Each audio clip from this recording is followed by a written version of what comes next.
Every time Kang Soul closed his eyes, a world from his dreams appeared before him, filled with peace and joy. But at the same time, there were moments when merciless battles raged within his dreams. This dream repeated itself with frightening accuracy for 17 years, showing the young man the same images over and over again. In reality, the hero stood at the cash register, ringing up another purchase and moving as automatically as he had yesterday.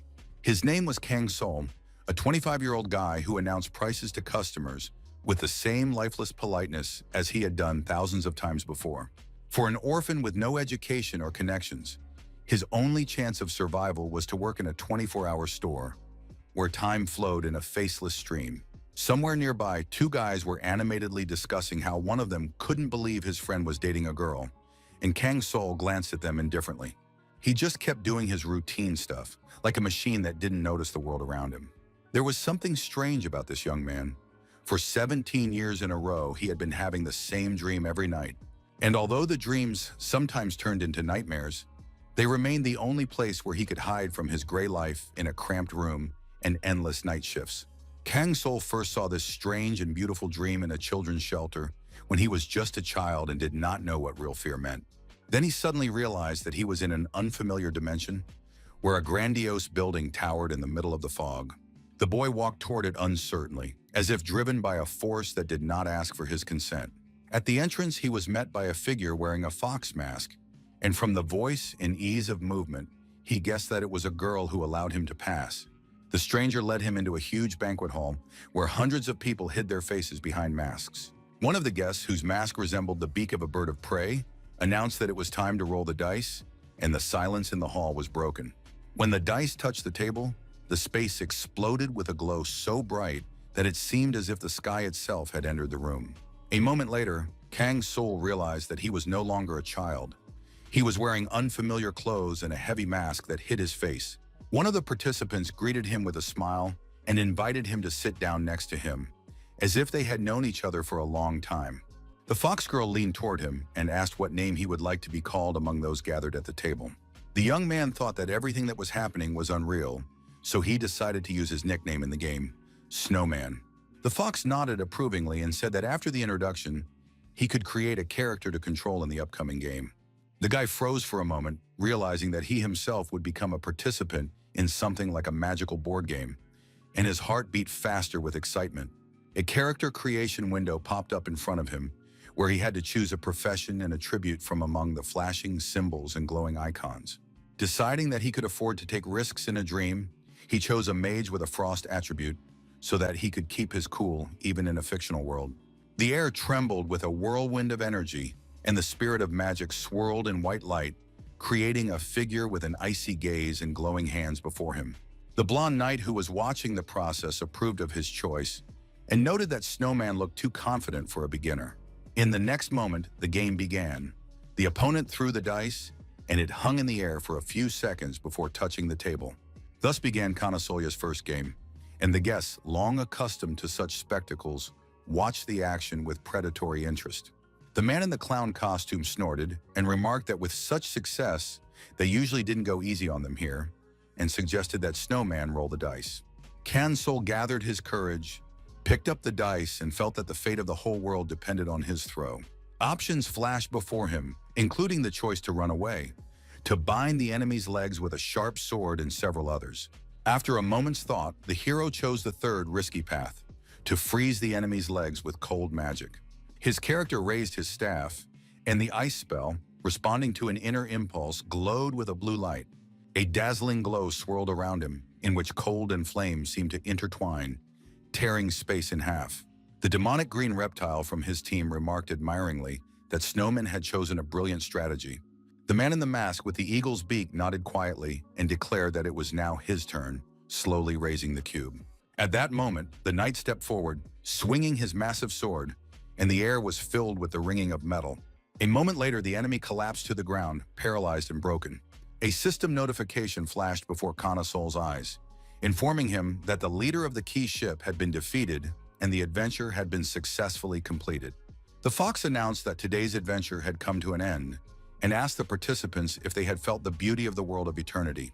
Kansol thought that this was an amazing game in which the fate of the characters was decided not only by luck, but also by intelligence, and realized that he had never experienced such excitement before. The man with the eagle's beak admitted that he did not expect the game to be so exciting and suggested that Snowman return tomorrow. The young man agreed, deciding that there was no point in pondering the nature of this dream, because whoever these guys were, it was fun and lively here. Since then, every night he explored the world of eternity with this strange company, although none of the real people believed these stories. The children from the orphanage thought he was making up fairy tales, and some even whispered that their friend had lost his mind. Over time, the others turned away completely, deciding not to associate with someone who lived in his own illusions. So Kang Sol gradually became a silent loner, branded as a liar, unable to fit into the gray reality of the orphanage. Now, when he returned to his room in the evening, his body felt as if it were filled with lead, and all he wanted to do was lie down and not move. But inside, he was confident that while others slept in reality, he was able to return to his dazzling world of dreams, where he could forget all his earthly troubles. Soon, Kang Sol found himself once again in front of the same majestic castle, shrouded in thick, glowing fog. The man with the eagle's beak, noticing his appearance, smiled and said that Snowman was a little late today. The fox admitted that she had been hoping to see him again, and Kang Sol felt a rare warmth that he had never known in reality. Over the years, he had often wondered who all these people were. Perhaps spirits, perhaps gods, but he was afraid that trying to find out the truth would destroy the very magic of the dream. The young man simply threw the dice, laughed along with them, and this noise, filled with excitement and light, became the most vivid part of his existence. But today, everything had changed. The fair-haired knight announced that the snowman would play alone, because his previous adventure as a sage had never been completed.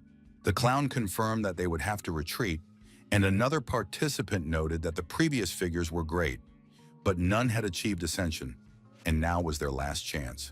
These words sounded like a prophecy, with the road to heaven ahead, the final test in the world of eternity. Over 17 years of gaming, Kang Sol had created many legendary characters and became a hero to many, almost reaching the top. But, like everything in a dream, this world had to end one day. The participants were informed that the trial version was coming to an end, and the official release would begin soon. Kang Sol felt that his friends clearly understood what was happening better than he did, because now they were being offered ascension if this was their last game. Sadness quietly filled his heart, because the young man was not ready to say goodbye to the world where he had lived for 17 years, and he thought that if they had given him a little more time, he would have created the 31st truly perfect figure. The fox said there was no need to be sad. The trial version was coming to an end, but tomorrow the official release would begin, where their dreams would become reality. The blonde knight noted that they had already stayed too long and now had to regain their divinity and take revenge on the insects that had deprived them of their power. Kang Sol didn't understand what they were talking about, what divinity was, who the insects were, but he felt that there was something much more than a dream behind this game. He pushed his doubts aside and concentrated. Now everything depended on a single roll of the dice, and only ascension could be a worthy finale. Over the years, only 9 of the 30 figures he had created had reached this stage, and now he had one last chance to write his name in the history of the world of eternity. When the young man threw the dice, the air burst with an explosion of mana, and a flash of light blinded everyone present, reflecting the power of accumulated knowledge. The system reported that the magical feedback pierced Milan as the explosion was at the ascension stage. Kang Sol, gritting his teeth, once again stepped onto the shining staircase of ascension toward the raging hurricane. On one of the turns of the shining staircase, Milan stumbled, lost his balance, and fell into the void, catching hold of a cracked step.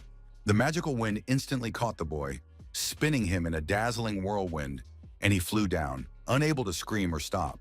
Milan, his figure, suffered defeat once again. His 9th attempt at ascension ended in failure, and luck once again turned its back on the snowman. For a few seconds, he just sat there, staring into the void in front of him, feeling anger, despair, and stubbornness fighting inside him. The boy clenched his teeth so hard that his temples throbbed, history repeating itself exactly as it had every time before. He was faced with a decision: to end Milan's adventure or to try to give him another chance, despite everything. Kang Sol smiled bitterly, thinking that even in a game, it was difficult to get to heaven. He stared at the screen, where his character lay broken and lifeless on the ground. The hero pressed the yes button, choosing to end the game, and decided not to take any further action. The system coldly announced that Milan's fate was now entirely in his hands. The adventure was over, but life, as always, went on. The guys tried to comfort him. Snowman was the only one who really coped. They did everything they could, even reaching the chance of ascension, and it was only thanks to him. The guy thought he would still be able to break through at least at the end, but luck turned away, and yet it was fun, and so ended the world of eternity. However, this was not the end. A dazzling light flashed right in front of him, and the hero looked ahead, unable to look away. Clouds swirled around him, white and endless, and it all seemed strange and unreal. Kang Soul was already sure that it was all over, but suddenly he heard joyful voices welcoming the new hero. The very people with whom he had gone through all the trials appeared before him. The young man heard accusations that he had deceived everyone, that he had pretended to be God, when in fact he was only playing a role. Now the hero himself had become a figure on this board, and the blonde knight coldly declared that he must be captured. At that moment, an invisible force squeezed his neck like a chain of pure energy. Kang Soul felt as if he had been pierced by a powerful magical discharge. Unimaginable. Why they suddenly decided to attack him remained an unanswered question, but at that moment, the young man only felt his neck burning. Many accusations were hurled at him, and those who had once fought alongside him in the game now turned against him. The young man had tried to deceive the gods themselves and must die for it. Kang Soul's eyes widened in horror, and only one question echoed in his head. What had they just said, and how was such a thing even possible? The distraught young man grabbed the collar that bound his neck, but the enemy had already unleashed a powerful magical attack on him. The blonde knight declared that this was where the young man would meet his end. Kang Soul couldn't believe that his death would really be so pitiful and fleeting. Suddenly, a voice declared that he had not consented to such a trial. In the next moment, a man in a business suit and a mask that emitted a faint glow appeared before everyone. At that moment, the blonde knight grabbed Kang Soul and lifted him into the air, turning to Corden and wondering what the problem was. The others supported him, claiming that Kang Soul had insulted each of them and deserved punishment. Corden calmly said that they needed to calm down and not act rashly. Kang Soul thought about how he had already seen Corden in the world of eternity, and a glimmer of hope flashed through his mind that this man could help him. Meanwhile, one of the most influential players said that blood should not be shed in heaven. He proposed that the boy be sent back to where he came from. But the other players asked in confusion if he was serious and what the point of that was. Corden continued his thought, saying that of course they would not let him go so easily, and although he was undoubtedly guilty, everyone seemed to have forgotten what day it was today. The masked men began to look at each other in confusion, not understanding what he was getting at. It suddenly dawned on Lasitsa that today was Harvest Day, and that was why the guys had decided that the intruder really should be sent back. The mage added a harsh speech, declaring that the boy would go where he belonged, to the land where dreams become reality and die like an insignificant worm in the name of madness. This was too much, and Kang Soul screamed in horror, the tension reaching its limit, and he couldn't even imagine how to understand it all. Finally, the young man sank to his knees, exhausted, and mockery rang out from all sides, with enemies saying that heaven could not be stained with the blood of this pathetic nobody. He knew nothing when he came here, and thought that everything would go unpunished, like in a game. The knight coldly declared that his fate was to die on earth, and that the boy should not even look the gods in the eye. In despair, Kang Soul realized that his last hope had collapsed, that Corden was not going to save him, but only wanted to cause him even more pain. But suddenly, amid the chaos, the young man heard a caring voice asking how Snowman was feeling. A little puzzled, he looked around, and the voice said that only Kang Soul could hear these words. The young man turned around and couldn't believe his eyes. It was Corden himself speaking to him. The mage said he knew who he was, but there was no time for explanations, so they should get to the point. The world Kang Soul was used to was about to change dramatically, and today the worlds would unite. The earth would merge with the world of eternity, and the young man was shocked, unable to understand how this was possible and why it had to happen. Corden explained that the gods had chosen the path of madness instead of faith in order to restore their powers. All the works and stories of humanity would be exchanged for madness, and it would help the gods regain their lost power. Kang Soul still couldn't fully comprehend the meaning of what was happening, and Corden noted that there was only one way to save the people. He had to reach the final adventure, which he had failed before Ascension, and collect as much madness as possible. It would come in handy. At that moment, the young man heard a final warning not to meddle in the affairs of heaven, otherwise the gods would intervene. He didn't understand how to pass Ascension, because it wasn't a game, and he had failed the mission so many times. However, Corden did not explain anything, and only wished him luck in the task, adding that he hoped they would meet again. With these words, Kang Sol did not have time to understand what was happening when a magical force from his companion's hand began to lift him up. A moment later, the guy realized that he was in the sky, and right below his feet lay the living planet Earth with its houses and streets. Corden remarked that they would watch the worm writhe before its death, and the others laughed, anticipating the spectacle. The moment the magician lowered his hand, everything around them changed dramatically. The scenery shifted, and reality seemed to crumble. Kang Sol, having completely lost his balance, fell rapidly downward, but he was caught by a whirlwind and a raging hurricane. His former comrades watched indifferently from above, showing not the slightest concern for his fate. Meanwhile, everyone present began to discuss the harvest of madness and instantly forgot about the young hero. Corden addressed the gathering, calling them dear noble gods. Kang Sol found himself in complete darkness, in a black space, trying for a few moments to look around and understand where he was. Finally, the boy realized that he had survived after all, and thank God everything seemed to be fine. As he had suspected, all his previous guesses had been correct. The people who had been playing with him were real gods, not just figments of his imagination, but physical beings. Kang Sol began to look around, trying to understand where exactly he was. At that moment, a notification appeared in front of him, stating that the loading of the world of eternity was beginning. A moment later, a welcome message appeared, explaining that he had entered the world of eternity. The hero, puzzled, stared straight ahead, not understanding what was happening, because Pandia was from the world of the game. An incredible mountainous landscape appeared before the guy, and a gloomy castle towered in the distance. He really was inside the game, and although it was difficult to verify, the feeling was absolutely real. The system reported that more than 7 billion people had joined the world of eternity. It was extremely strange, and Kang Sol stared at the screen in confusion, not understanding how it had happened. However, his thoughtfulness was soon interrupted by a strange sound vibration nearby, which made the guy flinch. Many more people appeared nearby, and the system notified him that he needed to choose his character's attributes as the first adventure was about to begin. The guy couldn't believe it. All of humanity had ended up in the world of eternity, and the unification of worlds had become a reality. He remembered Corden's words that the world the young man was used to would soon change, and today the worlds would unite. Now he had to gather his thoughts together. The game had not been just a dream all this time, but had become his new reality. But that wasn't all. Words that his enemy had said to him flashed through Kang Sol's mind. Corden had threatened him, saying he shouldn't dare look him in the eye, and that he would die on the ground like a worm. Kang Sol remembered how they called him a worm, and noticed that his former comrades were clearly arrogant. A moment later, he clenched his fist. But they clearly underestimated this worm who was able to deceive everyone. At that moment, determination boiled inside the boy. He was no longer just a figure on a board. Now he was going to prove that he could survive. His traumatic upbringing in the orphanage had resurfaced, reopening old wounds. Now the situation was repeating itself with those to whom he had once given his heart, and it upset him greatly. Kang Sol thought that if he deserved this just because he was born human, then it was unfair. But the hero was at least able to get angry at these self-proclaimed gods. Deciding to use the experience he had accumulated over 17 years, the young man pressed the create button and set his mind on achieving success in many endeavors.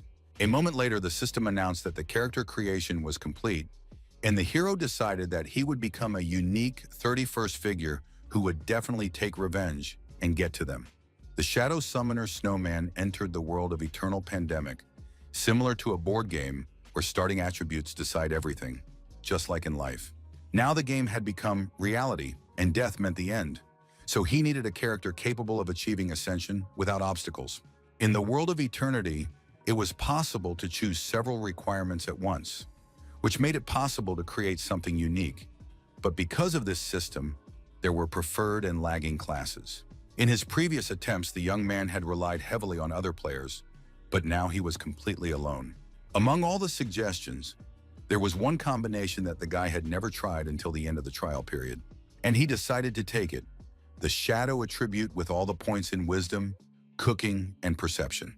Summoner, a rather unremarkable plan, dealing little damage and of little use in support, but combining two such weak attributes could result in an interesting combination. Soon, the Shadow Summoner Snowman was transported to the pandemic world of eternity. The first adventure was chosen at random, and a mission description titled Moonlight Dance appeared before him. Traps were scattered throughout the pandemic, and in order not to die, he had to learn how to find them, because the place was created for training. The hero boldly set off on his first adventure and reached the unknown ruins. In these ruins, he had to pass at least one test, the ruins of the Forgotten Moon, and receive a reward or die if he failed. The guy thoughtfully read everything he saw and noticed that the ruins of the Forgotten Moon sounded familiar to him. Kang Sol remembered that these were adventures for beginners, designed to introduce them to the nuances of the world of eternity. At first glance, the difficulty was surprisingly high, and he often had to move forward while constantly taking damage. The ruins of the Forgotten Moon were full of traps, and this could be a serious problem for him, since the young man had no class or skill in neutralizing danger. In addition, he was a shadow summoner, a spellcaster who moved very slowly, and he had spent all his attribute points on wisdom. Kang Sol understood that it would not be easy and that he would have to make every effort. Sometimes the young hero even thought that he would have chosen a different class if he had known in advance what his first adventure would be like. The guy thought ironically that the familiar scene had now become reality. He had really become a figure. The ruins of the Forgotten Moon stood right in front of him, and Kang Sol found himself at a massive door leading inside. There were two options for where to start: interact with the door or with the lever, but it was unclear which choice would be the right one. A moment later, a notification window opened in front of him, which was quite unexpected. Kang Sol suddenly realized that he could see the options for action and wondered if this was the case for everyone or just for him. Perhaps the system would give hints. Although the young man had long since learned all the rules, there had been a trial version before, and the hero thought that the choices might change in the release version, but fortunately, that did not happen. Kang Sol smiled slyly, realizing that now he would be able to pass through the ruins and complete the task before him. The guy had been playing this game for 17 years, moving left first and then turning right, as old habits taught him. Choosing the best options was his forte, and if there had been more of them, he would not have relied solely on his memory. But in this situation, there was no doubt, and the gate really opened in front of him. He looked thoughtfully into the depths of the gloomy building, which looked gray and lifeless. Kang Sol began to walk cautiously across the floor, feeling that this place was familiar to him. The young man glanced at the system again to check what it was saying about the current situation. He noticed that this was the first trial of the ruins of the Forgotten Moon, which he had already passed before. He had to step on the tiles and cross to the other side, but the wrong choice could have terrible consequences. Then the trap was activated, and he had to make every effort to cope with the situation. This was not a game, but real life, where the hero was just one step away from death and the unknown. Kang Sol had tried almost all the main talents that existed in the world of eternity and knew all the hidden choices that specific options opened up. The most important thing was his knowledge, and it was not for nothing that he rolled the dice and chose options back then. The guy looked up and saw the answer to the amazing riddle that appeared before him. He did not have the talent of archaeology or theology to read all the inscriptions, but the young man grasped the main essence. The lion was fierce, unyielding, too proud and majestic. Meanwhile, the sheep was obedient, walking last and bowing its head. The generous moon embraced everyone, and the wolf followed right after the tiger. Everything seemed quite obvious. At first glance, it might have seemed complicated, but the point was simply to step on the tiles in the right order. Kang Sol came to the conclusion that it was extremely simple. You just had to repeat the sequence to avoid getting hurt. With a slight feeling of excitement, but still confident in his choice, the guy stepped forward. He moved slowly across the tiles, choosing the correct sequence of animals engraved on the stone floor. His first choice was the lion, and when there was no reaction, Kang Sol realized he had done everything right. Following his own logic, he took another step, and his heart filled with anticipation. Kang Sol smiled with satisfaction. Glad that he had solved the riddle, everything was happening exactly as he had expected. His confidence returned with each movement and each new step. Soon the young man was quickly and decisively striding across all the slabs leading to the other side. He passed the test safely, caught his breath, and found himself in the next hall, where the air was filled with a light silver glow. The hero raised an eyebrow and smiled to himself, thinking that this task had turned out to be much easier than he had expected. The system reported that the young man had passed the ruins of the Forgotten Moon without damage, and the copper chest turned into an iron one, but it was possible to refuse the reward and continue the test. Kang Sol thought hard. The reward looked tempting, but if he took a risk and went further, he could get much more. After a moment's thought, the young man decided to continue on his way, because as he remembered, the ruins of the Forgotten Moon were created to teach the player humility, and greed often becomes the last choice. This was not a problem for the young hero. He decided that he would not succumb to the temptation of an easy reward and cautiously peered into the next corridor. A long tunnel stretched out before him, and Kang Sol immediately recognized it as the second trial of the ruins of the Forgotten Moon. There was no room for error here. It was a trap, the essence of which was to move forward despite the constant threat that each step could be his last. But this time, something was different. The young man's eyes widened when he realized that the corridor had become much longer than he remembered. With despair, Kang Sol realized that his old knowledge was useless. The system warned that he could only step on red, blue, and black tiles, and each time the order of their activation changed. The guy cursed quietly. He didn't have the necessary talents, such as trap disarming or mechanical engineering, that could make the task easier. He looked up and noticed his reflection on the smooth wall. In the dim light, it seemed unfamiliar, and the hero examined himself for a few seconds.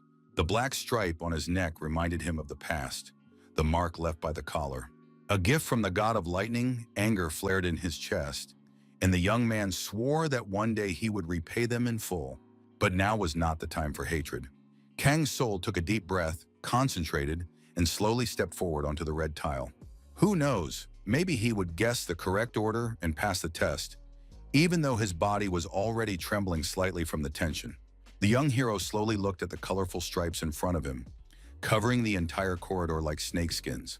He made up his mind and stepped on the blue tile, hoping that his choice would be the right one.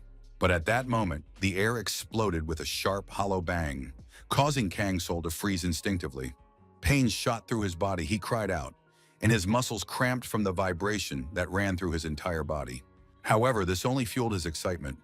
Deep down, the young man felt a strange pleasure from the risk and thought that things were getting really interesting. At that moment, observers above watched him with keen interest, and one of them, known as Hell, even threw a sacrifice into the bowl, a coin of madness. Meanwhile, Kang Sol continued on his way, and as soon as he made another mistake, a trap instantly sprang from the wall. He cursed silently, deciding that the creators of this test were ruthless bastards, because who would think of putting 4 red tiles in a row? Next came red, blue, and black symbols, and the young man, frowning, thought that since red had prevailed before, it was worth trying the other one. After thinking for a moment, the young man decided to take a chance and choose the blue strip, hoping that his intuition would finally not let him down. However, this choice also turned out to be wrong, and at that moment, laughter swept through the hall. Kang Sol gritted his teeth and thought that one wrong move and he would be crushed.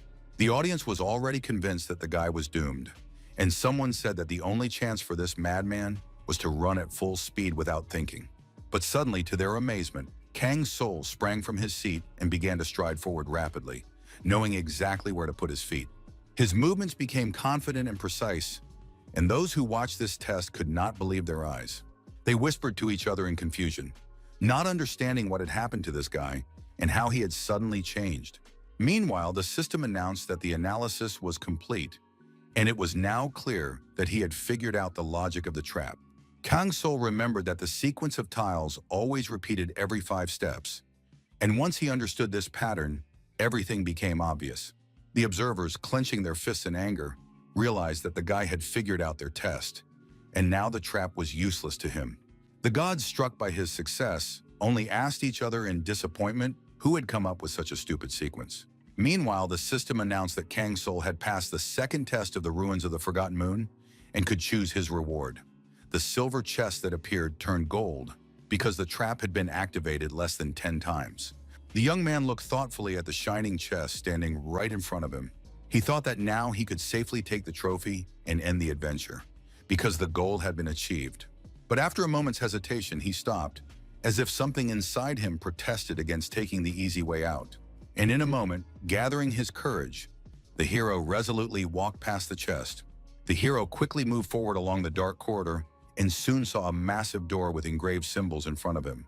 Behind it was Moon Square, a place where warnings flashed brightly on the door, saying that travelers should not be arrogant and should know their place.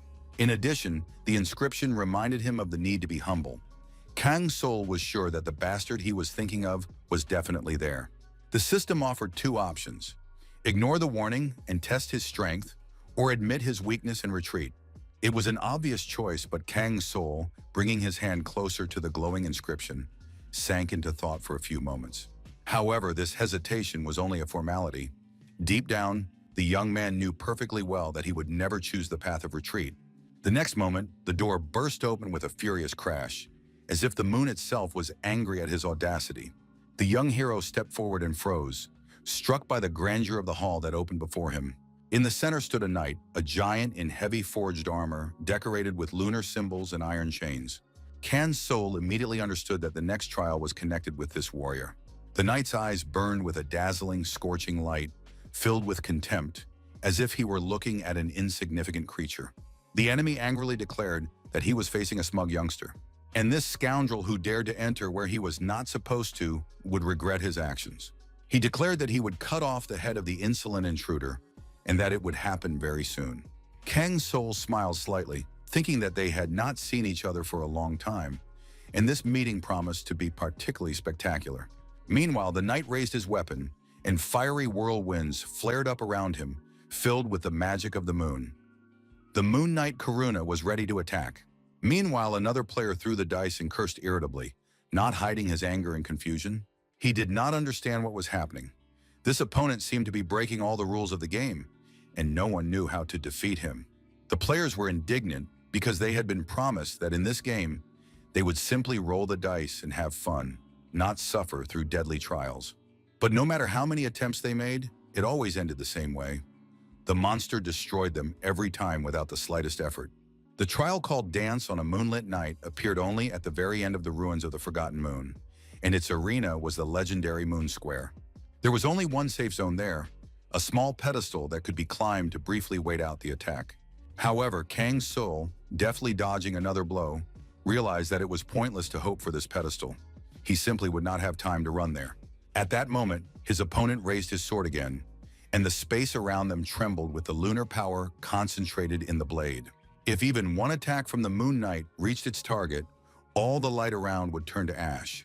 Such was the essence of this nightmarish trial. It was considered one of the deadliest, because even the strongest players died here with a single blow, overestimating their own strength. Meanwhile, a system notification popped up next to Kang Sol, and the young man immediately turned his attention to it. Several tiles appeared in front of him, and now he had to step on them in the correct order. First on the tile with the black sheep, then on the one with the black wolf, and so on. This was the only way to proceed, and as far as the young man remembered, not only the symbols but also the colors and their strict sequence were crucial for successful clearing. The order remained the same as in the first test and had to be maintained until he exited the ruins. At that moment, the magical enemy gathered speed and rushed towards him like a storm of fire and metal. Kang Sol deftly jumped out of the way of the direct hit and noticed that the first tile he needed was right below him. The hero confidently stepped onto it, onto the red image of a lion shining in the light of the moon's magic. The young man remembered that each color had a unique effect and watched as the knight opposite him stopped in surprise, noticing some changes. The red tiles weakened Karun's aura, depriving him of some of his strength, slowing his movements, and weakening his protective barrier. Kang Sol realized that the time to act had come and prepared to step on the next tile to enhance the effect and seize the initiative. A moment later, the young man stopped on the red lion and then, without losing momentum, stepped forward and found himself on the red moon. He was very close to his opponent, but the knight no longer looked as powerful as before. Karuna had become noticeably slower and now made more excessive movements in the heat of battle. The effect of the red tiles increased threefold, and Kang Sol, noticing this, cautiously moved forward. In front of him was a tile with the image of a black sheep, and the young man decided it was time to take the next step.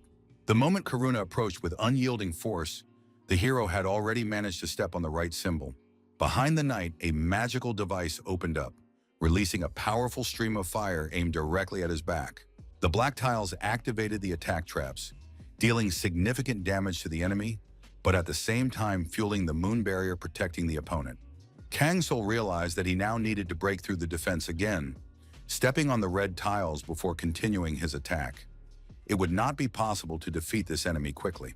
Karuna, however, laughed maliciously at the hero and said mockingly that the intruder was too confident if he thought these tricks would save him. Meanwhile, Kang Sul noticed his enemy's stance and realized that the Moonlight Slash could kill instantly. The enemy decided to use this power for a final attack, focusing all his magical energy on the young man. In such a situation, it was extremely difficult to orient oneself, because the magical attack was flying in all directions at once. Despite the barrage of blows, Kang Sul remained unharmed when the dust settled, because he was able to defend himself with the help of the moonlight. The spectators came to the conclusion that his survival was due to the fact that he was standing on a blue tile that activated protection. At that moment, one of the observers announced that he was the first person to pass the final test. Meanwhile, the young man moved decisively, and when Karuna attacked again, decided to step on the red tile. The knight angrily declared that this battle would end in failure for the young hero and that death was inevitable. Kang Sul fearlessly met his opponent's gaze, demonstrating complete confidence in his abilities. When the boy played with his former comrades, he was often asked if there was a reason why he went so far. Then a friend wearing a lightning mask remarked that Kang Sul had decided to perform the moonlight dance. The other participants were amazed when they realized that the 3 red tiles could slow down the enemy as much as possible, and they came up with a strategy not to win, but simply to survive and escape. The black tile did almost no damage, but it activated the enemy's deadly attack, so using it was extremely risky. Kang Sul began to explain that the principle of the battle was extremely simple. Meanwhile, Karuna received a powerful blow and froze for a few moments, not expecting such a turn of events. The young hero stood on the black sheep and watched the enemy's every move, realizing that only this path would lead to victory. The knight's armor was visibly cracked, and he was breathing heavily, struggling to maintain his balance. The enemy said that the boy should not underestimate the power of moonlight. The next moment, he activated his magical abilities again, directing a stream of energy straight at Kang Sul. The hero instantly got his bearings and decided that the only way to survive was to step on the red square. At the moment when the knight became completely powerless, the guy decided that it was time to step on the black image. A moment later, he jumped forward decisively and stood on the image of a black sheep. The blow that struck the knight caused him to freeze for a few seconds. Victory was just around the corner. The opponent had already lost almost all of his armor. Karuna couldn't believe what was happening. He didn't understand why this stubborn guy was going so far. Meanwhile, the system announced that the Moon Knight was engulfed in light and taking heavy damage, but his agility was steadily increasing until the battle ended. The knight thought that without his deadly attack, he would not be so notorious, but he declared fiercely that he would defeat the enemy anyway and rushed forward. Kang Sul realized that the pattern of the moon steps had changed, and now it was impossible to slow down the enemy with the red tiles. Therefore, he decided that it was time to block the attack using the blue tiles. The young man said that it was time to end this duel, his voice sounding firm and determined. Karuna angrily declared that this insolent youngster should be humble and remember that violators always answer for their actions. But Kang Sul deftly dodged the blow and thought that this would be the last attack in their duel. The knight used his deadly technique again, the Moonlight Slash, and the fight flared up with renewed vigor. Kang Sul knew that if he didn't dodge in time, he would die on the spot. The only thing left for him to do was to continue moving across the tiles in the right sequence and strike between flashes of light. Moonlight Dance, a name that perfectly matched what was happening because their fight really resembled a crazy, deadly dance. The hero watched every step, stepping on the right tiles even when magic raged around him and stone walls collapsed. Karuna shouted furiously that he would destroy this insolent mortal, but in the next second he suddenly froze. His eyes widened in amazement when he realized that the attack was inevitable. The blow was delivered with such precision that there was no chance to dodge it. The knight's helmet flew several meters away, exposing his head. For a few moments, they stood facing each other, moving tensely and not taking their eyes off each other. Finally, Karuna sadly lowered his head, turned to his master, and admitted that he had failed in his mission. The knight asked for forgiveness just as the final blow fell upon him. Kang Sul caught his breath, watched as the defeated enemy fell to the cold stone floor, and the sword rolled away with a soft clink. The system announced that he had successfully passed the final trial of the Forgotten Moon Ruins. He was offered a choice of rewards, a chest of treasures appeared, and with it, the hero received the achievement of Moon Hunter and the title of the one who toppled the moon. Kang Sul remembered the words of the god in the lightning mask, who once wondered why he was trying to defeat Karun instead of simply avoiding battle. The young man mentally replied that bypassing the enemy was not the best choice, because defeating him was much more appropriate. With these thoughts, he looked thoughtfully at the defeated knight. This was a conscious reason for choosing this particular method, and he held his hand out in front of him. Kang Sul released a magical effect on the knight and ordered him to serve him. This was the use of shadow summoning, his unique characteristic. After a while, the system reported that the shadow of the Moon Knight Karuna had been successfully summoned. Karuna's shadow could not copy the moonlight, so its ability degraded until the full moon broke. The rank of the summoned shadow was too low, inheriting only 20% of its original power. The audience was completely shocked, because this guy was considered a novice. But he looked completely different, as if a true professional was standing before them. Kang Sul looked at his subordinate, smiled, and thought that everything was very good. Although his power had decreased to 20%, the hero-class summon gave him a chance to survive. Because to summon a shadow, you only need to defeat an enemy with a shadow. Now it was time to check the reward. The young hero had been promoted to a higher level, and with it came several new characteristics. In the world of eternity, leveling up gave 4 fixed attribute points and 4 selectable ones, with the fixed ones added depending on the profession. The remaining points could be distributed as desired, and Kang Sul, as a true shadow summoner, decided to increase his wisdom. Among the rewards was a useful item, the Moonlight Sword, which he received for defeating Karupa. The Moon Knight's sword, which he had used before becoming an apostle, had outstanding characteristics. The young man decided to give it to his ward, because the summoner's shadows had their own characteristics, could be upgraded independently, and could change equipment. Other types of summoned creatures depended on the strength of their master and did not require individual investment, but shadows were much more effective in the long run. Kang Sul also received a staff that enhanced wisdom, as he knew the potential of this artifact. Although the audience could not understand why he chose this particular parameter, since wisdom was considered a useless characteristic. In addition, he received an item that the hero did not even hope to get. It had to be eaten, and the guy knew a special method that could increase its effectiveness. Finishing his inspection, the young hero studied the new data in his system with obvious satisfaction. The special effect of the item turned out to be questionable, but the guy decided that if it worked on Karupa, then it could also enhance his characteristics. A few moments later, the hero finished checking the rewards he had received and was quite pleased with the result. Now it was time to move on. With a new challenge ahead, the next adventure called 5 Friendly Brothers. In the southern foothills of the Pandaya Mountains lived tribes of hideous trolls, and one of them, the Stone Fang tribe, chose its leader in a special, even cruel way, thus ensuring its own survival. Their current leader, Tyrant Jamad, was considered an extremely dangerous and ferocious troll whose power struck fear into even the neighboring tribes.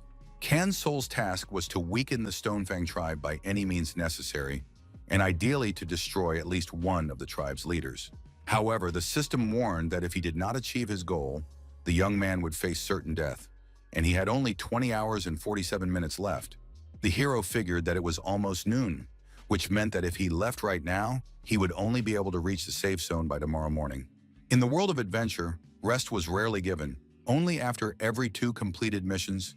And the current one, dedicated to the 5 brothers, was one of those where increased difficulty was to be expected. He had 5 targets to choose from, and all of them were located in mountainous terrain where the trolls knew every rock and every trail. The task promised to be difficult, especially given the strong security. After thinking for a moment, Kang Sul realized that he had only one possible way to pass this test. Based on the description, the adventure was designed for a group of 5 participants, but the guy couldn't understand why he was here alone. There was too little time left, and he had to start moving as soon as possible. Otherwise, the timer would inexorably reduce his chances of success. The hero remembered that last time the system had given him exactly 6 hours, but now the timer showed a strange number, 20 hours and 47 minutes. This uneven number seemed suspicious, and soon a guess struck him. It seemed that the rest of the squad for which the test was intended had perished, and the time had been distributed among the survivors. The guy looked thoughtfully at the red glow of the system screen and realized that now he would have to complete the task alone. Having made his decision, Kang Sul moved forward, and soon his attention was drawn to a guard post located at the foot of the mountains. A green flag fluttered in the wind, a symbol that Kang Sul recognized immediately. The Stone Fang tribe raised this flag only on special occasions, when they asked for the blessing of the Earth Dragon Tangrid during the Harvest Festival. This place was the lower level of the Stone Fang tribe's domain, the border where the Troll's lands began, and where his new trial was now taking place. The boy tensed and looked around even further, and in the distance he saw a terrible sight. All around were the dead, people slain by a barbarian people, and a chill ran down his spine at the sight. Looking closely at their clothes and armor, he began to distinguish the roles of the fallen. One was clearly a priest, judging by his heavy armor and symbols. Two were vanguards, and another was an archer. A good combination for a team. The priest, two vanguards, and an archer, with proper coordination, could have gone through this adventure without a bloody massacre. But now there was no point in looking back and crying over what had been lost. Spilled milk could not be returned, and regrets would not fix anything. The guy was left alone and had to quickly figure out a strategy, because a solo mission greatly complicates all options for action. Kang Sul thoughtfully scratched his chin and realized that he would have to use the very method he had been thinking about for a long time.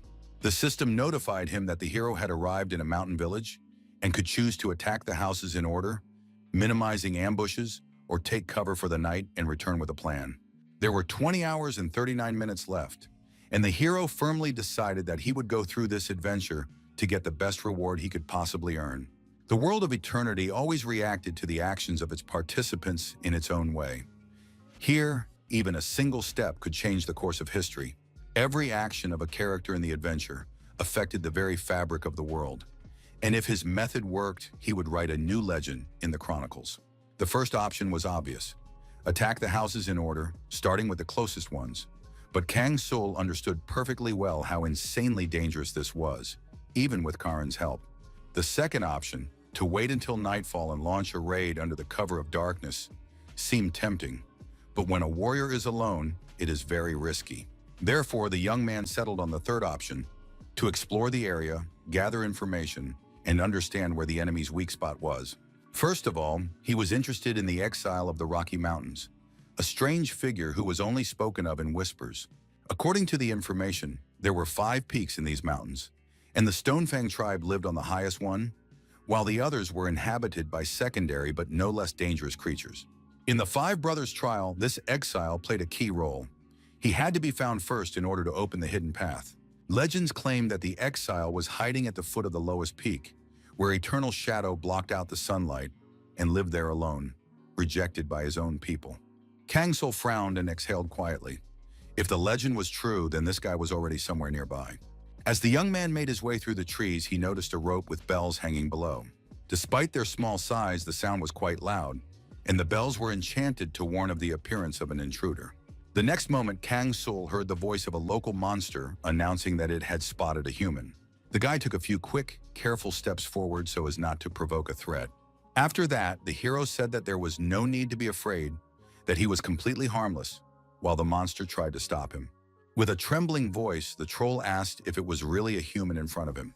Kang Sul thought that the person he was interested in was probably hiding somewhere nearby. He approached a little closer and said that he had no evil intentions, noticing that the creature was still watching him warily.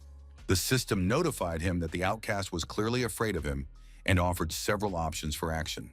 The guy decided to follow one of the hints, noticed that something was clearly wrong with this troll, and asked what the problem was, why he didn't want him to come closer. There was a moment of silence, and at that moment a deathly silence hung in the air. After a moment, the young man suggested that perhaps its behavior was due to illness. Kang Sul knew this for sure, but decided to act as if he had no idea. Meanwhile, the troll came out of the bushes and showed his wounds caused by the disease. The monster explained that due to the terrible infection, no one should approach him. After that, the troll said that he had shown enough and did not want to reveal anymore. The young man replied that he really wanted to hear the details, which was why he had come here. However, it was difficult to communicate from a great distance, and the troll said that the young man must be crazy because he could become infected if he approached. The monster couldn't understand why the guy was so persistent and wondered why he needed this information at all. The hero said he wanted to hear any information the troll would tell him. After thinking for a moment, the companion lowered his head and headed towards his dwelling. The system reported that the monster had let his guard down a little, while the guy said that it would be better to talk inside and warned that he would not be responsible for the consequences of this conversation. The viewers were shocked, thinking that this guy must be crazy because he was going where he risked getting infected with the disease. Meanwhile, the travelers had already entered the room, and the young hero was surprised to notice a stack of books there.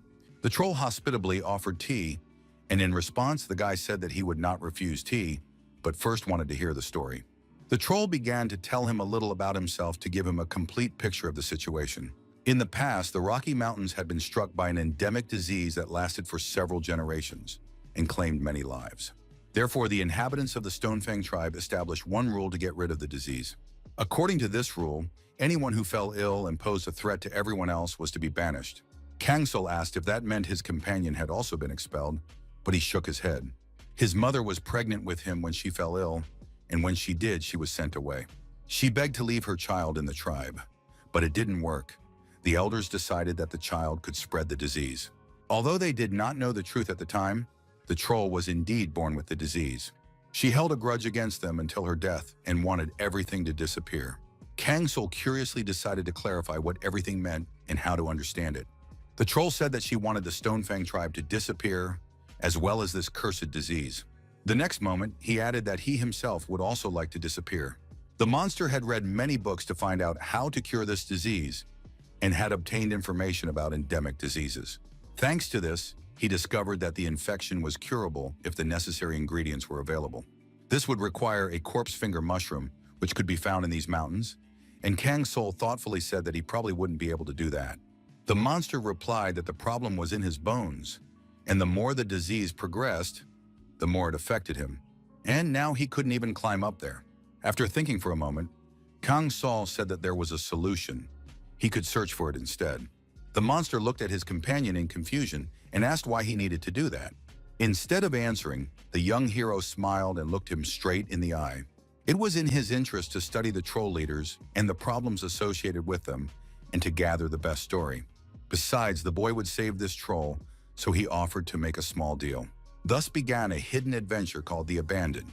The boy ran swiftly through the forest in search of the ingredients he needed. As they parted ways, the troll said that if this young man could help him, he would repay him in any way he could. Meanwhile, based on the situation, the system instructed the young man to find a corpse finger mushroom, an additional quest that would appear in the middle of the adventure and help him move forward. Kangsul thought that the abandoned quest stood out from the rest, because only here could he get an NPC helper for his character. Helpers strengthen their masters by building equal trust with them, and, if memory serves, Abandoned is one of the high-level ones. In every adventure, every second counts. But this quest was worth the time spent, because if he managed to get an ally, even a hopeless situation would be successful. When the guy approached his destination, he cursed in irritation. The other spectators also noticed that the situation was not good at all. They were already prepared for this hero to die. It was strange why he had decided to take on this quest in the first place. But in any case, this guy is hopeless. The rest of the group has already lost to Magada's weakest brother, and this one will die too. It's only a matter of time. Meanwhile, the young hero approached the edge of a large overhanging rock and looked down with interest. The system reported that the terrain perception process had begun to activate. There were no mushrooms in sight yet, and the hero was faced with a choice. Wait, explore the surroundings, return with a report, or check whether the local environment was suitable for their growth. Suddenly, Kangsul remembered that he had once come here for the first time with the first figure he had created. This was where his adventure in the world of eternity began. 17 years ago, it was a mage, and the boy instantly ran to the peak, filled with excitement about the abandoned quest. He didn't know then that the dream would repeat itself for many years to come. The guy chose the second option and began by carefully searching the area. At that moment, the young hero was in a hurry and made many mistakes. He neglected basic caution and soon paid for it. At that time, Kangsul did not understand how to control the characters at all and was very upset. The first figure died after falling off a cliff due to carelessness while searching for a mushroom for the abandoned quest. Absurd as it may seem, this kind of thing happens often in life. The mage lacked strength and agility and was completely unsuited for searching in such dangerous places. A character with such a class and rank would not have survived for long, and Kang Sol's wrong choice led to his death. His adventure ended there, and it became a personal tragedy for little Kang Sol. The boy took it very hard, and even years later, the memory remained painful. But thanks to this lesson, he was able to gain experience that would help him achieve success. And now the time had almost come. A moment later, a strange loud sound came from nearby.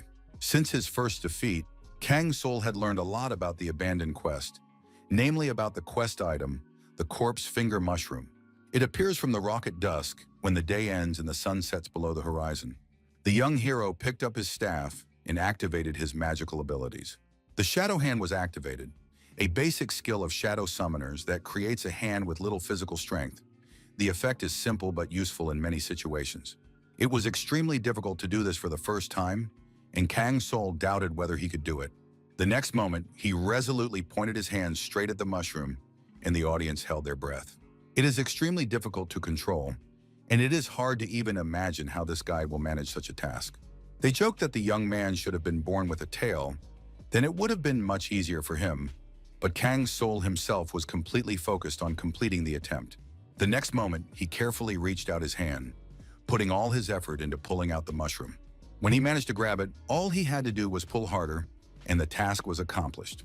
The guy raised his head and watched the movement of his hand's shadow with excitement. A moment later, his hand approached him, and Kang Sol looked closely to see if he had succeeded. When the hand opened, there was the mushroom he needed to get. The guy looked around thoughtfully, noticing a glow on the branches of the trees.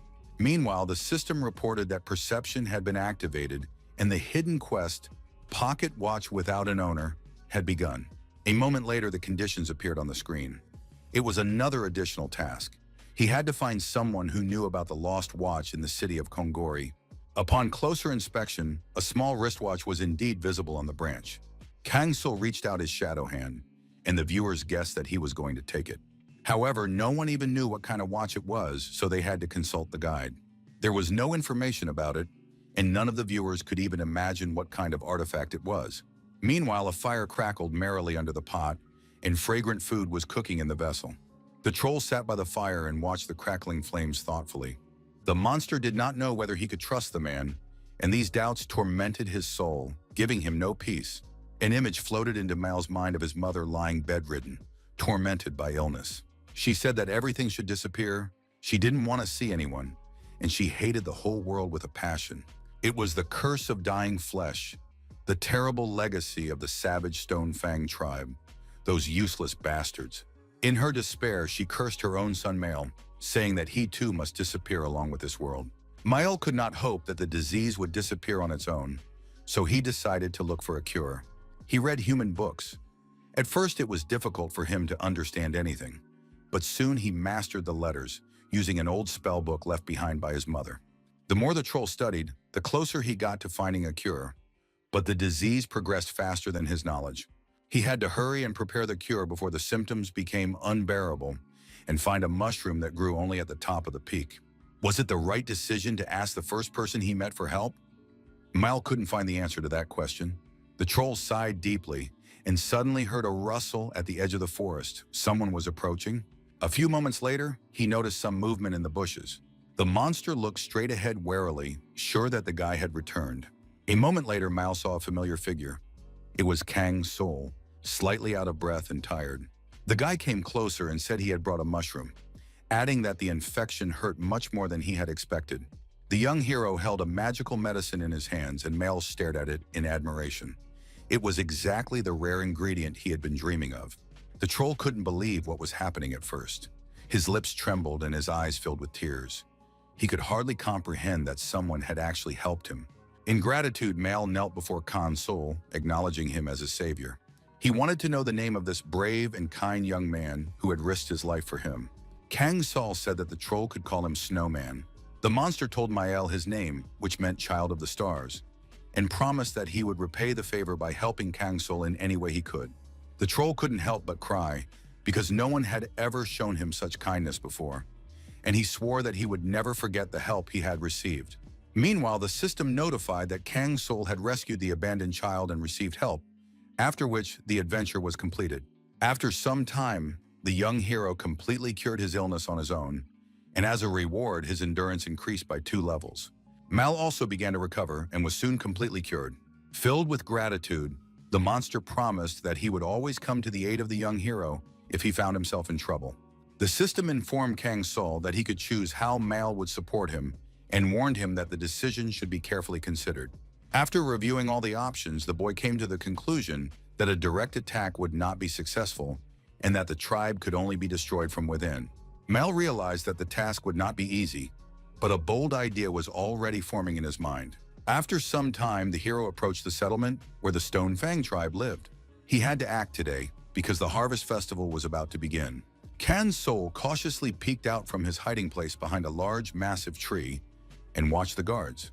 That night, the tribe was holding a festival in honor of Tangrid, the earth dragon they worshipped, and there were strict rules that no one dared to break. All members of the tribe must drink the blood of animals from a huge cauldron, and participation is considered a sacred ritual. Mal said he had a special potion that could be mixed into the cauldron at the festival, which would seriously weaken their powers. Kang Soul asked what would happen to his new friend if he was caught, but the troll did not flinch and reminded himself of his mother's last words. The monster understood that his own disappearance would not fix everything, but at least he would give his mother the destruction of the tribe she had dreamed of. This task was named Suppressed Revenge, and Mal gave Kang Soul an elixir to mix into the cauldron during the harvest festival. After that, Mael left, and the old hut den was engulfed in flames, while the troll took only the medicine for the disease with him.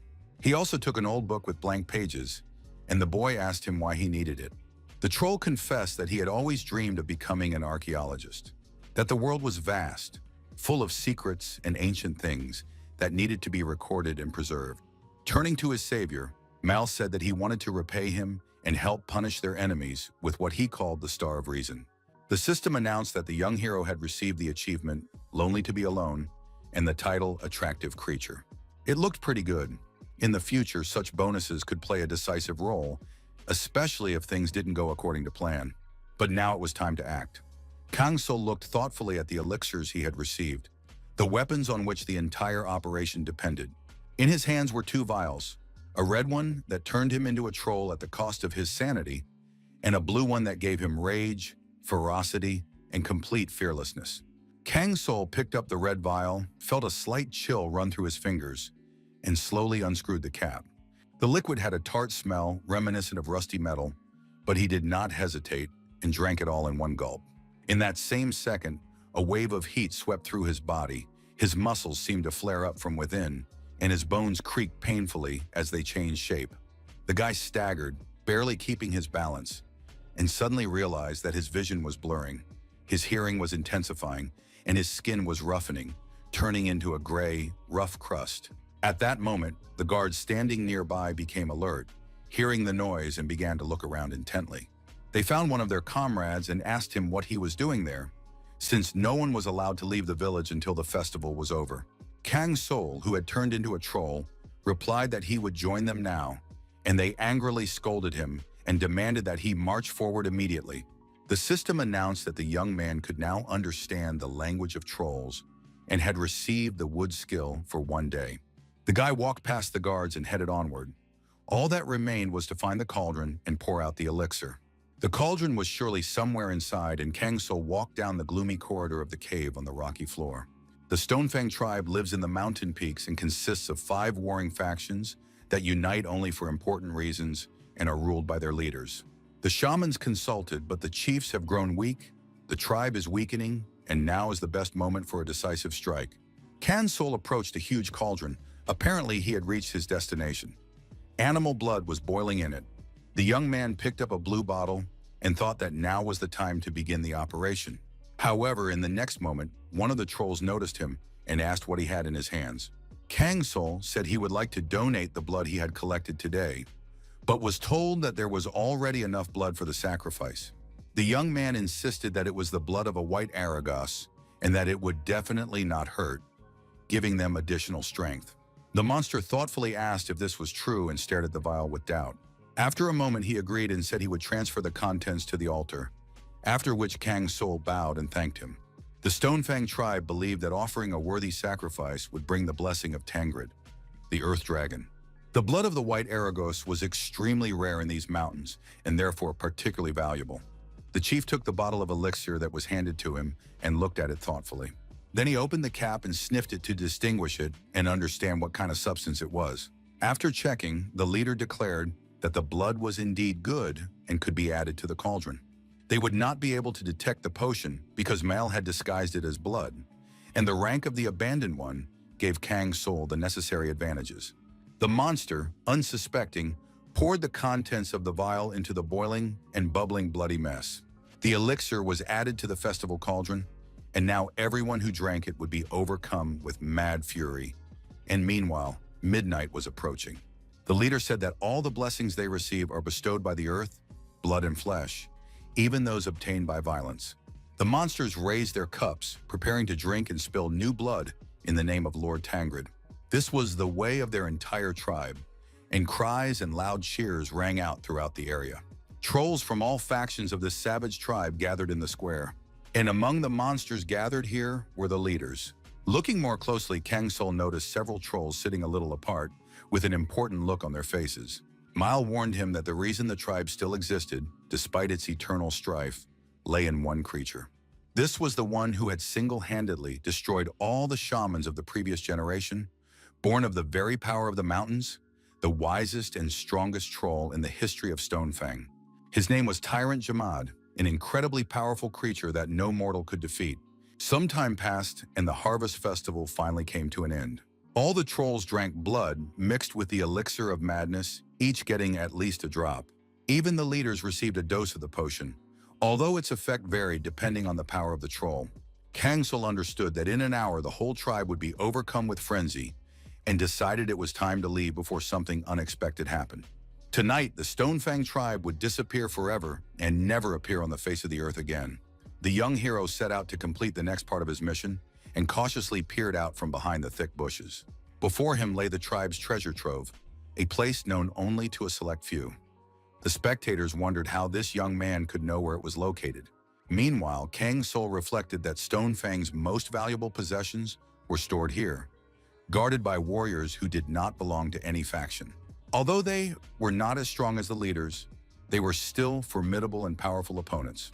The next moment, one of the trolls suddenly brought his ferocious paw down on the other, and the elixir began to take effect. The other looked at his friend in confusion, not understanding why his partner had suddenly gone mad. However, the second one had already gone completely mad, shouting that his friend must die and pay his debt to Lord Tangred. At that moment, the troll ordered more blood to be shed and suddenly received a fatal wound himself. Karuna cut off his head with a lightning-fast sword stroke and stepped forward confidently. Kang Soul understood that it would be difficult to deal with these creatures under the influence of the potion, even with Karupa's help. The young hero ordered his subordinate to go inside and decided that they would go there together. A guard stood at the massive doors, completely confused, not understanding what was happening to him. The next moment he turned around, sensed someone's presence, and asked loudly who was there. It was too late to leave, so Karuna stepped forward decisively, without hesitation. The young man leapt into the air, clutching a gleaming weapon in his hands, ready to deliver the decisive blow. In the next moment, he struck his opponent with a crushing blow without hesitation, giving him no chance to defend himself. The troll was just trying to figure out who this guy was and where he came from. But Karuna did not answer, only fiercely swinging his weapon, and his sword flashed with a reflection of fire, illuminating the entire area. The tip of the blade approached the guard's neck, and sensing mortal danger, he roared and struck back. In the next moment, there was a clang of metal, followed by a dull thud. The fight was over, and Karuna, breathing heavily, looked at his fallen opponent with a mixture of rage and satisfaction. Kang Soul watched the scene with cold interest and thought to himself that his subordinate's strength was still impressive, albeit weakened. In the past, Karuna could have dealt with such an enemy with a single blow, but now only a shadow of his former power remained. Still, the victory had brought results. The key that had hung from the guard's belt was now in the hands of the young hero. Kang Soul approached the massive gates entwined with heavy chains, behind which the tribe's treasure trove was hidden. The boy could open the treasure chamber doors with the key, take it away, decipher the engraved spell, make a copy, or hide nearby and wait for the right moment. He knew perfectly well that behind the door was a gift not for mere mortals, a gift from the earth dragon Tangrid, stone fists, gloves forged from petrified scales. These gloves gave monstrous strength, breaking rocks and amplifying earth and metal spells. But their price was terrible. Centuries of bloody rituals, battles, and feuds within the clan.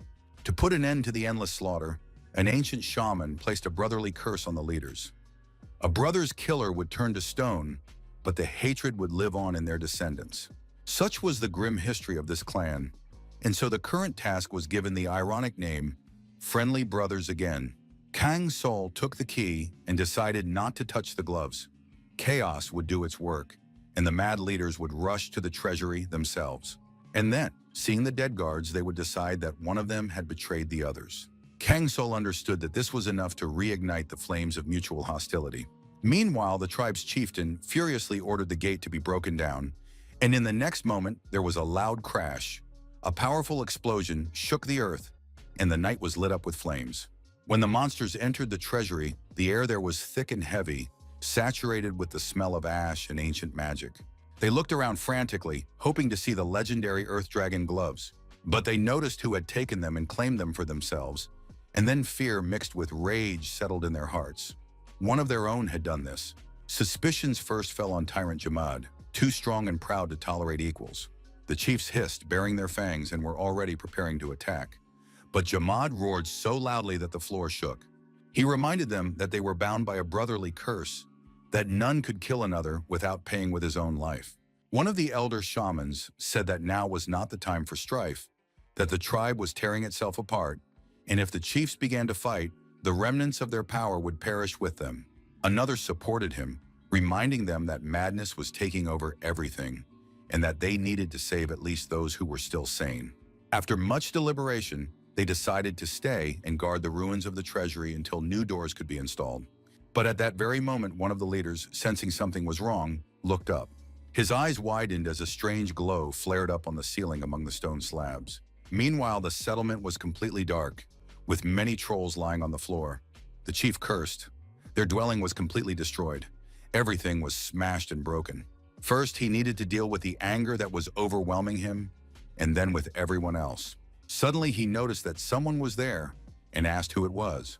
The system informed Console that the shaman of the land of Magate had recognized his true nature, and therefore the effect of the potion was interrupted, his body was changing, and the language of the trolls was becoming permanent. The young hero did not think he would be caught so quickly and was slightly confused, but this was not surprising. Although the enemy was the weakest among his brothers, he was still the leader. Meanwhile, Magate angrily remarked that he now understood who it was and growled fiercely. The next moment, the troll pushed off the ground decisively, intending to take revenge for this man destroying their tribe. However, Kang Sol cold-bloodedly called Karun for backup, and his powerful friend's eyes flashed fiercely. After a while, an incredible and furious battle continued between them. Magate got to his feet and could barely stand, but he still retained his ferocity. Karuna, meanwhile, used the Moonlight Strike, the first phase of the crescent moon. With his last ounce of strength, the shaman said that his brothers would surely avenge him. The system reported that Magate was holding a grudge against the snowman, and for this he was punished with sluggishness and a 50% reduction in strength and agility for a week. However, along with this, experience points were received for defeating him. Kang Sol thought that this curse would have almost no effect on him because the summoner did not rely on strength and agility. Meanwhile, the goal of the adventure had been achieved, and the young hero approached the torch hanging on the wall. The next moment, he threw it decisively and thought that the brothers' revenge would surely not take place. It seemed that they would not have time for that because the settlement was in incredible and frenzied chaos. Monsters shrouded in the magic of madness were experiencing frenzied rage and were unable to control it. All the trolls had fought each other and now lay dead on the ground. Soon, the leaders arrived at the Stonefang clan's meeting hall to see what was happening. One of them shouted loudly, calling for Tyrant Jamad, and his voice echoed throughout the dungeon. They knew he was there and demanded that the leader come out and show himself. He was silent for a few moments, and a tense silence hung in the cave. But soon the troll turned around and said with predatory anger, "Have they finally come, my dear brothers?" Meanwhile, Kang Sol returned to base, lit a fire, and calmly prepared dinner. which caused complete bewilderment among the observers. This madman calmly set about preparing his meal, and some of the spectators even defended the guy, saying that maybe he was just hungry. Besides, it was unclear what kind of talent he had, perhaps a secondary one, of little use without a recipe. The guy used moon seeds, and their special feature was that they could be used in different ways. The audience couldn't understand where he got the recipe, but Kang Sol was aware that moon seeds had different effects. They can be divided into two categories: increasing attribute points or temporarily acquiring skills. In another situation, the young man would have chosen stat points, but now for the final battle, he needed a temporary skill. The guy knew the most common way to use them: process the seeds and add them to food. The broth turned out to be surprisingly flavorful. The beginner's luck worked. The taste was a little weak without spices, but in the midst of chaos, even warm food in a surviving house were a miracle. After a while, the hero ate, and the special effect of the moon seed was activated. Kang Sol received the moon phase skill for one day.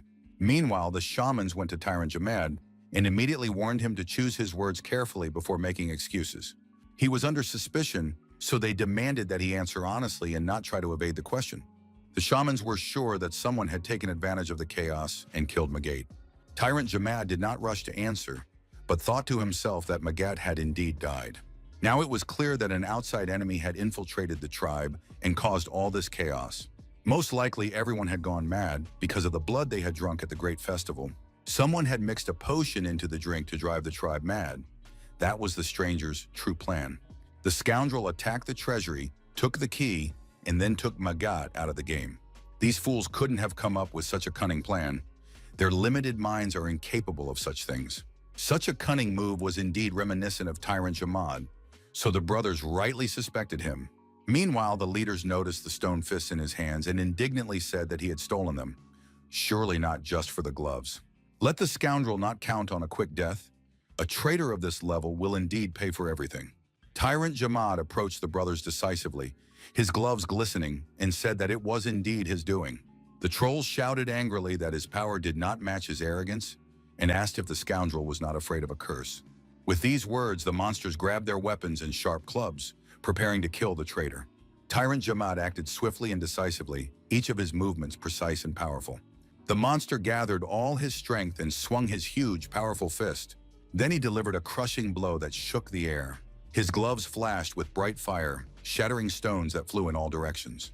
The others were amazed by his strength, unable to believe that Tyrant Jamad could possess such frenzied power. At that moment, one of the trolls felt a powerful blow and screamed in panic. The others began to scatter rapidly, hoping that they would not suffer the same fate. The mud shaman Miam harbored a grudge against Tyrant Jamad, causing him to fall ill, weaken, and suffer more frequent magical failures.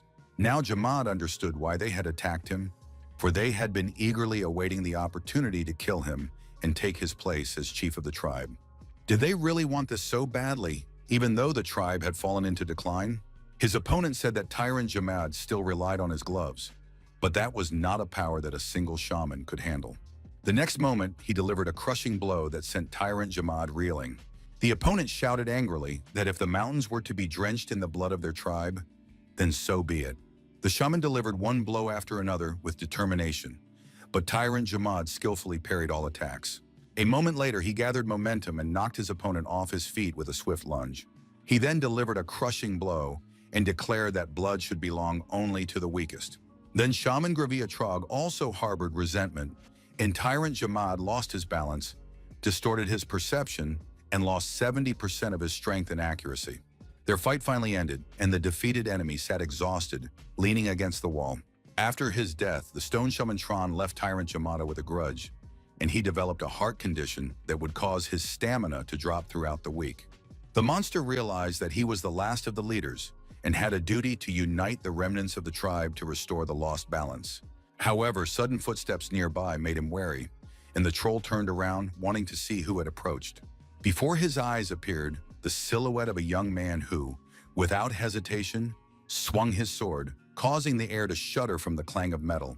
The hero cut through the air with a swing of his huge, sharp blade, leaving behind a bright, magical light. The Tyrant Jamad looked ahead angrily and was surprised to see that the person standing before him was someone he had already met. It was Kang Sul, and next to him was Karuna, ready to fight again for his master. The young hero calmly remarked that the troll would be wise not to fight the brothers. After all, together they could achieve more, and now allies would not hinder him. The troll asked how this guy had managed to arrange all this. At that moment, Karuna took a few quick steps forward. He was under the influence of moonlight, which caused the moon's energy to charge into the boy faster. Tyrant Jamad lowered his head and thought that those fallen fools could never have pulled off anything like this. His gloves flashed like lightning, radiating frenzied power. The monster wondered if this devil really wanted to take his mountains. Kang Sul watched his opponent closely, never taking his eyes off him. The monster charged forward, growling that if the hero wanted to take the land, he should try to do so. They stood facing each other and swung their arms, preparing for a devastating blow. In the next moment, the opponents clashed in a fierce battle. Tyrant Jamad's gloves glowed brighter, filling with power. Karuna began to swing his weapon rapidly. Kang Sul watched them and thought that the fighters were almost equal in strength. Tyrant Jamad used stone fists, but he was tired after fighting his brothers. Therefore, Karuna must win this battle at all costs. The monster growled that climbing the mountain would not be as easy as it might seem. Karuna made another sharp lunge with his weapon, quickly blocking his opponent. Kang Sul looked straight ahead in slight confusion, trying to assess the situation. The battle between the combatants continued with renewed, frenzied force. At one point, Karuna began to slide across the ground. Bones cracked from the recoil of the summoned shadows, and it remained unknown whether 20% of his strength would be enough. The opponents continued to fight, Karuna's sword flashing with magic, and Tyrant Jamad relying on the strength of his stone gloves. Their enemy was weakened after the curse, but he still did not give up his position, holding his fury inside. He considered himself an impregnable rock and was confident that no one could break his will. At one point, Karuna decisively intercepted his opponent's blow and threw him back.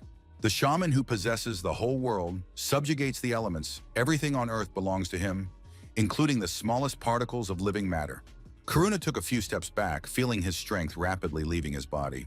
Kang Sul realized that now they had no chance of turning the tide of battle. All they could do was wait for the moment when luck would turn in their favor. At that moment, Tyrant Jamad spread his arms and prepared to summon a devastating earthquake. His fists slammed into the ground with great force, and streams of magical sparks shot up from the impact. The stones beneath the monster's feet began to move and scatter in all directions with a deafening clang. Karuna decisively cut through the falling debris with his sword, escaping the heavy boulders crashing down from above. The young man's gaze was focused and steady. He had no intention of retreating, despite the growing chaos. The Tyrant Jamad soared into the air, spinning his flaming gauntlets, which left trails of heat and smoke. His roar pierced the air, breaking the atmosphere around him and causing the ground beneath his enemy's feet to tremble. In the next second, the monster delivered a crushing blow, and Karuna's blade barely withstood the onslaught. Kang Sul froze, realizing that the battle was not going according to plan and that the balance of power was collapsing before his eyes. The stone gloves gave the enemy incredible power, but with it came a devastating recoil.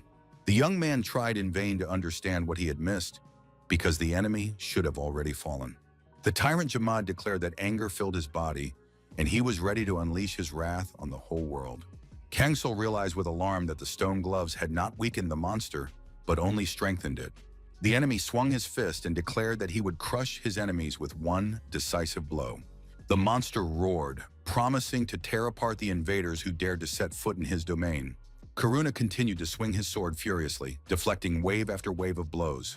Kang Sul realized that his fists were consuming energy, but for some reason his opponent's strength was growing. The stone gloves began to change, turning into majestic mountain fists.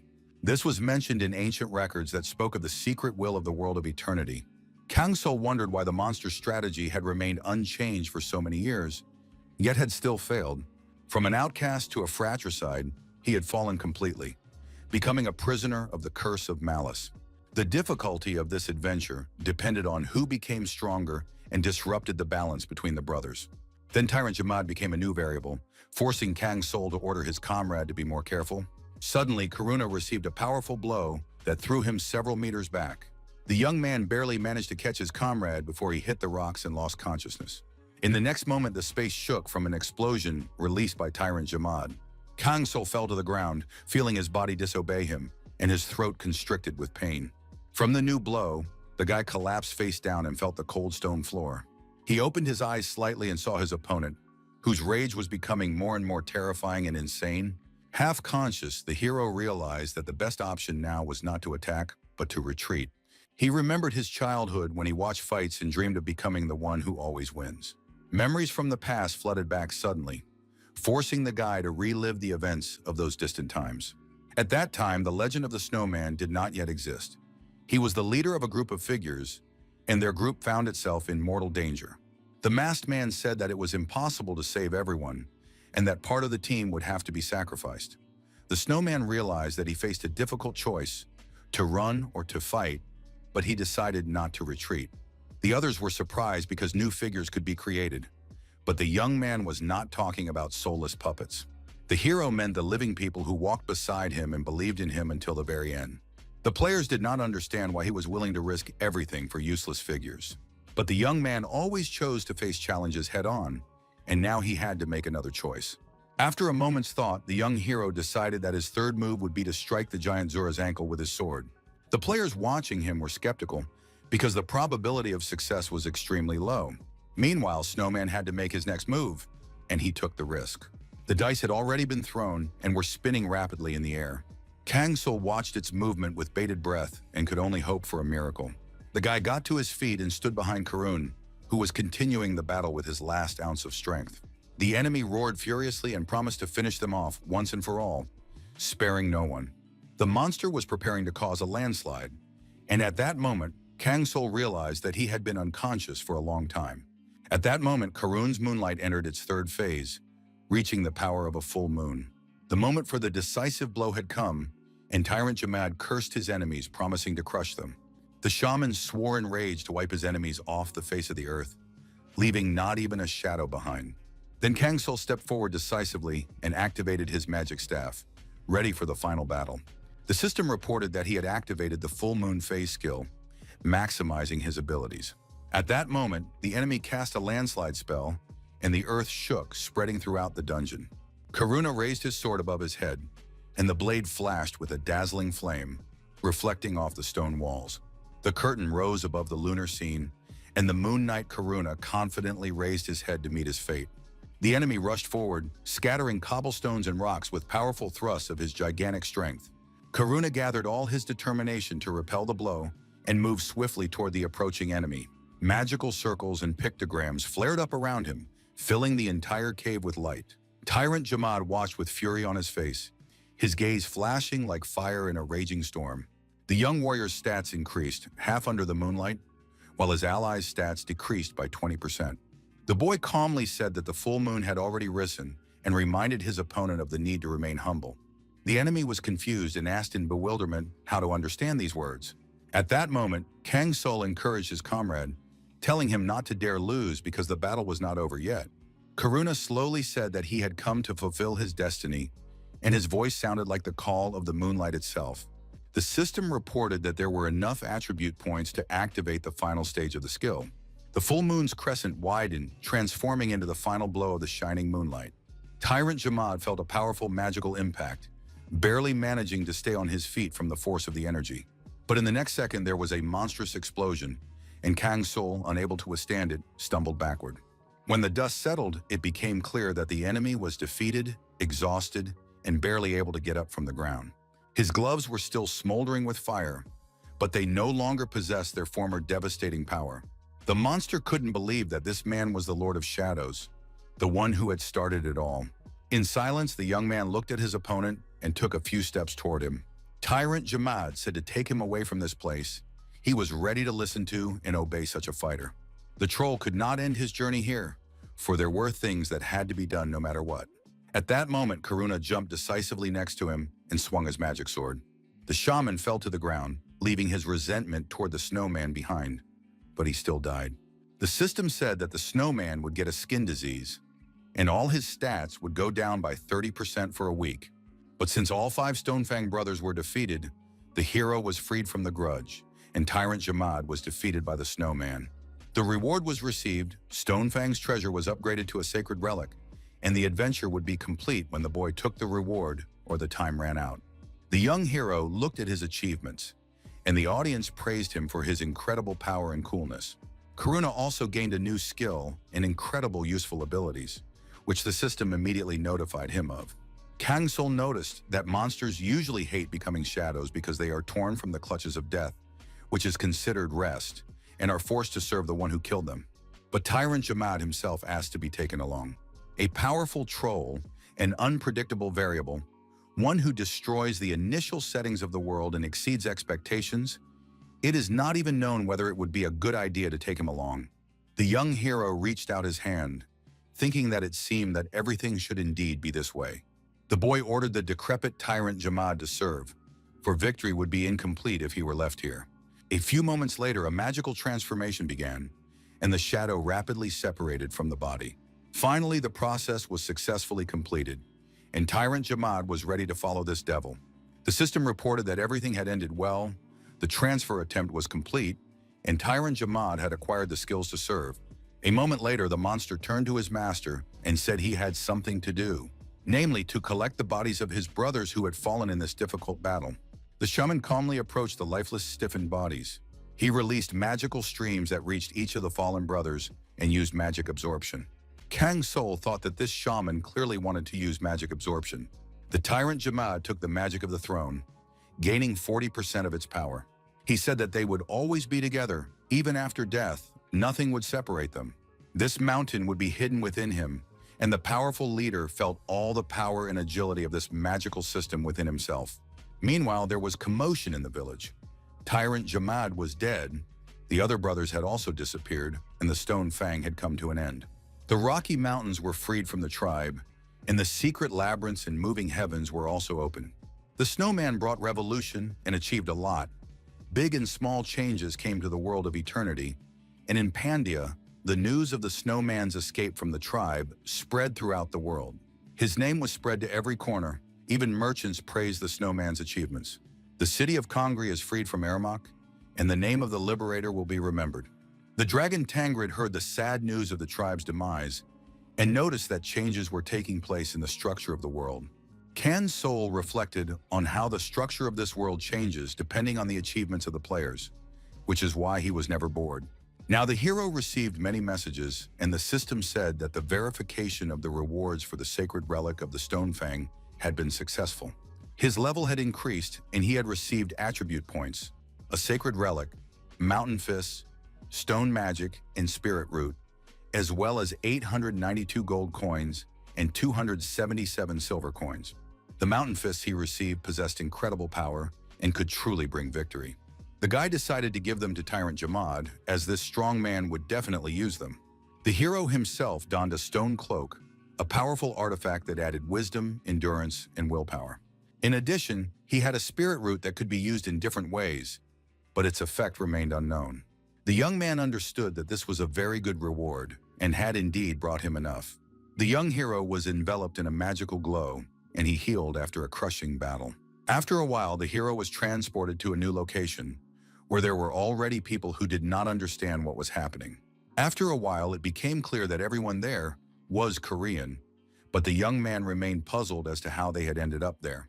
Kang's soul thoughtfully studied the system to figure out what kind of place it was and discovered a points rating system.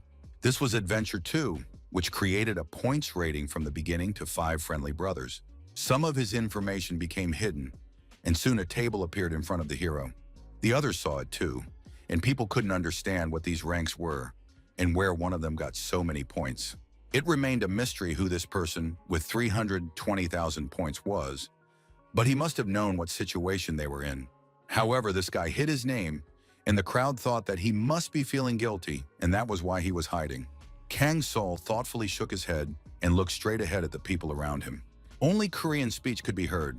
It seemed that only Koreans had gathered here. "Today the worlds will unite," said God in the mask of lightning, Cordon, and this clearly goes beyond national boundaries. In other words, Koreans must not be the only ones who found themselves in the world of eternity. The next moment, the guy noticed the system, which informed him that he was in a safe zone. The system instantly provided more detailed information about what was happening in the free city of Kongori, where there were problems with Stonefang prisoners. After resolving this situation, the adventurers would have to rest and train to regain their strength before facing new challenges. At that moment, Kang Sol heard a girl behind him talking, staring in confusion at her adventurers at do. The guard standing at the gate looked thoughtfully at Kang Sol and wondered where this guy was going. The young hero held his ID in his hands and continued walking along the rocky sidewalk. The guard let him pass because the ID allowed him to enter further. When the other people saw this, they began to rush forward. The adventurer's ID was an important document that allowed him to enter, but the problem was still the huge number of people. Considering that Kang Sol's group had managed to get through before he arrived, the rest should have waited their turn. In that case, it turned out that there were probably very few free places left in the commune. When the young man entered the small hall, he saw a bearded man who asked who he was. The young man replied that he wanted to rent a room and showed his adventurer's ID. The bearded man said that only expensive options were left. The cheapest ones had already been taken and asked how long he needed the accommodation for. Kang Sol replied that he was interested in an apartment that could be rented for a month. The man thoughtfully remarked that many visitors had said the same thing and said that such a room would cost 10 gold coins. He also offered food and a bath for only 2 additional coins, which was quite a bargain. The young man finally opened the door to a small but spacious room located there. He caught his breath, thinking that he could finally sleep and rest properly after such a hard day. The hero told Karuna to keep an eye on things while he rested. When the guy lay down on the bed and closed his eyes, he clearly felt how tired he was. He hadn't slept for almost 24 hours since then, and this nightmarish day had finally come to an end.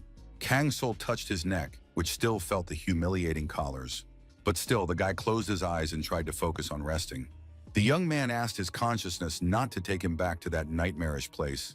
But after a moment, he realized that he was in space and could clearly sense his surroundings. This dream was conscious again, and Kang Sol looked around thoughtfully, trying to understand where he was. It seemed too dark to him, and the young man hoped that it was not the strange heavens he had seen before. His madness attracted attention, and Janet, the madness merchant, decided to appear as reported by the system. Nothing like this had ever happened to him in a dream before. A magical wind rose around him, and the guy became alert. After a while, a slender figure began to approach him, its footsteps barely audible. It was a girl who covered her face with a mask, and she noticed that the smell around her was very pleasant. The young lady said that she had found him first and had overtaken the idiot Tirad. Kang Sol asked in a firm voice who was in front of him, because he couldn't understand who he was dealing with. The stranger noted that he did not look surprised and remembered that in their land, he was called a human. But in the next moment, the lady stopped herself because she couldn't scare away customers. Otherwise, she would be considered a bad merchant.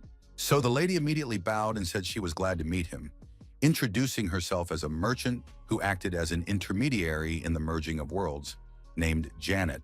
The young hero couldn't understand anything, and Janet said that this was precisely why it was very difficult to work with those who had been sold, which raised even more questions for the boy. She told him to listen carefully because their owner had sold the inhabitants of the merged worlds.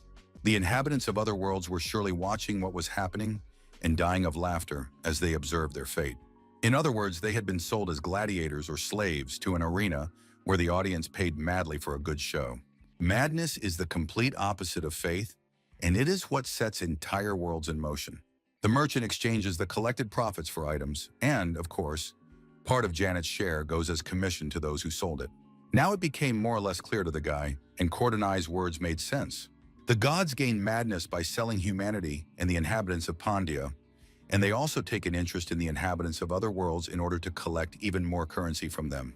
Now that the system was clear, there was only one way to escape this hell: to ascend. Judging by this girl's visit, he had accumulated a certain amount of madness. The young lady said that he had 3,000, and Kang Sol asked if that was a lot. She replied that by their standards it was a huge amount, and it seemed that at the moment he was the richest person in this world.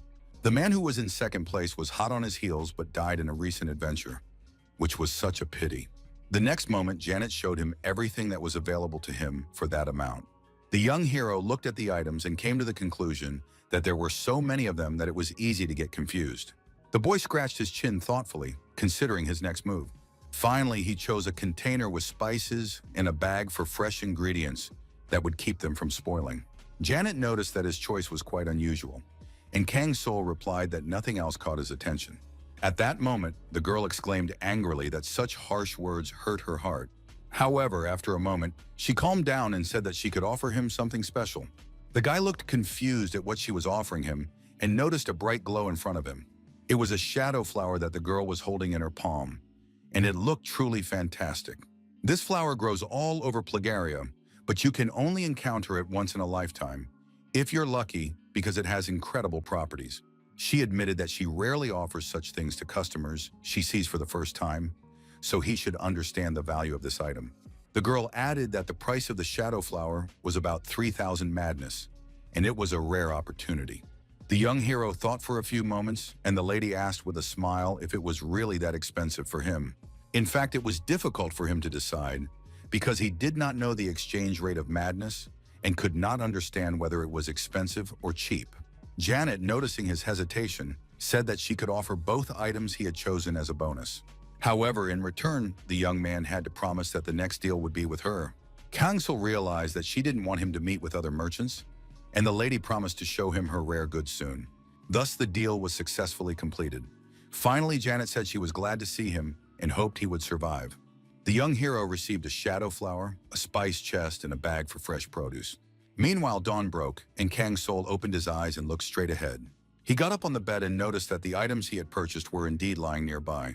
While viewers were indignant about why it was necessary to arrange a whole month of rest, Kang-sul smiled smugly. This story was much more interesting than it seemed at first glance.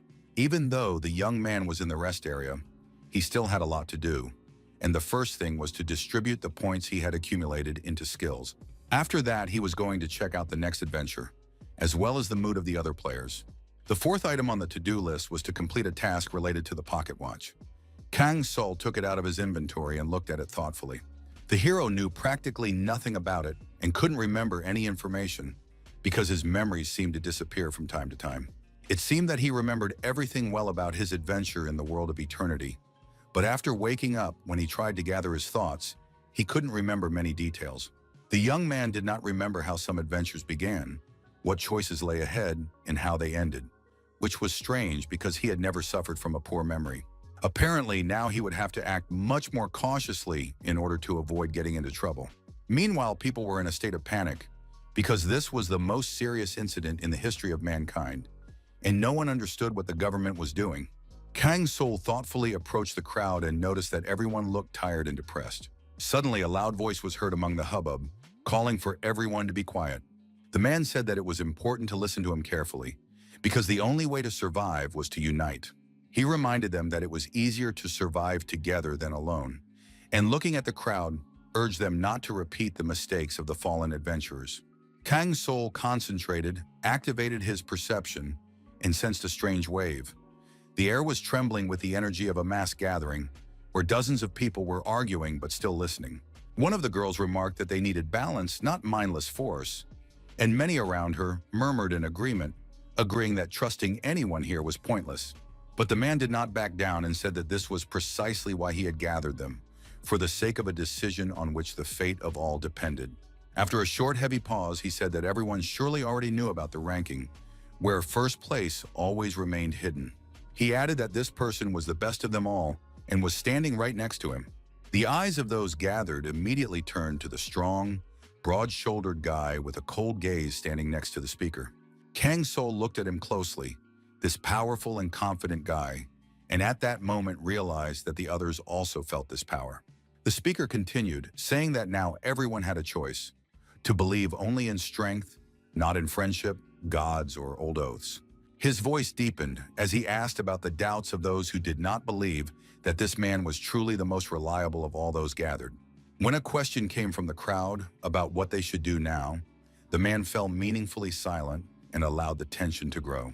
After a long pause, the speaker finally spoke and announced that he was going to create a community, an organization where people could protect each other and share their strength for the sake of common survival. Kang-sul listened to the speech without much interest, knowing that such groups would soon turn from alliances into struggles for influence, because human ego grows faster than trust. The hero had long since given up on illusions. He didn't trust anyone and felt no sympathy for the people around him. Indifference and distrust were natural to him, like a second skin, because since his childhood, spent in an orphanage, the boy had seen only betrayal and indifference. Over the course of 17 years, the young man had learned a simple truth. The more you trust, the harder you fall, so he decided that these people would manage without his participation. Leaving the crowd, Kang Sol soon arrived at the majestic building that housed the Center for Training Seers of Darkness and stopped in front of the huge gates. The guard standing at the entrance looked closely at the young man and asked what had brought him there and what his goals were.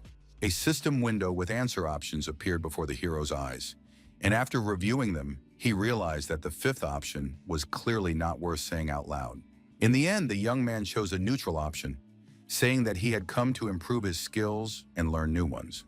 The guard nodded approvingly, said that it was a worthy goal, and then slowly opened the massive doors inviting Kang Sol to enter. Kang Sol crossed the threshold and paused, allowing his eyes to adjust to the dim light inside the building. The air was filled with the faint whisper of magic, and ahead stretched corridors shrouded in soft darkness. Soon the young man noticed a strange light in the corner, a subtle glow emanating from the Tree of Skills. Now he could finally see it with his own eyes and understand what the tree he had heard so much about looked like. Kang Sol smiled. He had encountered similar systems before, which meant he would be able to quickly get used to it and use everything to its fullest advantage. Without wasting any time, the young man invested 2 points in developing his abilities, hoping that this would help him pass the test faster and more efficiently than before. The next level required 4 points, which opened up the possibility of awakening the summoned creatures. Spending a point, he strengthened the shadow dimension, reinforcing the connection with his creatures. The hero was betting on the summoned creatures, and soon Tyrant Jamad and Karupa could become monsters completely under his control. However, when Kang Sol tried to activate the skill flower, the system coldly informed him that he did not have enough points. The hero sighed, deciding that even without additional power, his current development already gave him enough advantages to feel confident in his abilities. Meanwhile, in the spacious hall of the restaurant, where the surviving adventurers had gathered, there was a loud buzz of voices and the smell of freshly cooked food. Several people were animatedly discussing the latest events, and one guy remarked that in real life, his friend had been unemployed, but now he had suddenly become almost a hero. At the next table, the girls were heatedly arguing about the name of their new guild, Steelheart. It sounded a little old-fashioned, but it still inspired more confidence than the proposed option, Black Tiger. Discussions immediately flared up among the audience, and someone even took offense, asking why they didn't like Black Tiger, since it sounded so powerful. However, everyone quickly switched to another topic, noticing that Snowman, or Kang Sol, apparently had no intention of joining any guild, preferring to act alone.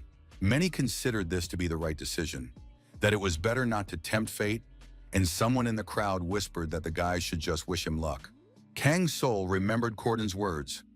If the source of his power was revealed, it would be destroyed, so he had to act cautiously and, as before, alone.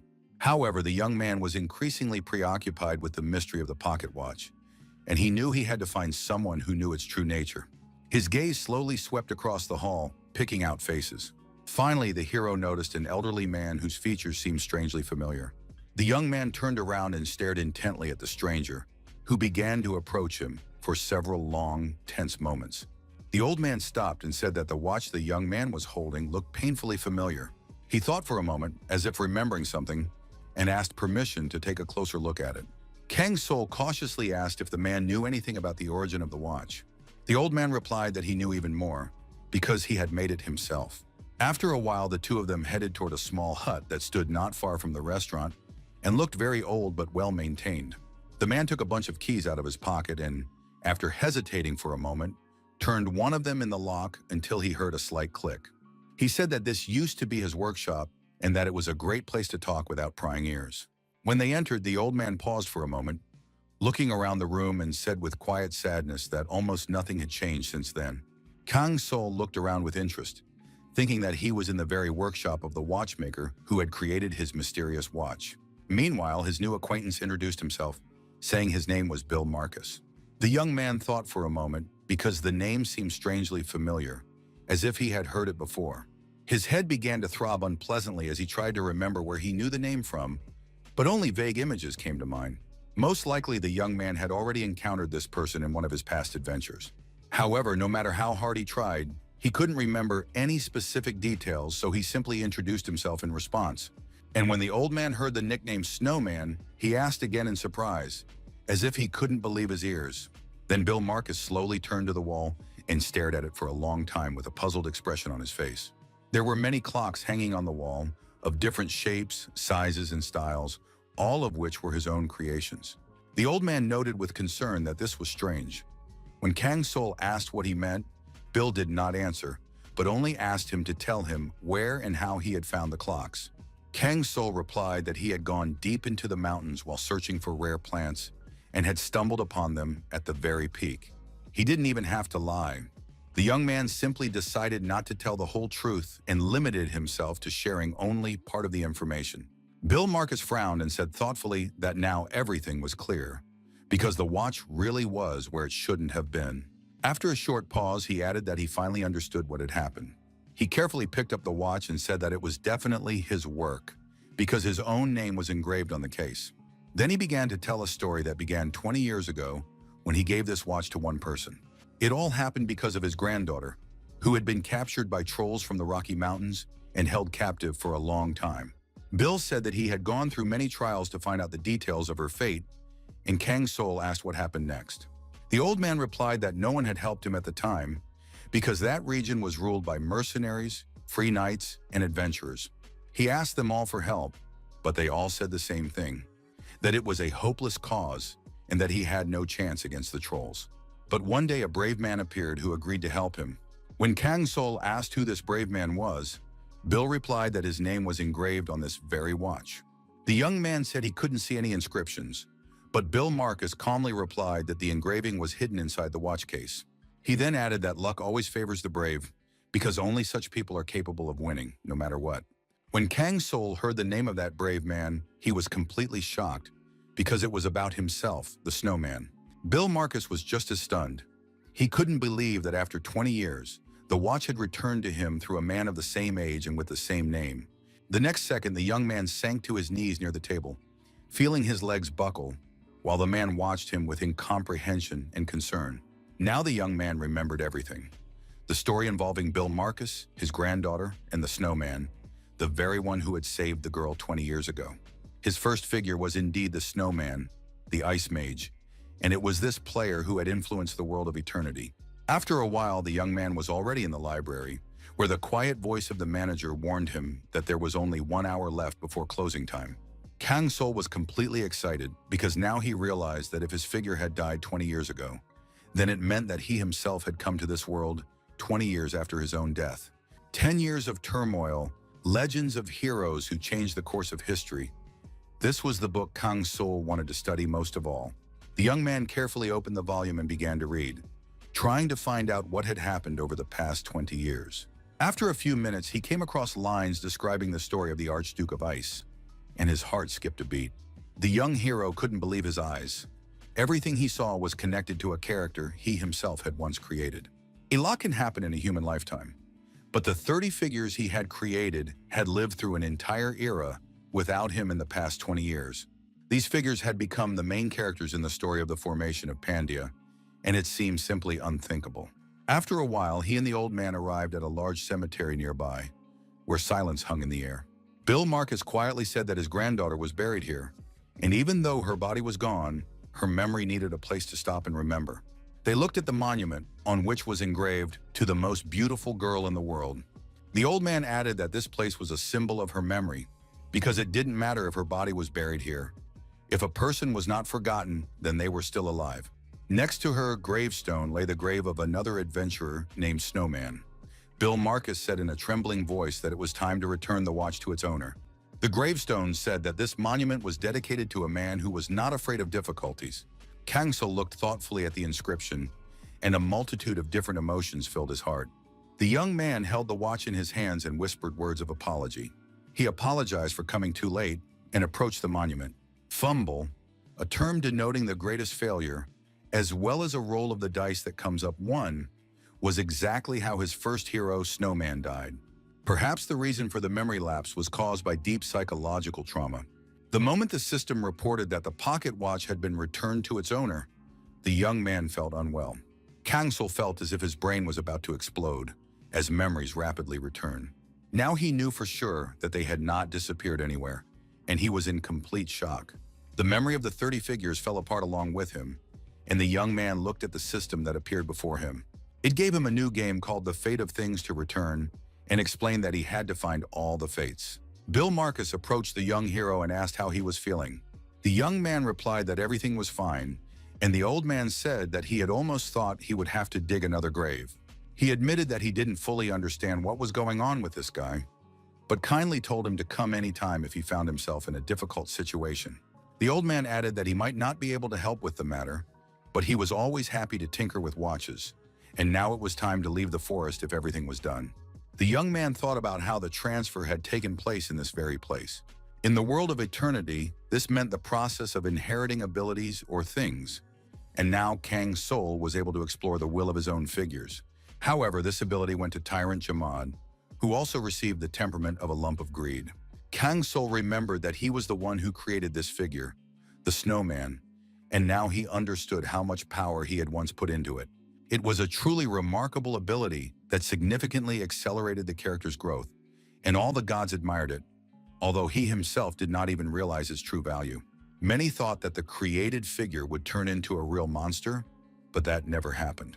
Unfortunately, the snowman died, and Kang's soul experienced his first fumble.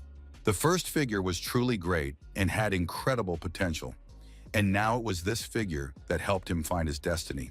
Traces of other figures are scattered throughout Pandia, and by finding them, the young man will gain some of their power, and at the same time, be able to recover his own forgotten memories.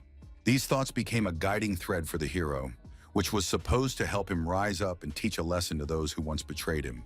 A month passed, and a crowd of concerned people gathered again at the Adventurers Association. One of the guys asked in confusion if the government was not going to rescue them. Another replied that it was not worth saying such things, that help would surely come. They just needed to hold on a little longer. Meanwhile, the rest were completely confused, waiting for news from the guild, which, although not particularly trustworthy, was still considered a safer option. In reality, many were only thinking about themselves, and it was wiser to stick together than to perish alone. Kang's soul heard that the participants had decided to focus on survival and meeting their most basic needs.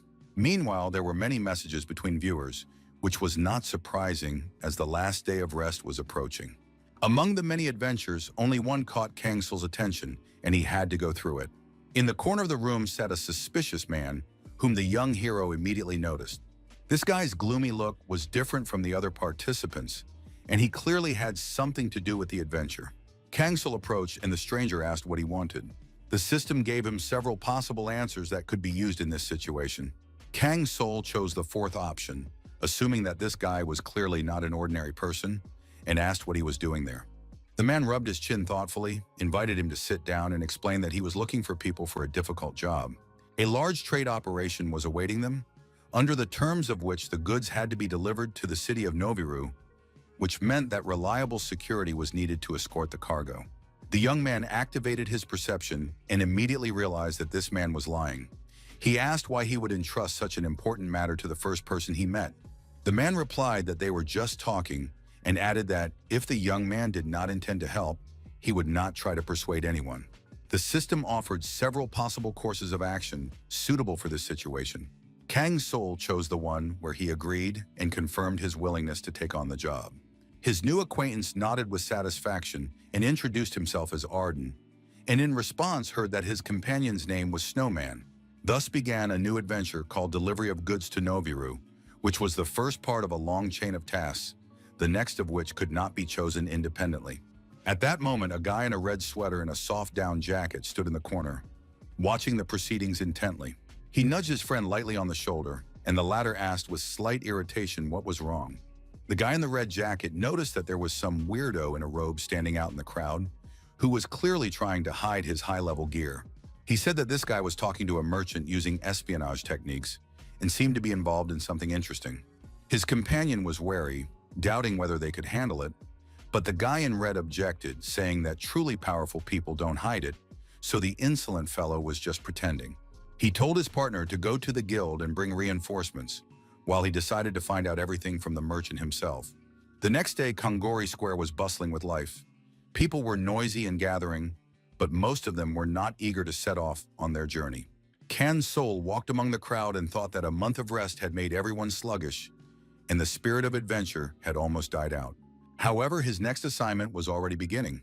It was his third adventure in a row. Arguing could be heard among the fighters. Some said that it was all over, while others insisted that they should believe in success and not lose heart. The south of Pandia was famous for its natural resources, especially the Great Quiet Forest, and that was where they were headed under the contract to escort the wagons. The problem was that there were often bandits and looters of ruins along the way, encounters with whom could end in disaster. Kang Sol carefully studied the instructions and realized that he had already been through this adventure before. Memories of it came back to him along with the snowman's memory. The snowman had gone through this adventure just before the quest about the 5 brothers, but when Kang Sol played his second character, he was unable to complete it. Meanwhile, the porters were already assembling the cart, loading the prepared supplies and checking the fastenings. Arden greeted Kang Sol in high spirits, noting that he had arrived just in time. He introduced the companions who would be traveling with them and suggested they get to know each other better. One of the guys called himself Pak San, and his friend in a hood, Chi Chul. Kang Sol immediately recognized these two. They were the ones who had been staring at him in the association. However, the young hero decided that now was not the time to dwell on the past. The main thing was that this adventure could hold clues to his second identity. Arden explained that although this was a simple escort mission, their group was formally listed as reserves since the merchant had no real security. He added that if there were any problems with reconnaissance or night duty, they would distribute the responsibilities themselves. But for now, they could rest a little. Chichol skeptically remarked that it all seemed too easy and suspiciously calm. Pak Sang said that now he understood why the merchant had initially planned to go alone, because he knew the task was easy and had deliberately dragged them into it. Kang Sol secretly watched these self-confident fools, who didn't even realize what they had gotten themselves into.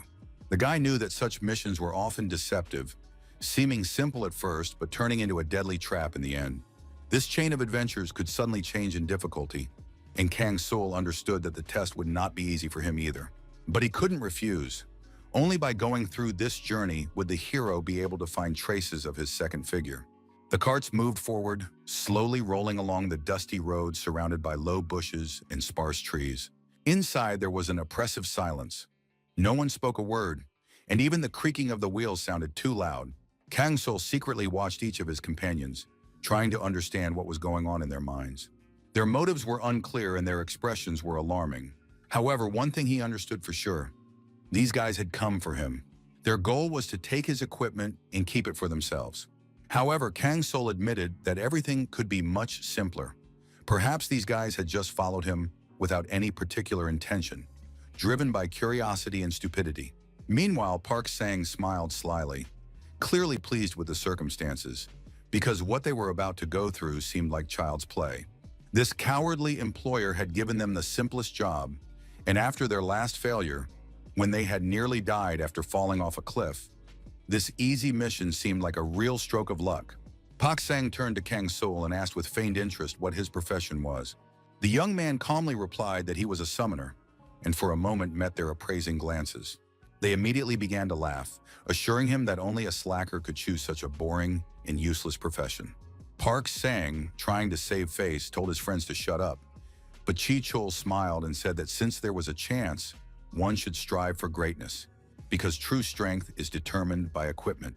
Pak Sang apologized half-heartedly for his friend, adding that at least he could be relied on in battle, even if he had a lousy personality. Kang Sol held back his growing irritation.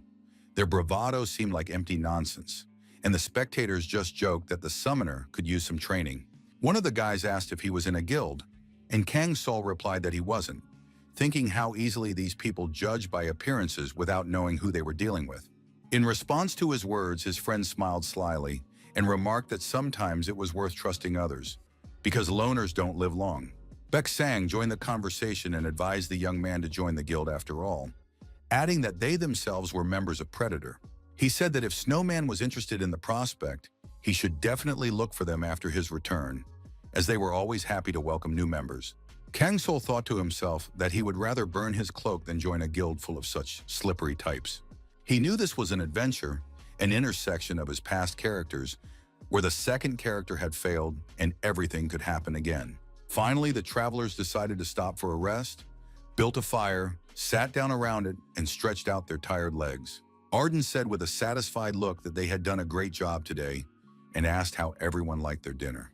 Then he added that he had stashed away some alcohol, and the crowd immediately perked up. Laughter was heard, and the atmosphere instantly warmed up. Arden warned that the drink was very strong, but that was its charm, so they should try it, and then the night would seem shorter. Kang Sol raised his wooden cup of liquor to his lips, but immediately activated his perception skill because he sensed a strange smell. The hero summoned his shadow hand and discreetly pushed the cup aside, deciding not to drink it, as his intuition told him that something was about to happen. Sure enough, Arden soon spoke, but before getting to the point, he apologized to everyone for such an unexpected introduction. He admitted that their plan had changed slightly and was no longer going according to the original scenario. Pak Sang asked in surprise if this meant that they would have to stop somewhere else before Navira. The leader replied that it was no longer possible to change the route, but he could offer something else, something more profitable. After a pause, he announced the price, 600 gold pieces per person, and a murmur of approval rippled through the crowd. The slightly tipsy adventurers were ready for anything for that amount of money, and Park Sang, his eyes shining, asked where exactly they were going. Kang Sol became alert at the moment when Arden thanked everyone for their support with a laugh and began to tell them the details. But before he could finish, a deafening explosion rang out from deep within the forest, and the night was lit up by a blinding light. Kang Sol was the first to notice movement among the trees and managed to shout to his companions to duck immediately. However, one of the mercenaries did not have time to react, and an arrow whistled through the air and pierced his throat, cutting off his cry. The others barely had time to react as dozens of arrows flew over their heads, striking the ground and the wheels of the cart. Kang Sol acted instinctively, darting behind the cart and taking cover behind it, feeling the tree next to him shake from the impact.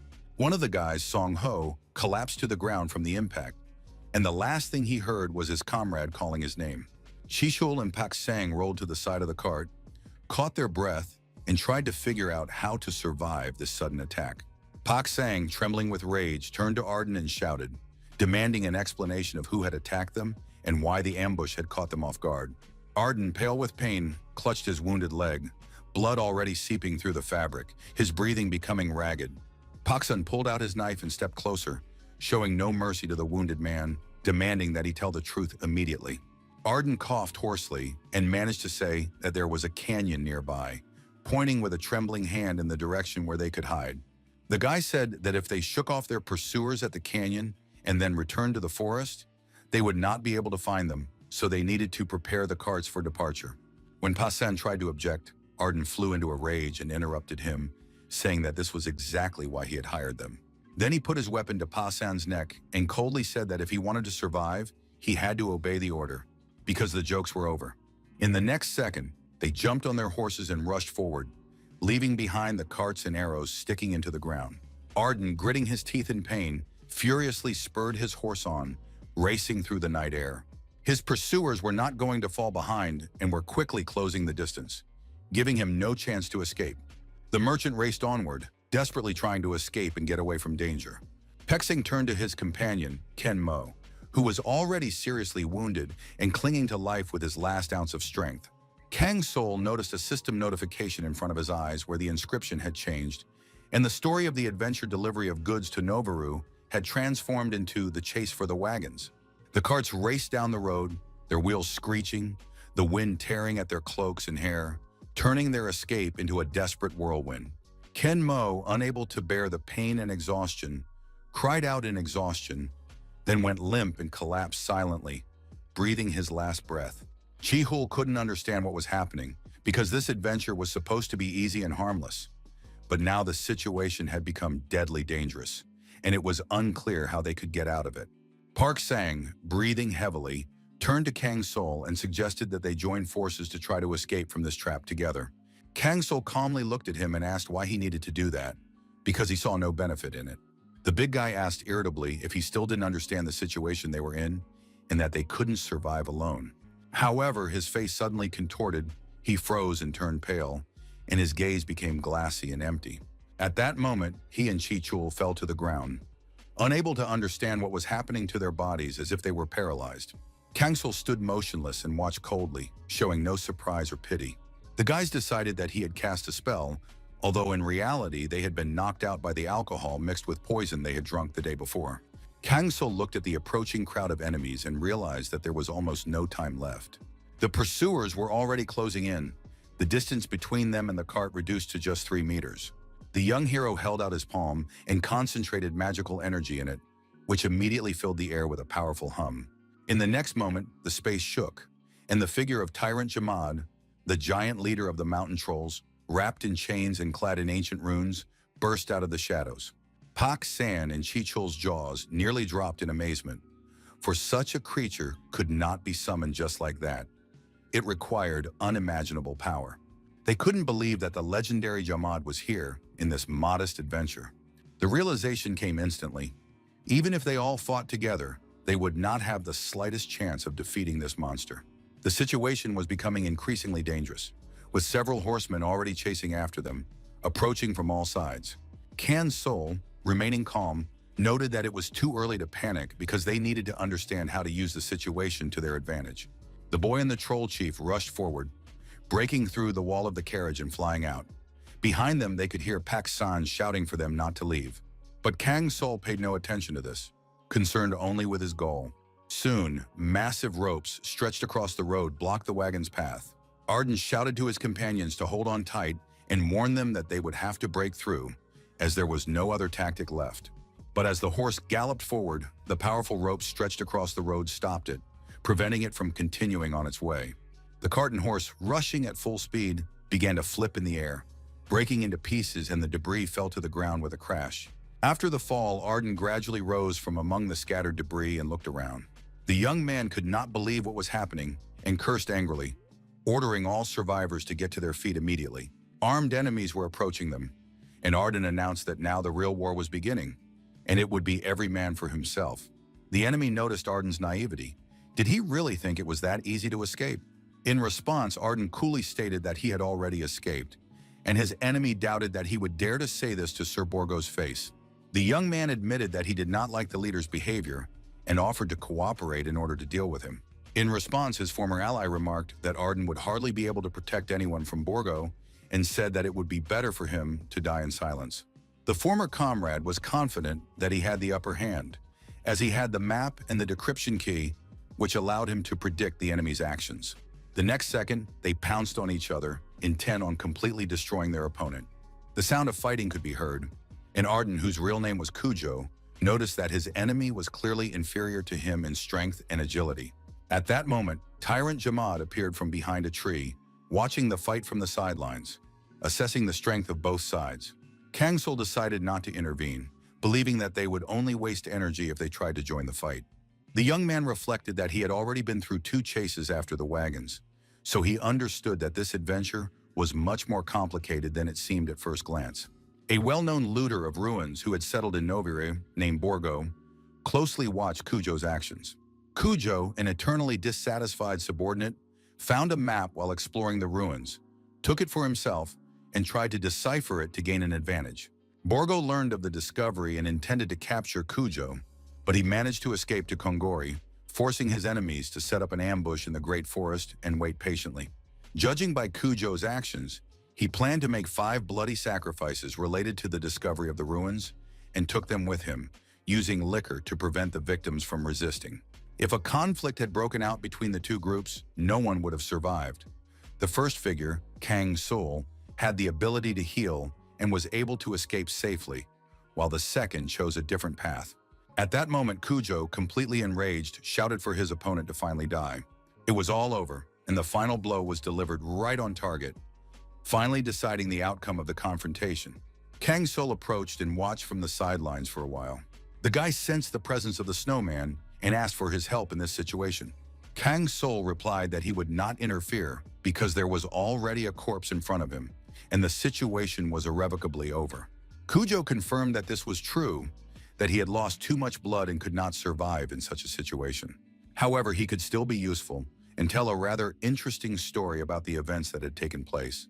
The system provided several possible answers, but Kang Sol firmly decided that he no longer needed this story. It was completely irrelevant to him. Cujo warned that a monster would soon appear in his life, one that no longer resembled a human being, and that in this situation, the young man would die anyway. At that moment, Kang Sol reached for the map. which was exactly what he needed right now.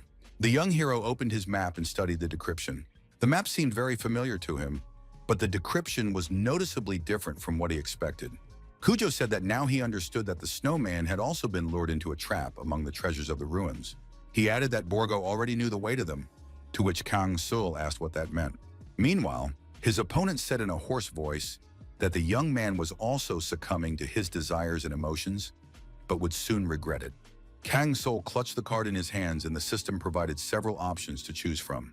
After a short pause, the young man said that he liked the desire, that he himself controlled it, not allowing events to proceed according to someone else's plan. Meanwhile, Baek Sang and Chichul were in complete shock. Everything had gone completely wrong, and it was all the fault of that scoundrel. A moment later, they heard the approaching sound of horses' hooves, growing louder and more alarming. Chichul tried to run away, while his friend advised him to freeze, as they couldn't get far anyway. They began to watch who had arrived this time, and noticed a powerful horseman on a horse.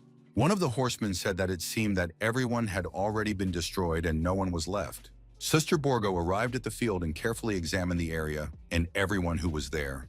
People began to scatter rapidly across the clearing, checking every corner and examining those present. Finally, one of them called Borgo and reported that they had found Kujo. Kujo's body lay lifeless on the ground, completely wounded and destroyed. Borgo thoughtfully approached the body, examined it carefully, and lifted it off the ground. He began checking the pockets and looking for anything valuable, but found nothing. After that, the main villain remained in thought and was silent for a while. After a short pause, Borgo let out a wild laugh, and his subordinates looked at him in surprise. He pushed Kujo's body aside and announced that there was absolutely nothing here. Nothing at all. There was no map or decryption in Kujo's pockets. Someone had taken everything earlier. Borgo was puzzled by what was happening and began to guess how it could have happened. He declared that they would soon find out everything, and to do so, they needed to interrogate the prisoners. Pak San and the other survivors begged not to be killed and promised to tell everything they knew.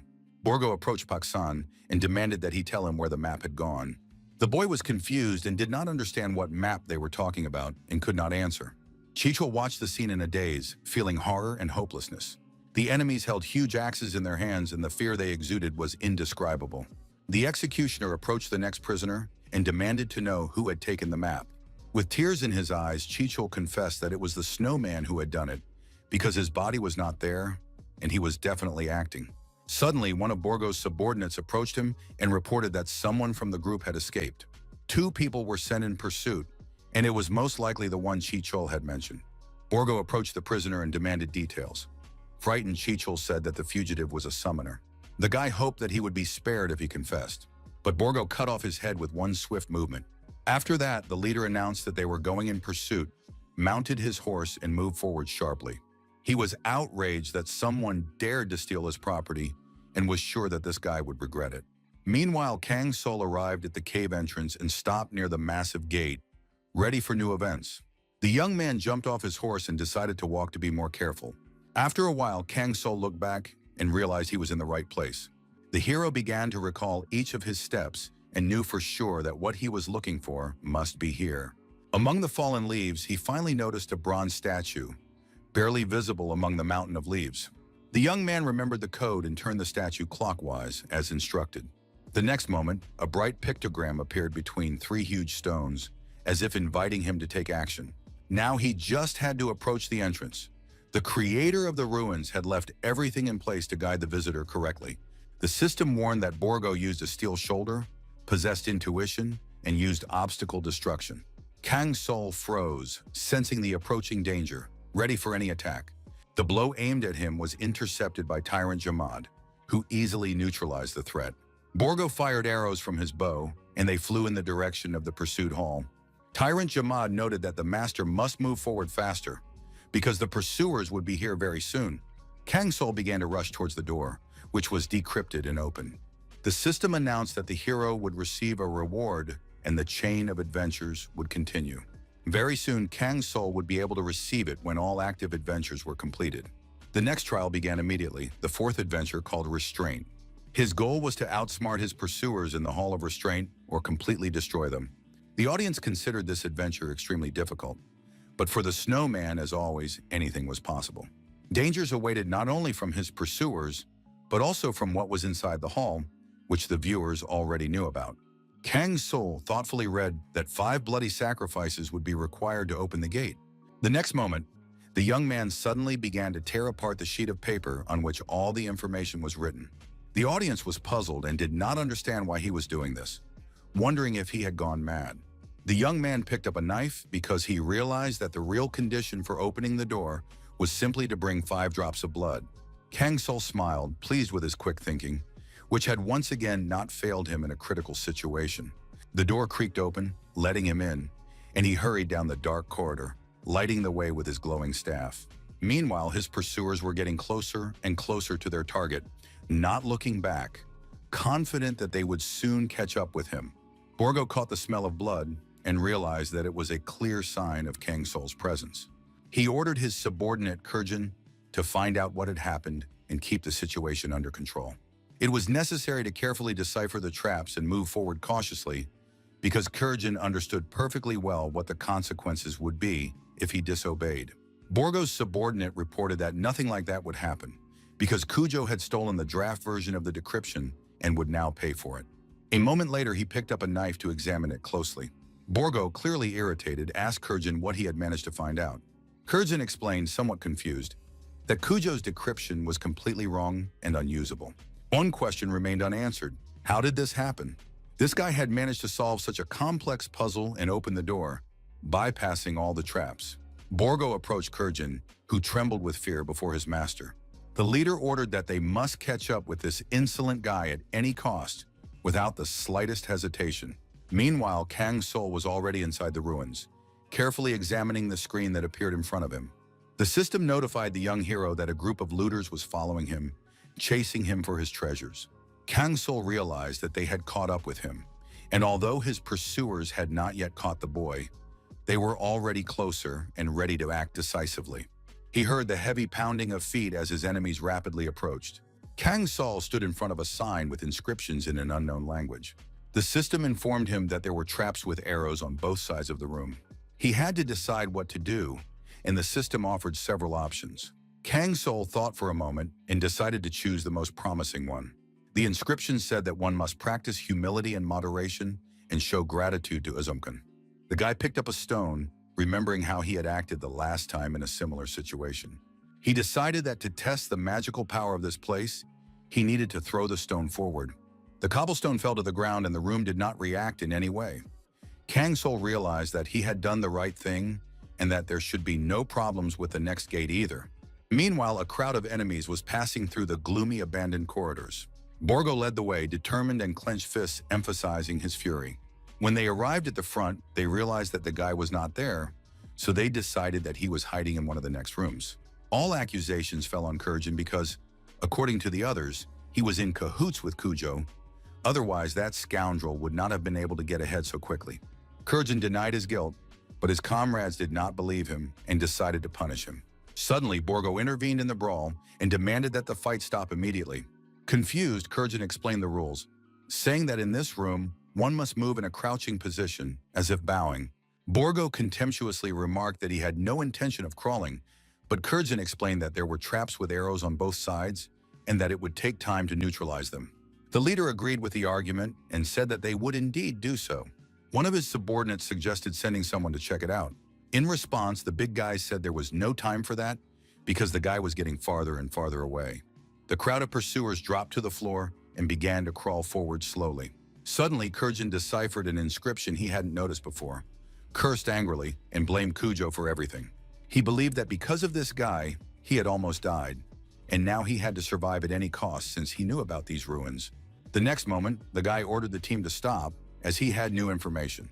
Borgo asked intently what the problem was.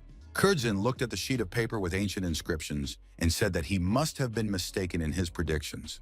He suggested that if that scoundrel had already reached the middle of the ruins, he might have found the trap control room. Borgo was furious but suddenly sensed danger approaching. The next moment, arrows flew into the crowd of pursuers, hitting them directly. One of the pursuers managed to grab a shield and protect himself from the impending danger. It was pointless to crawl any further, so they got to their feet and rushed forward. Some managed to escape, but others were killed. Borgo cursed angrily and demanded to be informed of the losses.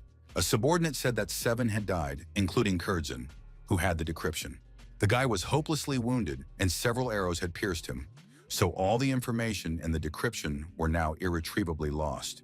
Borgo thoughtfully grunted twice and then began to laugh nervously. Gradually, he laughed even louder and hysterically remarked that this snowman was quite an interesting scoundrel. Meanwhile, Kang Sul continued on and passed through the next door. Inside, there were several levers connected to the mechanism of the gate he had just passed through. The guy realized that by turning one of them, he could delay his pursuers. Kang Sul knew that this was the 5th gate and remembered it as a secret room without doors. The system activated his perception, and the young hero immediately realized that there was a trap here. Since there were no doors in sight, it was necessary to choose one of 5 courses of action. Kang Sul decided to move forward, considering it the most optimal option. The young man began to move cautiously, lighting the way with his staff, which glowed brightly. The phrase on the wall said that he had to close his eyes and walk the distance from his heart to his Omkan. The interpretation spoke of priests who always used the number 8, the sacred number of the mystical god Izumkan. This meant that his followers had to close their eyes and take 8 slow steps forward. However, there was an important nuance. People of that era were 2 meters tall, and their steps differed from those of Kang Sul, so he had to follow a different rule in order not to lose his way. On the 9th step, the young man opened his eyes as instructed and looked straight ahead. At that very moment, an incredibly bright and powerful stream of dazzling light burst forth before him. Now he had passed through the 5th gate of the Hall of Restraint and immediately the 6th. He passed through the 7th and 8th gates with the same success. Spectators marveled at how he did it and wondered how he seemed to be walking a straight path without any mistakes. Kang Sul looked further down the corridor, and the creator of the ruins smiled somewhere in the darkness. The young man thought about how the last gate would soon be reached, which meant he was approaching the 2nd figure. He was only able to pass through these ruins thanks to the memories he had. The hero's face tensed because he did not know if his 2nd figure would be here. The 2nd figure was Gilius, the plunderer of ruins, whose life turned out to be very short.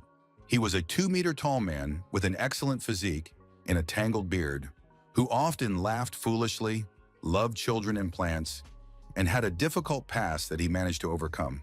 Kang Sul continued to rush forward, confident that this man was right here. The trace of his first figure was on the rock, and then he was able to find him.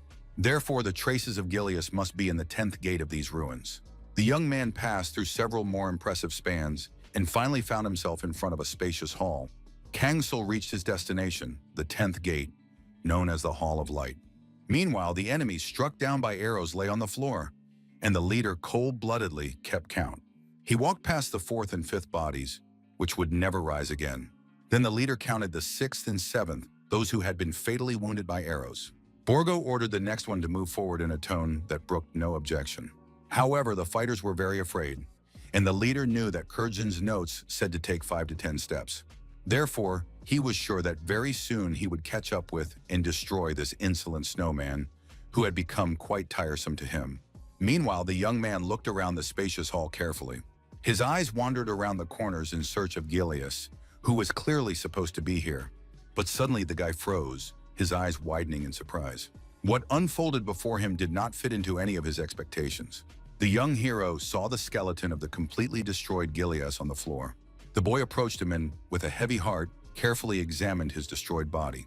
Kang Sul felt a strange and incomparable feeling wash over him with sadness. He had already experienced it when he found traces of his first figure, and now, next to the second one, he was experiencing the same thing again. Kang Sul slowly approached and gently touched the stiff and cold bones. But in the next moment, Kang Sul felt his head suddenly heat up, as if thousands of lightning bolts were rushing through it. The young man sat down on the ground, grabbed his head with his hands, and was in complete shock. The transfer of Gilius' memories had begun, and the process was extremely painful. The boy remembered how Gilius boasted about his huge muscles and said he was invincible. The other heroes looked at him with apprehension, and the bruiser insisted that they remember his name well. Gilius said that he would reveal the secrets of all the ruins, because he was the only one capable of doing so. Kang Sul gripped his staff even tighter, tension building in every muscle. The young man lowered his head, still haunted by memories. Gilius tried to save his friend Jaren from the abyss, who was clinging to his hand with his last ounce of strength. Kang Sul still saw these vivid images before him, as if everything were happening in real life. Gilius figured out that the number of his Omkin was 8 steps. He just had to close his eyes and move forward. The sand was a bit of a hindrance underfoot, but the trap itself was not that difficult, as everyone would surely agree. At the moment when the Hulk was waiting for a response from his allies, he did not hear it at all. And then it turned out that they had all died and the man was completely alone. Finally, the last arrow pierced Gilius' chest, and he sat down on the floor in exhaustion, even though he had almost reached the last gate. The man thought about what he had done, raised his head and looked at the huge ceiling. There was a drawing above, perhaps a mirror, and a guess flashed through his mind. Gilius mustered his last strength to say that Izukan was the goddess of light, but in the next moment, his mind clouded over. The last thing this hero thought was that he wanted someone else to see the same thing, but there was no one there, and Kangso felt tears streaming down his eyes and pain tearing his soul apart.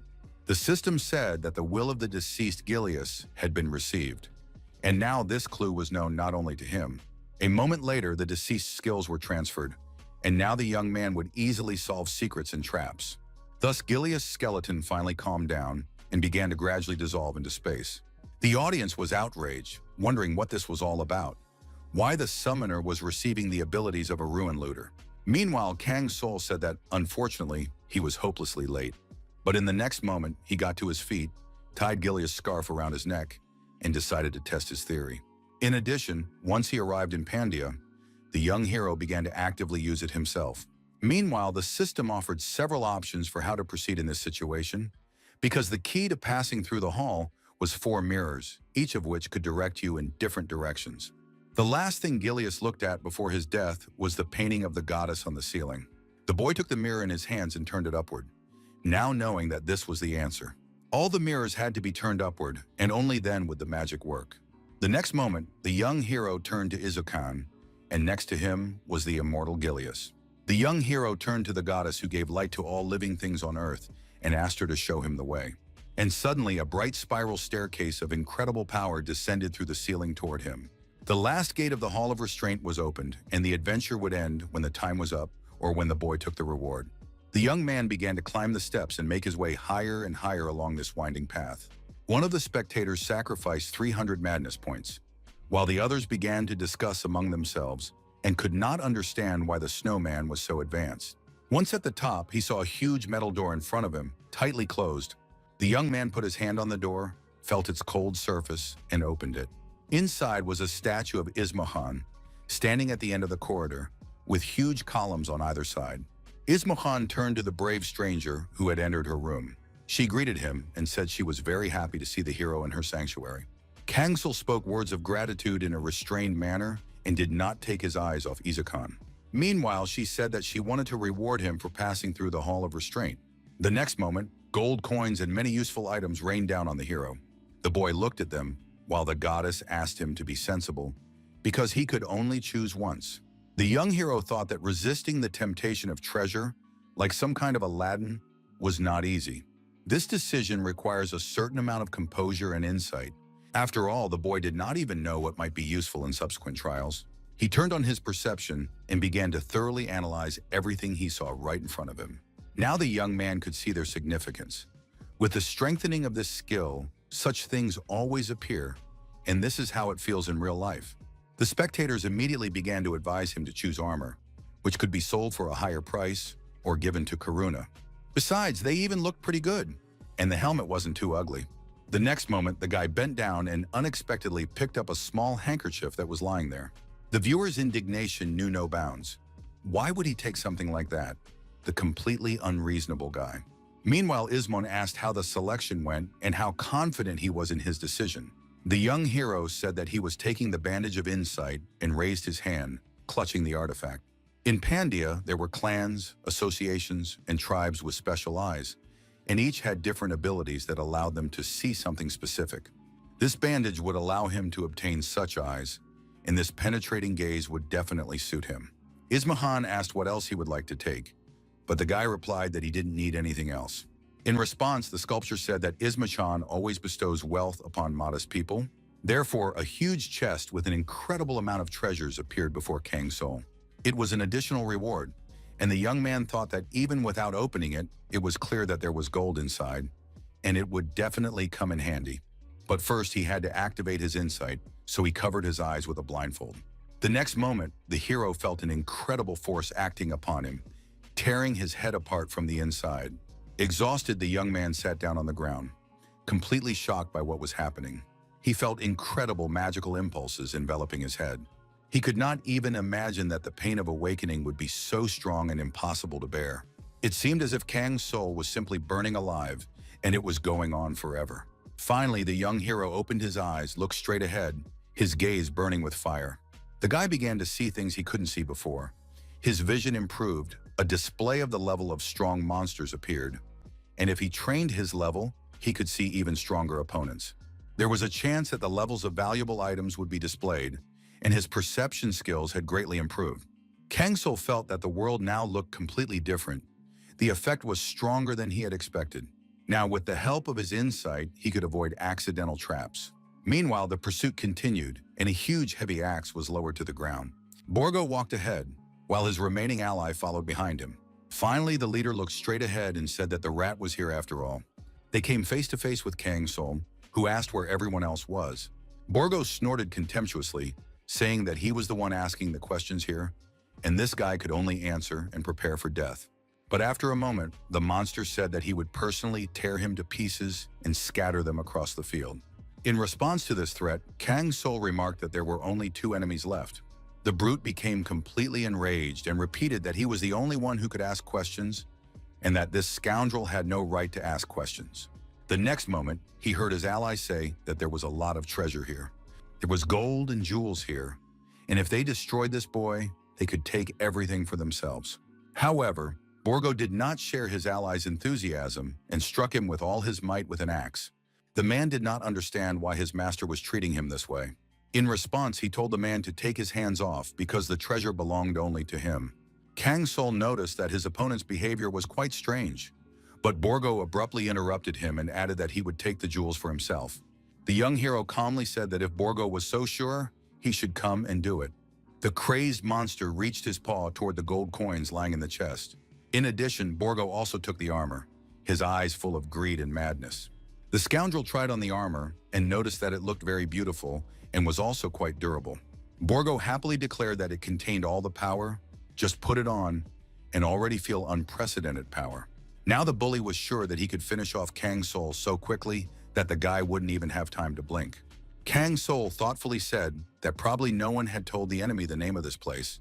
The opponent asked irritably what the guy meant and what he was talking about. But in the next moment, the statue of Izokan behind the young hero activated and flashed with magical streams of fire. The goddess was seriously angry that this miser, who showed such greed, dared to come here. The statue said that he was unable to resist temptation and must pay for it. Borgo said that greed was his main character trait, that he lived with it and would never have achieved such heights without it. The Hulk was sure that no one could punish him, while Izokan was filled with wild rage. The next moment, the monster felt an incredibly powerful magical attack. There was an explosion, and Kang Soul calmly watched from the sidelines as the smoke gradually settled. From now on, Borgo could use all the items in the Hall of Restraint without restriction, for he had been struck by Izokan's curse. The young man watched the incredible explosion that occurred right next to him and thought about how it all began. Borgo's physical strength had increased significantly as a result of this attack on him. All his stats dropped by 50%, and Borgo became a ghost of his Omkan, now under her control. The villain swung sharply, holding a sharp magical spear in his hand. In the next second, Borgo released this weapon with incredible speed. With a loud whistle and unprecedented accuracy, the spear rushed forward. The young man watched the weapon's approach intently, his eyes sparkling. If it weren't for his quick thinking, Kang Soul would have been killed by this attack, but he managed to dodge it. At that moment, the monster let out a huge roar and lunged straight at him, moving its paws. But at that moment, Tyrant Jamad appeared through the smoke, ready for decisive action. The troll leader said that the enemy was not even in control of his own body. The young hero was now able to see all of the enemy's characteristics on the system table. The interface changed, and such a detailed description of Borgo clearly appeared thanks to his insight. At that moment, the brute said that he had become what he was because of this guy. Therefore, he promised to tear him to pieces and show him no mercy. However, Tyrant Jamad blocked his opponent's attack with incredible strength and ease. He clung to his enemy while Borgo demanded in an angry, furious voice that he be released. But the troll chieftain had no intention of doing so and bound his opponent's hands with a chain. In the next moment, Tyrant Jamad delivered such a powerful blow that it threw his enemy several meters away. Borgo lost his arm, which was firmly attached to the troll chieftain. The monster was thrown back several meters and let out a ferocious growl. He fell to the floor at full speed, raising a cloud of dust around him. The villain heard his and demand that he get up, but the brute only growled angrily. The sculpture told him to protect the hall and everything in it. The next moment, the monster was enveloped in magical power, which lifted him to his feet. Kang So looked straight ahead with determination and severity, watching his opponent. Borgo declared that he was invincible and that he needed to protect the hall and its treasures. In response, the tyrant Jamad said that he would simply tear him to pieces so that he could never rise again. However, Borgo furiously demanded that the enemy keep his hands off what belonged to him. The next moment, they clashed again in an incredible battle, and sparks flew around them. Borgo raised his hands and tried to defend himself from the blows that rained down on him again and again. He used treasure control, and the connection was activated. Kang So noticed this and warned his fighter to be careful. The next moment, when the blow fell on Tyrant Jamad, he managed to parry it with incredible speed. It was a deadly blow that activated Borgo, and it worked like a shock wave, causing additional damage. Borgo held a huge iron hammer in his hands and swung it with incredible speed and accuracy. In the next moment, the enemy delivered a crushing blow that inflicted unprecedented damage on their side. Tyrant Jamad flew back against the wall and hit his back with a hoarse cry of pain. Kang So watched his ward anxiously, but thought that there was still a chance of victory. Meanwhile, Borgo approached Kang So with a nasty satisfaction, noticing that the young man was alone, and he sarcastically regretted that the young hero would die in such a pathetic place. However, Kang So remained calm and cool-headed even now, showing his unyielding optimism. Borgo asked irritably what the boy found funny in such a situation, but decided that it was just anger at the inevitable fiasco. The scoundrel was convinced that the young man was not ready to accept his quick death, and was therefore being insolent. Borgo reactivated his treasure control and mocked Kang So, saying that fear was already visible in him. The monster promised that for such a disgrace, death would be the most humiliating outcome for the young man, and raised his weapon to strike. But suddenly, Tyrant Jamad jumped up from the floor and rushed back into battle. The troll chieftain delivered a powerful blow aimed directly at his opponent, as if he wanted to break the very air around him. He grabbed the enemy with an iron grip and declared with a contemptuous smirk that greedy cowards did not know true fear. Borgo growled angrily in response that the troll was talking complete nonsense and was clearly delusional. Meanwhile, Tyrant Jamad had already summoned his magical powers, preparing to make the earth tremble with terror. In an instant, he squeezed his opponent's hand with such fury that the latter felt instant hellish pain. Tyrant Jamad sternly declared that even if the body did not belong entirely to him, the rage remained his own. Then he struck so swiftly that Borgo lost his balance and flew away, tumbling through the air. However, the troll chieftain did not give his enemy a single second of rest, and throwing aside the severed limb, demanded that he get up. Borgo, choking with pain and rage, croaked that he would destroy the vile troll at any cost. Tyrant Jamad said in surprise that this was the first time he had heard such curses, because usually when he appeared, people begged for mercy. A moment later, he added that the situation could have turned out differently, because anything can happen when you're on the brink of death. Borgo, driven by rage and desperate determination, swung at his enemy and activated the treasure control. The magic spear flew from its place and rushed towards Tyrant Jamad, and the enraged monster confidently declared that his opponent was about to die.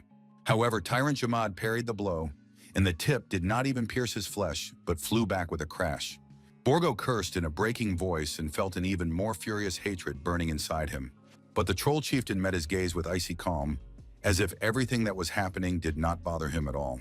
Jamad easily parried another attack and noticed that his opponent was desperately rushing toward victory, not even realizing that by doing so, he was only driving himself into an even more deadly trap. In the next second, Borgo received such a crushing blow that his legs buckled and he fell, hitting the ground hard.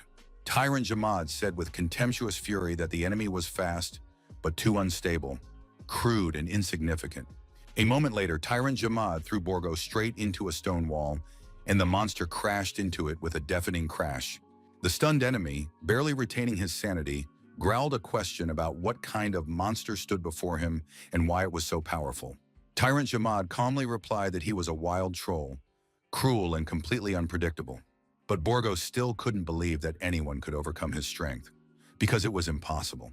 Kang Sol heard his protege say that this world was full of secrets, and that was what made it so exciting. Borgo shouted furiously, declaring that the battle was far from over, and demanded that his opponent finally shut up. The system immediately reported that Borgo had reactivated treasure control. The troll chieftain, however, met the attack with fierce resilience and did not allow it to break him. Borgo's blow was even more ferocious, as he put all his mad despair into it and activated the wave's deadly effect. Kang Sol warned his warrior in a sharp voice to be extremely careful, because the next mistake could be fatal for him. At that moment, Borgo was already swinging, preparing to deliver the final crushing blow to his enemy. He used his powerful weapon, a sharp and accurate sword, but Tyrant Jamad was covered in the stone armor and did not receive a scratch. Borgo was shocked and couldn't believe his eyes because such a thing seemed simply impossible. In the next moment, the troll chieftain pushed off the ground and delivered a powerful counterattack. Borgo, losing the last of his courage, begged for mercy, sobbing and breathing heavily with fear. The Tyrant Jamad rejoiced, for his opponent had finally acknowledged his weakness and fear. Borgo muttered that the enemy had monstrously huge hands that he was unable to overcome. In response, the troll chieftain coldly remarked that it was not a matter of hands at all, but of fear, which completely controlled his opponent. A moment later, the battle was over. The ghost of Izukan was defeated, and Tyrant Jamad received an achievement and a new title. Catching his breath, the troll chieftain glanced at Borgo, who had collapsed before him, and was finally convinced of his victory. Kang Sol thought with satisfaction that it was not for nothing that Tyrant Jamad was considered one of the best leaders of the Stonefang tribe. He decided that this was precisely why this opponent was initially beyond the capabilities of a simple looter of ruins. A moment later, the chest flashed with a bright, fiery glow and filled the hall with yellow light. The young hero and Tyrant Jamad immediately turned around, and now Kang Sol received a great reward. The hero's level increased, and his attribute points were replenished along with his cleaned armor, warm blanket, and broken bronze helmet. All these items appeared before Kang Sol, completely ready to obey his will. The young man was surprised because these were all the items that Borgo had used, and he did not expect to receive the artifacts so easily and without a curse. At that moment, the sculpture's eyes flashed with light, as if Izumkan intended to give an explanation. She said that Kang Sol had managed to resist the temptation of the treasures, which meant he had a truly strong will. Kang Sol noticed that the skill Ruin Plunderer had been activated, which meant he would receive an additional reward that Gilius himself had once possessed. Izumkan explained that Kang Sol was like the strongest steel and possessed the heart of an icy hero. After that, she demanded that he go forward and bring light to this world. The blessing of the Mountain Fists underwent a change and absorbed divine energy. Tyrant Jamad was once a tribal chief who served the earth dragon Tangrid, so he instinctively tries to reject the blessing of an unknown deity. Kang Sol thought that, unfortunately, he would have to leave the helmet in his inventory, but suddenly it might come in handy later. Borgo's armor remained intact even after Tyrant Jamad's fierce attacks, and it had a very advantageous class. In Pandia, each piece of equipment had its own quality level, and at the beginning, you could find not only ordinary items, but also special, rare, and treasure items. Treasures are the highest level, but they are divided into categories: relics, sacred and exceptional items, as well as their analogs. Cursed items belong to the class of vicious relics and require a special profession or purification. Borgo's armor is one of them, which is why Tyrant Jamad could not wear it. Kang Sol decided that the best solution would be to give the armor to the Moon Knight Karuna, and now his ally had excellent protection. The young hero thought that he had only a few truly valuable artifacts left. The Blessed Mountain Fists, made of extremely durable material, were improved. They received additional damage, increased stats, and a useful bonus for allies. The boy looked at his titles and realized that they were also at a fairly high level, as were all the rewards he had received. Kang Sol was glad that he had trusted his intuition and waited for Borgo to appear, because everything had turned out as well as possible. But there was nothing left to do at this point, so the young hero pressed the button to end the adventure and received his well-deserved points. The system informed him that his personal data would remain hidden, and his score had already exceeded 500,000 points. A table of top adventurers appeared on the screen, and viewers were absolutely shocked by the result. Now it was time to relax in a safe zone, such as the city of Kongori. The free city was famous for its prosperity and happy residents, and adventurers rested, trained, and prepared for new adventures here. Kansol looked at the glowing windows of the apartments and realized that the other adventurers had already completed their journeys and returned to rest. The young man moved forward, feeling tired and dreaming of getting to his rented room as soon as possible. The young man did not suspect anything, although someone was watching him closely from around the corner. The unknown man watched his every step intently and did not take his curious gaze off him. But suddenly, Kang Sol's intuition kicked in, and he became alert, assuming that a representative of the guild was watching him. He remembered that his 4 companions had died, and the news of this could already have reached the guild leadership. Although there was still a chance that this was not a guild member at all, the young man decided to act immediately. The stranger peeked around the corner, trying to figure out where his target had disappeared to. However, no matter how hard he strained his eyes in the darkness of the night, he could not see anything. But suddenly, Kang Sol was right next to him and pointed his sword at him, completely in control of the situation. Completely shocked, the guy was speechless for a moment and could only make incoherent sounds. Kang Sol demanded an explanation as to why this guy was following him and coldly threatened that if he didn't want to talk, they would extract the information from him by other means. The observer said in a trembling voice that he knew everything. Kang Sol indifferently asked what exactly he knew. The guy replied that he knew Kang Sol was a hidden player, the only one who had appeared in the city after the overall rating had changed. The young hero assumed that this guy had no malicious intentions, but still asked why he was watching him. The stranger admitted that he wanted to ask for help. He asked to be heard, so they went to a small tavern together. The first thing that caught Kang Sol's attention was the guy's strange black hand, which was clearly not like a normal curse. At first glance, it might have seemed that the flesh had rotted away, but it was too smooth and intact, as if it had been magically transformed. Meanwhile, his new acquaintance continued to talk excitedly about his younger and older sisters. The young man lowered his eyes and a deep sorrow appeared on his face that was difficult to resist. He said that his older sister had died during their second adventure in the mountains. This adventure was called 5 Friendly Brothers, and it was there that she fell into a trap at the edge of a cliff. The girl fought desperately, but there were too many trolls and she slipped and hung over the abyss. Her brother tried with all his might to pull her out, his face covered in sweat from the strain and fear. But the lady realized the hopelessness of the situation and asked him to let her go so that he would not die with her. Yemen ordered his sister to hold on tighter in a breaking voice, assuring her that he would save her. But Sebek was no longer listening to him. Finally, the lady only confessed how much she loved her brother, and her voice sounded with quiet sadness. After these words, she opened her hand and fell into the cold abyss. Her last request was to take care of Noel, as her younger sister was now all alone. Sebek's voice, her gaze, and her words were forever etched in the young man's memory. Since then, his older sister has come to him every night in his dreams and begged him to save her. Kang Sol remembered the name of the incident, which was called an unexpected accident, where Yem received not a curse but a rare feature, a ghostly hand. However, even if he were to be freed from the ghost's influence, the hand was now completely under the spirit's control and could not be used in any meaningful way. But if this influence is suppressed, Yemen will be able to gain incredible power. Kang Sol clarified what exactly the request was about and heard that it was all related to the guy's younger sister.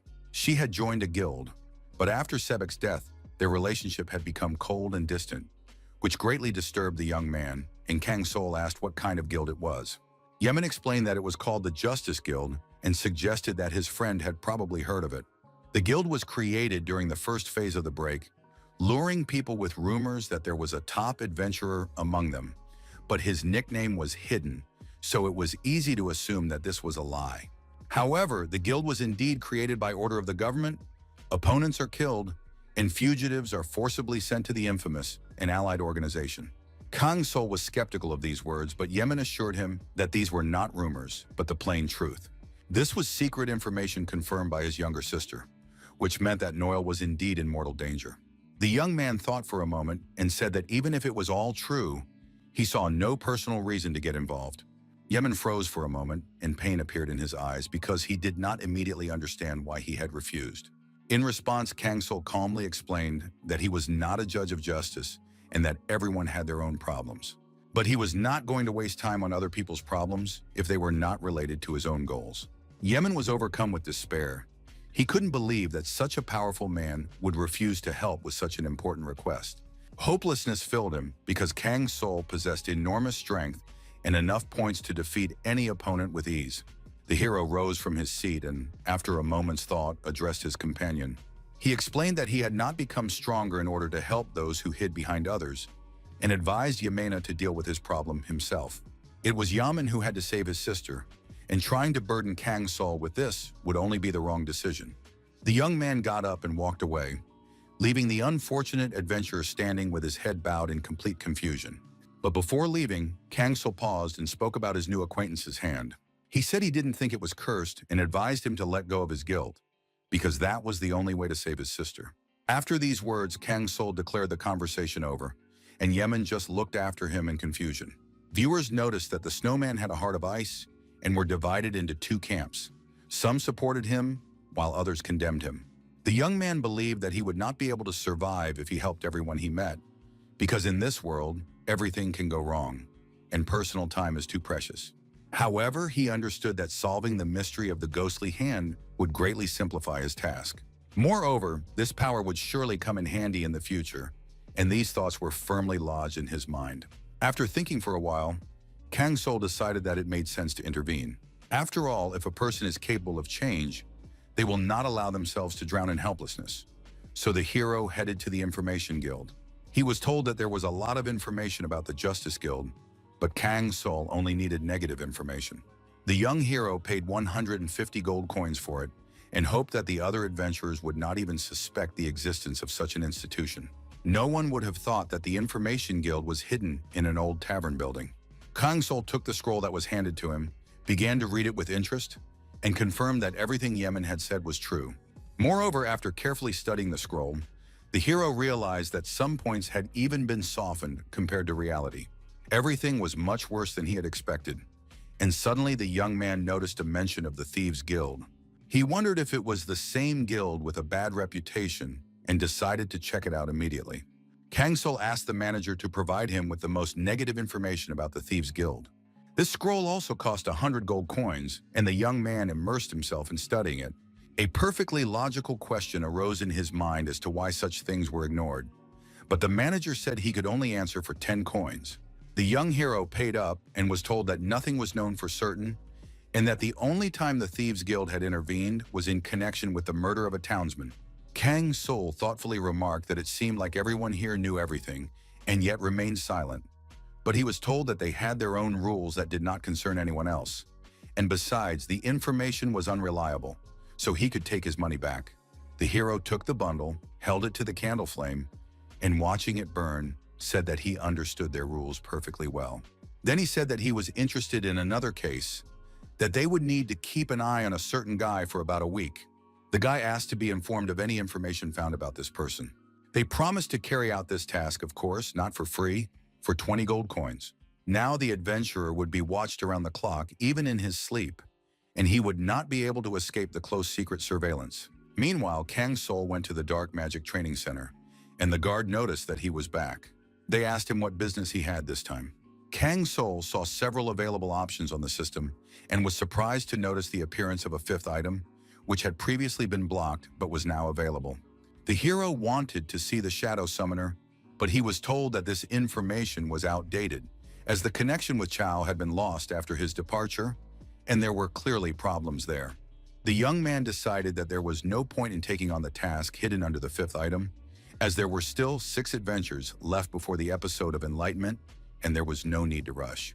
The system immediately offered several options for a response to the guardian of this place. Kang Sul thought that he could close this episode later if he postponed the task, and offered to bring news about Chow. The guard said with obvious joy that it would be very kind of the hero. Thus began the adventure of the missing summoner, in which it was necessary to find traces of the Shadow Summoner, Chow, and Novire. The guy said he needed to improve his skills, and they let him pass. Although the opportunity to use the fifth point temporarily distracted him from his original purpose for visiting, Kang Sul now had 4 skill points, and the most sensible decision was to strengthen his main skill of summoning shadows. A moment later, he managed to improve his skills and increase his stats. Now the young hero is able to summon Karuna and Tyrant Jamad at the same time, and each of his shadows has the power of an entire legion. The boy remembered Yemen's words about his strength and incredible number of points. For a few moments, Kang Sul was lost in thought, but then he made a decision. He had nothing left to do in Kongori because only low-reward adventures remained here. At that moment, members of one of the guilds were sitting in a bar discussing their fallen comrades. One of them told the boss that the guild of looters was to blame for everything, and that they had lost 4 people because of one guy. Pak Sanari asked what the young man's name was, and he was told that it was Snowman. The leader knew this quiet-looking young man, but he understood that this guy was not so simple. 4 people went with him at once, and all of them died. When one of the guys suggested killing Snowman, Pak Sanari said they should just watch him and not act too rashly. It was extremely important to set priorities. In any case, he would die. They just had to decide how. But now, working with the Justice Guild, they couldn't kill him openly. One of his companions noted that the adventurers from this guild seemed suspicious and asked if it was worth dealing with them at all. The leader said that they were just exchanging information and pretending not to know each other. Chong Won-chul, the head of justice, was too weak to control them internally, so the guys pretending to be assistants were going to take over his guild and expand their influence in Kongori. After these words, a sly smile appeared on the leader's face. In this world, everything had become so wonderful that even if you killed someone on the street, no one would interfere if it did not concern the authorities. When real laws are absent, brute force inevitably takes their place. Suddenly, one of the adventurers burst into the room and called out to the boss, looking very alarmed. The guy reported that the Justice Guild, led by John Won-chul, intended to use them. At first, the boss didn't understand what he was talking about because it sounded strange and illogical. They explained to him that some crazy guy had snuck in alone and looked completely determined. Even when other adventurers tried to stop him, the stranger pushed forward as if he were completely insane. The young man claimed that he was looking for his sister named Noel and demanded to know where she was. At that moment, Yemen's hand suddenly activated, and he heard the voice of his deceased sister. The girl called his name and desperately begged him to save her. Yemen felt the presence of a ghostly creature behind him, shrouded in magical energy. The next moment, he received a crushing blow that barely allowed him to remain standing. However, the young man resolutely got up and said that he didn't care if it was a curse or not, even if he was unable to use his arm. The young man had come here to rescue his sister from this lair, and he had no intention of backing down. Suddenly, Yemen heard a familiar voice and turned sharply in that direction. Noel was running towards him, out of breath, surprised by the encounter and eager to be close to her brother. But at that moment, John Won-chul intervened, growling that this girl was too much trouble. John Won-chul stated that one cannot simply announce one's departure from the guild, because in this world, everything is much more complicated. Noel confidently said that she would leave immediately and did not understand why this was causing problems. The guild leader replied that they couldn't let someone who knew too much and had decided to leave go. The man warned the others not to spread what they had heard and said that Noel was obliged to pay for the resources and efforts invested in her. The debt amounted to 5,000 gold coins, and the lady sincerely did not understand why she had to pay such a huge amount of money. John Won-chul explained that the guild existed for profit, so every member was obliged to return everything they had received. He ordered both of them to be arrested, and Noel said in a breaking voice that this scoundrel was deceiving everyone, intending to use and sell her. Noel realized that there was no hidden player from the top, and that the promises to protect the weak were just lies. Suddenly, the girl realized that these people knew everything in advance and were just pretending. Chong Won-chul noted that people are willing to do much worse than ordinary lies in order to survive, because the world has become hopelessly cruel. Yemen turned to his sister and promised that they would get out of this mess and everything would be fine. The next moment, a crushing blow rained down on him from above. The girl called out to her brother in confusion, but the hero couldn't stay on his feet and collapsed heavily. The leader gave the order to seize him and finish him off together, leaving him no chance of escape. Yemen lay on the ground, completely stunned and unable to get up and resist. At that moment, Noel felt someone grab her arm with a death grip and not let go. Chong Won-chul coldly advised the lady to calm down, claiming that he was still merciful. The girl demanded to be released and could barely hold back her tears, but the scoundrel did not back down and slapped her across the cheek with all his might. Meanwhile, Yem continued to take the blows and tried to defend himself, raising his arm with difficulty. The young man reached for the weapon that had fallen just a few inches away from him, hoping to grab his salvation. Finally, when the young man touched the sword, The special ability of his awakened phantom hand was instantly activated. Yemen jumped to his feet and struck a crushing blow with all his might, putting everything he had left into it. In the next second, the phantom hand began to develop rapidly, powerfully cutting through the air with every movement. The black hand helped the hero move in bursts, accelerating his body over short distances and reducing the time it took to get used to new movements. Chong Won-chul shouted furiously at his subordinates, calling them useless nobodies, and ordered them to immediately report this to the looters. Noel, shocked by what was happening, called her brother, her voice filled with both fear and hope. The young man clutched his weapon, magical currents swirling around him, while his opponents rushed into the attack with cries. The boy took a deep breath, heard his sister's cry for help, and an all-consuming rage flared in his heart. Before him appeared the ghost of his sister, her eyes filled with boundless faith, confident that he would be able to save her. The terrible moment when his sister fell off the cliff, which haunted him every night, flashed through his mind again. The young man stared at the ghostly image of the young girl, not taking his eyes off her, and remained silent for a few tense moments. Yemen heard her request to take care of Noel again, and at that moment, his younger sister rushed towards him. The boy clenched his teeth fiercely and gathered the last grains of strength that still glowed in his weakened body. He realized that he had not heard her words before because of his overwhelming guilt, and he understood that his hand was not cursed. It had become that way because of her last request. So the young hero shielded his sister with his body and declared threateningly that anyone who dared to approach her would die immediately. At that moment, Chong Won-chul heard someone address him and, frowning in confusion, turned toward the source of the voice. He was told that help would probably be needed, but the leader coldly replied that it was too late to deal with a pathetic insect and eliminate minor problems. Beksanari looked closely at Yemen and asked if he was the scoundrel they were looking for. But in the next second, he added that this guy was clearly not a snowman and definitely not the one at the top of the list. After these words, the scoundrel confidently jumped up and rushed straight at Yemen, who closed his sword, preparing for the blow. Paksanari decided that Yemen's skills were rather mediocre, so he was unlikely to be the dangerous opponent. The leader activated his Iron Fist technique, used monkey movements, and employed his ability to deliver pinpoint attacks to weak spots. Yemen, already exhausted and barely able to stand, desperately tried to fend off the fierce blows. But soon the young man lost his bearings and his opponent's hands swiftly grabbed him, leaving him no chance to dodge.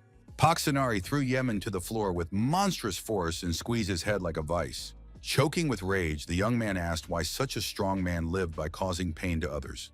The leader replied mockingly that it sounded like he was being called a bandit, although he did not think of himself that way. Yemen firmly stated that this was indeed the case, but Paksanari only laughed and asked what was wrong with that. He turned to Noel, who was already being held by several thugs, and remarked that in today's world, good and evil no longer meant anything, and only strength mattered. The scoundrel confidently declared that truth would always be on the side of the strongest, because that was the only rule that governed everything now. At that moment, Yemen gripped his weapon even tighter, and his sword flashed with powerful magical energy. Overcome with despair, the young man launched a fierce attack directly at his opponent. However, Paksanari calmly intercepted the blow and said that he had seen the attempt perfectly well. Then, without any effort, he broke the sword in two. Yemen couldn't believe what he was seeing. At that moment, the young man realized that the end was near and that only a miracle could save him. The tension reached its peak, and suddenly a knock on the door broke the commotion. Paksanari, grimacing in displeasure, turned around and demanded to know who had interrupted. The other thugs also became agitated, deciding that someone had heard the noise and come to investigate. Kang Sol was standing at the door, demanding that it be opened immediately and declaring that he knew everything. Chong Won-chul scratched the back of his head irritably, convinced that this damn girl was to blame for everything. They decided to let the guy in, but then immediately grab him so he couldn't escape. At that moment, Yemen was barely holding on when he suddenly heard someone ask him how he was doing. Suddenly, Kang Sol entered the room calmly, shocking everyone present. The guy looked at Yemen and asked if he had already forgotten him in such a short time. The young man, his voice weak, replied that Kang Sol had decided to intervene and help him after all. The hero replied that he had come here not only for that, because he still had some unfinished business. In addition, he was curious to find out what had happened here, and the guy carefully examined his enemies. Yemen said that he had followed Kang Sol's words and believed in their justice. Then his friend quite rightly said that he had not become strong in order to help those who hid behind other people's backs. Yemen tried his best and made every effort, but in despair he admitted that he couldn't handle it. Kang So lowered his head and said thoughtfully that he understood what had happened. He then turned to the gangsters and said that he was taking these two guys with him, his tone brooking no objection. John Wonchul couldn't believe his ears, another lunatic who had no idea who he was dealing with. At that moment, Beksanari joined the conversation and remarked that he had long dreamed of meeting a snowman. He then said that two guys named Park Sang-gyu and Jin Chol had probably been killed by him. However, Kang Sul objected and said that this was completely false information and that nothing of the sort had happened. Nevertheless, Park Sanari said that even if that wasn't the case, this guy was dead anyway. Kang Sul said that if he was finished, he would like to ask the people present a question. He then addressed the people, saying that they surely knew very well where they had come, but that some of them might regret their mistake. Jung Won-chul thoughtfully asked what mistake he was talking about, since everything had been clearly planned. The young hero replied that in that case, it seemed that no one here had decided to reform. The guild leader ordered his men to get rid of this arrogant guy immediately. Baksanari resolutely prepared his powerful fists, believing that this guy was already dead. In fact, the scoundrel was a hidden player and noticed that his opponent knew very well what that meant. However, Kang Sul just looked at him coldly, put his palm forward, and summoned his shadows. At that very moment, Tyrant Jamad and Karuna appeared in the hall, preparing for a fierce battle. Everyone present was in complete shock. Could it be that the legendary troll was standing before them? Paksanari couldn't believe his eyes. It was simply impossible. He trembled with fear and asked who this person was. In response, Kang Sul said that there was also a hidden player among them and repeated the enemy's words, saying that he knew for sure who it was. The adventurers realized that this was the same troll who had twice as many points as Paksanari and anyone else. At that moment, John Wonchul laughed nervously because he had been searching for the young hero for so long and had finally met him. He figured that if the guy knew what was going on, they could get right down to business, and maybe he'd be interested in joining them on better terms. One morning, people found themselves in a completely changed, uninhabitable world without laws and rules. But every crisis is an opportunity, and they had no choice when their destiny was determined at birth. Now they could create their own movement, lead it, gather people who had nowhere else to go, and control them, taking the situation into their own hands. In response, Kang Sul asked why they should obey others because it was wrong. When Jon Wonchul hesitated, Beksanari said that the answer was simple. They had power, and those who had power made the rules. The young man remarked that it was quite amusing. Violence begets violence. Hadn't they heard of that? Beksanari completely agreed with this statement, but noted that they intended to lead this tyranny. Kang Sul said that he was not interested in this proposal at all. He then added that he had previously asked which of them regretted what they had done. Since no one admitted to feeling remorse, Kang Sul was ready to take decisive action, destroying everyone except for two guys. The crowd of enraged adventurers aimed directly at him, ready to finish off the young hero. However, Kang Sul calmly ordered his shadow subordinates to destroy all enemies. With these words, Tyrant Jamad and Karuna leaped off the ground and rushed straight at their opponents. They swung their weapons and cut off the heads of everyone who got in their way. Karuna entered the young moon phase, activating the first stage of the moonlight recharge. Tyrant Jamad used his steel fists, while his opponents barely had time to jump out of the way. Huge thugs scattered enemies with their paws, destroying everyone who got in their way. The troll forcefully threw his opponents in different directions, and they fell and crashed into the walls. Chon Wonchul was in complete shock and couldn't even imagine that such a thing was possible. At that moment, his colleague, Paksanari, had already fallen victim to Tyrant Jamad, and they collided head-on. However, the villain was confident that he could defeat anyone and resolutely rushed forward. Paksanari also had abilities, including the use of a stone crusher and a meat grinder. John Wonchul watched his friend with enthusiasm and was sure that he would win this contest. No one could handle those fists, which could even cut through metal. But Tyrant Jamad noticed that his enemy moved like an insect in a hopeless situation and whimpered like a child. And in front of an adult, he could ask for mercy, and in the next moment, the bully inflicted irreparable damage on his enemy. Violence begets violence is a good saying, and probably true in this situation. Paksanari was clearly not the one to be in charge of all this, and the terrified leader looked at his opponent. And Tyrant Jamad asked what kind of power this was, inaccessible to anyone, but his frightened enemy begged for mercy. However, the troll replied that this was the wrong answer and declared that the pinnacle of power was order. At that moment, Jong Won-chul tried to escape and was already heading for the exit. But Karuna blocked his way and cut off his arms with a single swing of his sword. The unfortunate man collapsed to the ground, trembling with fear and completely shaken. At that moment, Yem, overcome with rage and thirst for revenge, approached him. The young man asked why this scoundrel had done such a thing to his sister.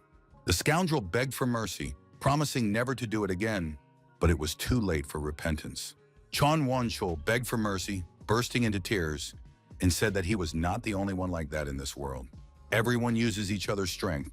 There are no laws or rules here, and everyone survives as best they can. In any case, there are always those who establish their own rules, and he, too, is a victim to some extent. Kang Sol remembered being in the information building and asked why the authorities ignored this lawlessness. He was told that the only time they intervened was when a citizen was murdered. The young man noted that rules continue to appear, but he is not interested in them. Let them come up with as many as they want. He would break them all and would not be satisfied with them. The enemy said with a trembling voice that he was a real crazy bastard. If he wanted everything to be his way, he was like a monster. And Kang Sol did not argue. Perhaps that was indeed the case. Yemen locked eyes with his friend, who was clearly a monster and seemed completely insensitive. But a moment later, he plunged his sword into his enemy and said that perhaps that was indeed the case. Finally, the guy surveyed the battlefield, where order had been restored and no one was left. When the fighters calmed down a little, Kang Sol said that he would call Yemen next time, and he replied that he would come, but he would hardly be able to help. In response, the young hero said that there was one thing, and in any case, it was good that he was all right. Kang Sol thought that his new acquaintance was now connected to the organization and would receive all the news about him, and they would meet when his ghost hand manifested itself. 3 days passed, and the young hero set off for the ruins of the city of Novira. The place of rest changed to Novira, and basic movement required rolling the dice of luck along the way. The dice rolled a 2, which meant extremely bad luck for the pair. His adventures in the vicinity of Novira had several variables, became a little more dangerous, and there was a possibility that the chosen direction would suddenly change. But if he could overcome everything, there would be a good chance of success. The guy looked thoughtfully at the moving cube, which was still hovering in the air. Experienced adventurers are always prepared for failure, and if they have nothing, they simply need to relocate their base, because one roll of the dice of luck could cost them their lives. The guy raised his head. Now he was heading for Novira, and what awaited him remained to be seen. The young hero looked thoughtfully at the city before him and hoped that the adventure would not be too dangerous. In his current state, the young man was glad if the adventures did not change, because now, with the shadows, he could overcome most obstacles. The boy decided that at night he would think about the chance to get a high reward. The city of Novira's ruined looters was the only large group located near the mountain forest. At that moment, he heard one of the fighters laughing nearby, and Kang Sol listened intently. One girl said that they shouldn't be ruin looters, but her friend laughed and replied that that was the beauty of ruins. Even people weaker than her could cope, while the strong risked losing their heads. Novira's economy was based on looters, and former military personnel were considered the main resource. The influx of such people was seen as a blessing here. The reason for the harmony between the looters and the inhabitants of Parnadea lay in the peculiarities of Novira, and the young man noticed that the city was quite nice. First, it was worth exploring the local atmosphere in the association, and then finding out the rumors about Chow. The young man thought that most of the stories were related to treasure hunting, but there were also stories about Borgo. Apparently, something had happened after his disappearance. At that moment, the young man noticed a couple sitting at a table and asked them what they knew about Chow. But they replied that they had never heard of the lady he was looking for, but these people knew nothing. When the young man asked a saleswoman about it, she said that about a month ago, Chow had been there for the first time and had shown her something. The guy asked for details, but the woman thoughtfully said that she might remember, or maybe not. The system noticed that the lady was not willing to share information so easily and suggested several courses of action. The hero chose a tried and tested method, and as soon as the coin fell into the woman's palm, she remembered that the stranger was looking for a room for research in the house where the family had died, which was now only occasionally rented out to visitors. When Kang Sol arrived at the house, he found that the door was locked and there was probably no one inside. There were several ways to enter the house, and one of 5 options could be chosen. The young hero climbed through the window and thought about the fact that one of the options made him doubt. It was dark inside, but there were clear signs of life. Someone had been here before, but if you look closely, it was clear that no one had been here for several weeks. Kang Sol called Tyrant Jamad and said that this was where Chow's laboratory was located and that they could look for something interesting. However, the troll refused to help, so they had to call Karuna for assistance.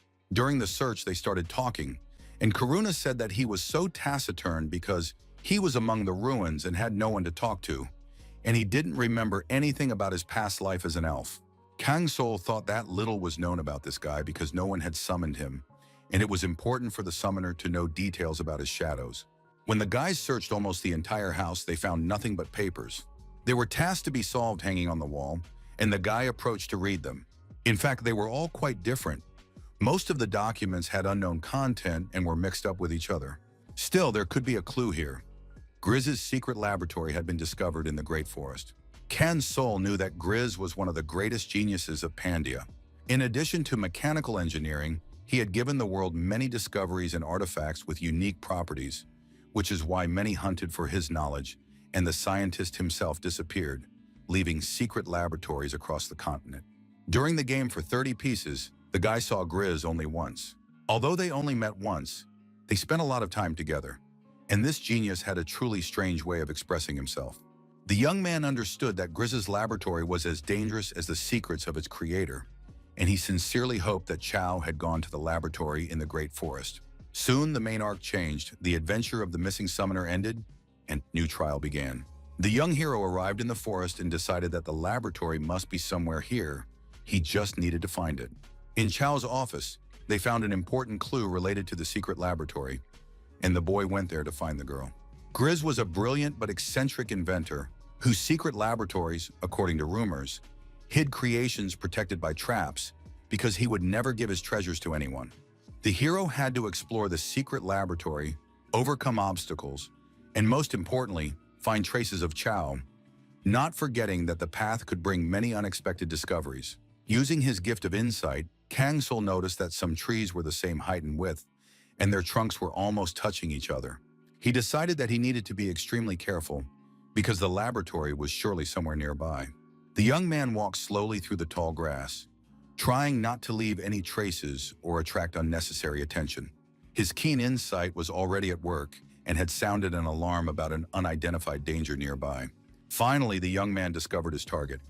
Surveillance devices were set up at the entrance to Grizz's laboratory, monitoring every movement.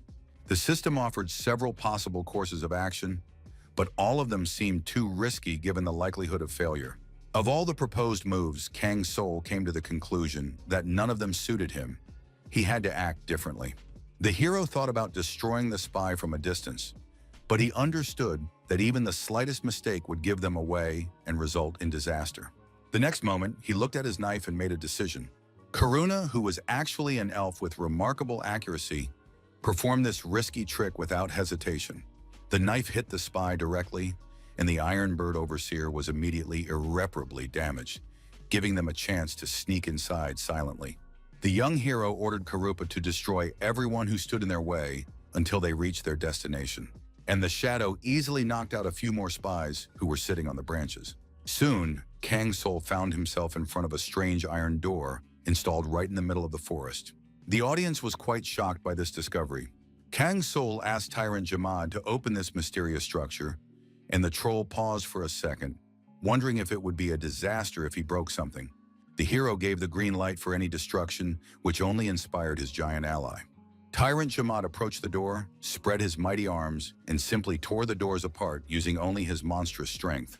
The audience was shocked that the troll had opened this technological marvel as if it were a tin can. At that moment, Kang Sol remembered why everyone called Grizz a weirdo. When the hero asked about entering the secret laboratory, he just laughed and said that he had tried to open the doors, but they didn't work, so he left them as a decorative element. The scientist had no interest in dealing with nobles, as he believed there were more important things to do, and Kang Sol understood that his friend was using the thoughts of ordinary people and destroying their perception. Perhaps they would still be able to find traces of Chow, judging by the fact that the number 2 was written on the destroyed door. There was more than one entrance here, and in front of them was a third laboratory. The young man listened and caught the sound of a fan, trying to figure out where it was coming from. There was a certain smell in the room, and it felt like he was breathing fresh air, even though he was in a laboratory. Perhaps plants were grown here. The next moment, the guy stopped and looked straight ahead, noticing something interesting. There was a piece of paper hanging on the wall, and he had to get closer to see what was written on it. The guy picked it up and smiled happily because he found a note from Chow saying that she liked one thing and was taking it. Now, the main arc of Grizz's secret laboratories had changed because traces of Chow had been found, and the young hero needed to get the interesting things that were in the laboratory. Kangsul tried to guess what exactly the summoner had taken with her, while Karuna turned to him. The elf handed him some papers containing questions about death, what happens after it, and whether there is life after death. The guy thought that this was probably Grizz's research, but it was unclear whether it was related to what Chow had taken. There are no people on the entire continent who have survived death. There are evil spirits, but they are exceptions.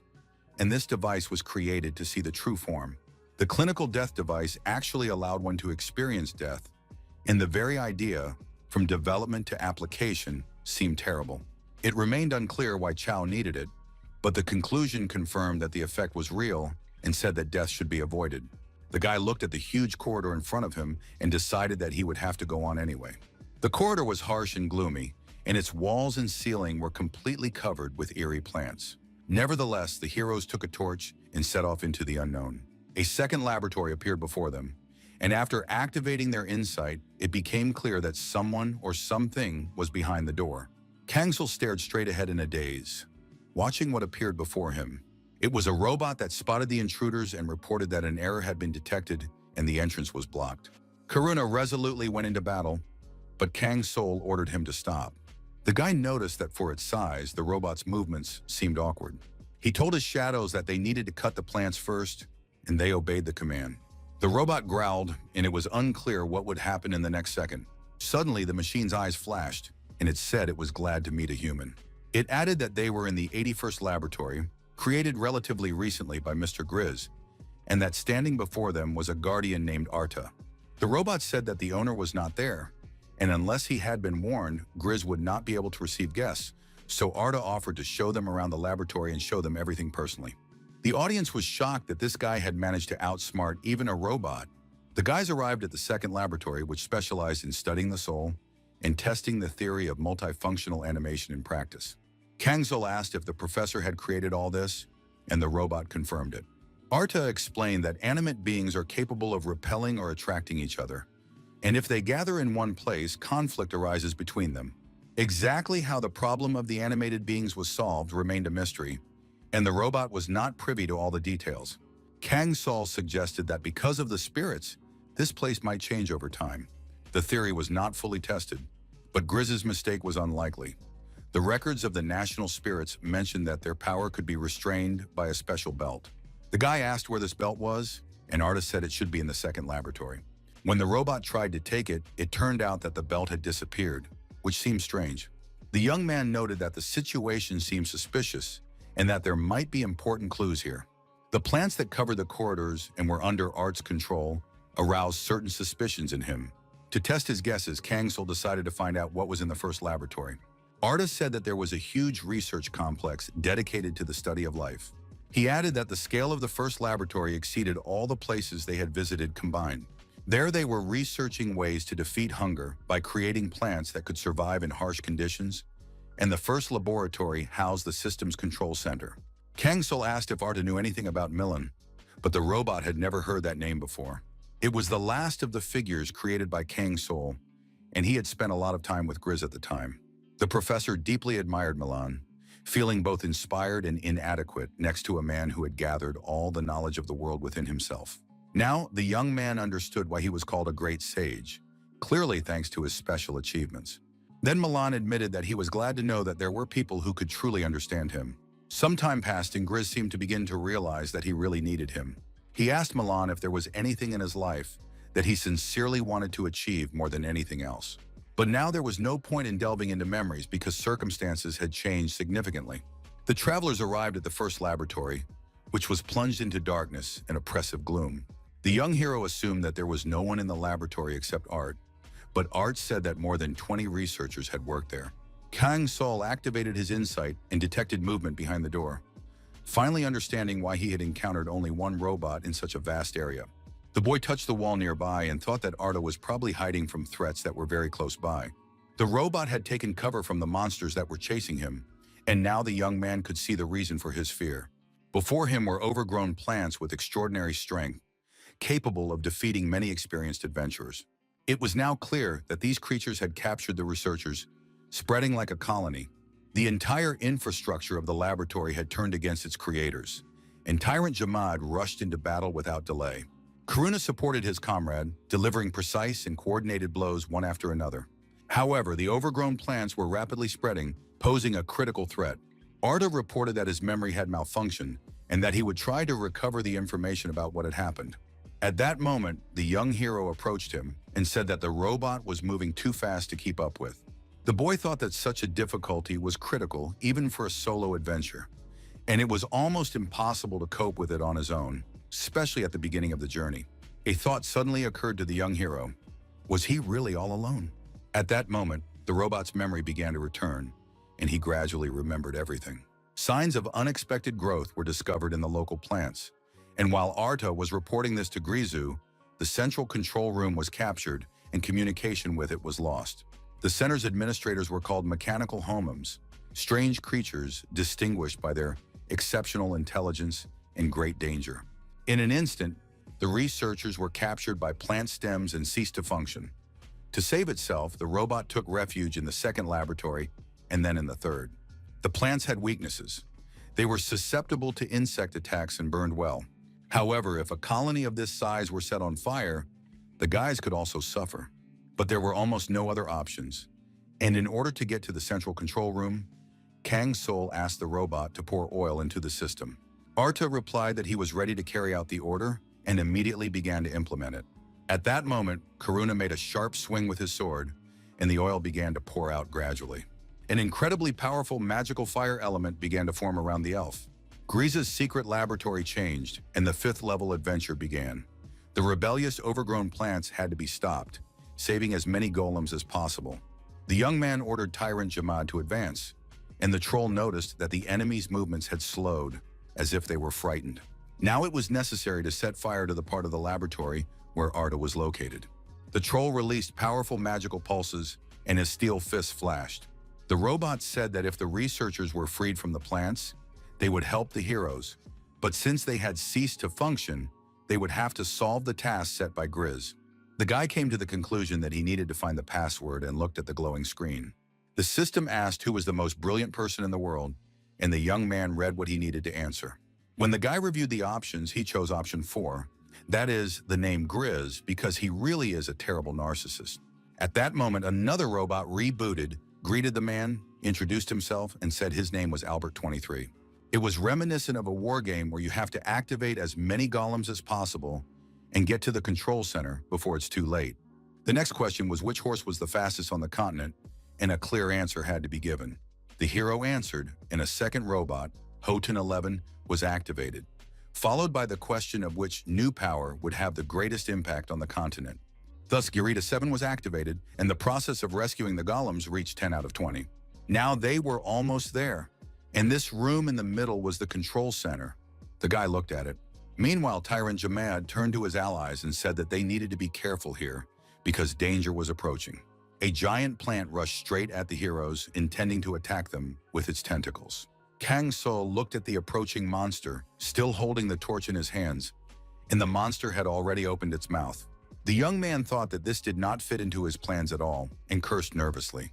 At that moment, Tyrant Jamad grabbed the enemy and called to his master to flee as quickly as possible.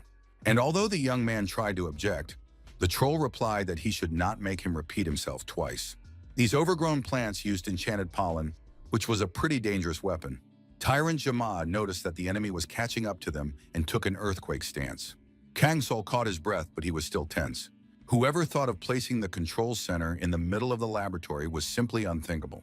The guy realized that the task needed to be changed, but Arta announced a critical error and demanded the professor's permission.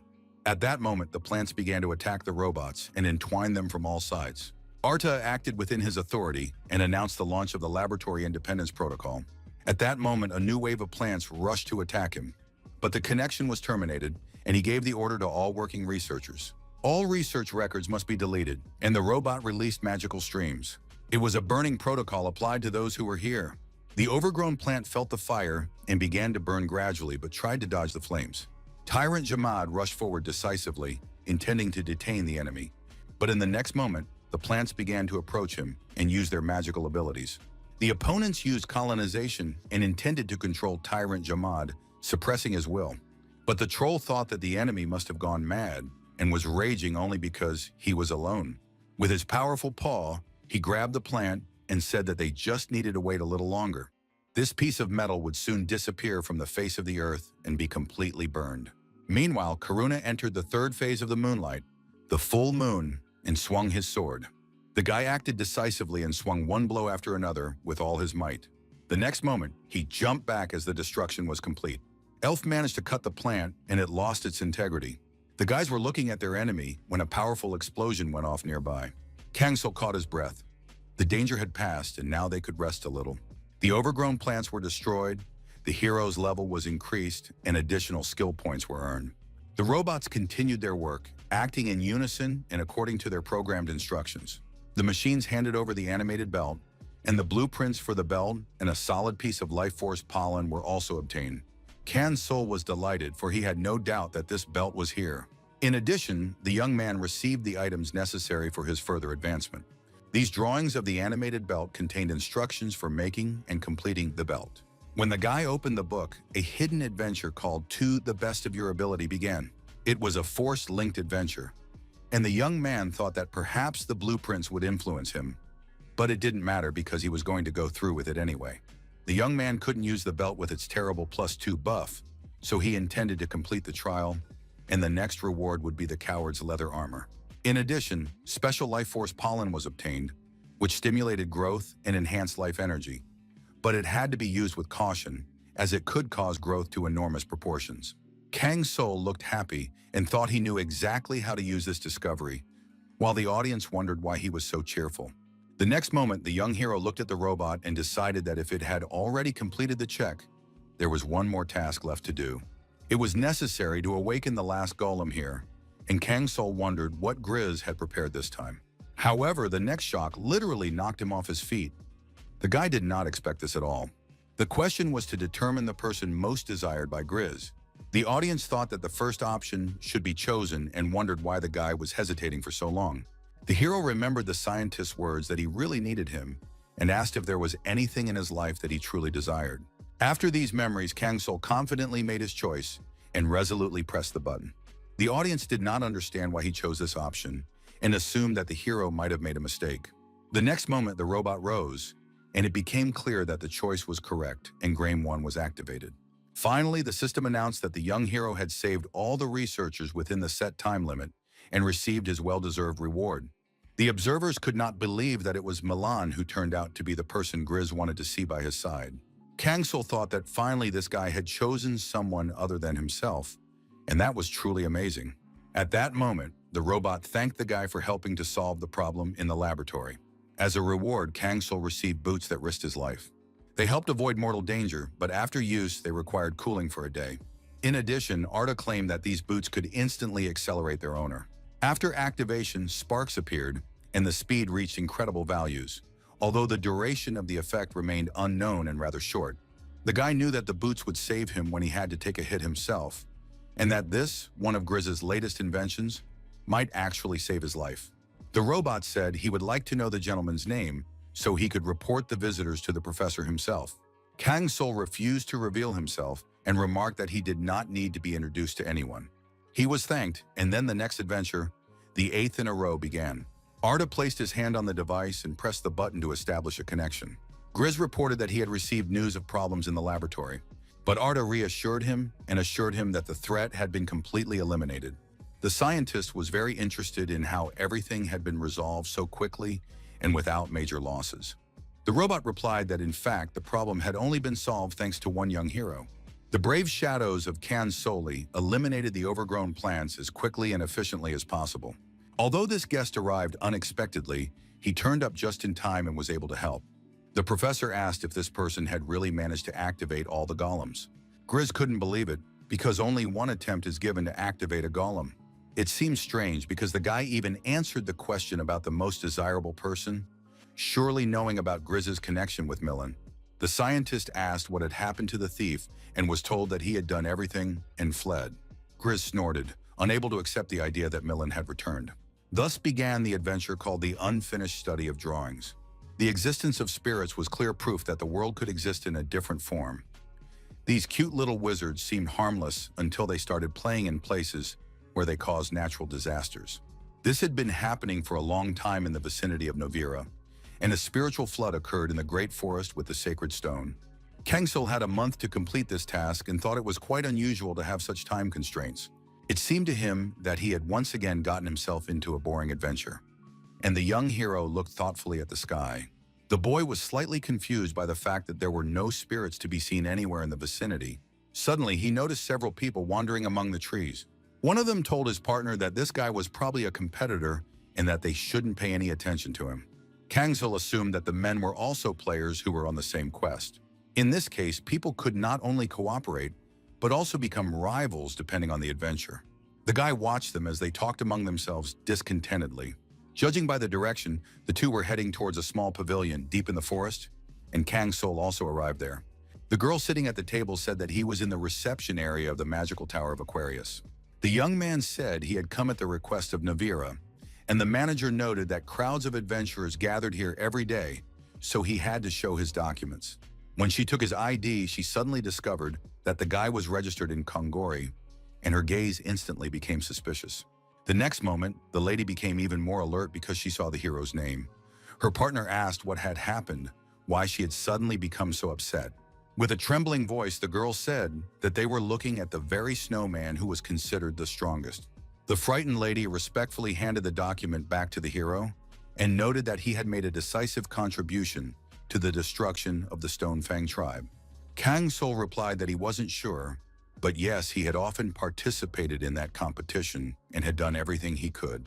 The young man became famous thanks to the adventure of the five friendly brothers, and now even the magicians of Pandaea treated him with respect.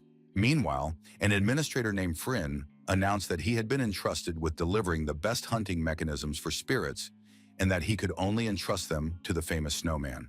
Kangsul politely thanked him for such a royal gift, but honestly admitted that he already had his own device. The stunned manager just blinked and suggested that he at least register his existing artifact. When the young man saw the belt, he was genuinely amazed because this thing looked too unusual for simple equipment, but Kangsul calmly said that he had received it as a gift. The managers exchanged glances and stared at the device with barely concealed amazement. A silent question froze on the girl's face, but she seemed afraid to voice her guesses aloud. At that moment, it became clear that the arc of the adventure unfinished study had suddenly changed, and Kangsul thought that such a change was very timely. The girl slowly came to her senses and cautiously asked for a drawing of the device. Kangsul decided to go to the green spirit first to calmly figure out what was going on. He remembered that detailed instructions for use were in Grizz's laboratory, where it was described how to catch different spirits and what power could be expected from them. But still, the hero could not shake off a feeling of unease. It was clear that Grizz was a secretive man, and such a device could not have been created by an ordinary craftsman. The young man turned to the managers and asked if they had managed to complete the registration. Fryn reported that the device was now fully activated and noted that many adventurers had gone missing. But there was no point in waiting for help. Here, everyone had to survive on their own. The hero thought that if the magic tower couldn't even handle its own affairs, the influence of the spirits was far more dangerous than it seemed at first glance. Kangsul looked deep into the forest and noticed giant trees rising up. The ground was cracked, and warm steam rose from the cracks, creating an uneasy feeling. At first glance, it was hard to believe that this was the great forest, but all of nature around him pointed to it. The young man assumed that if the spirits stayed here for too long, the forest would die completely, and it was already teetering on the brink of extinction, so there was little time left. 3 days passed, and Kangsul wandered through the thick undergrowth, growing increasingly tired but found nothing. While he slept, Karuna and Jamad patrolled the area and kept watch, but the spirits seemed to have vanished into thin air. Probably it was all because of the incredible vastness of the forest, because even the border stone was far beyond this thicket, and if it were inside, the monsters would not allow free movement. Suddenly, Kang Sol became alert and stopped abruptly, sensing a surge of magic right in front of him. A strange gust of wind swept through the trees. The smell of damp wood intensified, and a soft green light flashed ahead. Finally, Kang Sol found what he had been looking for so long. Several spirits flitted among the trees, and the observers immediately began to worry about these tiny creatures. The system offered him several possible actions to choose from. The young man quickly weighed the options and decided that only the third or fourth would work. The others seemed completely pointless. Trying to talk to the spirits was pointless. He didn't understand their language, so he chose another path, simply to observe from afar. The little creatures ran up to the nearest tree and hugged the trunk tightly, as if it were their own mother, from whom they had been separated for a long time. This sight seemed strange and touching to Kang Sol at the same time.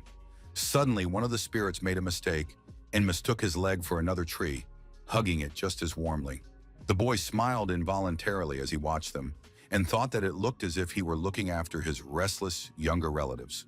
Night fell, and Kang Sol didn't notice when he fell asleep, but the spirits never strayed far, watching him with interest. At dawn, the creatures began to move, rose from the ground, and headed somewhere deep into the forest, calling him to follow. Kang Sol noticed one of the mysterious creatures suddenly strike the ground with its tiny palm. In that same second, the grass around them rose rapidly, bright flowers burst into bloom, weaving themselves into living patterns, and amazing plants appeared, as if nature itself had awakened from a long sleep. The great forest was usually humid, and the drought that had appeared here was clearly the result of the machinations of another spirit, one far more dangerous. Kang Sol approached, watching as the little spirit nervously looked around, as if afraid of someone appearing. Suddenly, the creature grabbed his hand, looked up, and stared straight into his eyes in amazement, as if it saw hope in him. The young man felt everything inside him freeze. The spirit was clearly trying to convey something to him. He couldn't wait any longer. And then he understood that these little ones wanted him to bend down. The spirit deftly placed a wreath of freshly bloomed flowers on his head, bright and fragrant. Kang Sol felt a soft, deep feeling that could not be compared to anything else, as if he had been truly recognized and accepted. He had felt something similar only once before, when he had cast his dice beyond the world of eternity and felt the support of those who believed in him for the first time. It was the same feeling he had when he left the fierce battlefield and allowed himself to be distracted by a quiet adventure for a short time. The last 5 trials had been truly brutal, and he had gone through them without stopping, not allowing himself to think about the difficulty of the journey. Only now did the young man realize how much the incessant struggle had exhausted him, as if squeezing every last drop of strength from him. Kang Sol finally felt his will grow stronger, and his resistance to the magical influence of the spirits increased. He thought with interest that he had gained this small but pleasant advantage almost by accident. The hero suggested that the spirits accompany him, and they, somewhat surprised, nodded their heads in agreement. The young man brought his palm close to his belt, activating the device, and pressed the button. In the next moment, the little forest dwellers, one after another, began to turn into light and disappear inside the mechanisms of the belt. He caught a green spirit named Chi Lin, and now there was one registered species in the artifact's pocket. It was said that Grizz's belt only gained its true power when it contained 3 captured spirits, so Kang Solu needed to hurry up and find 2 more. At the same time, other adventurers were wandering deep in the forest, one of them complaining of fatigue. Their mood was gloomy. A week of searching had yielded no results, and the travelers were already considering admitting defeat and changing their route. They talked, unaware that danger was approaching them almost silently. One of the fighters suddenly stopped his companion, certain that he had noticed something ahead. But when he looked closely, he saw no one, as if the creature had vanished into thin air. The next second, it became clear that it had moved behind them, causing the travelers to turn around in shock.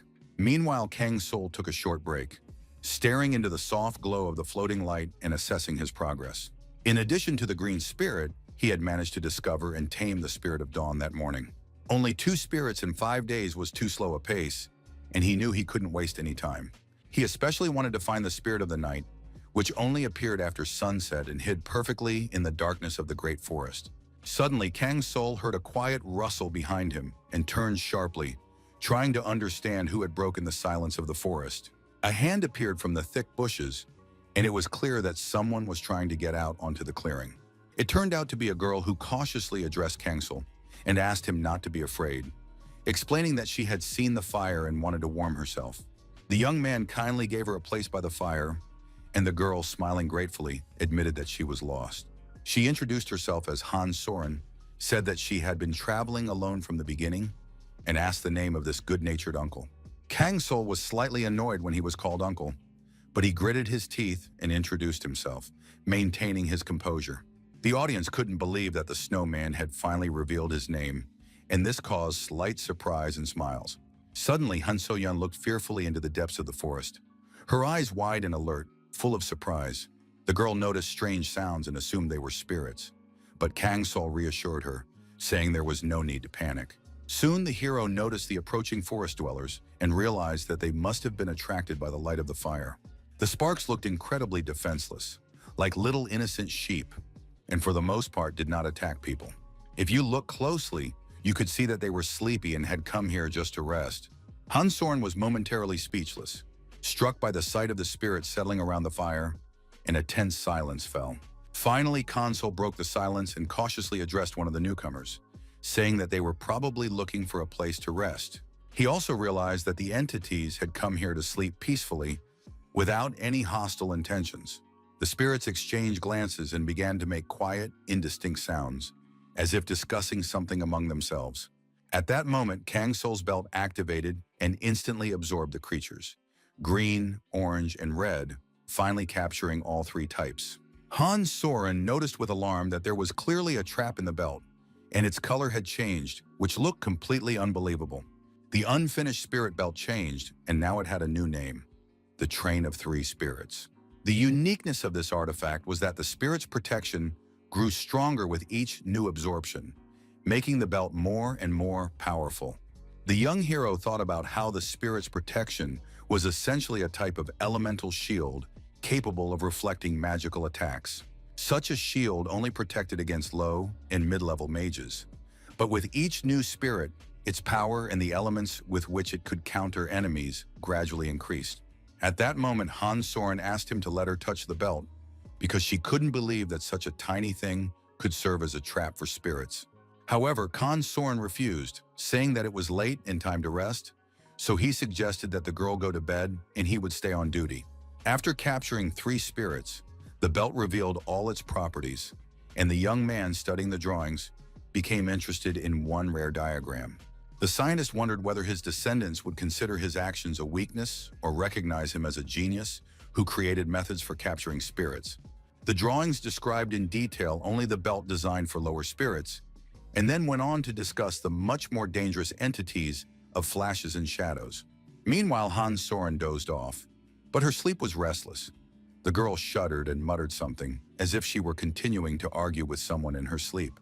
Kangsol paid no attention to her anxiety, completely immersed in thoughts about the spirits of flashes, venta, and shadows, shies, which existed in nature much less than the rest. The young man knew that such spirits could only be caught by force, after first weakening them with poison, because venta and shays were dangerous predators. Meanwhile, other adventurers were walking along the road, looking ahead with admiration. A stunning sight unfolded before them. Real spirits hovered above the flowers, shimmering with soft light, like drops of rainbow in the morning mist. A guy named Uchol sighed heavily and remarked that they had already nearly died several times on this journey, and now he would definitely tell everyone how he had stumbled upon such a wonderful glade. His companion, looking around thoughtfully, replied that Hyun Men, their third friend, had fallen behind somewhere, and they needed to wait for him to share this discovery. But suddenly the guy became alert, as one of the spirits, seemingly harmless and even a little cute, was rapidly approaching them. However, it soon became clear that these creatures were pulling them somewhere, as if intending to show them something important. The adventurers were puzzled by what was happening, but decided to follow the spirits anyway, as they did not seem hostile. A moment later, the guy suspected something was wrong, but it was already too late. The spirits persistently continued to pull them down, to a place where the earth seemed to dissolve into a shimmering light. The next moment, the boys broke free and collapsed to the ground, stunned and confused about what had happened to them. Their friend Uchol was standing nearby, but there was something unnatural and strange about his appearance now. Hinman, unaware of the danger, reached out his hand and asked his friend to help him up. But in the next moment, when their eyes met, it became clear that this was no longer Uchol standing before them. His body was distorted, his movements jerky, and his eyes burned with a strange light. Standing before them was not a man, but a crazed monster. At that moment, a furious cry rang out from the other end of the forest, and one of the trees flashed with a dazzling discharge. Kang's soul became alert and quietly remarked that they should not make any noise, as if the spirits were frightened. The consequences could be catastrophic. The boy warned that they needed to be quieter and looked sternly at his companion. Han Soren, struggling to contain her fear, pressed her palm to her lips so as not to make a sound. But soon their attention was drawn to a new silhouette rapidly approaching them, a spirit whose body sparkled with bright flashes of lightning. Kangsul took a step forward, showing no fear, and calmly met its gaze, preparing for any outcome. The system reported that they were facing a spirit of electricity, which unexpectedly spoke to them and showed genuine interest in humans. Kangsul immediately remembered Grizz's instructions, which mentioned a way to catch this spirit, and, gathering his thoughts, asked how he could be of service. Schwartz looked at him mockingly and asked if the man seriously believed he could help a being of his level. However, Kangsul firmly stated that, even though he did not know the full complexity of the task, he was ready to do everything possible to help the spirit. His confidence made an impression, and Schwartz, bowing his head slightly, suggested that he follow him if he was truly confident in his decision. Grizz's instructions said that if he managed to rescue the spirit, it would become the hero's ally, so Kangsul followed without hesitation. Soon they arrived at a huge gloomy cave whose walls crackled with residual electricity. Han Soren looked extremely frightened. Kangsul frowned and realized that everything was now falling into place, and the reason for Schwarz's concern was finally clear. However, before entering the fray, the young man decided to play it safe and call on powerful allies for help. A large silhouette slowly emerged from the depths of the gloomy room, its footsteps echoing loudly on the stone floor. Schwartz pointed at it and explained that this creature was the source of his troubles, a snowman, an inhabitant of the cold mountains. The heroes were confronted by a huge upright creature whose body was completely covered with thick white moss, resembling frozen fur. Khan Soren was afraid that this creature was dangerous, but Khan Sol replied that such monsters were usually aggressive. But this time, the situation seemed to be different. The snowman was under some kind of external influence, and its head glowed with a cold blue light. It soon became clear that it was being controlled by a frost spirit named Frosh, like a puppeteer pulling strings. Schwartz grimly stated that Frosh was an evil spirit who disobeyed everyone and refused to leave this place, unlike the other inhabitants. Kang Sol suggested that the snowman was just a toy to the spirits, and then thoughtfully asked what exactly he could do to remedy the situation. Schwartz said that he needed to fight Frosh, but admitted that he was too weak to defeat the enemy alone. Han Soren couldn't believe they were really going to fight this giant, and Kang Sol remarked that they must be talking about arm wrestling. The young man was ready to accept the challenge but set a condition. If he won, the spirit would have to listen to his request. After a moment's thought, Schwartz nodded, agreeing to these words and accepting the conditions without hesitation. Han Soren anxiously tried to reason with her companion, reminding him that they were up against a monster and asking him not to overestimate his own strength. At that moment, Schwartz approached Frosh and looked him straight in the eye, causing the air between them to literally sparkle. Frosh said contemptuously that everything was fine and that the kid would never lose to some human. Kang Sol calmly replied that if the spirits were using the kid, then he also had the right to summon one of his subordinates. With these words, he summoned Tyrant Jamad, a massive troll who stepped forward with a lazy growl. The troll looked unhappy and muttered that he had no desire to get involved in such games. But despite this, Tyrant Jamad had to obey his master's will without question. The snowman took a few steps forward, his massive shadow covering the arena, and made it clear with his whole demeanor that he intended to fight seriously. A moment later, both opponents prepared for battle, clasping each other's hands tightly, and the ground beneath their feet seemed to tremble from the growing tension. Schwartz gave the signal to begin, and the contest started. The two giant opponents froze, clinging to each other with incredible force. Their eyes met, flashing like lightning, and the air around them literally hummed with the energy emanating from both of them. The snowman roared with the fury of a wild beast and tried with all his might to lower his opponent's arm, but his efforts only intensified the resistance. The seconds dragged on forever, neither one willing to give in, and even the rocks beneath their elbows began to crack. Tyrant Jamad clenched his teeth, his eyes flashed with fire, and a threatening roar like thunder burst from his chest. He glanced at Kang Sul, briefly stating that his opponent was at his limit and it was time to end this. In the next second, the troll jerked his arm sharply, and the snowman's palm slammed into the surface with a force that shook the ground. The snowman froze, his eyes widening in amazement, unable to believe that someone could defeat him. Tyrant Jamad was breathing heavily and slowly lowered his hand, easily knocking his defeated opponent to the ground, after which Shvatz declared the end of the fight. Kang Sul noted that Tyrant Jamad could have shown a little restraint, but the troll replied coldly that the enemy had not received a single scratch. Meanwhile, Shvatz turned to the young hero, sincerely thanked him for his help, and reminded him that he was now ready to fulfill his promise. The boy already knew what favor he intended to ask of these little creatures, so he activated his belt and said that he was taking the spirits with him, which visibly confused them and made them look at each other. The entities knew that it was impossible to break their word, and no matter how much they wanted to avoid it, they had no choice. In the next moment, the spirits' bodies began to dissolve into the air, turning into a glowing vapor that was quickly drawn into the hero's belt.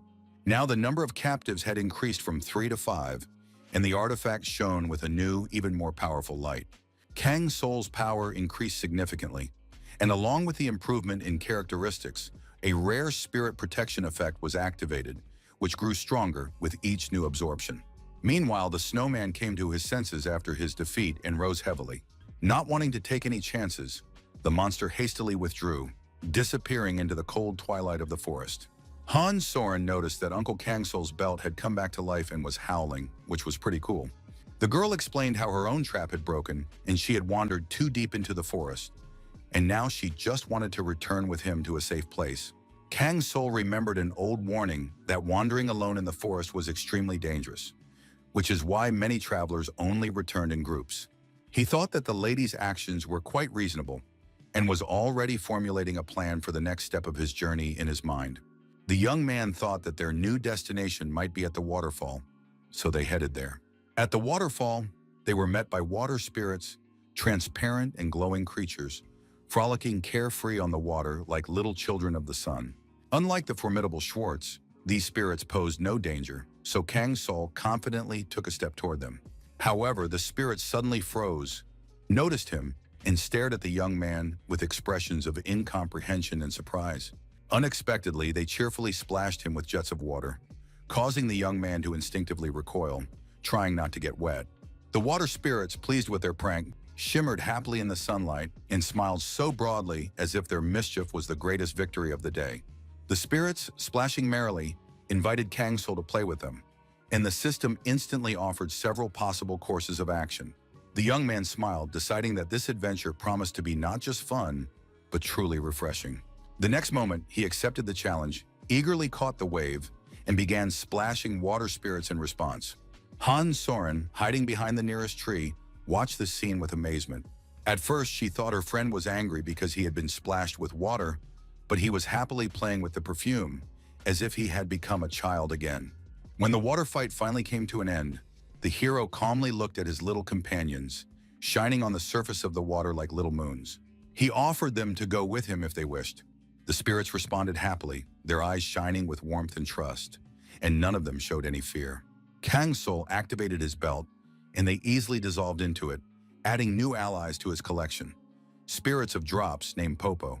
Night fell majestically and the moon spread over the forest, flooding everything around with silvery light, as if blessing the day that had come to an end. Han Soren gradually recovered from all the recent turmoil and asked the young man how he was so skilled at playing with spirits, as if he had had a nephew before.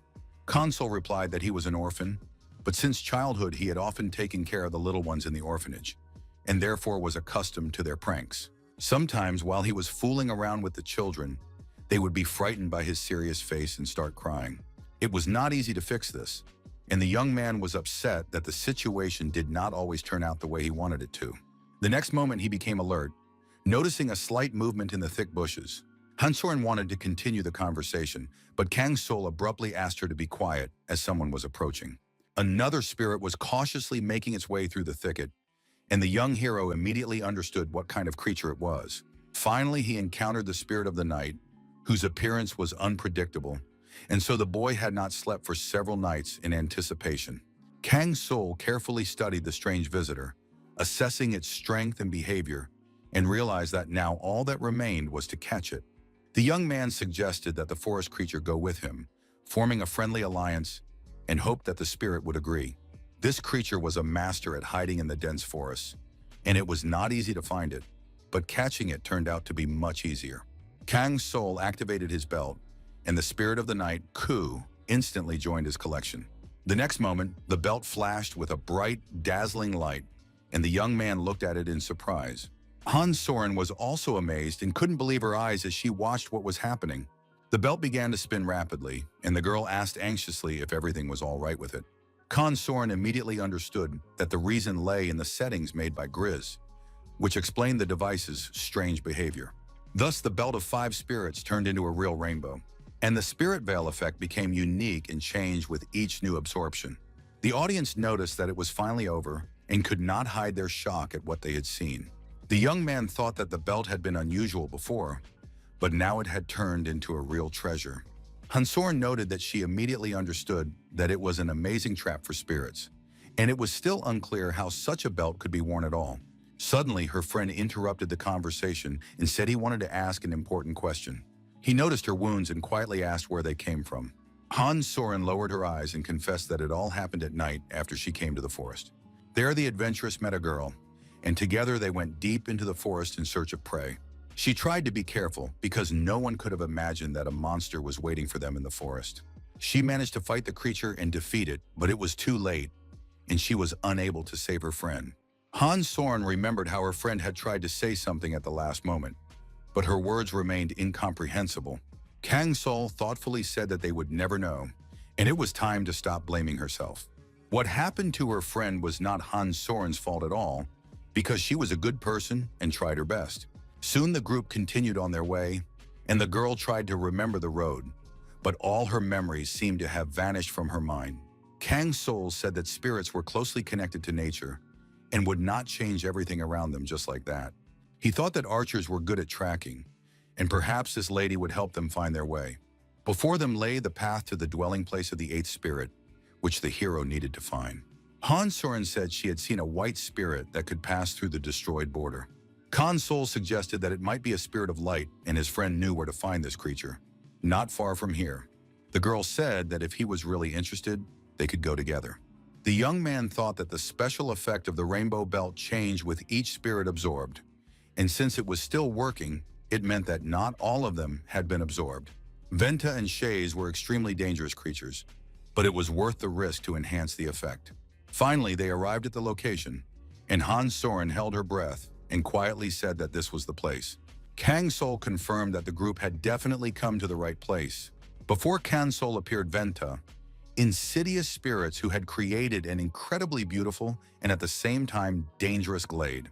These creatures were special.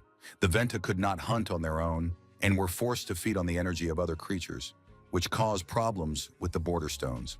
The easiest way for them to feed on the energy of others was to hunt humans. At that moment, the children noticed 3 people who had ended up in the glade. Hansoren admitted that she had never seen them before, and Kang Sol was only vaguely familiar with them. They were whispering near the doors of the magic tower when they received traps for spirits. Although their skills were impressive, they were ordinary people, not villains like the Guild of Thieves. At that moment, Hansoren, being brave and agile, decided to approach them to find out what was going on and then return. The girl assured them that she would be done very quickly, and if anything went wrong, Kang Sol would intervene immediately. So it was decided, and Hansoren rushed forward, making her way through the clearing. Suddenly, the lady stepped on something hard and realized it was a branch that had broken in half. The spirits instantly sensed the commotion and reacted lightning fast, beginning to chase Hansoren. Venta watched her movements closely but kept a safe distance. Kang Sol thought that despite the noise, the creatures did not intend to attack yet and preferred not to interfere. Meanwhile, Hansoren approached the people, and Kang Sol looked closely at them and noticed that they seemed to be talking. At that moment, the girl called out to him, assuring him that it was safe here and that these white spirits were completely harmless. Kang Sol just shook his head and said firmly that he was not going to leave. Han Soren looked at him in shock, not understanding the reason for his behavior. The girl repeated that there was no danger there because she had reached the people and no one had attacked her. However, Kang Sol noticed that the situation was dangerous because his friend's shadow had disappeared. Shocked, Han Soren pretended not to understand and asked the young man to explain what he meant. The guy knew that white spirits had weak hunting skills, but they were still a threat, and Shays, their leader, could take human form and bring prey. It was not easy to encounter this creature, but it was possible that if a weak member of the group fell behind the others, the spirit would pass through his body. The white spirits imitated humans very convincingly, and their act did not arouse suspicion at all. This is how they lured the rest of the group to the Ventas and attacked simultaneously. The threat also came to a person moving alone. If they were weaker than Shays, they would die immediately, especially if the spirit used the appearance of a corpse. All this was done to lure the victim into the lair and take all their energy. It remained to be seen when this happened, but the spirit, who had taken the form of his companion, said suspiciously, "Did my friend really accuse her?" Then from Han Soren's chest came a breaking voice full of horror and a desperate question of why he had done it. But immediately after that, she flashed a smile, predatory, eerie, and completely unfamiliar. The lady angrily declared that Kang Sol had clearly complicated everything, and her behavior seemed completely different than before. The shadow spirit that had entered the world through the rift, despite its intelligence, acted cruelly but cautiously. Individually, they were not so dangerous, but when they united, their power grew. The guys at the reception warned Kang Sol in advance. The magicians knew about the missing people who had fallen victim to Shai's and Venta's hunt. But if you are overly cautious, the spirits can sense it and instantly disappear. That's why Kang Sol pretended to be open, talked a lot, and acted as if he didn't know about Shays' existence. He pretended not to notice his friend's missing shadow, but now the charade was coming to an end. Shaza had no shadow, but she couldn't give herself away. Otherwise, the spirits could instantly flee and hide, as the instructions said. It was a message to the brave soul who dared to steal the blueprints. A person capable of doing so had a chance to defeat the spirit. At that moment, Han Soren, who had already taken on a different appearance, smiled maliciously at him and said that he had initially seemed like a pleasant person to her. The young man remembered how he had told her that her friend must have been a good person. He said this in the past tense because he was talking about the deceased Han Soren. The girl noticed that he had seen through her, and her opponent played with her body as if checking every gesture. Kang Sol replied that he was confident in her masquerade and said that the game was simply amazing. His opponent smiled maliciously and admitted that it was all worth it. A huge influx of travelers had been deceived, and now there were an incredible number of them. This desperate guy was badly hurt and would soon join them because he couldn't resist such power.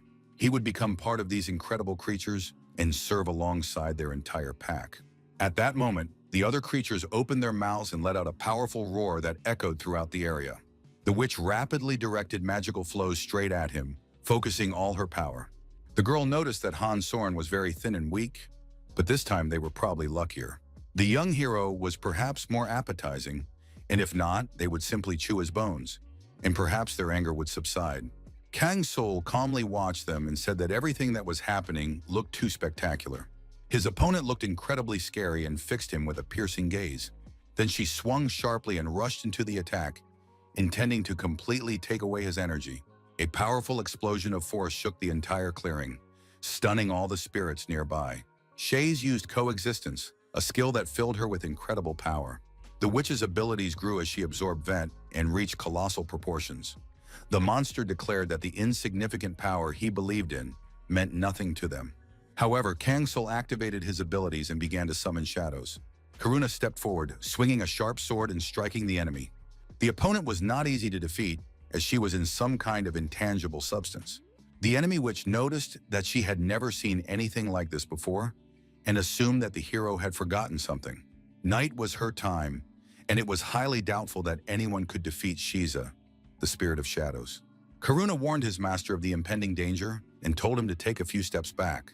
Kang Sol agreed and moved to a safe distance. After that, the young man declared that this attack should be enough. The witch who was fighting him called him an incredibly arrogant bastard, but with a single swing of his sword, Karuna dealt a crushing blow to his opponent. The next moment, the young man struck another crushing blow, and his opponent shouted furiously that a human toy would not be able to hold out for long. However, the fighter entered the first phase of moonlight, the young moon, fully ready to continue the fight. After a while, Karuna reached the second stage, the crescent moon, and his body glowed with a silvery light. Kang Sol thought that along with the improvement of his warrior's abilities, his speed had also increased, and now he had reached the final phase of moonlight much faster than before. Soon, Karuna entered the third phase of moonlight, the full moon, and delivered his devastating blow, filling the battlefield with a dazzling glow. However, Han Soren, whose features now belonged entirely to the witch, angrily asked if that was all, and remarked that in that case, there was nothing more to see here. The witch promised to tear her opponent apart without batting an eye, and began to prepare to absorb energy. Shaze grabbed all the spirits under her care that were hovering above the clearing, and began to absorb them one by one, filling herself with monstrous power. Once sated, she rose to her feet and let out a powerful roar that shook the entire forest, and the air around her trembled with her power. Kang Sol just smiled calmly, remaining unperturbed, as if he knew that the outcome was already decided. The guy said that a mistake had been made, and the witch stared at him in confusion, not understanding what he meant.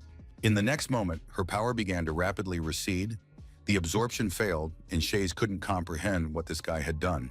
Kang Sol remarked with a smirk that she probably liked the cocoa he had offered her by the fire. He treated Shaze as described in the diary, because it wasn't that difficult to deceive someone who loved sweets, and for that, he had to thank the brilliant Grizz. The next moment, he realized that Shaze and Venta were incapable of cooperating, and so the spirits were released. They found themselves completely free and left Shaze, retaining all their energy.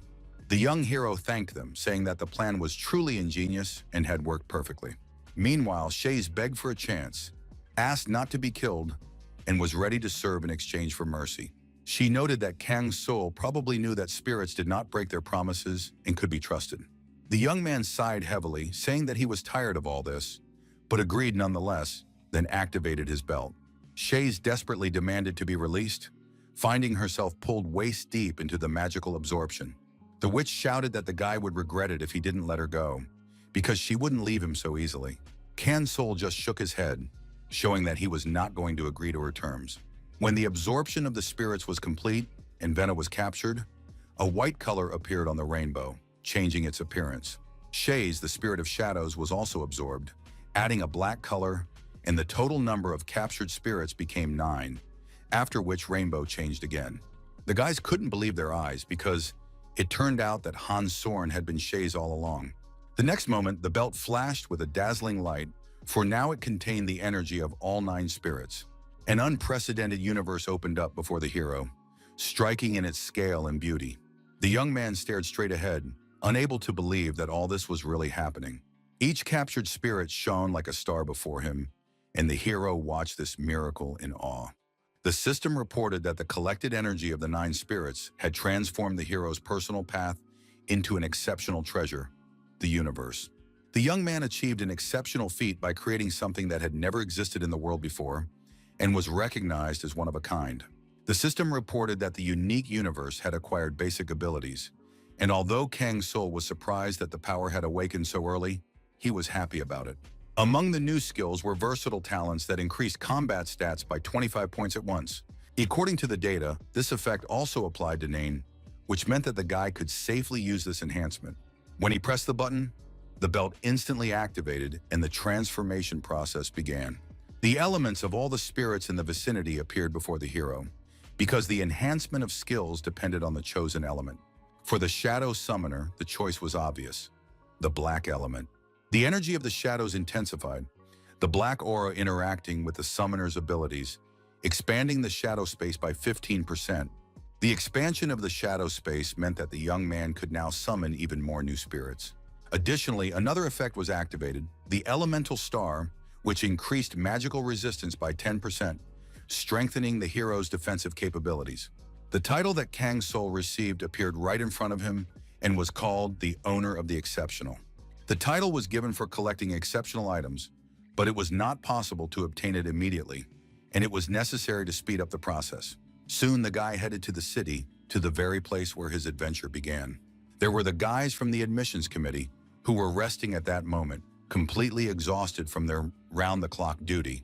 However, as soon as Kang-sul approached and announced that he had come for the test, they instantly perked up and stood up. A girl from the committee said that she had been waiting for his return all this time and asked curiously what had happened to the spirits, whether he had managed to catch them or destroy them. Kang-sul replied that he had caught them, but added that in a sense he had also killed them because he had no idea how to get the spirits out of the belt. Hearing this, the guys stared at the belt in amazement, unable to believe what they were seeing, and were completely shocked. After a short pause, they asked the young hero to wait a moment. After all, the managers were still in the process of learning magic and did not have a deep knowledge of traps, so they asked permission to show this artifact to their teacher. The boys promised that the teacher was nearby and that it would not take too long. After that, Friend transformed the bird and sent it forward so that the mentor could examine it properly.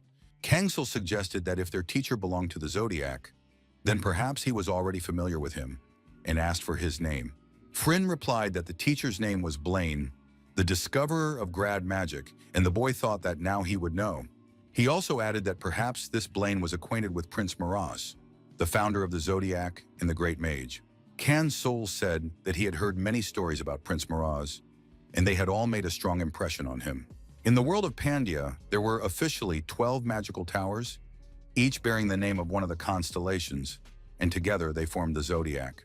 Their founder was considered to be the magician Prince Miraz, one of those legendary figures whose statues Kang-sul once created, and with whom he was well acquainted.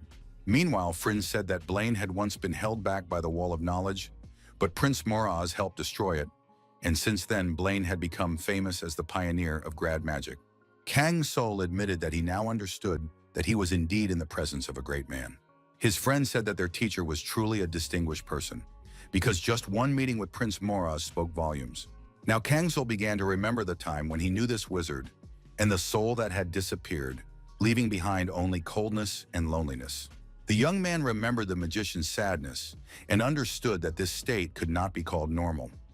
The magic of the city, based on coldness, deprived him of feelings and emotions. Having reached a high level, the magician faced the wall of loss, a fading of feelings that only a guide to enlightenment could remove. Kang-sul thought that if their teacher was indeed the same Blaine he knew, then there should be no problems. Meanwhile, the teacher had already arrived and noted with dissatisfaction that his students clearly lacked preparation. He approached the snowman, introduced himself as the manager sent by the magicians to the Aquarius Tower, and the hero was surprised by the rare gesture of a handshake. Blaine turned to the young man and said that there were rumors that he had come from Stone Fang, and that he was apparently the one who had used the trap for spirits. The teacher asked to see the artifact, and Kang-sul warned that a little magic would be needed to examine it. A moment later, Blaine stared at this miracle in a daze, unable to believe his eyes. The power of the artifact clearly surpassed anything he had ever seen. The mage wanted to know how the young man had obtained this artifact, and Kang-sul calmly replied that he had received it from someone close to him. A moment later, Blaine unleashed his magical abilities. The air around him grew cold, and his mind began to freeze. The mage's students stared in amazement at what was happening, completely engulfed by the spell. Kang-sul did not understand why he would use such a spell on his own students, as it seemed extremely strange. Meanwhile, Blaine explained that the boys should not hear this conversation, and no outsiders should know what he was about to say. He then said that the artifact in the snowman's possession was actually extremely dangerous. This thing combined the power of 9 spirits and used their energy in harmony, but 2 of them, Venta and Shaiz, could not coexist with the others. In this case, the balance was disrupted, and the separate powers gradually merged into one destructive mass, the consequences of which could be irreversible. Control over the artifact could be lost, and the teacher noticed that Kang-sul knew little about spiritual systems. After a short pause, Blaine said he had a proposal for the young man to sell the artifact to the Tower of Aquarius, where it could be studied and used safely. The system offered Kang-sul several options for a response, and he had to choose what to do. The young man refused to sell the artifact without hesitation, which caused Blaine to be slightly surprised.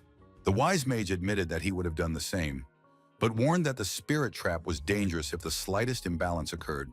He then added that if Kang-sul ever needed to visit the Aquarius Tower, he could use the invitation he had activated for him.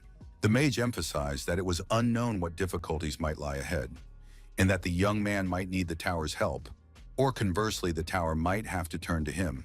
Kang Sol said that he had heard that the Zodiac always paid double, both to friends and enemies. Blaine confirmed these words, saying that they took revenge on their enemies with particular ferocity, but never left their friends in trouble, and noted that he would be glad to meet him. After that, the wizard removed the mind-freezing spell, and the students finally came to their senses, not understanding why they had suddenly fallen asleep. Blaine calmly addressed them and informed them that their guest had caught all kinds of spirits, and that this needed to be included in the report. Frin immediately ran up to Kang Sol, full of excitement and curiosity, and asked him to tell him in detail how it all happened and how he managed to accomplish such an impossible task.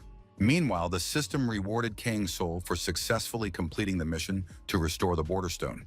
A system window appeared before the young man's eyes, and a moment later, the reward items materialized in front of him: a pair of gloves and a long cloak, clearly designed specifically for a shadow summoner. Kang Sol looked at them thoughtfully, feeling a faint glow emanating from the artifacts. Blaine said that all the precious stones and most powerful artifacts had ever passed through the hands of the Magic Towers, and expressed his hope that the young man would accept these items as a gift in honor of their first meeting. Kang Sol nodded with a slight smile, thanked the teacher for his generosity and invitation, and then carefully accepted the reward. The lady watching what was happening whispered that everything they had said about the events at Stonefang was true. Blaine, with a barely noticeable smile, said that she had treated her new acquaintance in a special way and confirmed her guess. He told his student to let him know if Kang Sol returned so he could meet him in person, and the lady was surprised that this guy had managed to get an invitation from the Aquarius teacher.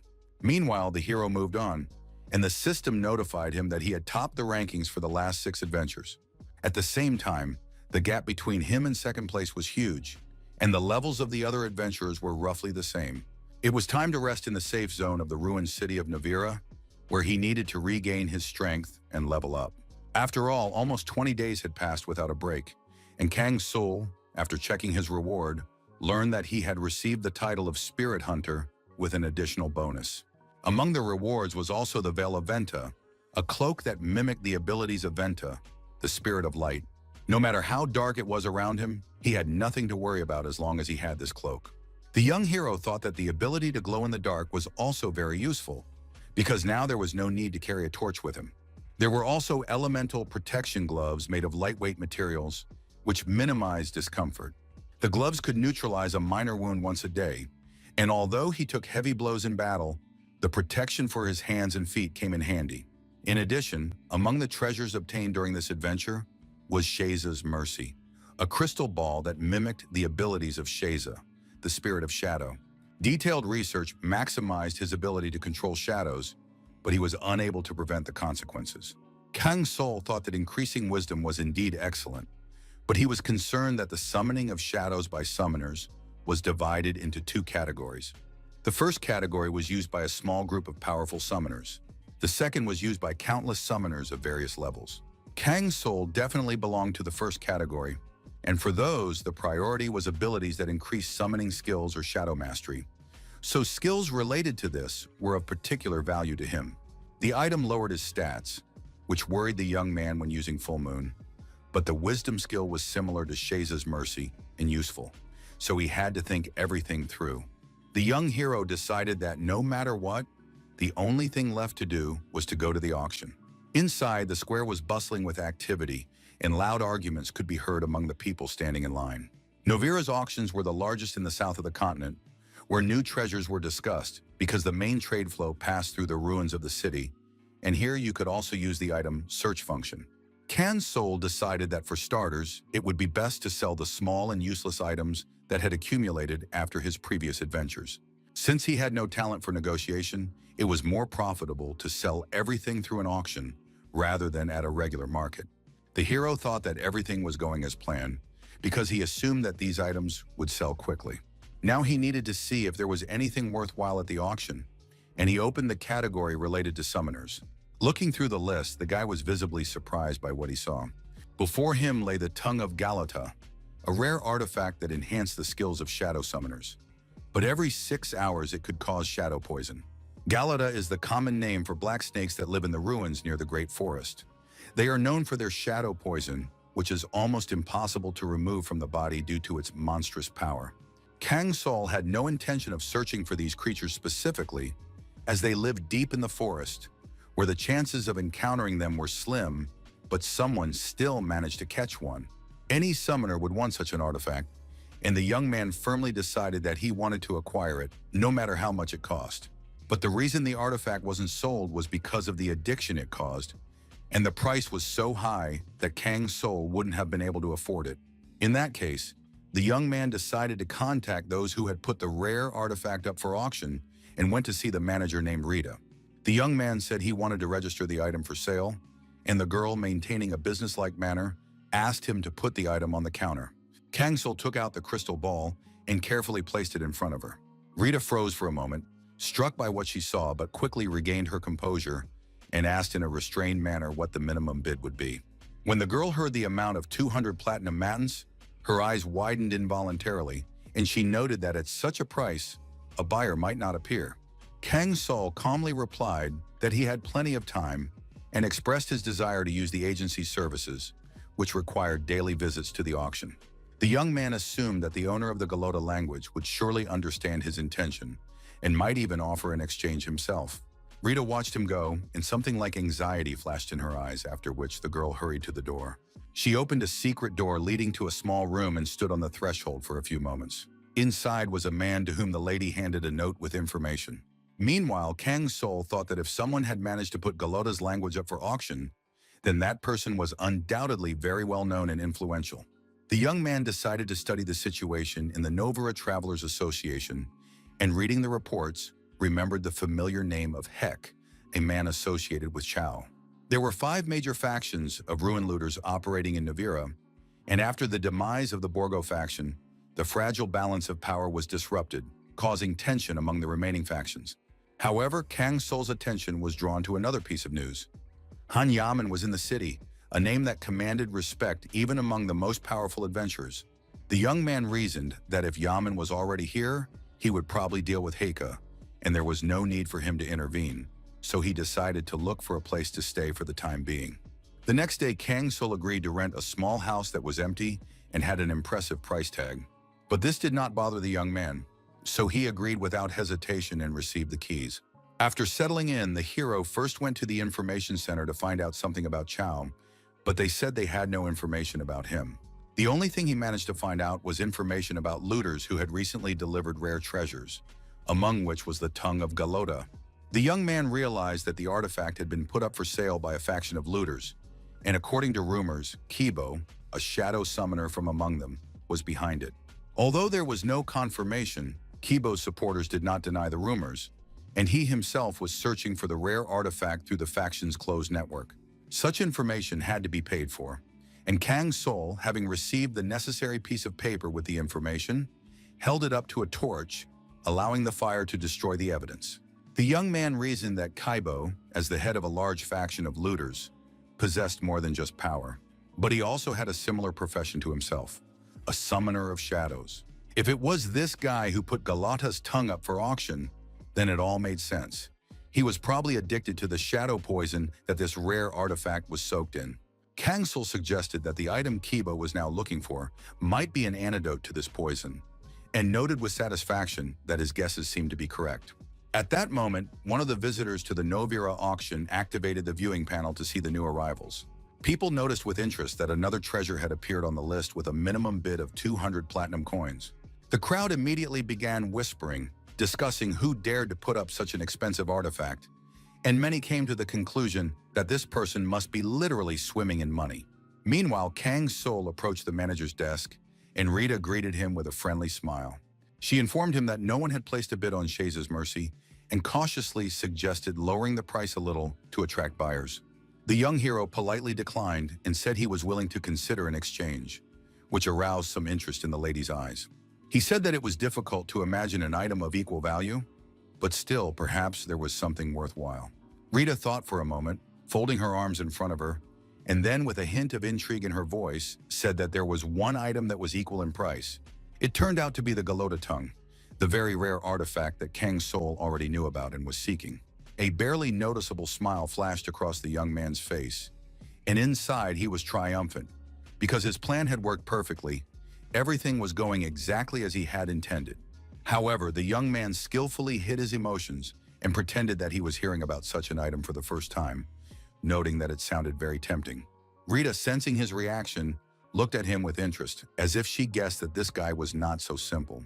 She said that she had no right to reveal the identity of the owner of the Galota language, but if the young man really wanted to exchange it, she could convey his intention to the owner personally.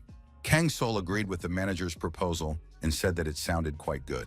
Rita replied that he would have to wait a little, as she had to convey the message to the owner of the item. The young man nodded and went home.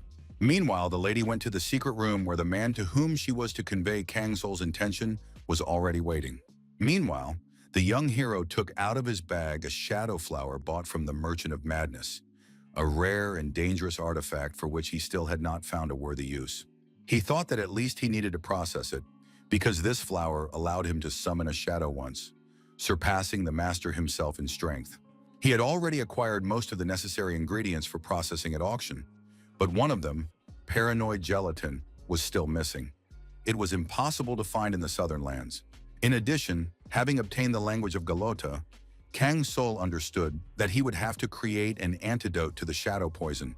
Otherwise, this artifact would become a curse rather than a blessing.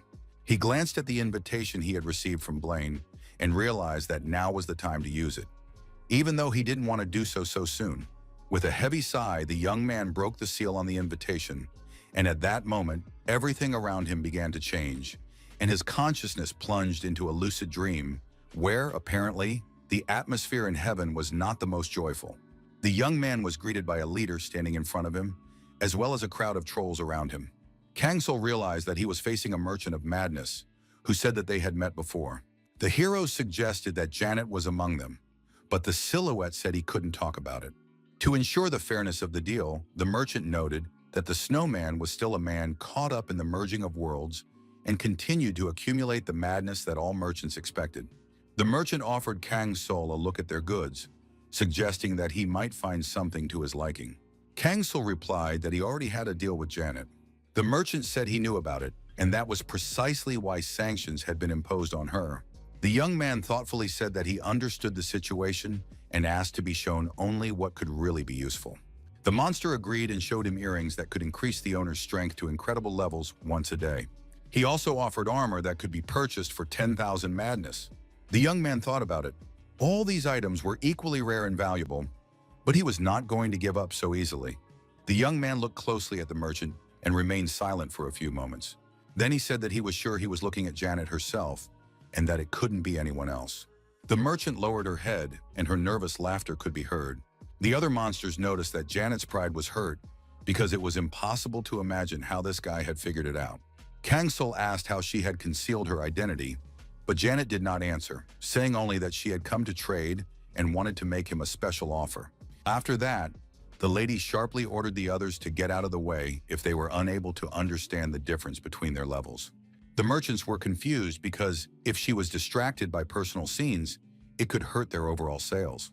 Janet smiled and said she would be upset if he didn't recognize her, and Kang Sol noticed that everything became clear immediately when he saw the goods on offer. Among the items on display, he noticed paranoid gelatin and powder, the very rare items he needed. After that, the guy asked how she knew that he needed these particular materials. Janet explained that she knew about the secret of the shadow flower, but the fact that an ordinary person had been drawn into the merging of worlds was truly a mystery to her. She said that the guy was not as simple as he seemed and was possibly involved in the merging of worlds. Kang Sol said that if everything was clear with the shadow flower, then the question remained as to how she knew about Dudnik. Janet replied that she had simply been watching him, observing him closely as a rare source of information. When the deal was done, the lady said that wasn't all, because she was a real pro at what she did and had something special. She brought him pants, a shroud of a dark ghost, woven from a web soaked in the defiled water of the holy spring of Alketra. They looked simple, but possessed the ability of Alketra herself to control shadows. The young man thought that this item had the rank of madness, but Janet explained that items that had passed through their hands were always marked with a higher rank than usual, and therefore this was a true treasure. She announced that it was worth just over 10,000 madness points, and that there would be no discounts as the price was already almost symbolic. In conclusion, Janet confidently said that now the young man surely understood that she was the merchant he had been looking for so long. The young hero asked the lady to explain as a final point why they all needed madness. The girl replied that madness was everything to them, because those who were once considered their gods had abandoned them for the sake of it. At that moment, Kang Sol's fist clenched involuntarily, and he felt a flash of rage inside him. Memories of those who had betrayed him and caused him suffering came flooding back, and this feeling strengthened his resolve. Meanwhile, Janet handed him the invitation, realizing that she had almost forgotten to give it to him. Finally, the merchant said that next time they would make a truly wonderful deal and wished him not to die, because she did not like to lose customers she had worked so hard to get. When the young hero returned home, he immediately set about boiling the antidote, barely able to stand the suffocating smell coming from the cauldron. Making the antidote itself was not particularly difficult for him. The real problem was processing the shadow flower. It was impossible to use it in its original form, but now, thanks to the Merchant of Madness, he had all the necessary ingredients. The collected materials were sufficient to proceed to the next stage of his plan. The overgrown shadow flower possessed a rare property. It allowed one to summon a shadow whose power surpassed that of the summoner. However, even with a temporary increase in level, the gap between their powers remained too great, and using the flower without proper processing invariably led to failure. Soon, Kang Sol finished the first batch, but instead of the expected result, he got a foul-smelling jelly that he wanted to stay away from. The attempt failed, and it became clear that nothing would work without inspiration. He tried again, but the mixture burned, turned black, and looked as if it had been pulled out of the mouth of a volcano. Another failure. The third attempt ended no better. The jelly remained raw and showed no signs of strength. The fourth time seemed to be a little more successful. The mixture solidified, but it looked so awful that it was unpleasant to look at. And yet, after many unsuccessful attempts, the young hero finally managed to create a cloudy day jelly that exuded a soft, strangely soothing aroma. His willpower increased noticeably, and new recipes began to form in his head, as if inspiration itself had finally decided to help the hero. The result was worth it. After consumption, the jelly worked for an entire hour, allowing him to summon shadows that surpassed their creator in power. However, even this had its limits. It was impossible to summon a shadow if the level gap became too great, because increasing power required defeating opponents who were higher up. But although the enemies became stronger as the difficulty increased, the jelly of a cloudy day reduced the gap by 30 levels, allowing him to summon a powerful shadow.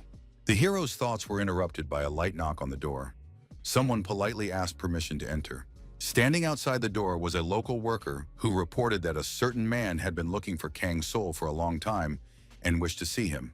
The guy was wary but realized that the moment had come anyway. Judging by the commotion at the reception desk today, this visit was not accidental.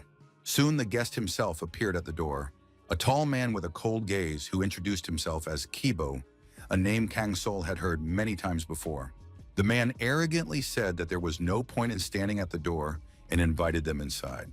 Kang Sol calmly replied that the room was a mess, but if that didn't bother the guests, they were welcome to come in. Several thugs accompanied Kibo, their faces expressing readiness for a fight, but they remained standing on the street. Kibo said that the young man had nothing to fear, that he was now just a toothless predator who had become cautious after many fools had not survived encounters with him. The man frowned, caught a strange, pungent smell in the air that literally ate into the walls, and remarked with obvious disgust that the house smelled terrible. Kang Sol replied that there were reasons for this and invited the guests to sit down. But as soon as they began to talk, frightened screams suddenly came from the street, and someone desperately knocked on the door. A woman's voice, trembling with excitement, called out to Kibo and insisted that she needed to come in urgently.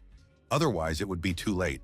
Kibo covered his face with his hands in despair, and Kang Sol looked at him with surprise. Finally, the young hero told the girl to come in, otherwise the noise outside would not stop. A young lady named Mira rushed into the room, frowned, and looked at everyone disapprovingly. Kibo introduced her as his niece and added that she was very funny, but she remarked with disgust that the smell in the house was simply unbearable. Meanwhile, the conversation returned to the exchange, and Kang Sol said that the deal would be profitable because no one else could pay such a price for the item. Kibo narrowed his eyes coldly and said that the young man must have already known who the real owner of the artifact was, since its appearance did not surprise him in the least. The young hero replied that he would not be surprised by anyone who was capable of bringing such a treasure. Mira crossed her arms and turned sharply to him, saying that he understood perfectly well why they had come and that he should hurry up instead of playing the mysterious hero. Kibo stopped her with a quick glance and said that there was no need to rush, as such deals required caution and a precise understanding of the price. Kang Sol looked closely at both of them, while the owner of the treasure spoke more seriously, saying that this artifact was vital to him. The man said that Kang Sol was probably already familiar with the situation in Novir, and the young man nodded but admitted that he did not fully understand the motives of the factions. Kibo explained that the balance between the factions was hanging by a thread. Heka and Dojo were strong, and it was becoming increasingly difficult for him and Shu to remain neutral. Kang Sol thoughtfully asked why, despite the tension, a full-scale war had not yet begun. The fighter replied that although Heka was not the strongest of them all, he was extremely dangerous, cunning, vengeful, and always on the lookout for weaknesses, like a wildcat sniffing out its prey. Then the young hero suggested that the others were afraid because if bloodshed began, Borgo, even if destroyed, could leave behind something that would avenge him. The man grimly confirmed that their faction with Shur was now in the minority, both in strength and in number of fighters. Kang Sol looked thoughtfully at the warrior, hesitating to ask the question that was spinning in his head. Could he really be that weak? Kibo bitterly said that he had become a toothless predator, having lost his strength, while Mira flared up and told him not to share his weaknesses with strangers. The fighter began to remove his glove and said that trust does not arise out of nowhere, and if people completely stop trusting each other, then this conversation would be impossible. He noted that in this world, only those who create their own conditions survive, because rushing without strength leads to destruction. Kang So looked closely at his hand, charcoal black and distorted, and immediately realized that it was not like Eamon's ghostly hand. A thought flashed through the young hero's mind. The hand was poisoned with shadow poison, and it seemed that Kibo had sacrificed it for the sake of Galoda's tongue. The man smiled wearily and admitted that he had paid too high a price, because after Borgo Hek's disappearance, Dojo and Dajo had joined forces and increased the pressure. He mistakenly believed that he could stand up to them, and realized too late that one man, even a strong one, was not capable of holding back an avalanche. It was all because of Shura, who took over the group after the leader's death and was capable of betraying them when threatened, which would have led to Novira's destruction. Heika and Doju treated the players like slaves, forcing them to work, taking their money, and even trading them like ordinary goods on the market. Many died trying to rise up against Heika and escape his power, dreaming of freedom, which proved unattainable at the cost of too many lives. Mira said furiously that Heika was a real madman, because even those who joined him were later found dead. This guy killed for fun. Kang Sol noted that perhaps his treasure was meant to stop this madness, but the exchange he was being offered was completely unequal and unfair. Kibo said that the value of something that no one had bought was zero, and if neither side had found buyers, then their prices were the same. The young man thought hard. He saw the potential benefit in this exchange, but the situation seemed too complicated and ambiguous to him. The situation was further complicated by the fact that Heka intended to completely absorb Novira, depriving it of its independence and freedom. In addition, Kang Sol remained a player, and therefore the very idea of cooperating with an organization that opposed players caused him to protest internally. If Heika's faction really monopolized the ruins and continued to grow, sooner or later they would have to face each other, in which case Kang Sol would surely suffer losses.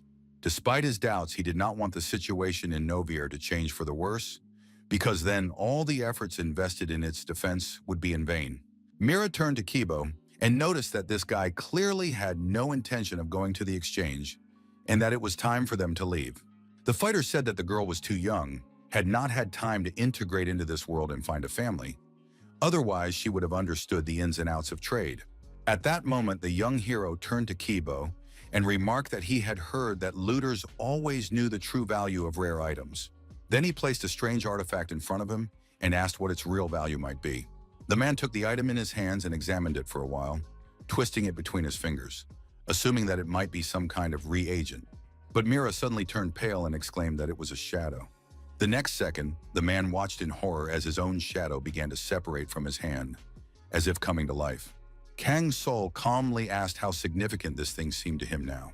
Kibo stared at the artifact again, amazed by what he saw, and for a long time could not believe that this was really happening. Mira quickly realized that if this item was an antidote to shadow poison, it could help Kibo recover what he had lost. The man looked at Kang Sol and asked what he wanted in return for such a rare item. The young man replied that the artifact was already part of the deal and that he would be satisfied with some treasure, rare materials, or at least useful information. Kibo sighed and said that they were currently in a cold war with Hika, so they had long since sold off everything of value that they had accumulated. He added that the guy could take their difficult situation into account, since he had already done them a considerable favor. These words greatly angered Mira, and she was genuinely outraged.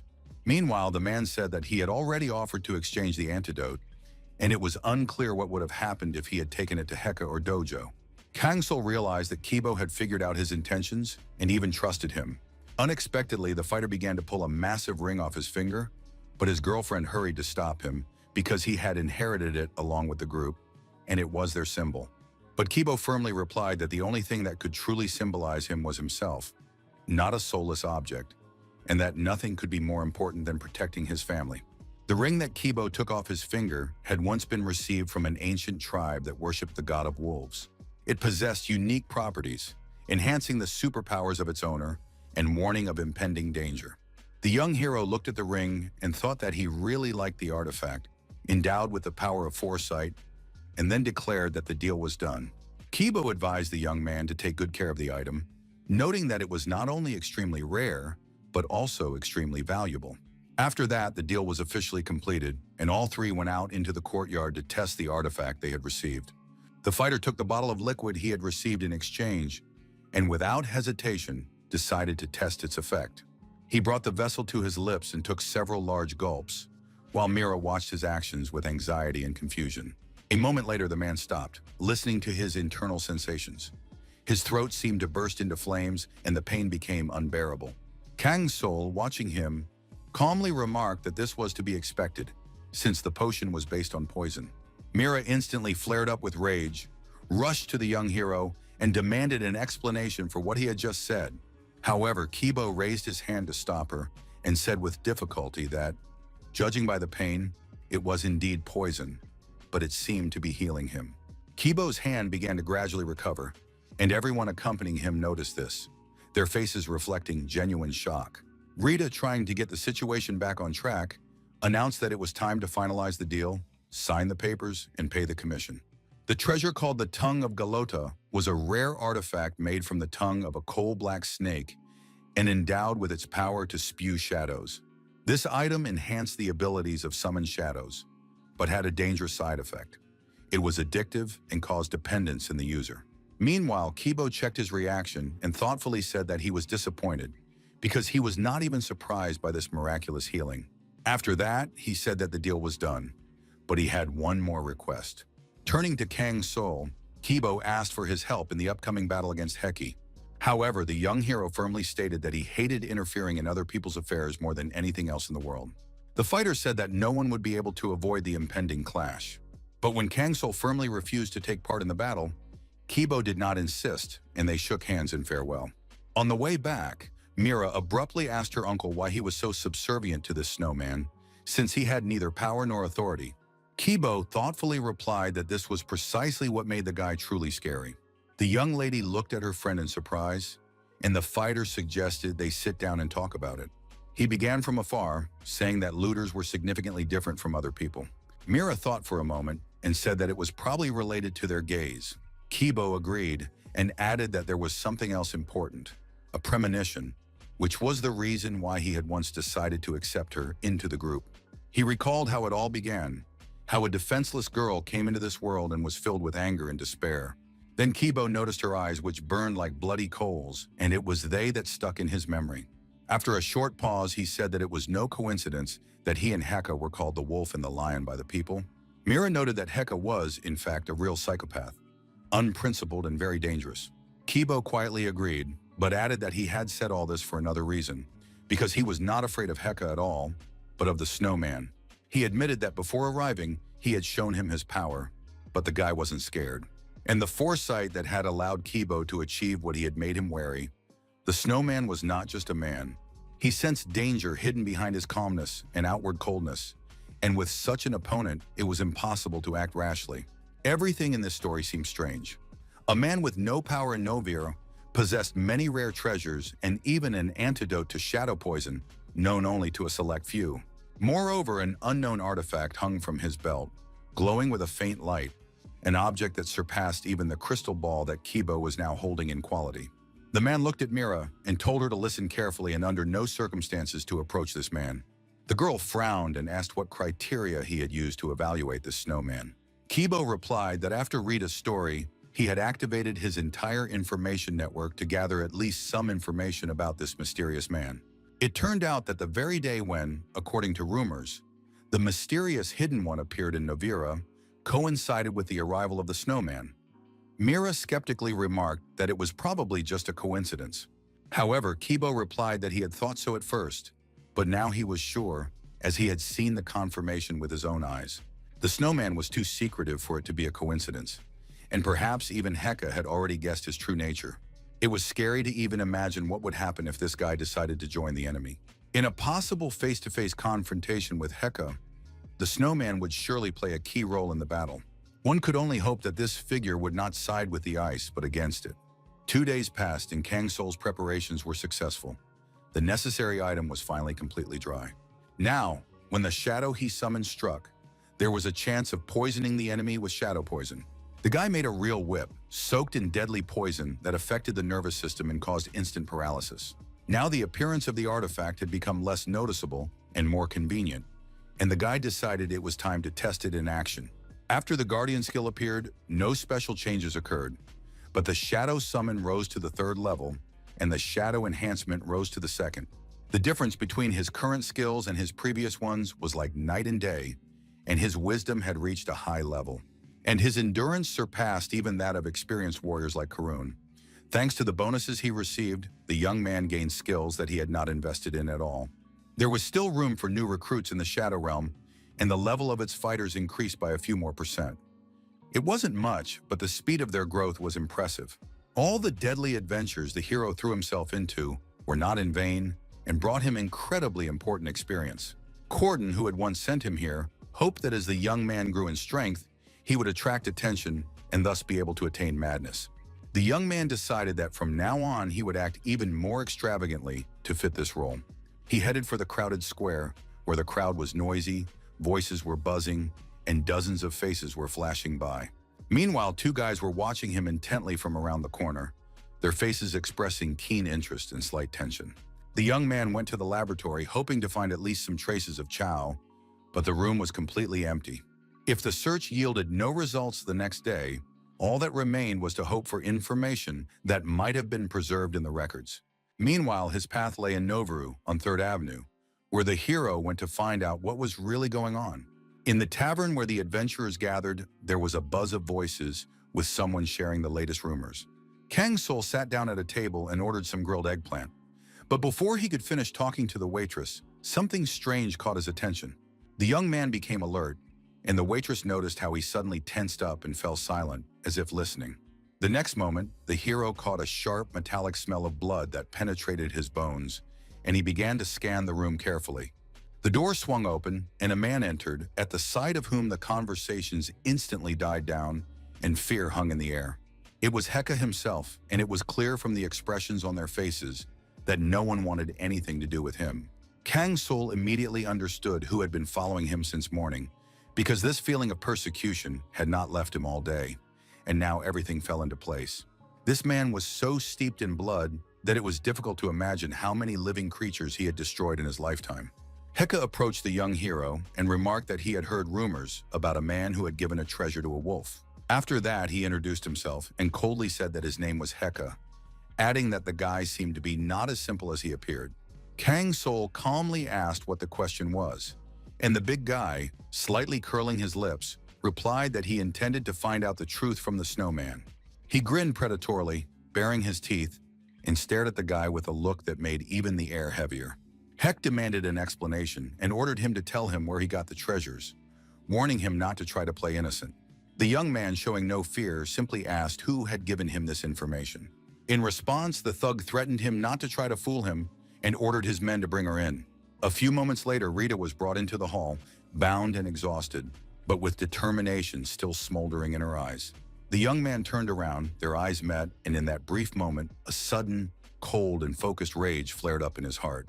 The girl had clearly been tortured. She looked exhausted, wounded, and could barely stand, her clothes torn and her skin covered in bruises. Kang's soul was in complete shock and couldn't believe that someone had actually dared to do this to her. Meanwhile, everyone had already gathered at the wolves' hideout. Many people had come, and tension was palpable in every glance. Kibo noted that Novir had enough people, but his subordinate pointed out that the opponents had significantly more people and that the forces were clearly unequal. Kibo replied that the enemies were just fools because the wolves' strength was growing. Players had joined them, and contrary to predictions, Shur had not betrayed them, which gave them hope. Since Novira was split in two, it was decided to start a full-scale war and finally decide who was in charge. Mira was more focused than ever, understanding that she had to protect Kibo at all costs. Suddenly, a man ran into the room, breathless and frightened, and loudly announced that the alarm had been sounded. It turned out that Heka had started a new conflict on 3rd Avenue, in a tavern where fierce fighting was already underway. No one could understand what had happened, since all their associates were here in the shelter. But it soon became clear that he was being opposed by some outsider, and Kibo guessed who it was. So he decided that the main forces should be thrown into the attack on Dojo, and the men enthusiastically accepted this order. Meanwhile, Kibo turned to Mira and Germo and told them to immediately gather the fighters and head to 3rd Avenue. The leader muttered quietly to himself that if that guy was really involved in everything that was happening, then the fight was far from over. Heika, meanwhile, turned to Kang Sul and said that this young man seemed to be playing a much bigger role here than it appeared. He admitted that he wanted to meet him in person, and to do so, they had to make an effort, even beating up the girl. Rita, bursting into tears, could barely speak, repeating that she had almost nothing to do with it and was only a mediator in the treasure deals. Meanwhile, the scoundrel said that the treasure given to the wolf was not supposed to end up with him, and this misguided young man really knew about it, but still gave away the artifact, which means he consciously went against him. Then Heka noticed the ring on Kang Sul's hand and said that it looked familiar, clearly remembering something. Kang Sul remained unperturbed and replied that he had no time for idle chatter, demanding that Heka get to the point. Grumela noticed that this guy seemed to have decided to side with the wolf. However, the young hero calmly replied that he had not yet chosen a side. Hek glanced at him doubtfully, then flashed a white smile and said mockingly that the guy was a tough nut to crack, perhaps even the strongest of all the players. But then his voice became harsher, and he declared with obvious anger that he hated the players because they were disgusting. These upstarts constantly trespass on other people's territory, violate all boundaries, and only take without giving anything in return. Therefore, they should have their heads smashed in, or at least have leashes put around their necks to remind them who is the boss here. Wolf called them family, but to Heki, they were just insects that were fun to crush, and he didn't deny that oppressing players simply brought him joy. At that moment, Kang Sul realized that Kibo had told him everything not to lure him to his side, but to warn him. All the rumors about Hika turned out to be frighteningly accurate. He really was a madman who enjoyed the suffering of others. Meanwhile, his opponent coldly stated that Kang Sul had only a few options left, and he had to make a choice right now. Hek offered the young man a deal. He could kill Wolf and then stay alive, avoiding a direct confrontation with him. But if he refused, things would turn out much worse. The scoundrel kicked Rita with his spear, showing that he was not joking. After that, he coldly declared that he would simply destroy the boy. But Kang Sul asked what would happen next. After all, he was curious to know the content of the novel, written even by a dimwit like Heka. These words enraged the thug, and he glared fiercely at Kang Sul, baring his teeth in rage. The next second, he raised his spear, intending to finish off the captive once and for all. But Kang Sul acted lightning fast, using his shadow hand skill to instantly snatch the girl from the enemy's clutches. Heka maliciously said that the guy had already fallen into the lion's mouth and lost his only chance to stay alive. In response, Kang Sul calmly said that the enemy had long since disappeared and released his magic ball. At that moment, his loyal shadows appeared before him, ready for decisive, merciless action. Hika loudly shouted to his men to attack immediately, because this guy was a summoner, which meant he was a threat. Karuna flashed his eyes and delivered a crushing blow, deftly dodging the spear aimed straight at his chest. The shockwave from the collision threw his opponents to the sides, and Heka collapsed to the floor, breaking the tiles beneath him. His subordinates froze in shock, unable to believe that their invincible leader had been defeated so quickly. But the madman got up almost immediately, furious, his face contorted with rage, ready to tear his enemy apart with his bare hands. At that moment, Kang Sol declared that he had now definitively taken the wolf's side, and his eyes flashed with determination. Karuna lunged forward again, his eyes burning with rage, ready to deliver a blow that would destroy everything in its path. Meanwhile, chaos erupted around them, and a fierce fight broke out between the people. Because Kibo arrived with his fighters, suddenly Dojo burst into the chaos, jumping out of the burning building, blinded by rage. The fighter accused Wolf of disturbing the peace of Novara, and with a cry, rushed into battle, intent on destroying him. Doju swore that Heka would soon tear off the heads of all who stood against him. Kibo calmly parried that this was precisely why he was in a hurry, because even if the enemy disappeared, the night would be long, and he had to act quickly. The enemy said in a rage that he was sick of this madman who turned his fallen comrades into shadows. Meanwhile, the summoned shadows had already rushed forward and attacked, their eyes empty and malicious. Kibo noticed that the enemy was talking too much, which was completely inappropriate in such a situation. Doju tried to fight back, but the shadows advanced methodically and eventually killed him. Kibo orders his subjects to be informed of Dojo's death and promises to spare those who lay down their arms and surrender. He was informed that Heka was still alive, and Kibo ordered the plan to be put into action. The leader ordered a thorough check, and to begin with, to join forces with Shur, who was already approaching them. The young man heard about Dojo's death and realized that there was still one more dangerous enemy to deal with. Kibo noted that their enemy, though fierce, was far from stupid, so they needed to reorganize their forces. However, their conversation was interrupted when their aides reported that Mira had returned. The frightened people said that he had to see it for himself. Just as the girl was approaching, she looked confusedly into Kibo's eyes and seemed extremely shaken, unable to utter a word. Kibo thought it was good that she was alive and well, but he also noticed that the girl was in a state of deep shock. When he noticed the object the lady was holding in her hands, he froze. Mira continued to stare at him with a fixed, empty gaze. Now Kibo realized that his guesses had been correct, but he couldn't wrap his head around what had happened. The thing was, when the fighters reached the tavern, they saw only a snowman sitting alone. Kang Sol looked at the guys and noticed that they had been delayed a little and had not arrived on time. Since then, everything had gone smoothly, and the city had gradually begun to recover.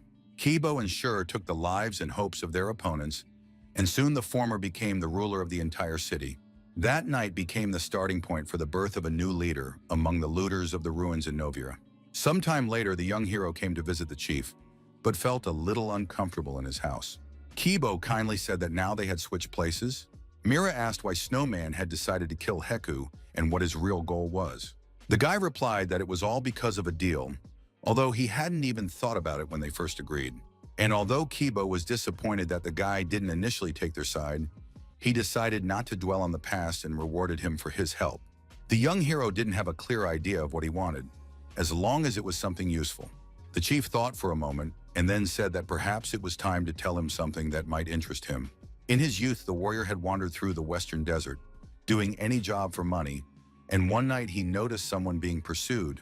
Being very young and hot-headed at the time, he rushed to help without thinking about the consequences, and luckily, everything ended well. The pursuers were exhausted, and the young man quickly dealt with them. The rescued man thanked him and said that now he would be indebted to him and would repay him in full one day. This connection has remained between them to this day. Kibo said he was ready to transfer the right to receive this payment for saving Kang Sol to him, because it was truly a worthy reward, especially since that man turned out to be a descendant of Urgo, and the young hero's eyes widened in surprise. The name was familiar to him, but it turned out to be much more complicated and confusing than the young man could have imagined. The young man himself was Urgo, the one who created, invented, and tried out different concepts, one of the figures he remembered best. Although this man was a simple blacksmith, his creations surpassed any awards, and if he had devoted himself to his craft, he would have been equal to 10 great masters. However, the things created by the man fell into the wrong hands and were stained with the blood of the entire continent. For this reason, he was nicknamed Bloodstain, And in the end, his weak heart could not take it. Then he had to choose whether to end his adventures or not, and the hero decided to let Urgo go. He allowed him to live as he wished, and the adventurer took control of his own destiny. Although his soul was torn apart, the adventures ended, but the blacksmith's life continued. Kan's soul thought that this was better than watching a tragic ending, because even though Urgo's life began as that of an ordinary person, its end turned out to be bitter and unfair. The hero did not expect to hear that name again, and guessed that Urgo's descendant was probably a man named Hamut. Kibo said that this guy was no longer working as a blacksmith, but promised to repay the debt someday, which is why the man told the whole story. The young man guessed that Hamut was most likely in Novir, and that it was quite possible to meet him there. Created by Kan's soul Urgo, he had managed to partially adapt to the world of eternity, and finding his traces would help to understand a lot, because 10 years had passed. The young hero finally met the descendant of his figure, who was now standing right in front of him. The tall guy, still with the same mole under his eye, looked at him and said he had already heard about the snowman. Kangsul thought that he had matured a lot since they last saw each other, but he only asked about the story aloud. Hamut said that if it weren't for Mr. Kibo, he would have died, and offered his dear guest a cup of tea. But the young hero refused, saying that he did not eat or drink anything from other people's hands as a simple precaution. Hamut thoughtfully remarked that he had heard similar words from his mentor. He suggested that perhaps they knew each other and had met before he had been given that offensive nickname. That nickname was Urgo, Golden Hands, and now Hamut realized that Kang's soul knew much more about him than it seemed. The young man himself thought that everything Urgo created had amazing properties, so it was understandable why he had been given such a loud nickname. Hamut, meanwhile, said that his mentor had become disillusioned with the world and left it, and his creations had fallen into cruel hands. However, the mentor had managed to hide some of the items, and Kangsul understood that they could bring a lot of trouble to both Urgo and Hamut. It was because of these artifacts that Hamut was pursued by those who wanted to take possession of his mentor's works. He risked fleeing from them into the desert, but did not expect his enemies to follow. Meeting Kibo then turned out to be a real stroke of luck for him. If not for that chance encounter, everything would have ended much more tragically. Now, Hamut had long forgotten about the hammer and anvil and owned a tea house in the city. But the young man still remembered his debt and believed that he had to repay Kibo because it was he who had once saved his life. The system immediately gave Snowman the opportunity to choose what he would like to ask of this man. Kang Sol read the available options and noticed that all the gray items were blocked due to Chao's current search. Therefore, he did not have time to change Hamut's mind. And for starters, the hero decided to abandon the creation of new items. A helmet made of spirit stones appeared before them, and this item looked majestic, even though it held a strange, disturbing energy. This steel cap once belonged to Borgo, the guardian of the Temple of Moderation, but over time the rare material absorbed the malice of its creator and was now completely destroyed. Hamut noticed that the helmet would probably have to be remelted, because even if it could be restored, it would not retain even half of the power contained in the spirit stones. The young man also noticed the sword lying nearby and asked with interest how the snowman had managed to get it. Kan Sol replied that he had found the weapon in the ruins of the Forgotten Moon, but the material from which it was made remained a mystery, as did the power hidden within it. It seemed that the magic of the world suppressed the power of the blade, preventing it from awakening, and perhaps even the mentor did not know about the weapon, which was as ancient as civilization itself. Hamut asked to keep the sword and helmet, intrigued by their power, and promised that he would awaken the artifact while Kang Sol was here. After some time, the hero returned to the laboratory and asked his shadows for help. Karuna, who had lost his sword, declared that he was ready to defend his master even without it, which caused Tyrant Jamad to grumble quietly. He muttered that the guy was too loyal, but Karuna sharply rebuked him in response, and Kang Sol, watching their quarrel, wondered how these two could ever have fought side by side. Meanwhile, the Moon Knight suddenly noticed something strange and looked at the wall, where barely discernible patterns were visible. The troll noticed the same thing, and it became clear that the drawings on the walls were not random. Karuna said that he had seen similar patterns before and could decipher them, but the young hero still doubted that his companion remembered his life before turning into a shadow, because his memory had been erased. He pondered that among the inhabitants of the Great Forest, there were creatures that fed on eternal energy, and it would be possible to create the shadow of a necromancer who had rejected death. Still, it remained unknown why they resurrected bodies and where they came from in these places, so Kang Sul decided to investigate everything. Meanwhile, the system announced the start of a hidden adventure called Secret Rites of Necromancers, which the young hero could no longer avoid. Karuna looked at his master as if he was absolutely certain that he would definitely have to go there. However, since their business here was not yet complete, the guys decided to return to this adventure later. Kang Sul thought that he had clearly been unlucky over the past week, first with the failure of his journey, and now with a series of forced adventures, one after another. All he wanted now was to find Chao as soon as possible and leave Novira before the city sucked him back into its shadows. Meanwhile, Hamut continued to work in the smithy, not leaving his workplace. The first thing to do was to work on the magic sword, to release its stagnant power.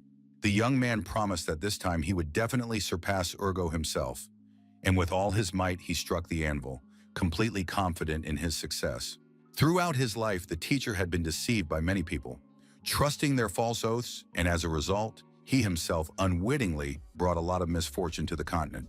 However, the mentor always insisted that one day a person would appear who would be able to spread his values throughout the world and complete what he himself had not had time to do. For a long time, Hamut could not understand why his teacher had chosen him for such a responsible role. Urgo would ask him if he was so unsure of himself that he couldn't even believe in his own destiny. He said sadly that what he had created could fall into the wrong hands. But he was also sure that if one feared this, then any master would be doomed to stop halfway. And in times of doubt, the student could turn to those for whom his work was intended, because they were the ones who could see its true value. Remembering these words, Hamut worked tirelessly, covered in sweat, continuing to transform the mysterious sword. He understood that he had come a long way, but there were still many spells left to remove. The young man had managed to remove only half of them, while the other half remained stubbornly sealed. Moreover, the blade not only restrained magical power, it even suppressed the power of its owner, as if deliberately hiding its true power from everyone. Hamuna became curious about what exactly the sword looked like, which did not obey any spells and seemed to decide for itself who to recognize as its master. Remembering his mentor, he realized that it was not the power of the blade that was important, but who would get it. The blacksmith was responsible for ensuring that the sword did not fall into the hands of a villain. Urgo regretted for the rest of his life that he had once given the weapon to a scoundrel, and therefore said that true mastery lay in the ability to choose the right person. Hamuna, who had not yet reached this level of wisdom, decided to test himself and ask the snowman a question before making a decision. He warned that if he heard the wrong answer, he would destroy the blade forever so that it would never be used for evil. After a short pause, the young man asked what Kang Sul wanted to achieve with this sword. Then Hamuna looked up and stared straight into the hero's eyes, intent on getting an answer. Kang Sul clearly did not expect such a turn of events. While he was following Chao's tracks, he did not think that he himself would be put to the test. The young hero met Hamuna's gaze firmly, directly, and without hesitation. This guy had seen his teacher suffering with his own eyes, so it was no surprise to hear such words from him. After all, Hamun surely knew that it was Kang Sul who controlled the night, summoned from the shadows. The hero realized that everything that was happening was a consequence of his own carelessness while playing for Urgo. The young man was at a loss, not knowing how to answer Hamun's question, because before, he always had options, but now he had to think for himself. He had no idea what Urgo had done after refusing ascension and burying himself in the steppes, and he wasn't even sure what instructions he had left for his student. So Kang Sul replied that he didn't know, but Hamun was not satisfied with this and demanded an explanation. Then the young man said that it all depended on the circumstances, that when encountering an enemy, one might fight or hold back, and it seemed to the disciple that Urgo was simply going with the flow, not even trusting himself. Thinking for a moment, Kang Sul said that it was strange to be sure of tomorrow because no one knew what lay ahead. After a short pause, Hamuna solemnly announced that he would give him a sword. The snowman was worthy of carrying this weapon, refined and sharp. The boy looked at the blade and felt powerful magical energy spreading through his hands. It was a blade of victory capable of turning any difficulty into an opportunity, and Kang Sul realized that this sword had chosen him. Hamuna said that, as the teacher had said, the sword chose those who doubted themselves, not those who were confident. Kang Sul couldn't stop wondering how such a weapon could have been created in such a short time. In addition, the young blacksmith made a helmet called Cold Blood, which enhanced its properties. The helmet was restored with the help of a spirit stone, but the power contained within it was weakened by a curse. Hamuna squeezed every ounce of skill he had out of it. Then the blacksmith said that if that was all, they could say goodbye, and suggested that Kang Soul visit him from time to time. He admitted that he had long since given up his craft, but believed that he could still be useful if necessary. Kang Soul felt sympathy for this stubborn guy and thanked him in advance. At that moment, a new adventure began, the 9th secret ritual of necromancers, for which he had to go deep into the great forest and investigate what was happening in the old camp. When the hero found himself in the thick undergrowth, he activated his intuition and noticed that someone had left marks along the way. The archbishop was surely angry about what was happening. Before, eternal life might not have responded to his call, but now things had gone too far for him to remain indifferent. If the tracks did not belong to necromancers, then they were probably Chao's, and Kang Solu had to be extremely careful. He had to go deeper into the thicket, where the thick, disgusting smell of corpses was coming from. However, the path was littered with double traps, and he had to decide how to get around them. Kang Soul felt the stench of corpses growing stronger, which meant that there were indeed double spells blocking the way ahead. Even if the young hero managed to avoid the curse, other dangers remained, so he needed to find and remove the spell itself. After a brief moment, he managed to locate the source of the dark magic. Activating his whip, Kang Soul looked ahead, his eyes shining with a cold light. With a sharp, lightning-fast movement, he destroyed the source of the curse, and the air around him became noticeably cleaner. It was clear that something terrible was happening in this forest. The very name of the adventure suggested that necromancers were involved. Recalling Chao's words, the young man pondered the meaning of the eternal life that had been offered to him, what it really was. The enemy was a shadow connected to eternal life itself, the one who once brought turmoil to the continent, the lord of black magic and master of death. Kang Soul looked thoughtfully into the depths of the forest and realized that if the master of eternal life had already disappeared, then its very existence was a warning sign. If he were still the leader of eternal life, everything would look different. But to meet his followers now, as a stranger, was too dangerous. Therefore, the young hero decided to first find out if what was happening was really related to eternal life before taking action. Meanwhile, in one of the tents, a tense conversation was taking place between two necromancers. They were discussing a certain demon that had devoured 20 people and now dwelled in the head of a dead man. Kang Soul became alert when he heard mention of an artifact called the Crystal of Death Sentence. The mages tried to resurrect the fallen, breaking their own laws, but if the soul resisted, they subjugated the body through memories. One of the fighters noted that this was an insanely dangerous and overly complicated undertaking because it was impossible to predict whether it would be possible to maintain control over the created necrotel. The second replied coldly that this was precisely why the archbishop had decided to come in person and observe the ritual. The archbishop seemed extremely dissatisfied with the situation because eternal life had ignored them all this time, and although the matter seemed truly important, they had received no support. Kang Soul rushed off, hearing one last thing. If the archbishop decided to turn this corpse into a necrotel, everything would take a completely different turn. The young man ordered Karupa to check the other tents and find out if anything strange happened. One of the servants was sleeping peacefully and snoring loudly, completely oblivious to the commotion around him. The guy looked at him and thought that this guy was sleeping like a log, even though he claimed to have set traps around the camp. Fortunately, Kang Soul found the right place on his first try, spacious and surprisingly quiet. In the center of the room was the Crystal of Death Sentence, an ancient artifact steeped in darkness, which, according to legend, absorbed the souls of the dead, becoming stronger with each new death. Kang Soul carefully picked it up and read in the accompanying documents that a group calling itself the Order of the Dead had gathered at this place. Their magic did not stand out for any particular properties, but as expected, they were trying to forcibly convert a dead body into a necrotel, violating the natural order. After a while, Kang Soul noticed a series of ancient inscriptions and images, one of which particularly caught his attention. He frowned as he examined the contours of the figure and realized that it was probably the mysterious corpse that Chao had mentioned. To confirm his guess, the young man called over his loyal knight, Karupa. Karupa approached and stared at the image for a long time with his master. Finally, the young man quietly said that there could be no doubt that before them was indeed a man whose face he had seen before and whose memory still lived in his heart. To begin with, the young men decided that they needed to leave this place and head for the area where the ritual was performed. They came to the conclusion that it was this ritual that had once helped the Order of the Dead overcome the influence of the Church of Eternal Life and be reborn. So delay was unacceptable. The attempt to turn the corpse into a necrotel ended in failure due to strong rejection.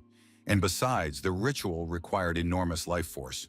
The ritual was moved to the Great Forest, where the Crystal of Death sentence was used, but 21 participants did not return, and the church soon learned of the disaster. Now, the Moon Knight Karuna moved forward decisively, preparing to deal with the source of evil with his own hands. It became clear that the Order of the Dead had failed in its attempts to create the perfect necrotel, and if someone had been trapped in the crystal against their will, it was quite possible that Chao was among them. Meanwhile, Karuna's condition after seeing the image of the deceased was strange and disturbing. Kang Sol stood frozen, thinking that everything had gone according to plan, and now they might have to return without results. However, a moment later they noticed that right in front of them was the very corpse whose image they had seen earlier. The armor on the dead man was almost identical to the one Karuna himself wore, and at this sight, the knight fell into a deep shock. No one knew what to do next, whether it was worth trying to find Chao without using the crystals, because the death sentence crystal could draw in Kang Sol himself. If the corpse had been ordinary, they could have taken the risk, but if it possessed greater power, the consequences would be unpredictable. Karuna, meanwhile, stepped closer and addressed the dead man hanging on the wall. He couldn't understand why this man, whom he knew well, was here. Kang Sol called his name, hoping to warn him of the danger that might lie ahead. But the knight only clutched his head, feeling a storm of emotions squeezing him from within.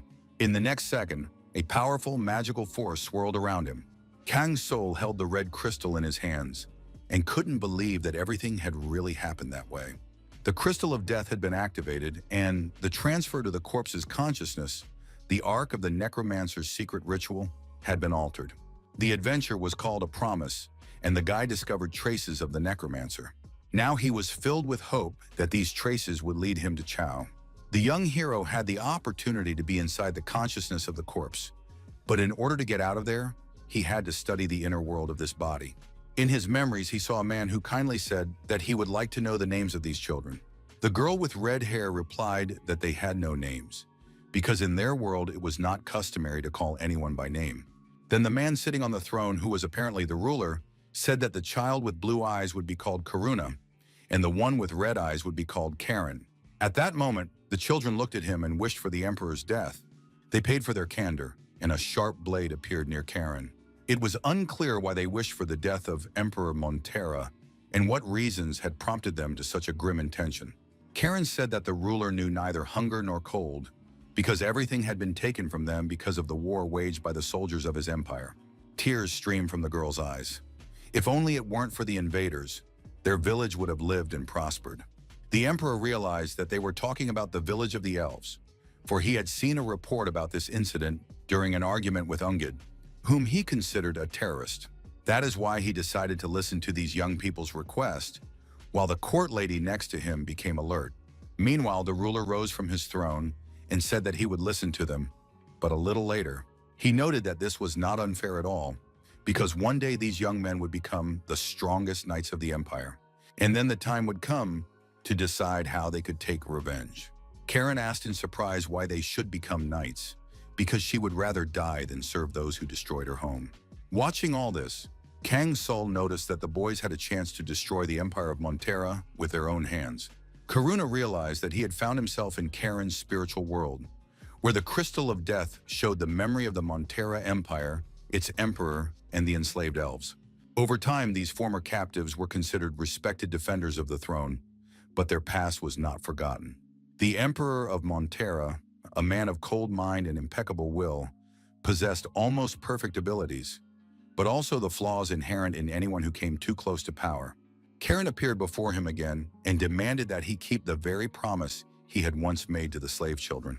And although they had not yet attained the necessary qualifications, it was no longer possible to wait. Times were getting tough.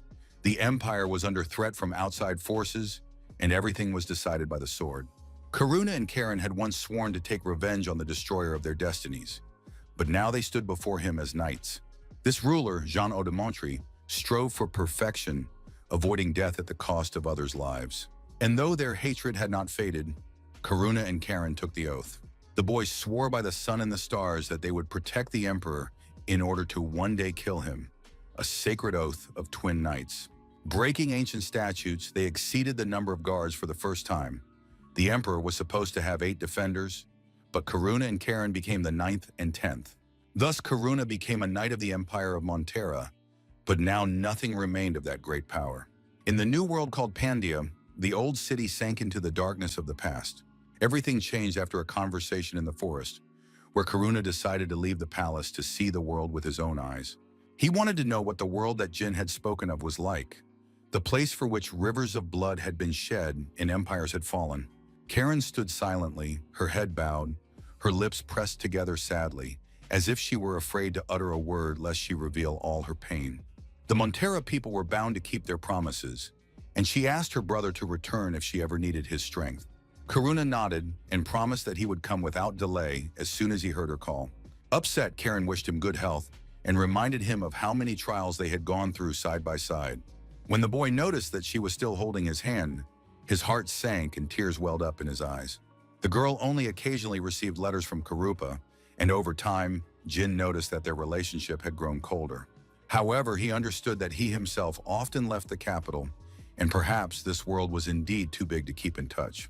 But when the emperor tried to express sympathy, the young lady flared up and demanded that he shut up immediately, saying that she was ready to fulfill her promise right now if he continued. Jin reminded her that the Knight of the Sun, Rhine, was still alive but would soon depart, for he himself admitted that in 10 years he would be surpassed, and if Karuna and Karen were nearby, they would already have taken command of the guard. The young lady smiled and coldly remarked that she would take that as a compliment. Meanwhile, the emperor finally asked what was in Karupa's last letter, and the girl quietly replied that he had promised to return. But soon after that, disaster struck the estate. A fire broke out, and invaders attacked from all sides, leaving no way to escape. Mr. Rain warned Karen to be careful, for there were traitors among the guards. Stunned, Karen couldn't believe that there was a collaborator among them. It seemed impossible. The next second, Mrs. Y appeared before them, and the young warrior froze, unable to believe her eyes, feeling the ground slip away from under her feet. It turned out that it was Rihanna standing before them, who coldly and resolutely demanded that the door be opened immediately. She declared that the city was doomed and that today Jin would cede his throne to her forever, adding that Karen might have wanted this herself. However, Karen sharply demanded that Rihanna stop, warning that if they crossed the line she had drawn, she would destroy all the vile wolves without hesitation. Rihanna calmly remarked that she and her brother had become twice as strong thanks to their special abilities, but now it was clear that Karuna would not return. Hearing this, the young lady screamed for her to shut up immediately, assuring her that her brother would return because he had made a promise, and she believed him to the end. Kang-sul watched what was happening, feeling as if the sky had begun to collapse and anxiety grew in his soul, as if space itself was responding to the pain of these souls. Karuna, in confusion, repeated that he had indeed given his word, promised to return, but everything had not gone as it should have. For some unknown reason, he had broken his own promise, and now he couldn't understand what had made him do it. Karen was boiling with rage and resentment, unable to forgive her brother for a betrayal that may not have happened, but which she felt in her heart. At that moment, the effect of the death sentence crystal took effect. They began to leave the inner world of the corpse, and the adventure was coming to an end. The reward for the trial had been determined, but it could only be obtained after the mission was completely finished, when all the threads of the past came together as one. Kang-sul barely managed to catch the Moon Knight, warning him to be careful, because a magical avalanche of water was rushing straight towards them. At that moment, Tyrant Jamaat arrived, shrouded in streams of darkness and fire, his aura resembling a storm. The guys realized that the flooding had reached a critical point. The crystal of death had filled with moisture even from the inside, and a little more, and they themselves would have turned into drowned corpses. Thus began a new adventure called the Burn. After examining the inner world of the corpse, it became clear who the body belonged to. It was all Karuna's fault, who had failed to keep his promise. But despite this, they managed to escape. However, they found no trace of Chao, and instead of relief, a new danger awaited them. Karen, freed from her psychological shackles, was about to awaken. Now there was nothing human left in her, only instincts and ancient magical fury fed by chaos. Kang-sul understood that he had to act immediately. The girl opened her eyes and her gaze flashed like a flame piercing through eternal darkness. The gap in power was enormous, and during the rebirth, Karen absorbed the life energy of the forest, causing the trees to wither. Kang Sol instantly assessed the situation and ordered his allies to flee, realizing that a direct confrontation with this girl would be suicide. In an instant, the young man activated his magical shoes, an ancient artifact capable of accelerating his running speed in critical moments. The air whistled in his ears. The ground flashed rapidly beneath his feet. But suddenly, the guy stumbled and fell, rolling over the debris of trees. He was hit by a wave of destructive force, hot as magma and cold as death. If the flow of energy absorption had completely engulfed the hero, he would have disappeared without a trace, turned to dust. Now Karen was invincible. The difference in levels was approaching 30, and even a light touch of her blade could wipe him out of existence. Every mistake meant fatal punishment. The syndrome of defeat destroyed honor, reputation, and rewards, and defeat would mean the end of all his goals. Kang Sol stood confused, not knowing what to do, because an adventure of this rank was considered virtually impossible to complete. But inside, beyond his despair, a thought lingered. The system does not throw challenges that the player is unable to overcome. Somewhere there had to be a solution, a way hidden in the logic of the world or in his memory. And suddenly a vision flashed before his eyes, the symbol of the Order of the Dead, those who had sworn to stop the resurrection of the Necrotels at any cost. At that moment, the young hero realized that this was the key. The means to turn the necromancer's power against themselves was at his fingertips. All that remained was to take a risk and use it. One of the men who had arrived suddenly froze, staring at Kang Sol, who calmly declared that they finally understood what they had gotten themselves into. Kang Sol stepped forward with the air of a confident official and declared that they had been ordered to wait, but due to communication problems with the administrator, he had decided to take control of the situation. The people exchanged glances, their eyes filled with a mixture of fear and bewilderment. Could it be that they were standing before the messenger of the Order of Eternal Life himself? The young man declared that Eternal Life had not turned its back on them at all, but that the orders had simply been delayed, and now he had come in person to offer his support. Then, in an authoritative tone, the young hero ordered an immediate report on the situation. Necrotel had broken free from the seal and was fighting fiercely, growing stronger, so they decided to wait for the Archbishop. Kang Sol, without batting an eye, confidently said that the Archbishop's insight would save them all, and in the meantime, he himself would take on the task of buying time. Inspired by his determination, the Order rose to its feet again, unaware that their savior was not who they thought he was. Kang Sol quickly assessed the situation, turned to his loyal Moon Knight Karupa, and announced that he was entrusted with a special mission, to save Karen. Karuna froze, staring at his master in a state of shock. Then without hesitation, he rushed forward, intent on carrying out the order. Karen was now bound by her own limitations, her level of power on par with necromancers, and that was why her chances of victory without outside help were slim. The only way left was a risky one, to use Karupa, because after special training and blessings from allies, he had become much more powerful than before.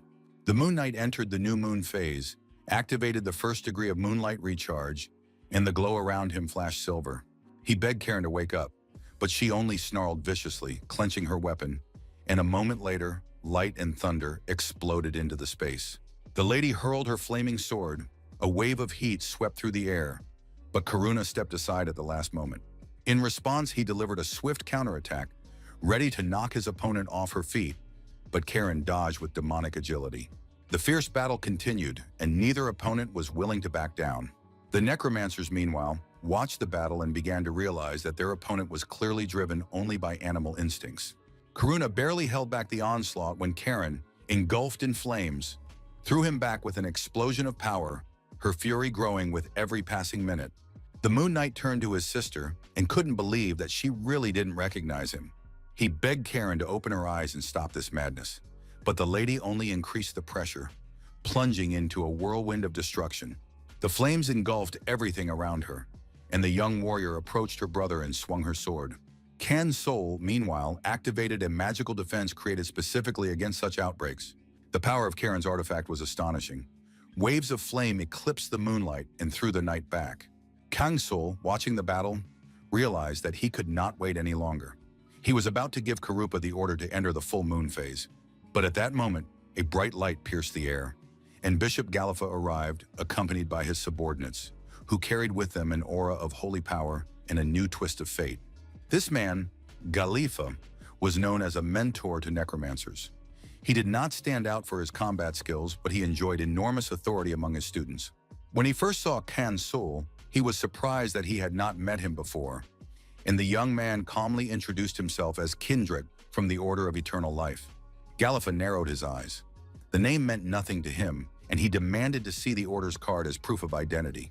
In response, Kang Sul said that he did not have the document with him, and added with slight irritation that this request was clearly just for fun. The bishop replied, embarrassed, that he had no intention of mocking him, and that he might be wrong, but it was all because of his old age. With age, his trust in people had disappeared. Kang Sul decided not to continue the conflict and suggested joining forces for the common goal of stopping the Necrotel. Gallifa agreed. Kang Sul smiled smugly, but thought to himself that the situation was beginning to spiral out of control. His false identity could be revealed at any moment, and that was extremely dangerous. The bishop, keeping his eyes on the young man, thought that according to the Order's charter, everyone was required to have an identity card, and it was hard to believe that he didn't even know about its existence. Therefore, Gallifa decided to act cautiously, first using the power of this strange young man to deal with the Necrotel, and only then exposing the imposter and calling him to account. The young man thought about how quickly life changes when you get distracted. And even the Order's rules had changed, and Gallifa had probably noticed the trick, but decided to use it for the time being. But now there was no time to waste. They had to defeat Karen under the bishop's watchful eye. Kang Sul ordered Karup to unleash his full power, and he entered the full moon phase. A silvery glow flared around the young man, transforming him into the living embodiment of lunar energy. Karen, overcome with fiery rage, shouted his name, and in that cry there was not only hatred, but also pain, despair, and memories of the past. In the next moment, they collided again. Karen activated her incantation of ignition, and a stream of flames swirled around her, tearing through space with fiery whirlwinds. Through the smoke and heat, Karuna saw familiar features in her eyes and realized that beneath the layer of anger and madness, his real sister was still there. The girl, as if in a frenzy, shouted why he hadn't come back, why he had left her alone on the day when everything collapsed. She screamed that she had failed and could not protect those dear to her because her brother had not kept his word. Karuna wanted to justify himself, to say that the oath had not been forgotten and that he had come to save her, but he didn't have time. Karen swung her sword with force, and he was thrown back several meters. As a result of this powerful blow, Karuna flew away as if thrown by a hurricane. Kang Sul, her voice trembling, called out her knight's name, not understanding what was happening and why everything was spiraling out of control. Meanwhile, Karen, her face contorted with rage, shouted her accusations over and over again, demanding an answer as to why he hadn't returned, why he hadn't kept his promise, why he had left her waiting. Her words were saturated with pain and despair, each sound tearing through the air and her heart at the same time. But suddenly, behind Kang Sul, there was a low growl, heavy and muffled, like the approach of a monster. The young man spun around and realized that the source of the sound was not a beast, but Gallifa, who, spreading his arms, enveloped the Order in thick streams of magic. The air around them sparkled with excess energy, and the mage declared that, although it was a waste of energy, he was ready to tear his opponent to pieces and put them back together again, just to show his power. In the next second, he released a monstrous stream of magical vortex, saturated with rage and hatred, and declared that the monster would get its retribution. Gallifa shouted that no matter how strong Karen was, she was just a necrotile without a master, which meant she was just a corpse destined to rot. In response, the girl burst into a blinding flame, activating her pride ability, and now her body was enveloped in a shining barrier, almost invulnerable to any magic. Karen swiftly dodged attacks, moving with unnatural speed, her body seeming to glide through the air, evading the flashes of magic that tore through space. Gallifa declared that the dead would not escape the energy of hatred and would crumble under his spell, then added that it was time to end the spectacle and destroy Lord Kendrick once and for all. Kang Sul straightened up and met the mage's gaze, direct, stern, and fearless. At that moment, his attention shifted to Karupa, who was still fighting, not giving up despite his fatigue and pain. Karen, breathing heavily, turned her head toward her brother, and her voice cut through the din of battle as she said that Karuna, as before, was incapable of answering for his actions. After these words, she lowered her gaze and bitterness appeared in her voice. This guy had broken his promise and abandoned the empire, leaving everything in ruins. Karuna desperately begged her to listen, saying that the emperor had long been dead and the empire itself destroyed, that the world was different now and it was time for them to leave the past behind. He begged the girl to wake up, saying that it was all over long ago. But Karen, in tears, replied that even though she had died, the empire still lived on in her, and here among these ruins, the lady would continue to defend it. Kang's soul suddenly felt a strange combination of heat and cold. The air around him was melting from the flames, but an icy shiver ran through his body. Karen said with icy calm that the empire was still alive inside her, and she would never allow it to be erased. At that moment, a blood-red light flared around the girl, and she activated a special effect capable of returning the damage she had received with renewed force. Galuf recoiled in shock, feeling his magic literally dissipate into the air, his spells, once powerful and precise, literally dissolving into nothingness. At that very moment, Kang's soul felt the system warn him of danger, and a notification flashed before his eyes. Wolf warning activated. The main content of the trial had changed. The burnt one had transformed into the smoldering embers, which meant that the rules of the battle had been rewritten, the stakes had risen, and there was no turning back. Now the young hero's goal was simple and ruthless: to hold out until Karen's final death, when the power of the curse would exhaust itself. Kang's soul clenched his fists in despair. Nothing had gone according to plan. Karen had restored her original state, and now her power surpassed anything he had ever seen before. When she was unconscious, it was impossible to assess her potential. But now the hero clearly understood that he was facing a being whose level exceeded ordinary measurements. Galuf, barely able to stand, realized that he could no longer rely on his own magic. Summoning his remaining strength, he turned to Kang's soul and said hoarsely that there was only one way out. The man was convinced that the only way to end this chaos was to destroy absolutely everyone, leaving neither the living nor the dead. Driven by despair, Galuf activated a special skill called Night of the Dead. He sacrificed the remnants of his life force, and now legions of reanimated corpses fought for him. The bishop, with a wild gleam in his eyes, ordered his army to move forward and kill anyone who dared to stand in their way. After that, he laughed nervously and said that he was just a foolish boy who didn't even know the rules of the organization to which he supposedly belonged. Galuf added with a malicious smile that very soon Kang's soul would join his army of the dead, who would instantly tear him to pieces. At the moment when the undead rushed at the boy, intending to deliver a fatal blow, Kang's soul did not flinch, his face remaining completely calm. Unexpectedly, Tyrant Jamad, a huge figure in stone armor, intervened in the battle, activating the special effect of Mountain Fists. The troll laughed hollowly, noting that these dead creatures explode when touched by the living. And, being a shadow, he is almost invulnerable to their curses. After that, he began to furiously throw the reanimated bodies in different directions, as if they were toys. The bishop was completely confused because this youngster had once again pulled another monstrous ally out of his sleeve. In a panic, he demanded that the dead return and protect their master, but they had already been scattered and destroyed in the troll's furious attack. Frightened, Galuf begged the monster not to approach him, ordering it in a trembling voice to stop at least one step away. But Tyrant Jamad was unyielding. He only slowly raised his foot and, with a heavy blow to the ground, wished Galuf sweet, eternal dreams. The ground shook beneath his feet, and in the next second, the enemy was defeated, and the system announced a new achievement and title. Kang's soul breathed a sigh of relief, thinking that it was good he hadn't used Tyrant Jamad's power earlier. Without it, everything would most likely have ended badly. However, the joy did not last long, as a real problem remained ahead. Karen, overcome with rage and madness, was still relentlessly beating Karuna. The skill window for last-minute return indicated that all damage dealt had been delayed and would manifest later. This meant that it was now impossible to restrain her. No spell could reduce even half the power of this cursed effect. Kang's soul stood frozen, watching the madwoman and realizing that he had no chance of defeating her in her current state. He wasn't sure if he could hold out until the end of this effect, because there was too little time left. Karuna, meanwhile, turned to his sister, trying to shout over the raging energy, and said that all this time he had only been trying to keep the promise he had made to her. Karen demanded that he explain how he dared to abandon the empire they had fought for together, while the seconds melted away like grains of sand in an hourglass, and time was almost up. The young lady suddenly unleashed the devastating Red Lotus strike, and her brother, in desperation, activated the full moon technique.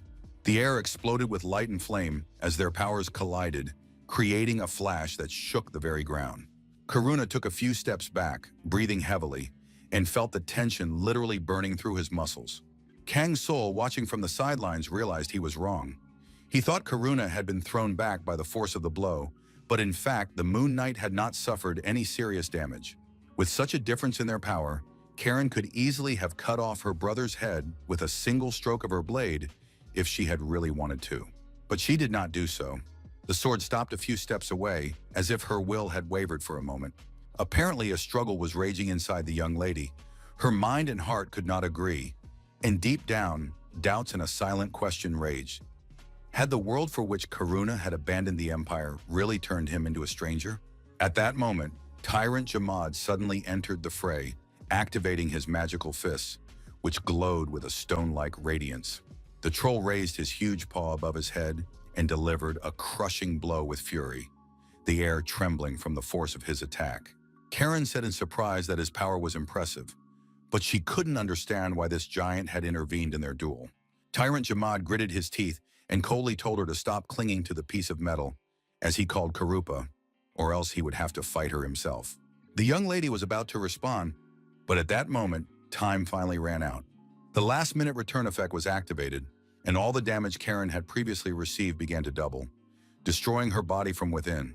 Karuna rushed to his sister, and arriving at the last moment, caught her before she collapsed lifelessly to the ground. He saw her eyes dull and empty, in which a tiny glimmer of former light still lingered. With her last breath, Karen quietly asked her brother to tell her his story, the one she had not had time to hear during her lifetime. Karuna said in a trembling voice that he had indeed come to her, as he had promised, and had never under any circumstances broken his word. Karen, barely breathing, still found the strength to ask why her brother had turned into a shadow and what had made him tie his fate to darkness. Karuna quietly replied that he had died, and his powers had been sealed by someone. He himself did not understand all the circumstances, only remembering the cold and silence after the end. Karen whispered that he had once been stronger than her, and it hurt to see the shining knight fall so low and serve a foreign master. Karuna said with tears in his eyes that Jin would always remain as emperor, but the current ruler was not evil. On the contrary, it was he who had helped them meet again.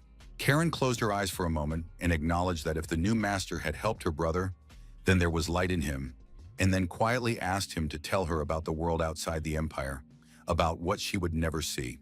The young knight looked into the distance and said that there was the sea, boundless, alive, and its breath was like the whisper of the wind. Karen asked if it was true that the sea was a whole land filled with water. She couldn't believe such a fairy tale, and suspected that her brother just wanted to comfort her. The girl whispered that he was still the same knight who believed in miracles, while she had long since burned her soul and body, becoming a monster. Karuna couldn't take it anymore, and shouted that she should stop calling herself a monster, because to him, she was the only sister he had ever loved. The boy took her cold hand and promised that they would go together to see the world he had told her about. But Karen quietly objected that this king was too weak to take her away, and after her last words, she began to fade away. The knight begged his sister not to leave in a breaking voice. The girl quietly said that back then, in that very forest, she had truly hoped that her brother would take her with him. A moment later, Karen lowered her head, closing her eyes forever. Karuna froze, holding her lifeless body in his arms, tears streaming down his face. Thus fell the Knight of the Red Lotus. In the system recorded, target eliminated, special achievement obtained, title and permission to complete the adventure. But no rewards mattered. The Moon Knight sat in silence, immersed in bottomless grief. Kang Sol stood nearby and watched as the rain intensified, flooding everything around him, and thought that the luck that had blessed his path now seemed like a mockery of fate, for he had found neither chow nor peace. The secret ritual had nearly cost him his life, and now the young man was not sure if Karuna would survive such a blow. In the young hero's mind, echoes of Karen's words about the weak king who could not take her resounded. These words stuck in his mind like a knife, and his memory stubbornly returned him to the moment when they were spoken. Kang Sol felt that from now on his path had changed, and a quiet but firm determination to become stronger was born within him. Karuna slowly turned to his master, his gaze expressing a silent question. In response, the young hero did not hesitate to activate a special effect called Cloudy Day Jelly, which allowed him to use enhanced abilities for an hour. The guy reached out to lifeless Karen and gave her an order, forcing her to serve him. The air trembled with magic, and the boundaries between life and death were barely holding. No one would have believed that such a spell could work at all, and even Kang Sol himself was not sure whether to take it as hope.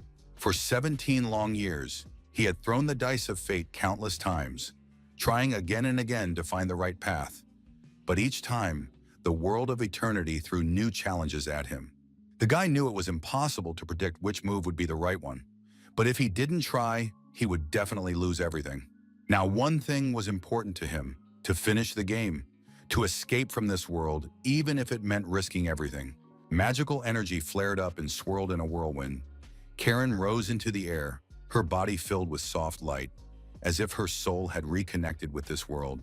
At that moment, the Bound Souls effect was activated, and threads of light stretched between her and Kang Sol, connecting their lives into a single stream. Karuna felt a wave of power pass through him, causing unbearable tension in his body, as if someone were pulling part of his essence out of him. After the ritual was complete, the system recorded a new achievement called Bones, which was just a number, and Kang Sol received the title of Criminal. The energy associated with Karen finally stabilized. The girl was completely healed and could now accept Kang Sol's invitation to go to a new world. Karuna explained that Monterey no longer existed, and that everyone she had ever known was dead, even she and her sister. But that fact no longer mattered because her former life was behind her. Hearing this, Karen, overcome with shock, quietly remarked that Jin had probably also perished at the hands of the invaders. Karuna replied that death was a natural part of existence, and that every living creature would one day say goodbye to life, no matter how bitter it might be. The girl was confused and tried to understand why she should go to a new world if she had lost everything in the old one and saw no point in starting over. But her brother's answer stunned her. He confessed that he wanted to be with her no matter what. The guy said that their empire was insignificant compared to the boundless universe, full of secrets and wonders they didn't know about. And if Karen had truly lost everything, then perhaps now was the time to find a new reason to live. But a sudden crash interrupted his words. The guys turned around quickly, not understanding what was happening right behind them. Karen, lost in her thoughts, thoughtfully repeated the words about how she needed to find a reason to live, even though it wasn't easy. Meanwhile, the Moon Knight kindly suggested that his sister move forward, giving her a calm smile and a warm look. He promised that together they would reach the sea and see the boundless expanse of water with no visible shores. Soon Karen agreed, and the two headed into the thick forest nearby. On the way, Karen turned to Kang Sol, admitting that although she had now formally become his shadow, she still did not accept him as her master. The girl possessed remarkable strength, endurance, and a number of talents, which were clearly reflected in the system. However, she honestly admitted that she was not yet sure whether she should trust and serve this guy unconditionally. Upon hearing this, Kang Sol was slightly shocked, for in all his time, he had never met a shadow who could express her doubts so freely. Karen, meanwhile, cheered up and politely greeted the troll and the young king. Kang Sol finally surpassed the 1 million point mark, achieving a new milestone and earning his first title, Hidden Rich. Now he topped the ranking of the best travelers, with many awards and recognitions under his belt. After all these battles, it was time for a little break, and the young hero headed for the ancient ruined city of Navira. This city was located in the south of Pandaea, at the very foot of the Great Forest, where treasures and rare finds from the ruins were brought. But now Kang Sol was not looking for adventure, but a place where he could simply relax and recover. Looking at the system with information about rest, the young man noticed that this time it looked different, and the phrase "terrible events" particularly alarmed him. Nevertheless, the title of Hidden Rich Man brought tangible bonuses to his skills, which would allow the hero to gradually increase his lead over other players.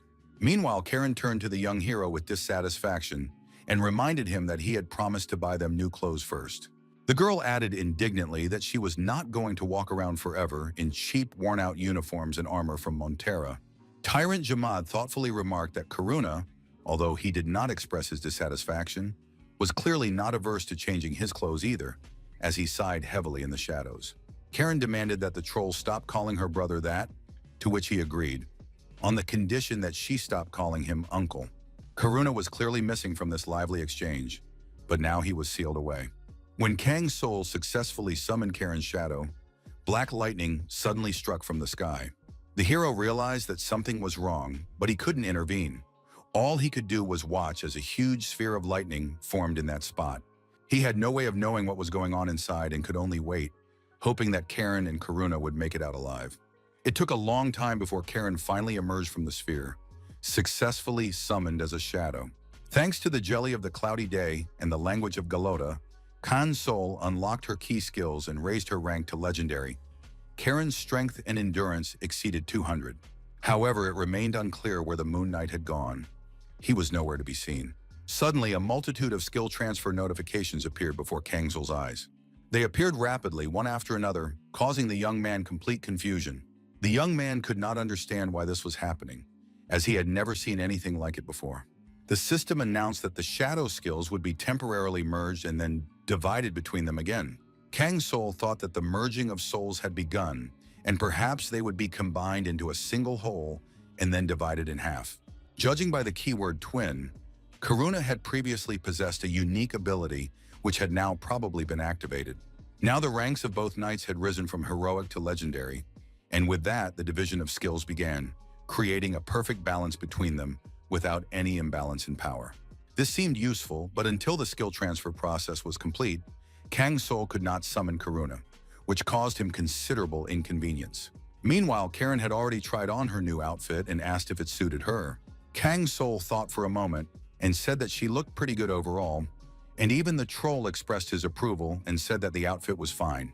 From his point of view, Karen's aesthetics remained rather questionable, but he reminded her that people see beauty differently and that she should not expect a subtle sense of beauty from a troll. Kang's soul silently watched their exchange, which was becoming more and more animated and threatened to escalate into a familiar friendly argument. When the girl became a shadow, she freed herself from the dead man's armor and regained the appearance she had in life. The young hero thought about how the only thing that had not returned to its former appearance was her hair, and it was impossible to fix that. Finally, Karen reminded them that it was time to move on, and Kang's soul announced that they were heading to a specific place. The locals watched the travelers with interest. An unknown traveling troupe had arrived in the city, and this girl looked like a noble lady. Kang's soul heard people talking about how she must be an influential person, especially since she had a slave walking beside her. Meanwhile, Karen smiled, noticing how much the world had changed and how many strange buildings had appeared around her. Everything looked new to her, and Kang's soul asked in surprise if she really had never seen anything like this before. The young lady thoughtfully said that she was the only one who remained unchanged in this new world. The guy nodded thoughtfully and said that they had arrived. Finally, the guys approached the door behind which was Kang's soul's old acquaintance. Hamid saw that his friend had not come alone and decided that there must be some important reason for such a visit. Instead of answering, Kang's soul silently handed Hamid a broken sword, of which only the hilt remained, and which needed to be repaired. Hamid thoughtfully took the sword in his hands and noticed that it was lucky to have survived at all, as the condition of the blade was almost critical. This sword belonged to Karen, and at the end of Kang's soul's last journey, a chest of rewards awaited him, among which armor stood out in particular. Among the loot was a Moondick Galifa of the Order of the Truth of the Dead, which reduced the cold emanating from the corpse. Thanks to this, the young hero was able to change his previous costume, and Tyrant Jamad finally got rid of his basic equipment. There were also gloves of great luck, which kept the fingers and palms warm and well protected, did not restrict movement, and were especially comfortable. In the extra chest, there were only two things: the coveted gloves of great luck that Karen had dreamed of, and the broken red lotus sword, which could play an important role in the future. The guy asked if Hamid could be trusted to restore this weapon. The blacksmith thoughtfully examined the broken blade and remained silent for a few seconds. After a short pause, he said that the blade was far from simple, and Kang's soul surely already understood that. At that moment, Hamid admitted his helplessness. The creators had put too much effort into this sword, and it resembled the weapon that the hero had brought last time. However, it was now almost impossible to restore the sword, and everything except the hilt would have to be recreated, and there were no suitable replacements either then or now. The same was true for the sword's breath. Hamlet would hardly be able to replicate the power of the original, and the end result would be nothing more than a replica imitating its former might. Kang Sol wondered if the exceptional rank was only an imitation. Then how great were the original powers of the legendary blade? Karen said that the owner was surely aware that any sword other than the Red Lotus would still break from its power, while Hamlet wondered why she had called Kang Sol that. Instead of explaining, the girl simply showed that she had now become a shadow, losing her materiality and becoming a being of a different order. The blacksmith admitted with surprise that he had suspected as much, because she exuded an energy unusual for an elf, although it was difficult to determine by her appearance. After that, Hamlet thoughtfully said that if the weapon was meant for a shadow, there was only one possible way to restore it. He asked if Kang Sol had heard the amazing legend of the fiery weeping queen. The young hero guessed that it was about Anakindria, and a flash of insight crossed his face. The blacksmith confirmed this, and Kang Sol noted that the story was quite well known in the South and was passed down almost like a folk tale. Anakindria, a fiery spider that spun cocoons around its prey and sucked out their life force, was renowned for its monstrous size and repulsive abilities. Kang Sol cautiously asked if Hamlet was going to ask for Anakindria's blood. The blacksmith shook his head and said that Anakindria herself had been dead for a long time, which was common knowledge. They were interested in the blood of her last descendant, whose existence was only rumored, and now it was time to check if those rumors were true. This required the use of the spiritual stone of fire together with the weeping blood, and if the stone could absorb the creature's blood, its lack of strength could be compensated for. Kang Sol understood why Hamlet claimed that the method was only suitable for shadows. If a living person tried to combine the spirit stone and the weeping blood, their mind would inevitably be destroyed. And although obtaining such an artifact seemed extremely difficult, it was worth at least trying, because the problem was not only the lack of a blade, but also Karen's damaged armor. The young hero turned to his companion and asked if her armor had also been destroyed. After a short pause, the girl admitted that they had suffered less damage than the sword, but there were still problems. The young people had no choice but to follow the blacksmith's advice, and a new adventure called Her Last Descendant was decided to begin. On the way back, the lady remarked discontentedly that she had understood absolutely nothing of Hamlet's explanations. Kang Sol replied that she did not need to delve into the details, but in short, it was about her equipment. In any case, the lady needed equipment, and she had to prepare in advance. Otherwise, the upcoming journey would be too dangerous. Karen narrowed her eyes suspiciously and asked if he was too sure that she would ultimately agree to obey him. And the young hero replied that such an outcome was quite logical. He advised the girl not to rush to conclusions and to think everything through carefully. Meanwhile, Karen thoughtfully said that the name Anakindria seemed familiar to her, adding that the spider must have had 12 legs. Kang Sol confirmed her guess and asked excitedly if Karen was really familiar with this monster. The girl explained that she had only heard about Anakindria settling in one of the imperial gorges, blocking the road to the capital, but had never encountered it personally. The young hero thought for a moment, because he had known that place for a long time and understood perfectly well how exhausting this adventure would be. The huge gorge, where no self-respecting guide or merchant would dare to venture, was characterized by rocky terrain, sheer cliffs, and many dangerous monsters. In addition, the road back from Novira took almost a month, and Kang Sol had far from pleasant memories of those lands. His thoughts were interrupted by Karen, who asked him to pay attention to the castle looming ahead. It seemed they had arrived. The young hero remarked wearily that if the door was closed again, he would give up completely and have to climb through the window. Karen, however, believed that it was unworthy of a knight to hide like a thief, and with one swift blow, knocked the door off its hinges. Kang Sol froze for a moment, wondering if this was how she used to burst in during her service in the Empire. But the lady smiled predatorily and said that she had decided to change her methods a little in honor of the new beginning. When the young hero finally got over his surprise, he suggested they go down to the laboratory as soon as possible, before anyone noticed them. Karen moved forward decisively, and the young hero simply pointed her in the direction she should go. The next second, he received a warning from the wolf that clearly indicated hidden danger around them. The girl did not lose her composure and said that even on the road, she had felt someone's strong desire to kill.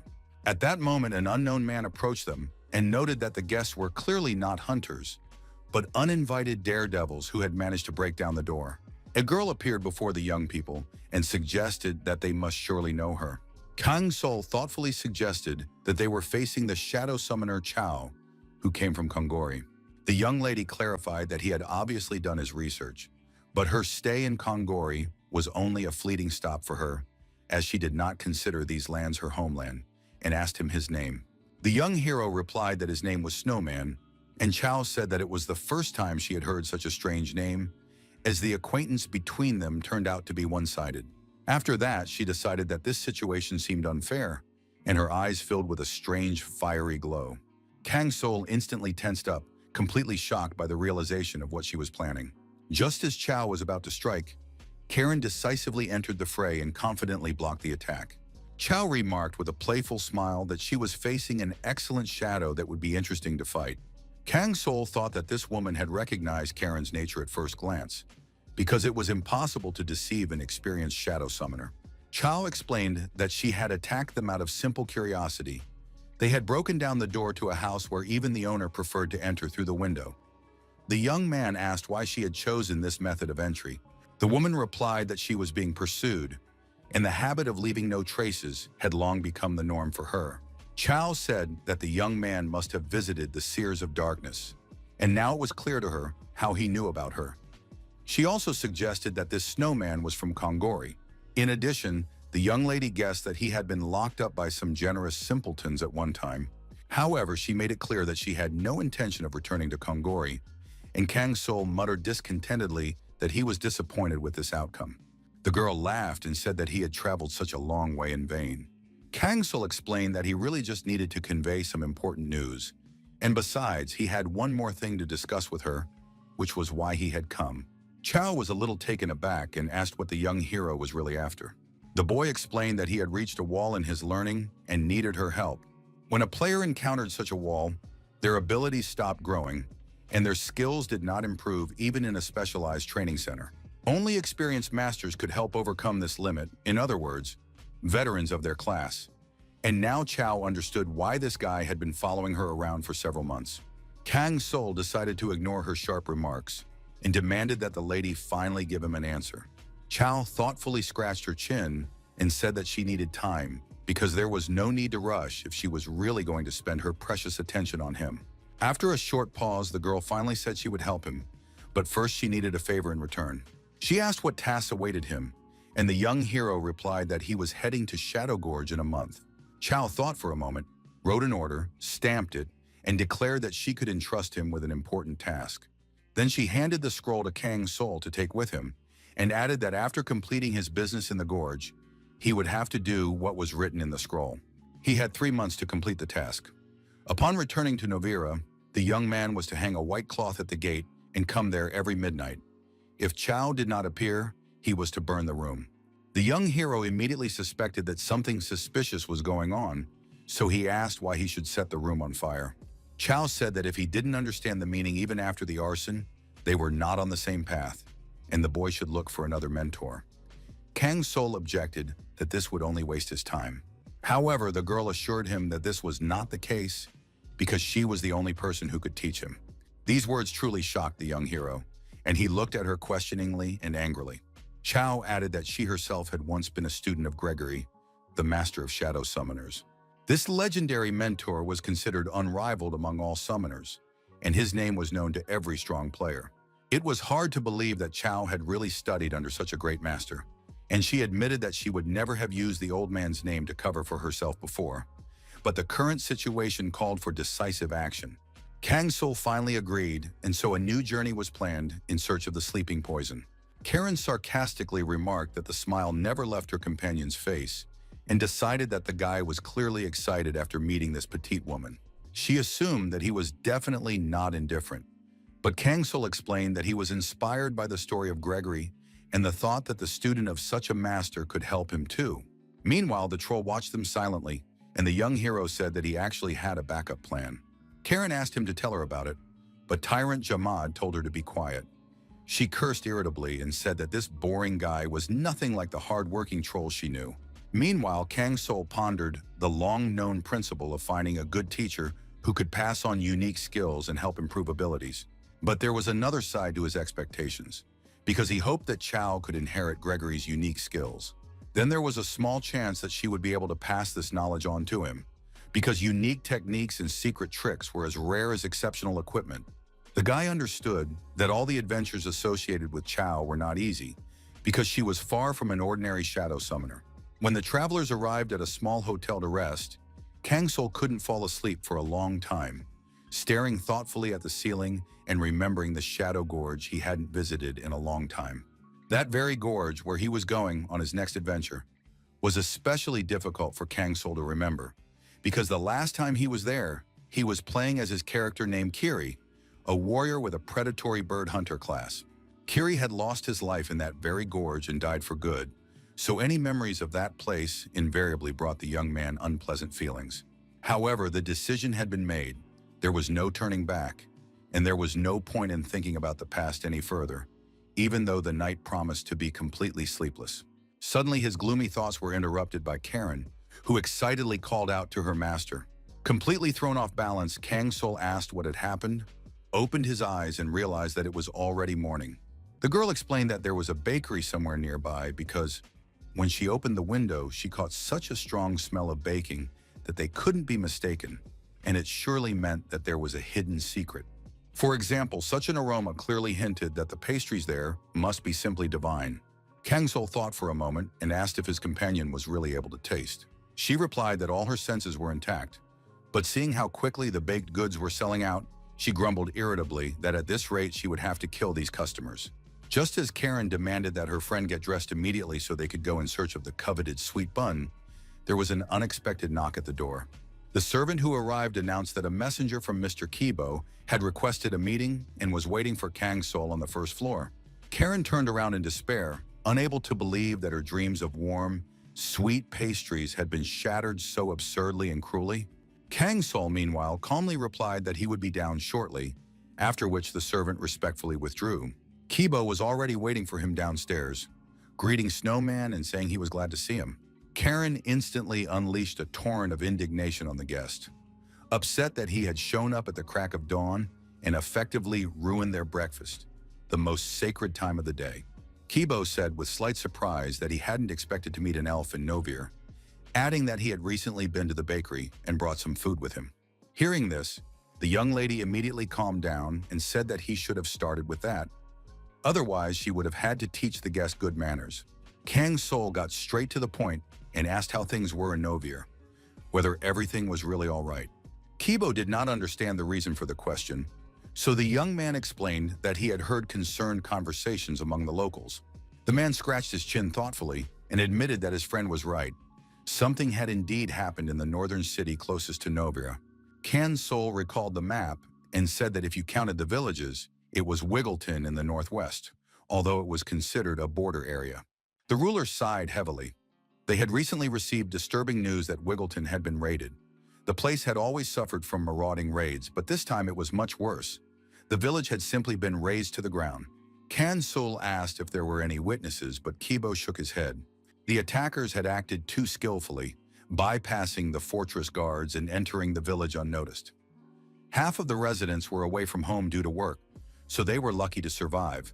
But when they returned, they saw only ashes. Now it became clear to the young hero why the residents of Navira had looked so frightened in recent days. And as for the price of that very expensive breakfast, there was indeed a much more serious problem behind it, which Kibo wanted to discuss. The ruler looked at the two strong guys sparring with their fists and realized that one day the people of Navira would be able to live in peace with foreigners. The trouble was that his strength was failing. He felt like an old man, while the young people knew how to catch the new wave of the times. Kang Sol noticed that Kibo had Mira, who could help, but the ruler just shook his head. He would like to receive support personally from the snowman, adding that he was not such an unscrupulous person, but asked the young hero to visit from time to find out how Mira was doing. The young hero sensed a note of alarm in his words, as if the ruler was really going to leave this place. Kibo explained that with age, his worries were growing, and his friend surely understood that at times like these, he wanted to be prepared for anything. Several months passed. The guys set off on their journey, and Karen became interested in when they would be able to return, because she had become truly attached to these lands.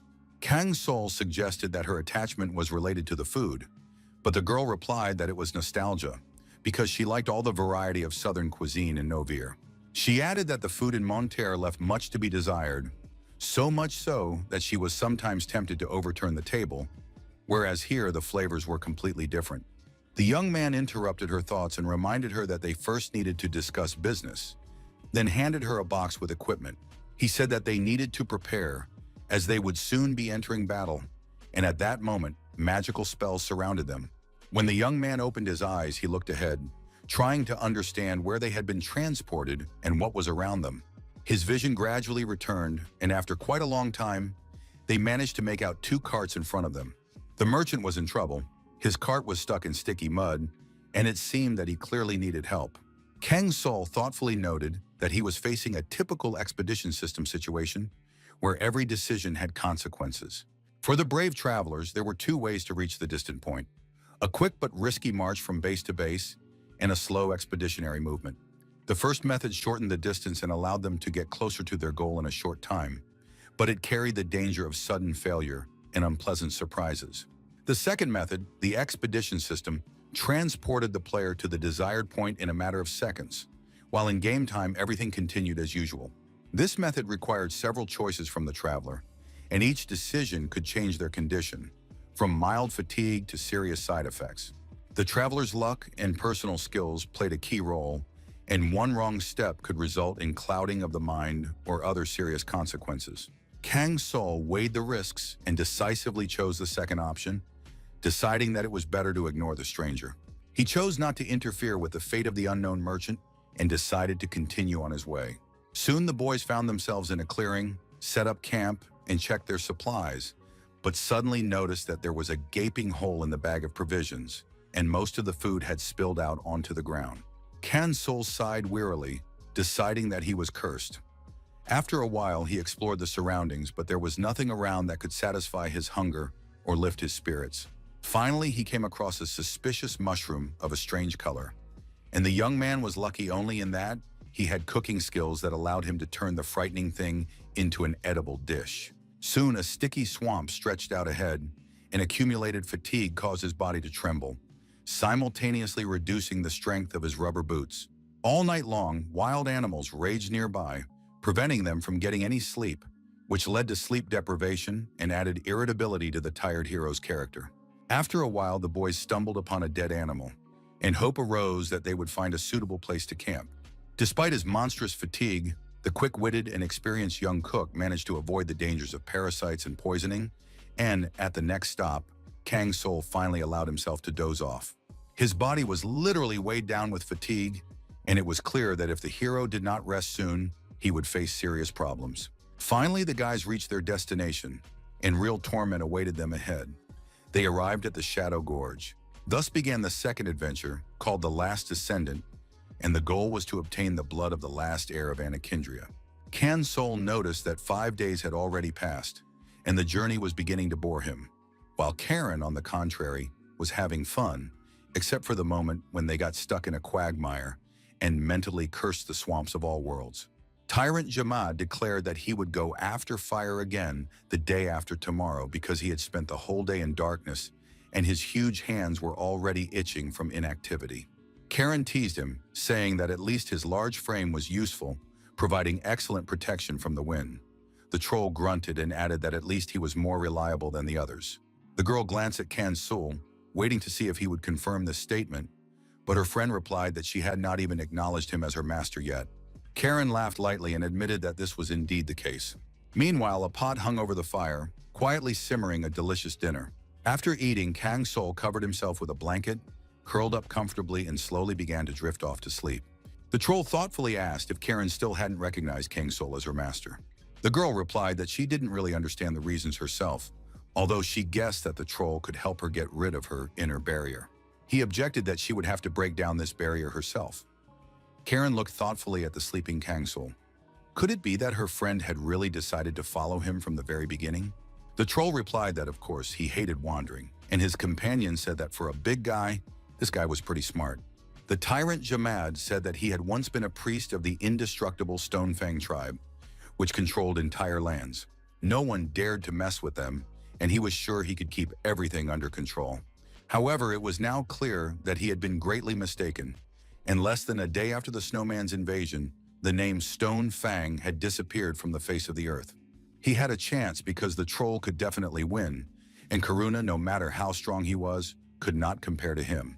Yet Jamad lost, and now he obeyed the snowman, becoming his shadow because this guy had won an unconditional victory.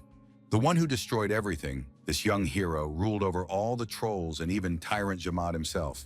It was not only the outcome of the battle that mattered, but rather the process. If this insufferable boy had something in mind, he could throw all his strength and resources at it and achieve his goal. The troll himself did not notice how he began to cover his back every time he got into trouble, so it is difficult to doubt that he recognized him. However, the monster did not understand why Karen had decided to join the snowman. Was it only because of her brother? The young lady admitted that she did not understand what Karuna saw in him. Tyrant Jamad said that the snowman might be frail in body, but he was very thoughtful. Karen laughed and remarked that this sounded very true. After a short pause, the young lady asked how her friend had observed the dreams. The troll shook his head. He no longer had dreams. Karen thoughtfully said that she still had unpleasant dreams in which the capital was on fire. She could hear the invaders' foul breathing and Jean's voice amid all the commotion. The girl said that she would never forget his voice. It was impossible to get rid of such memories. She had been through a lot and seen terrible events, trying to compromise her principles for the sake of others until Karun returned. Karen tried to raise the sword for someone other than Jin, but she couldn't do it. The sword was too heavy, even though she knew that if she drew the blade, she could see her brother. The Tyrant Jamad considered this to be nonsense. Could she really not pull the sword from its sheath? He had never heard of such a thing before. The lady was surprised herself, but confirmed that this was indeed the case and wanted to add something, but fell silent mid-sentence.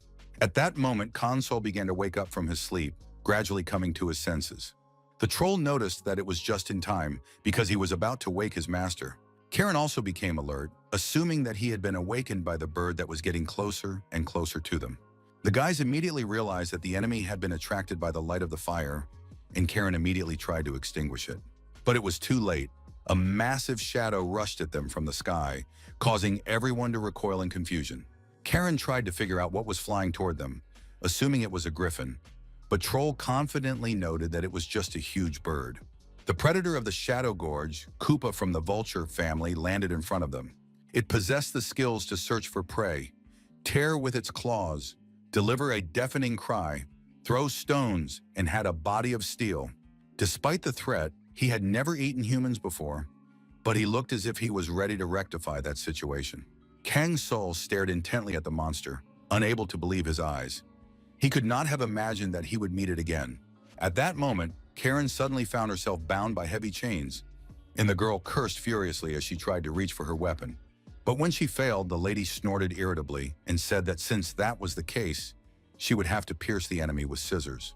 And the bird, without hesitating for a second, grabbed the pot hanging over the fire with its beak and flew back into the sky with a powerful flap of its wings.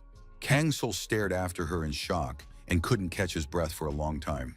Finally, the boy uttered, barely audibly, that Koopa was alive. Troll brought him out of his stupor, reminding him that they needed to rekindle the fire, but the young hero said wearily that they'd better find a new place. The boy's heart grew heavy. Koopa was a loyal beast who summoned his horse, Kiri, a hunter of birds of prey, and it was here that he fell, leaving the vulture as the lone guardian of his lost flock. Corden grumbled that the snowman should never take classes with summons again, as they required too many resources, didn't listen well, ate excessively, and smelled bad. Kang Sol's arguments that Kupu had been kicked out of the nest and he just wanted to give him a chance did not convince his companion at all. The masked man noted that it was possible to simply release the bird and let it go.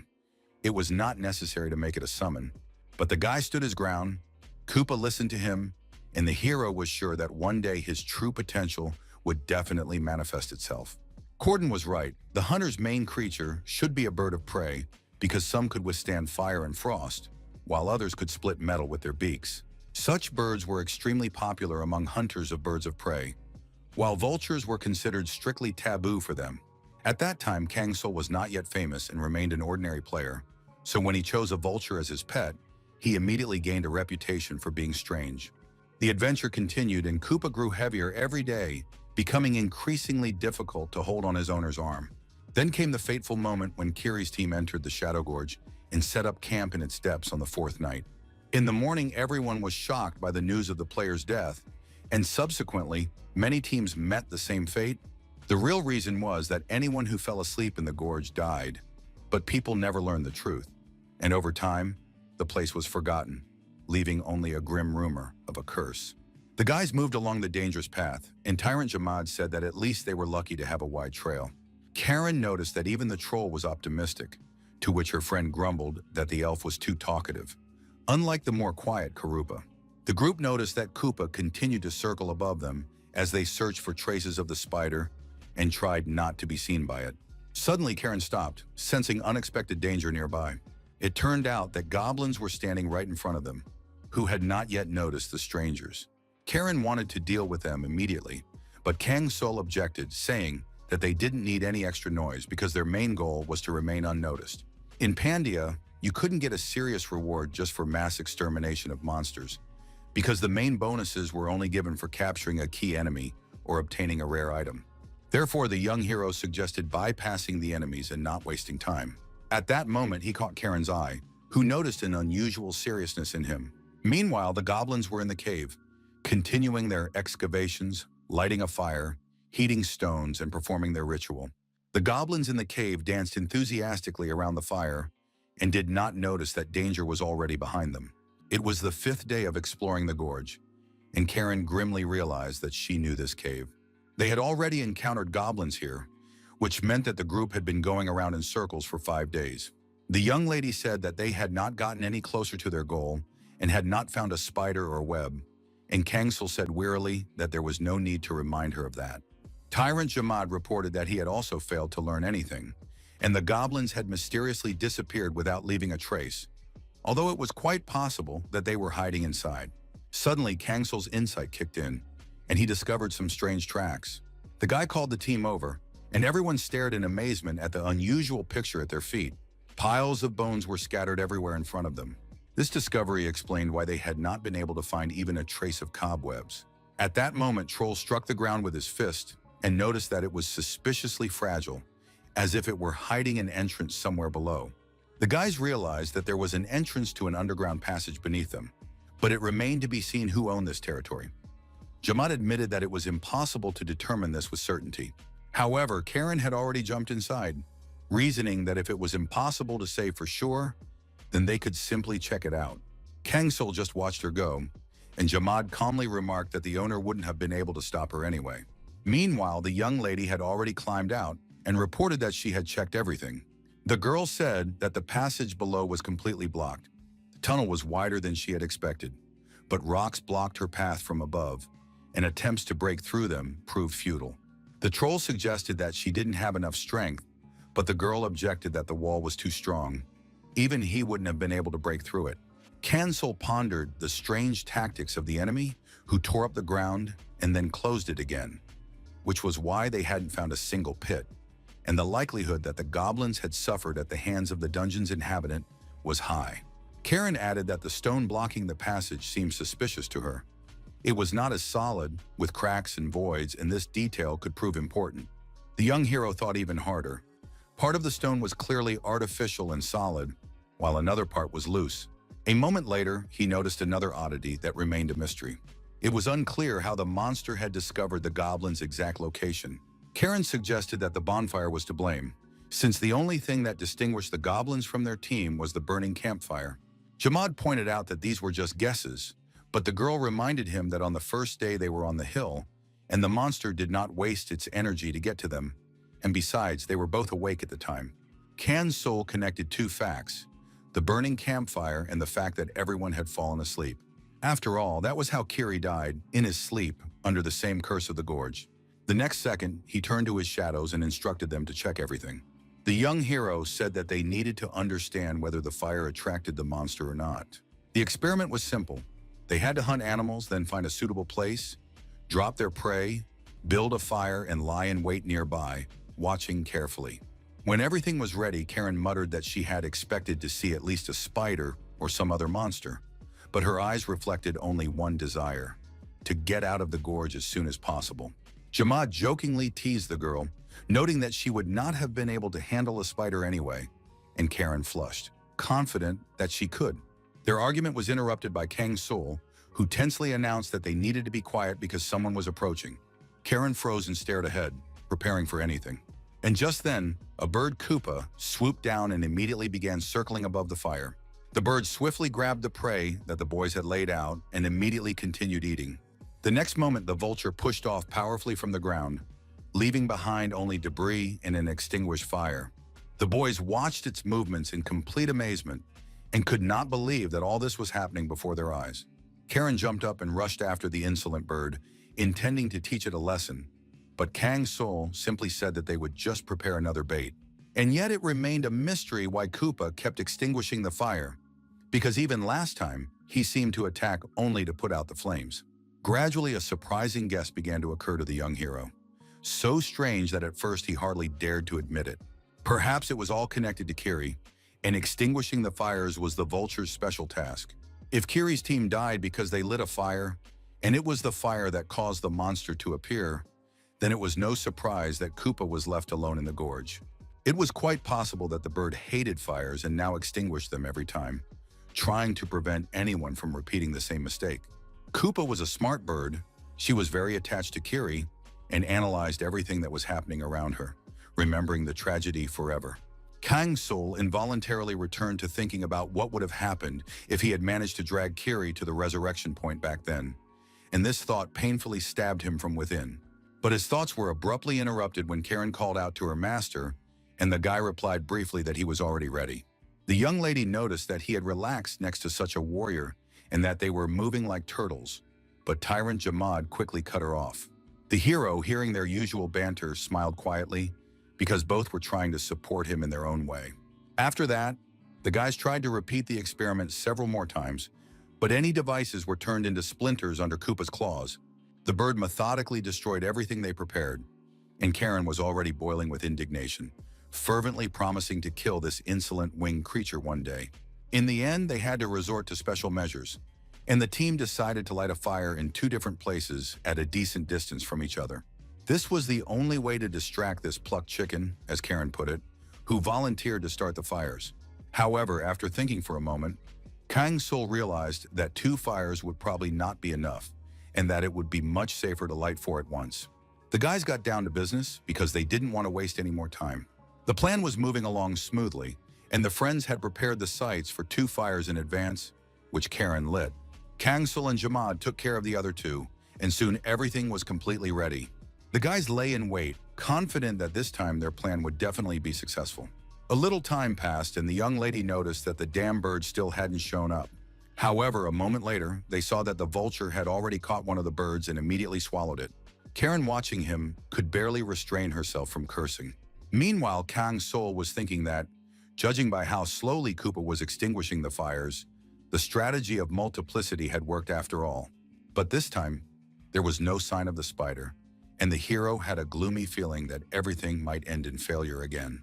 A moment later, his companion became alert, claiming that something completely unbelievable had happened. The ground right next to them began to rapidly crumble. The air filled with dust and a deafening roar spread around them. The girl noticed that the ground in front of them was literally breaking apart before their eyes, and there could be no doubt that she was not imagining it. A moment later, it became clear. A huge, disgusting spider appeared from the depths.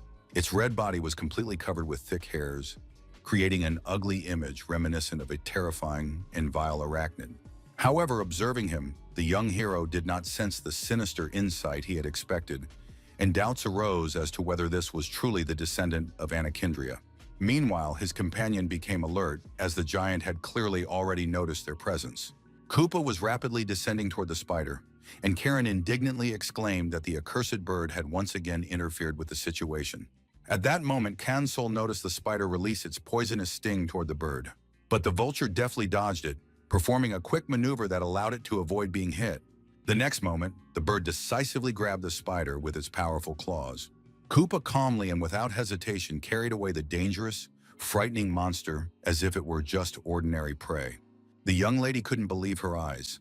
The bird had carried the spider away, and she even had a fleeting desire to rush after it, but Kang Soul said that there was no need to do so. He noted that on the contrary, they were lucky because the hole had not been blocked, and now they could safely crawl through it. It became clear that the spider lived under the ravine, and the guys began their descent, where the hero had to activate the vent curtain to make it lighter. Karen noticed with surprise that he was glowing all over and admitted that there was no point in arguing. It really looked incredible. Meanwhile, the main content of her last descendant's journey was changed to Predator of the Gorge Dungeon. The guys had to go down into an underground cave and find the last descendant of Anakindria, who clearly would not be happy about such a meeting. Kan's soul thoughtfully stepped into the underground water and heard Karen rejoice that there was a lake below. Tyrant Jamad wondered what they should do next, since the bird had carried the spider away. But the young hero said there was no need to worry because it was not Anakinia's descendant. He noted that the spider was large, but it was unlikely that it could occupy such a huge cave on its own. In addition, there was cobweb everywhere, and one spider could not have created it on such a scale, so he concluded that they were facing only one of its subordinates. Suddenly, the young hero heard a strange voice that seemed to be calling them closer. When he turned to his companions, they were surprised to find that none of them had said anything. The guys admitted that they hadn't heard any voice, and Karen asked what the unknown source had said. Kan's soul said in confusion that he didn't really understand anything himself and suggested that it could be mind control magic. Lady noted that in that case he should rely on her since she was an expert in control magic. But her friend wondered how that was possible given her current sealed state. Meanwhile, Tyrant Jamad reported that he did not sense any enemies nearby, which meant that the attacker had affected the young man from a distance, indicating the conductor's high talent. Kang Soul suggested that if the enemy was a resident of this huge cave, then he surely possessed other dangerous talents as well. The trail of murders stretched back many years, and the hero thought that Kiri might have been among the victims. He picked up a calcified skeleton from the ground and examined it closely. Suddenly, the skeleton's eyes flashed, and a frightening voice announced that the young hero would meet the same end. After that, new words were heard, saying that he did not want it to turn out this way, asking for help and not wanting to die in this place. Completely shocked, Kang Soul threw the skeleton as far away as possible, then grabbed his head and couldn't comprehend what had just happened. Meanwhile, the insistent voice continued to beg the boy to come closer and accept the favor of the fire. The voice demanded that he sacrifice his flesh for the sake of saving the entire tribe. And at that moment, spiders began to rapidly approach the young man.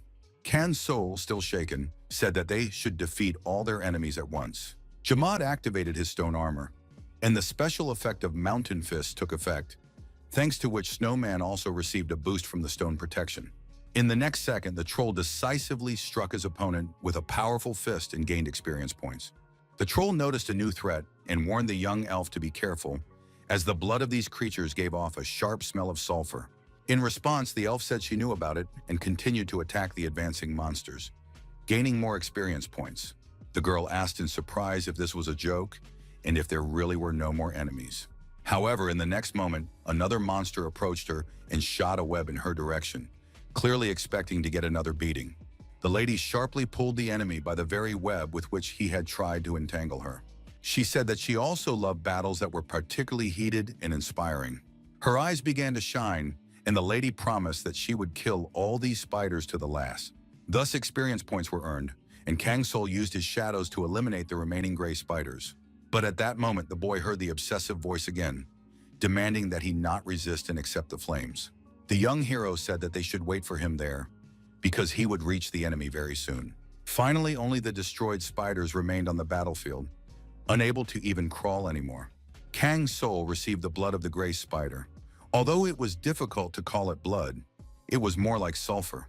These spiders were not descendants of Anakinia, did not belong to any of its subspecies, and had no relation to it whatsoever, so they had to be dealt with only when necessary.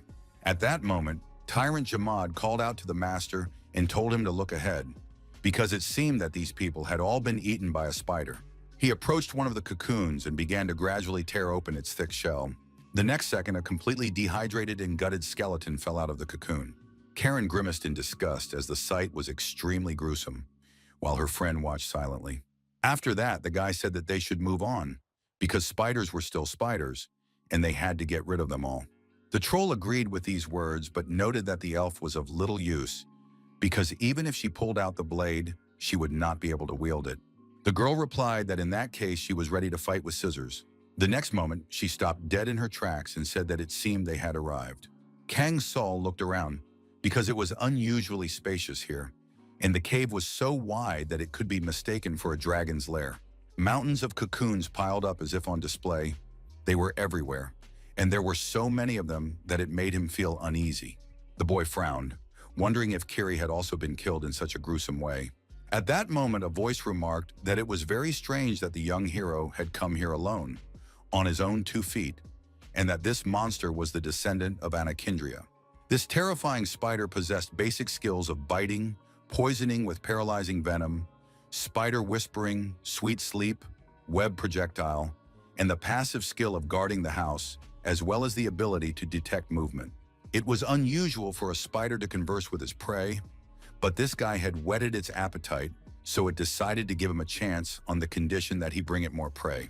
For fulfilling the condition, Kang Sol could receive a fiery blessing, and his shadows immediately became alert. A system prompt appeared in front of the guy with options for responding to such a situation, and at another time, he would have thought everything through carefully. However, many had died here, including Kiri and his horse, so there could only be one option. The guy refused the offer and had no intention of fulfilling the monster's conditions. In response to this insolence, the spider shook its body and released its army, ordering them to destroy everyone. The enemy spoke with fury, saying that he had traveled a difficult path, lived long in the shadows, endured humiliation, and hid deep underground to grow to his current size. Meanwhile, Kang Sol, ignoring these words, ordered his partner to distract this talkative creature. The girl resolutely eliminated every spider that tried to approach her, and her experience points grew rapidly. The enemy angrily remarked that he would not tolerate contempt from the likes of them.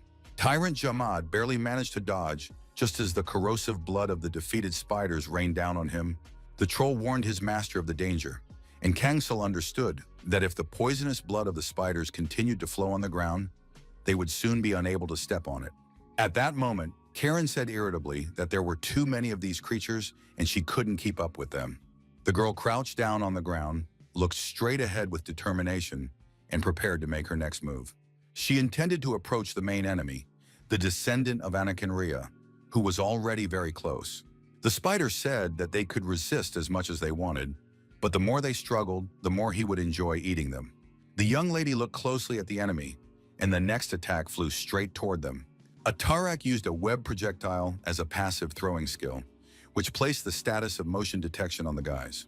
The girl grabbed the enemy and threw him back, after which he changed the trajectory of the beam. Karen understood that if this creature hit her, it would mean death, although the risk was already extremely high.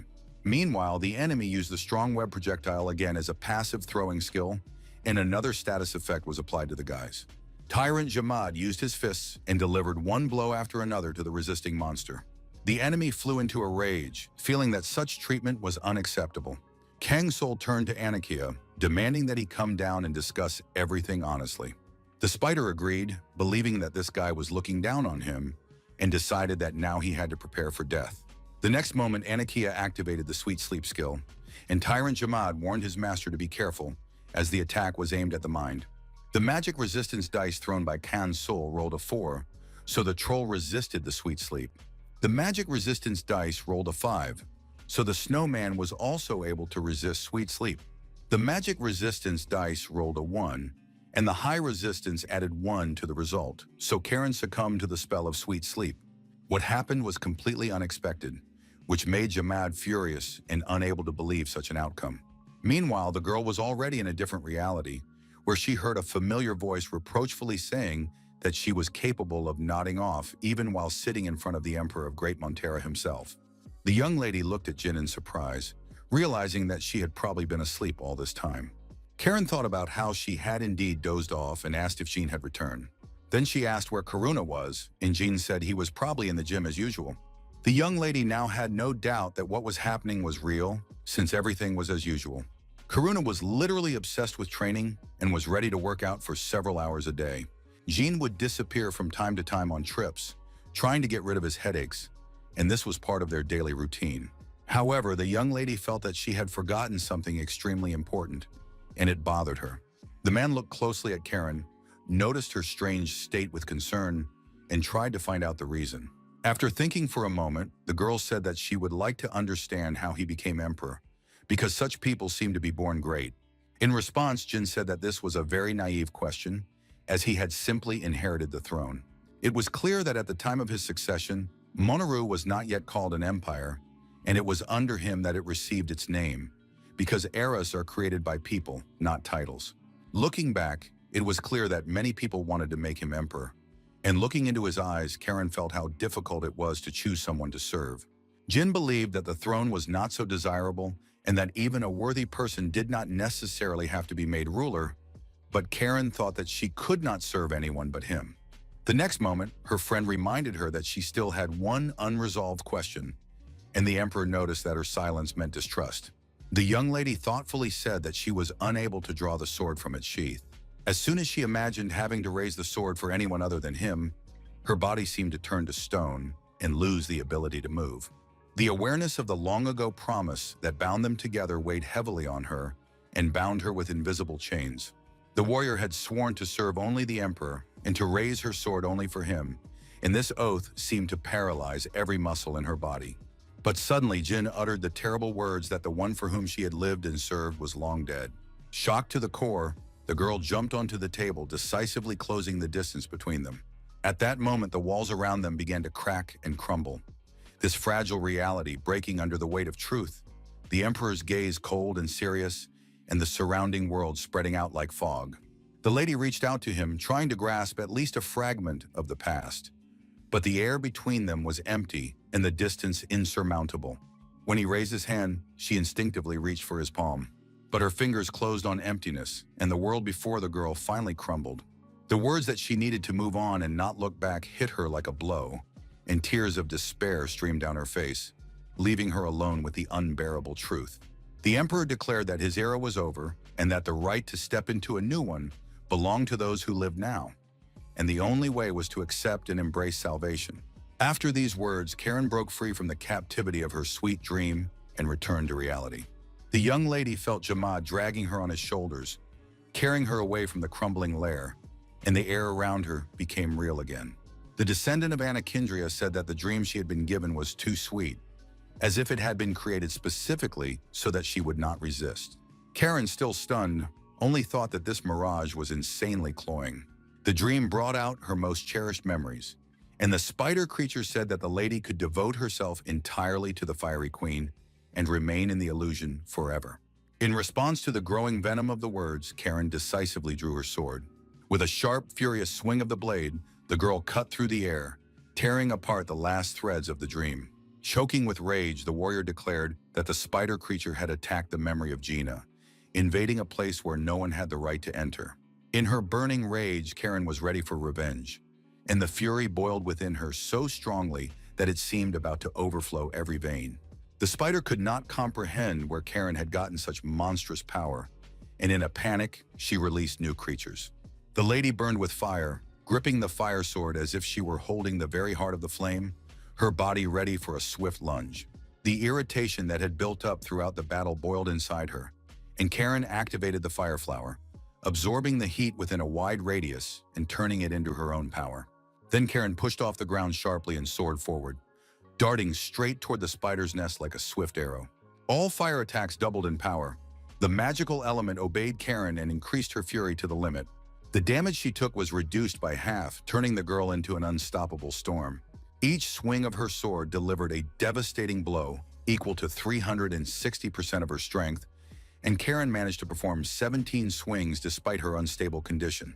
Kang Sol watched from the sidelines and clearly understood why the lady had been nicknamed the Red Lotus Knight. She resembled a flower blooming in flames, destroying everything around her. In the battle with the dead man, Karen deliberately held back, fearing to hurt Karupa, and only now did her true power burst forth. The troll noticed the threat and warned that Karen was in danger. Itarak released a stream of sulfur, turning it into a cloud of fire capable of incinerating her opponent in seconds. The heroes had to quickly retreat as the toxic mass was filling the cave too quickly. Karen barely managed to jump out of the way of the deadly wave and, choking from the heat, asked her friends how they were doing after the attack. The girl glanced at her opponent and said that the spider's trick had failed, and the question now was what she would do next. The monster said contemptuously that this attempt was just a warm-up, and that the foolish mortal had imagined victory in vain. Atarak challenged Karen to come up to her lair and test her strength in battle, and the girl accepted the challenge without hesitation, intending to get to the Spider Queen and deal with her. Kan's soul and the troll watched their companion's courage with silent amazement. It seemed as if she had decided to throw herself straight into the monster's jaws. The girl began a rapid ascent, heading for the upper ledges where Atarak's lair was located, the flame of her sword brightly lighting her way. At one point, Karen got caught in a thick web, and her speed dropped sharply by almost 80%. The Spider Queen said sarcastically that she had not expected such agility, but all of Karen's bravado seemed like empty boasting. However, Karen managed to escape the trap and declared that the Spider Queen herself was now trapped, with no hope of escape. In the next second, the Red Lotus Knight delivered a crushing blow, and a powerful explosion shook the cave, as if flames had torn through the air itself. The girl broke free from the web's shackles, while Atarak froze in absolute shock. Unable to believe that her opponent had managed to pull off such a feat, Karen, burning with rage, declared that the moment of reckoning had come for this monster, and that death was already behind her. But when the spider's body was thrown back by the blow and lost its footing, acrid sulfur spread rapidly around, turning the arena into a deadly swamp. Atarak managed to climb higher and, towering above her enemies, declared that now Karen must fall and taste the sulfuric flames. The monster activated a sulfur shot in passive throwing, filling the space with pools of boiling sulfur, and the heroes were afflicted with a movement detection status. Kan's soul and Jamad hid behind a massive stone boulder, realizing that the cave was now enveloped in suffocating sulfur gas. In such a trap, not only was it impossible to defeat the monster, but even getting out was nearly impossible. And Atarak watched with grim satisfaction as despair spread across the faces of her enemies. No one knew what to do next, but the situation was broken by an unexpected turn of events. A new creature burst into the battle. A huge vulture rushed straight at Atarak, and its appearance was so sudden that everyone froze. The heroes recognized Koopa, and Jamad said in confusion that it was time for them to leave, because they would not be able to withstand the chaos if this bird joined in. Kan's soul decided that the vulture had been attracted by the smell of sulfur, not a desire to destroy them, and therefore did not see it as an enemy. Koopa cut through the air and aimed directly at the spider, not taking his heavy, determined gaze off her. Atarak responded instantly, releasing a spider projectile and activating passive throwing, once again placing the group under the status of motion detection.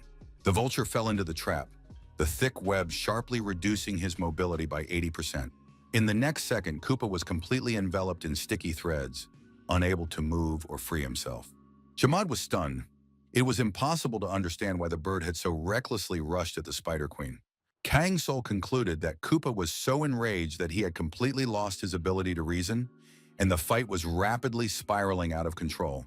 The vulture used his nutrient surge skill, temporarily boosting his defense stats and gaining immunity thanks to the absorbed energy. In an instant, the bird soared into the air and headed back toward Atarak, while the monster couldn't understand where such fury had come from. The next second, the vulture clung to the spider, while Atarak convulsively writhed and released streams of sulfur. The monster was furious and was going to incinerate anyone who dared to approach. Suddenly, Karen, who was sitting on top of the bird, declared that only Atarak would burn in hell. The spider desperately croaked that the girl must not come near or touch her. But Karen's eyes flashed with determination, and she raised her sword to strike. The girl used the Red Lotus strike technique and cut her opponent in two. Thus, Kang's soul defeated Atarak, the last descendant of Anakindria, earning the achievement called "Why Did You Come to My House?" and the title Uninvited Guest. Karen stood confidently on the body of the defeated monster as sulfur continued to bubble and spread around her. The girl proudly said that she had certainly shown herself to be incredibly cool in this competition. Jamad muttered that there was nothing remarkable about this victory, that it was the duty of the shadows, but the young lady decided that he was simply jealous of her success. At that moment, Kang's soul opened the bottle and began to collect the sulfur emanating from the spider's body. Atarak was enormous, so there was a lot of raw material.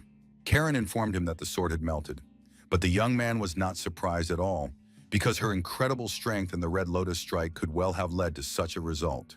Meanwhile, Troll warned that the ground was beginning to settle, and if they delayed, they risked turning into skeletons. Karen agreed that the master was right and it was time to leave. But Kang's soul raised his head in confusion, as if something was bothering him. The guy said he noticed something strange in the bird's behavior. Koopa had been hovering near the ceiling, but now he was staring at one spot, as if he had discovered something and didn't know what to do next. Kang Soul decided that the vulture needed help and called out to it by name. The completely confused bird turned its head toward the sound coming from Kang Soul and instantly became alert.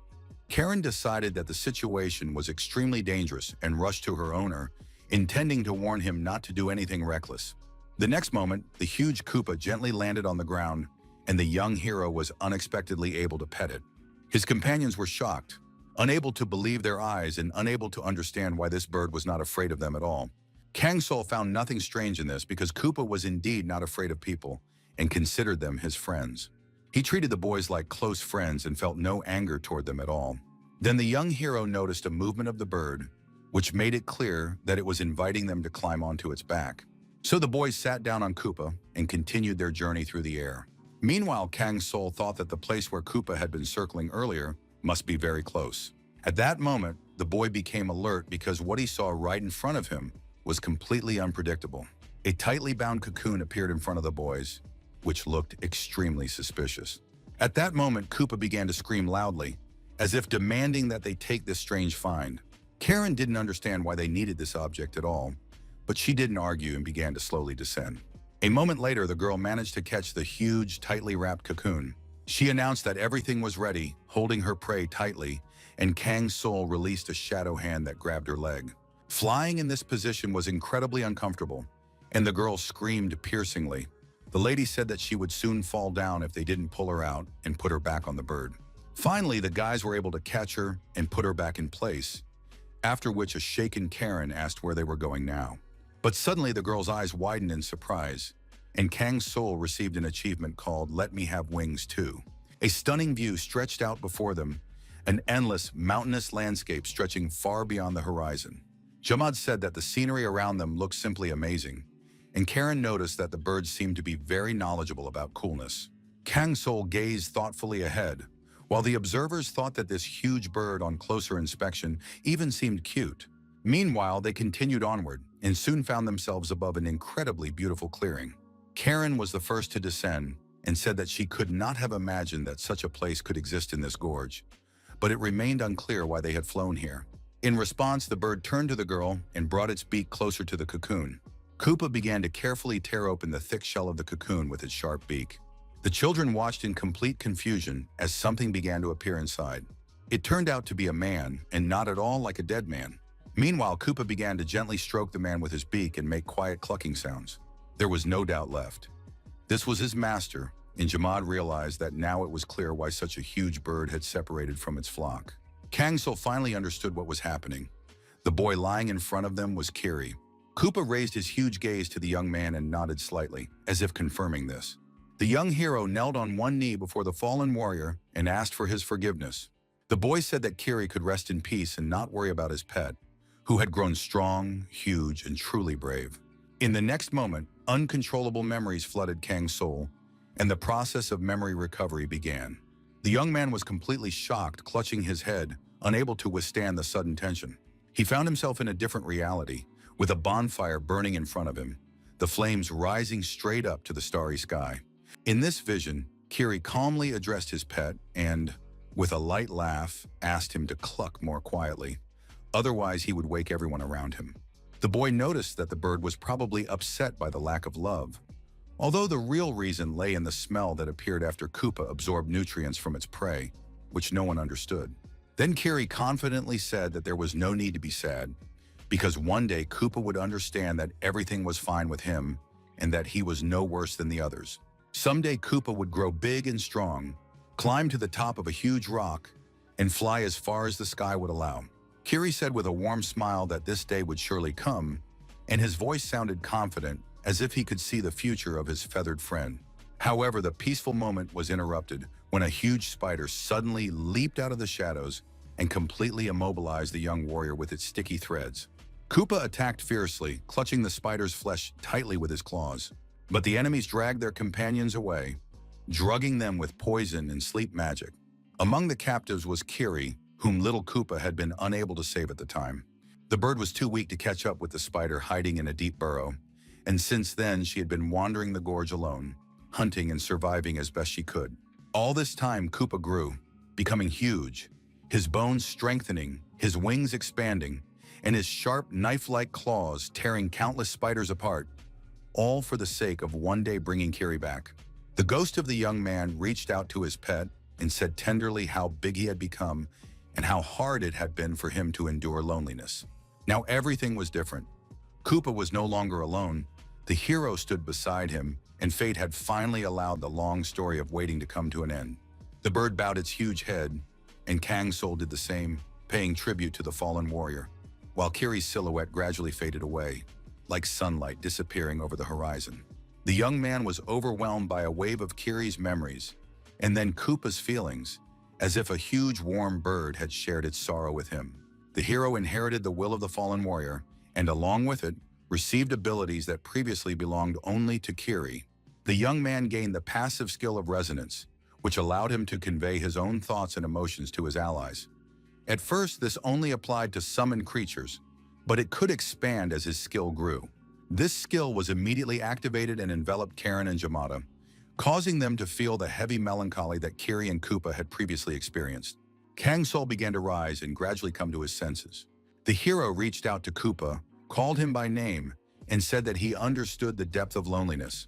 The bird was indeed left alone, and this melancholy weighed heavily on Kiri's heart, who had become nothing more than a bright, scattered ghost of the past.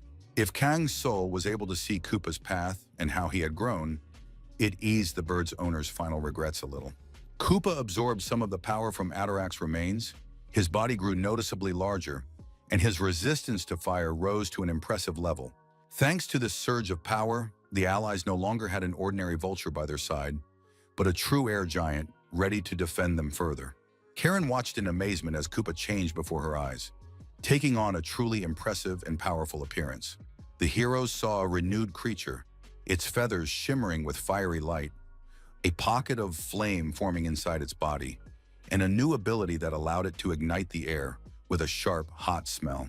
Kang Soul said approvingly that such a pet had grown up well, and that Kiri would surely be proud. Now it remained to decide what to do next, and the system offered several options. The hero chose the path he thought was right, not to hold the bird by force, but to let it go. Koopa pushed off from the ground and soared high into the sky. The system reported on the attractive nature he had received, new sympathy points, and that Koopa the vulture could now become a companion who would appear in future adventures, depending on the level of affection. The bird quickly disappeared from view, as if preparing to set off on its own journey, perhaps never to return to the shadowed gorge. Karen noticed that she felt the soul of the bird's owner, and even fell into sadness for a moment. But then she advised her companion not to be discouraged, that they should all cheer up and believe in themselves. Kang Soul opened the Red Descendant's chest, his level increased, and he received a few more skill points. Among them was a special skill of a hidden rich man, as well as additional points. And the young man decided to think carefully about how to use it. There was nowhere to use the heart right now, so they decided to put it away for the time being. The boiling blood, which possessed fiery power, increased the attack of the one who used it by 5%, which turned out to be very useful. The young man decided to use it on the twin knight Karen and observe the effect. The chest also contained a leech hat, an ambiguous item, but with a special skill that would suit mages with weak bodies. The dull flame greaves possessed incredible resistance to fire, immunity to energy-reducing effects, and ignored heat damage. They could also be worn by Karen, and the girl was delighted. There was no need to give them to Hamoon. They could be used right away. Meanwhile, the hero looked into the system to check his new titles. All the titles turned out to be useful, and he was very lucky to occasionally go on long adventures. But this adventure came to an end, and the young hero found himself back in space. The expedition system was in front of him, and it was certainly not possible to move right now. The young man was in complete shock. He couldn't even believe that he was capable of getting himself into such a mess. He arrived in a remote area called Twilight Village, a small farming community. Kan's soul couldn't understand why this village had been untouched by civilization. Such remote settlements were most often subject to looting and raids. In 9 out of 10 cases, they treated strangers and adventurers with suspicion. If an adventurer was given a warm welcome, He had to be especially vigilant because it was suspicious. But the fourth option could have dire consequences, so he had to choose the fifth one first. That night, a shocking sight appeared before him. Human prayers could be heard coming from deep within the temple. It turned out that these people were blind fanatics, and their prejudice had to be destroyed. First, he had to learn about the deity they worshipped, but any of the suggested options would surely put Kangsul at risk. If he rejected the most absurd ones, there were very few options left, and he could only choose the second path, simply observing from the sidelines. But even that was not the best solution. In the end, Kangsul learned about all the horrors and felt emotionally drained, falling into an abnormal state of doubt. Until now, the villagers had brutally dealt with all the travelers who remained in the village, sacrificing them. Fleeing from them, Kangsul stumbled upon a river and had to make a choice. However, none of the options seemed suitable, and it was difficult to imagine an even worse situation. The young man thought that he seemed to have escaped the main danger, but now there was nothing left but to use the river. The other options were either impossible or resembled a game of chance, and meanwhile, a wave was already approaching him. Kangsul swam without knowing where he was going, but eventually lost consciousness, caught up in the rapid current and swallowing water. After losing consciousness many times, the boy finally got out of the current. He found himself in an unfamiliar place, his body heavy with accumulated fatigue, his clothes wet, and he was very cold. Kangsul coughed with his last ounce of strength, filling his lungs with the air he so desperately needed. The young man couldn't believe that a whole week had passed and thought that he might have lost his way during his adventure. The next moment, the young hero saw a lady approaching him in some shock. Kangsul raised his head, intending to look at the girl, but his body felt heavy, like wet cotton wool, and he couldn't even summon his shadow. Even if the person approaching him turned out to be an enemy, Kangsul could no longer guarantee victory. After a while, the boy opened his eyes and gradually began to come to his senses. He found himself on a bed, sat up, and scratched his head thoughtfully. The next moment, Kangsul noticed Karen next to him and asked in complete shock what had happened. The young lady asked incredulously if the guy really didn't remember anything. After all, the day before, they had burned down a village of religious fanatics. The guy began to remember something. He had set fire to the village and then fallen into the water while running away from monsters. Meanwhile, Karen angrily asked why people had to die because of such nonsense. She said that she was not tormented by remorse, but rather felt complete disappointment. Nothing had changed since Montera's time. Everything was the same as in her distant childhood. The world was still very cruel, and the question arose as to why she had returned at all, just to see this again. Kangsul looked straight ahead pensively. This girl was a veteran of knighthood, but she was far from adventurous. The world of eternity was filled with terrible events, and there was always the risk of encountering danger. Perhaps it would take more time before the young lady got used to it. Suddenly, Tyrant Jamad interrupted the conversation and noticed footsteps. The young man sat up on the bed, looked ahead, and noticed a stranger. The young lady whispered fearfully that he had been alone just a moment ago, and now there was another girl here. Kangsul now had no doubt that he had seen this lady when he was climbing ashore, and at that moment, the stranger turned to Karen and suspected her of being a bandit. The elf explained that this was not the case, that she was just a close friend of the snowman, but they had lost track of each other on the way. The girl was completely shocked and apologized for her rudeness. She then introduced herself as Sarah and added that her elf sister looked very cute. Kangsul turned to his new acquaintance and asked where they were. The girl replied that they were in the village of Wet Fog in northern Odnan, so named because of the thick fog that spread over the local lake every morning. The guy understood what she was talking about and said he would like to change into dry clothes. After Sarah closed the door in fear and left the room, Kangsul looked after her. He said that it seemed to be the place that Chow had mentioned in her manuscripts, that they needed to go there, stay there, and observe the situation in order to understand what had happened. He also needed to find the man whose face she had kindly drawn for him, but he had to be careful because if he asked around about the sleeping potion, the scoundrel might escape. Karen clarified that she definitely needed to take the potion from him and noted that with such a detailed portrait, there was no way to make a mistake. Thus began a new adventure involving the sleeping potion, the goal of which was to reach the place indicated in the scroll, while in case of failure, Chow's sympathy could decrease. The group gradually entered the village of Wet Fog located directly in front of them. On the way, Kangsul asked his companion how she had transported him from the flooded area. The girl replied that she had called the villagers for help, as she would not have been able to cope on her own. At that moment, all the locals were busy caring for the sick, even though it was quite difficult. Half of the villagers were being treated at the town hall because people had fallen ill, and this news greatly shocked the heroes. Kang Sul remembered Chow's advice to scout out the situation and understand what was happening inside the settlement. So the hero asked his companion to take him to the town hall, and the girl nodded in agreement. She warned the young hero not to be too surprised by what he was about to see. The scene was truly unpleasant, with many people lying on beds with high temperatures. The young man asked what had happened to all the victims, and Sarah replied that all these people had fallen into a deep sleep. But despite the similar symptoms, the foggy illness was not contagious according to the doctors.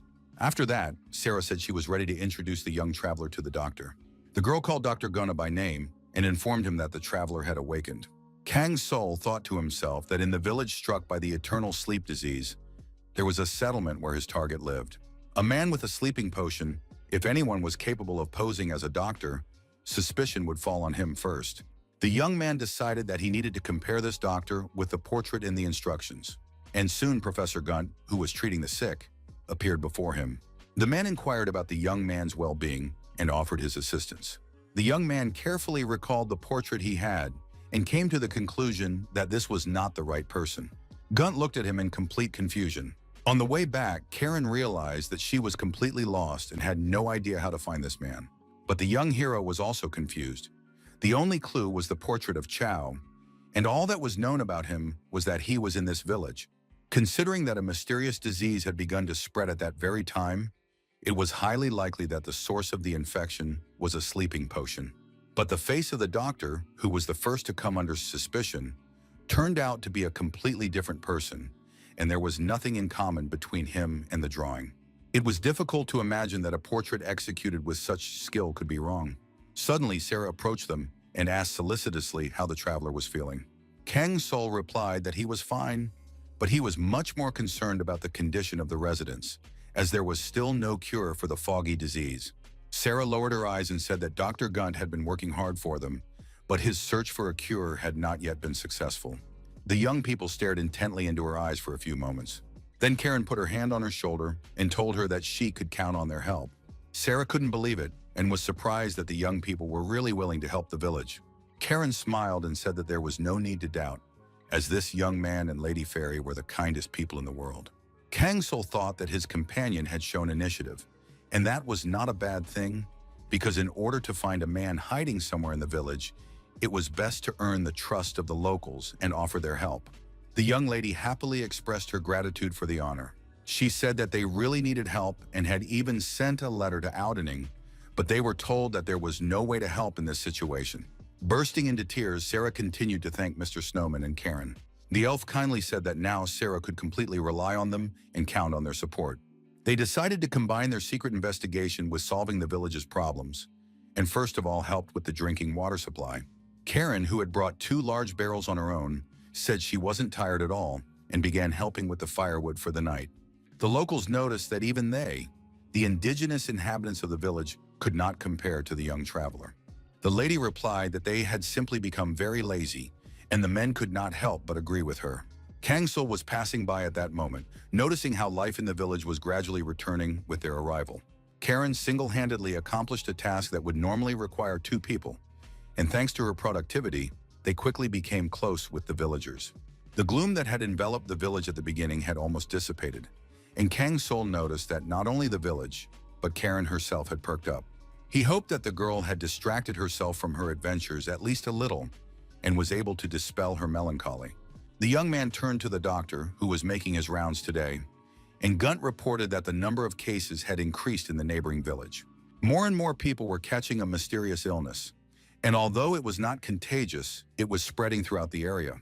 The problem was a malfunction of the body, so the ailment was called a disease, but it was more like collective poisoning. Gunt thought the cause lay in local products, but he could not figure out what exactly caused the illness. The research required funding, and Kang Sul volunteered to help the doctor with this, but the doctor noted that the young man could be of more assistance at this time by simply looking after the patients. Meanwhile, Karen reported that the woodpile was already full, and the next load needed to be stored somewhere. Kang Sul thought that the elf had spent all her energy helping Sarah instead of looking for the right person. Meanwhile, Sarah continued to admire Karen and said that they would hardly ever be able to pay for these services. Gunt noted that although he had taken a small fee for his visit, he couldn't help but come to the village. The man said he couldn't leave the villagers in trouble and watch them resign themselves to their fate. They were not strangers to him, so he could not remain on the sidelines. That was the reason.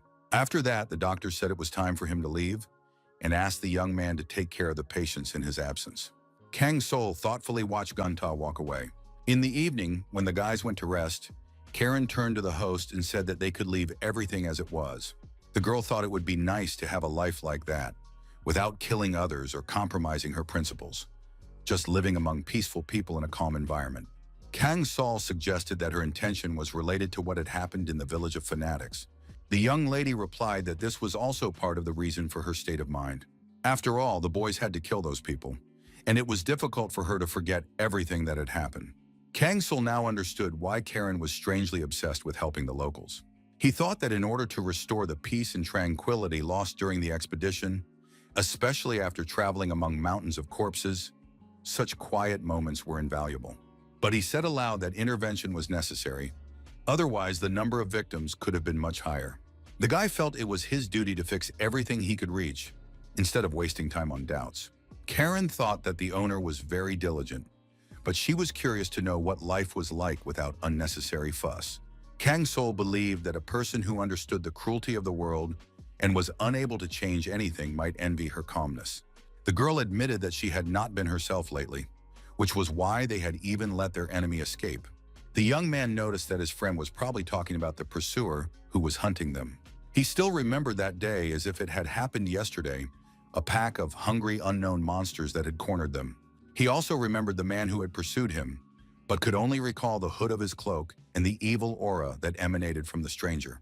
Karen promised herself that next time she would definitely catch that scoundrel. The lady declared that she was completely serious in her intentions, and that nothing like this would ever happen again because she was fine now. Suddenly, their conversation was interrupted by a knock on the door, and an agitated man began calling out to the boys. Kang Sol asked, slightly shaken, what had happened, and was told that something terrible had happened.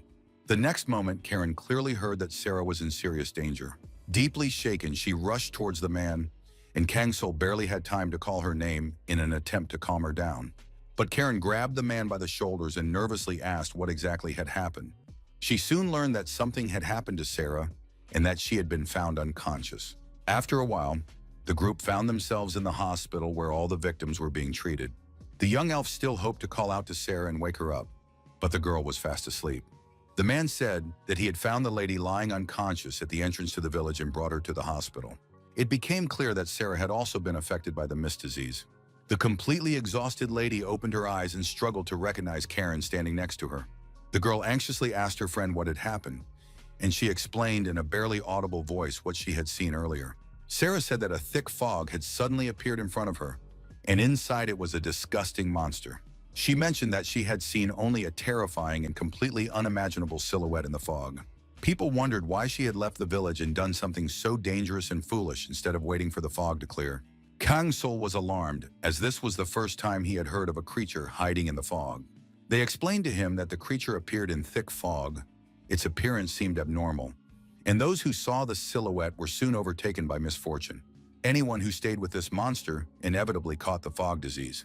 At that moment, Karen suddenly rushed forward, completely overcome with wild determination. The girl rushed forward while Kang Sol shouted after her to wait. The boy summoned Moonshadow to control it and catch up with his companion. To do this, Jamad came to his aid, moving at incredible speed thanks to his huge strides. Meanwhile, Sarah said in a weak voice that she and the monster had agreed to meet there. Karen reached the forest, turned abruptly, and froze in place, hoping to see her pursuers. She called out to the damn monsters and demanded that they immediately come out for a fair fight. Behind her, she heard Kang Sol's voice asking her to calm down. The young lady stuck her sword into the ground and bitterly asked why everything had turned out this way. Kang Sol watched her silently as she raged and couldn't understand why she was unable to change anything. This was the first place she had liked since becoming a shadow, and she sincerely did not understand why these people had to suffer. Kang Sol continued to listen to her silently, unable to find an answer to her agonizing rhetorical question. Today, for the first time, he heard what was really bothering Karen. But during the period when her twin brother was in captivity, no one could comfort her. The young lady said without turning around that everything had been crystal clear to her before. She didn't need to think, she just followed Jin, who was always right, and she just helped him and thus changed the world. Then the emperor told him that there was a sword that was considered the dullest in the world. This did not mean that it was made of the worst iron, because upon reflection, it became clear that understanding what was happening came too late when nothing could be changed. The sword, which existed only to cut, showed that a weapon like Karen's only needed to be sharp. Jin explained that the decision about what exactly the sword cuts lies on the shoulders of its owner, and in this way, a person is capable of changing the world. Now, looking at the sword stuck in the ground, Karen noticed that the world remained the same. The weak died without knowing why, and evil continued to rage. The girl sincerely did not understand how one could consider everything that was happening to be normal, reasonable, and fair. Karen's torment came from a world where Jin did not exist, and now she had to analyze for herself what was right and what was wrong. Kang's soul decided to say aloud what she would like to hear in response to her experiences. So the guy said he had a duty that left him no time to think about the correctness of his decisions, and that this could only be understood with time. The only thing he was sure of was that, having reached the end and gone through this cruel game, the hero would rise up and demand an answer from the gods. Only then could one say with certainty that the world would become better and truly change. But now they had to focus on what required their immediate attention, namely finding the monster in the fog. The next day, the guys decided to start searching and went to the lake. Karen suggested that the man they were looking for could well be the fog monster. The guys had previously been sure that he was hiding somewhere in the village. But in reality, anything was possible, and nothing could be said for certain. The girl thoughtfully said that there was no one among the locals who even remotely resembled the man they were looking for. The next moment, they became alert because the silhouette of an unknown person appeared in the distance. And after a few seconds, the figure began to approach. When the man turned abruptly and stared at them, the heroes acted decisively. Karen quickly detained the suspicious stranger, and it turned out to be Gunt. Kang's soul asked how things were going, assumed that the gentleman had already finished his inspection, and reported that they had gone out in search of the foggy monster. Gunt looked at the guys closely for a few moments and said that the spirit had probably reappeared. Karen confirmed with anguish that the monster had indeed returned, and that there was already a victim, who turned out to be her friend Sarah. The professor seemed very shocked when he heard that the girl was in the town hall and needed help. Therefore, he turned on his heel and rushed to her, deeply concerned about the condition of this patient. The guys just watched him go with sadness and a slight regret. A moment later, Snowman heard Tyrant Jamad calling him. The troll said that now was not the time to stand still, because something was rapidly approaching them. None of the villagers should have been nearby, as they were not going to go out until the fog cleared. Karen, determined, unleashed her magical power because they were about to fight. The guys decided that these were definitely traces of the spirit's presence, and they had to deal with this monster as soon as possible. A silhouette did indeed appear in the fog, approaching them at a frightening speed, its eyes blazing with wildfire, and its gaze looking incredibly eerie and dangerous. Kang's soul now had no doubt that this was the very monster they were facing. The young man assumed that it was one of the creatures that had appeared in the previous village. Karen now understood perfectly well who was standing before them. The very monster that had spread the cursed disease throughout the area and infected people. The girl struck decisively with her sword and tore the monster into two equal halves. Kang So looked at the defeated enemy and realized that it was perception distortion magic that covered the monster's entire body. But in the next moment, the guy became alert because he noticed something truly strange. The skin had been torn from the creature's face and it looked frighteningly abnormal. In the Twilight Village, they were attacked by the Grey Cardinal, who was behind the local crimes. He summoned monsters and drove them away, and Karen was shocked. While Tyrant Jamad was trapped, the guy fought off the monsters, sensed danger, and jumped into the river. Now the creature lying in front of them turned out to be the true form of one of the attackers. It couldn't be that it had followed them through the water, because in that case, Kang's soul would have immediately realized that the enemy was using tracking magic, so it remained unclear how it had gotten there. Meanwhile, the skeleton raised its head and whispered a request. Kang's soul crouched down next to the creature, and Karen said that the one they had been searching for so long was indeed standing before them. The ghost repeated that he had found something valuable and continued to say it over and over again. He also asked for what had been lost to be returned, and Kang's soul listened intently to the disfigured monster's words. The creature repeated its request over and over again to have its face returned. Kang Sul guessed that if this guy was asking for his face back, then he must have really been deprived of it at some point. The guy remembered stories about witchcraft that could steal a face, and now he seriously wondered if this was exactly that case. Now he clearly understood why their search had been unsuccessful, because the enemy was using someone else's face and remained unrecognized. He had heard details about this type of magic, and now saw the consequences of its use with his own eyes. The monster had probably stolen the face of a local resident and taken his place, which is why people did not notice the substitution, and the boys' searches had failed every time. Instead of information about the sleeping potion, the term face collector appeared, and now the guys needed to find the one who had deprived the monster of its face by completing the task from the scroll. Otherwise, Chow's sympathy might decrease. The hero realized that the drawing in the scroll could distort the image of the man they were looking for, and his friend reminded him that they still didn't know what he looked like or where to look for him. The guy said that Chow had seen the man they were looking for in the village of Wet Fog, and if no one had disappeared there, then he was still among the residents. At that moment, the monster raised his hand and said slowly that he had found what he was looking for, and now the master had to give him back his face. A moment later, the monster's body spread across the ground, leaving behind acrid rising steam. Kang Sul pondered, trying to understand what exactly it had found and what it meant by those words. The next second, the young man's gaze was drawn to a piece of paper lying in the liquid mass left behind by the monster.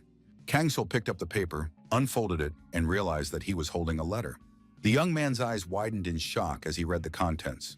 Karen looked closely at her friend and asked why he suddenly had such a serious expression on his face. Instead of answering, the guy silently handed Karen the note so she could see the contents for herself. Karen also couldn't believe her eyes. What she saw shocked her.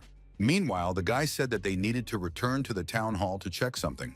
The village was in turmoil, with people crowding around Sierra and unable to hold back their tears.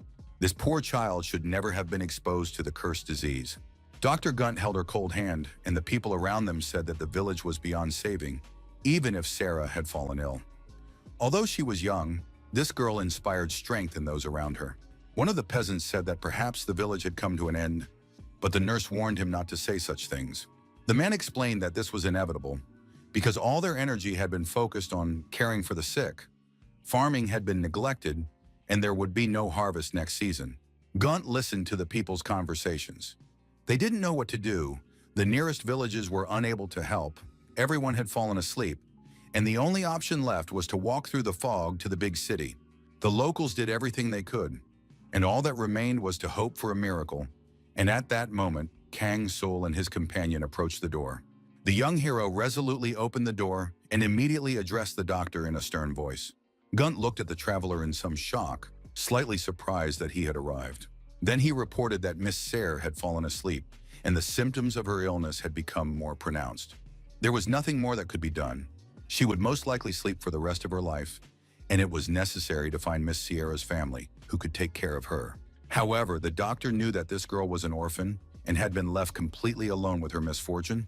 Exhausted, the man sat down on the bed, lamenting why the world was so cruel and why fate befell kind souls like this girl. Just one look at her filled him with strength, blinded by her zest for life despite her sad circumstances.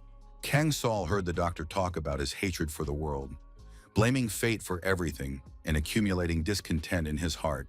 Therefore, from the very first meeting, he wanted to become like Sarah, his complete opposite, but once again he was unable to do anything. At that moment, Kang Sul said that it was not too late, and if Gung Ta had medicine that could cure the foggy disease, the doctor would be able to heal not only the girl, but the entire village. In response, the doctor said that there was no such medicine that could cure a vague illness. Instead of answering, the young hero picked up a piece of paper and asked if the doctor was really sure about that. Then he threw the piece of paper to the people and demanded that Gunt explain the contents of the letter. One of the men began to read the letter, in which the doctor wrote that he had found a cure for the disease in a neighboring village. In the letter, he asked Sarah not to tell anyone, to quietly pack her things and leave the village. At that moment, the villagers were in complete shock, their faces contorted with anger and indignation. Kang Sul, meanwhile, said that he became interested when he heard that Sarah had fallen ill in the village, but he still did not understand why she had gone out into the dangerous fog. All the villagers believed that you couldn't go out when the fog descended on the village. because you were bound to encounter a monster in the darkness. Anyone who encountered a fog monster fell ill, and of course Sarah knew this very well. But despite the danger, the girl went out there anyway. Because she had a really important reason, she had to risk her life. She hoped for a cure and left the village to get medicine. The young lady believed that she would be able to obtain a non-existent panacea. Gun, in complete shock, said that this was too much because the traveling gentleman had portrayed him as a complete villain based on some fabrications. Kang Sul approached him decisively and declared that he had not done so. And the doctor said that he would never wish harm upon Sarah as she helped everyone. Meanwhile, the villagers looked at him with disapproval, and one of the men could barely contain his anger. After that, the peasant threw the letter right at Gunta and told him not to lie, that it was his handwriting. Everything matched exactly, just like in the recipes. The lady believed in him so much that she went into the forest at his request. Gunt asked the gentleman to calm down in a trembling voice, asking if they really believed some stranger. The man grabbed him firmly by the collar and said that if it wasn't true, the doctor should prove it. The next moment, the others tried to restrain him and push the man away so that he would calm down. The doctor dusted himself off and raised his hand, intending to call everyone to silence so they would listen to him. Then in an icy voice, he said that they never needed the truth, that it was easier for people to live in self-deception. For them, it wasn't the truth that mattered, but hope, which gave them the strength to live. People didn't even realize that they had given someone else a chance to fix something in their lives, and simply believed blindly in what they wanted to believe. Karen listened to him in complete shock while Gunt declared, "Surely that's not true." After that, he said that it was precisely to fools who only crave salvation that a hero like him came. The patterns carved into the stitched leather were a true symbol, an identifying mark. Kang Sul recognized this pattern. This symbol was used in the Twilight Village. It was used during the ritual of the Church of Eternal Life. Now the young hero had no doubt that everything that had happened in the Twilight Village was the work of Gunt. The doctor asked sarcastically, "Did the boy really notice that? So he's not completely stupid after all." Suddenly, strange, piercing sounds were heard outside the window, causing everyone to be on alert. Huge monsters were rapidly approaching the village, their terrifying eyes gleaming. The people decided that they should close the door, barricade the entrance, and under no circumstances let them in. Gunt contemptuously remarked that all this was completely useless, that their clumsy attempts could not change the future.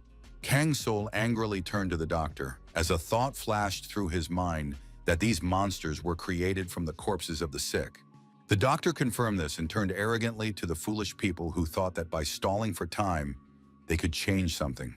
They believed that if they held out, heroes would appear out of nowhere and save them without asking for anything in return. But the reality was completely different and not what they wanted to see. With these words, Gunt began to tear at his clothes.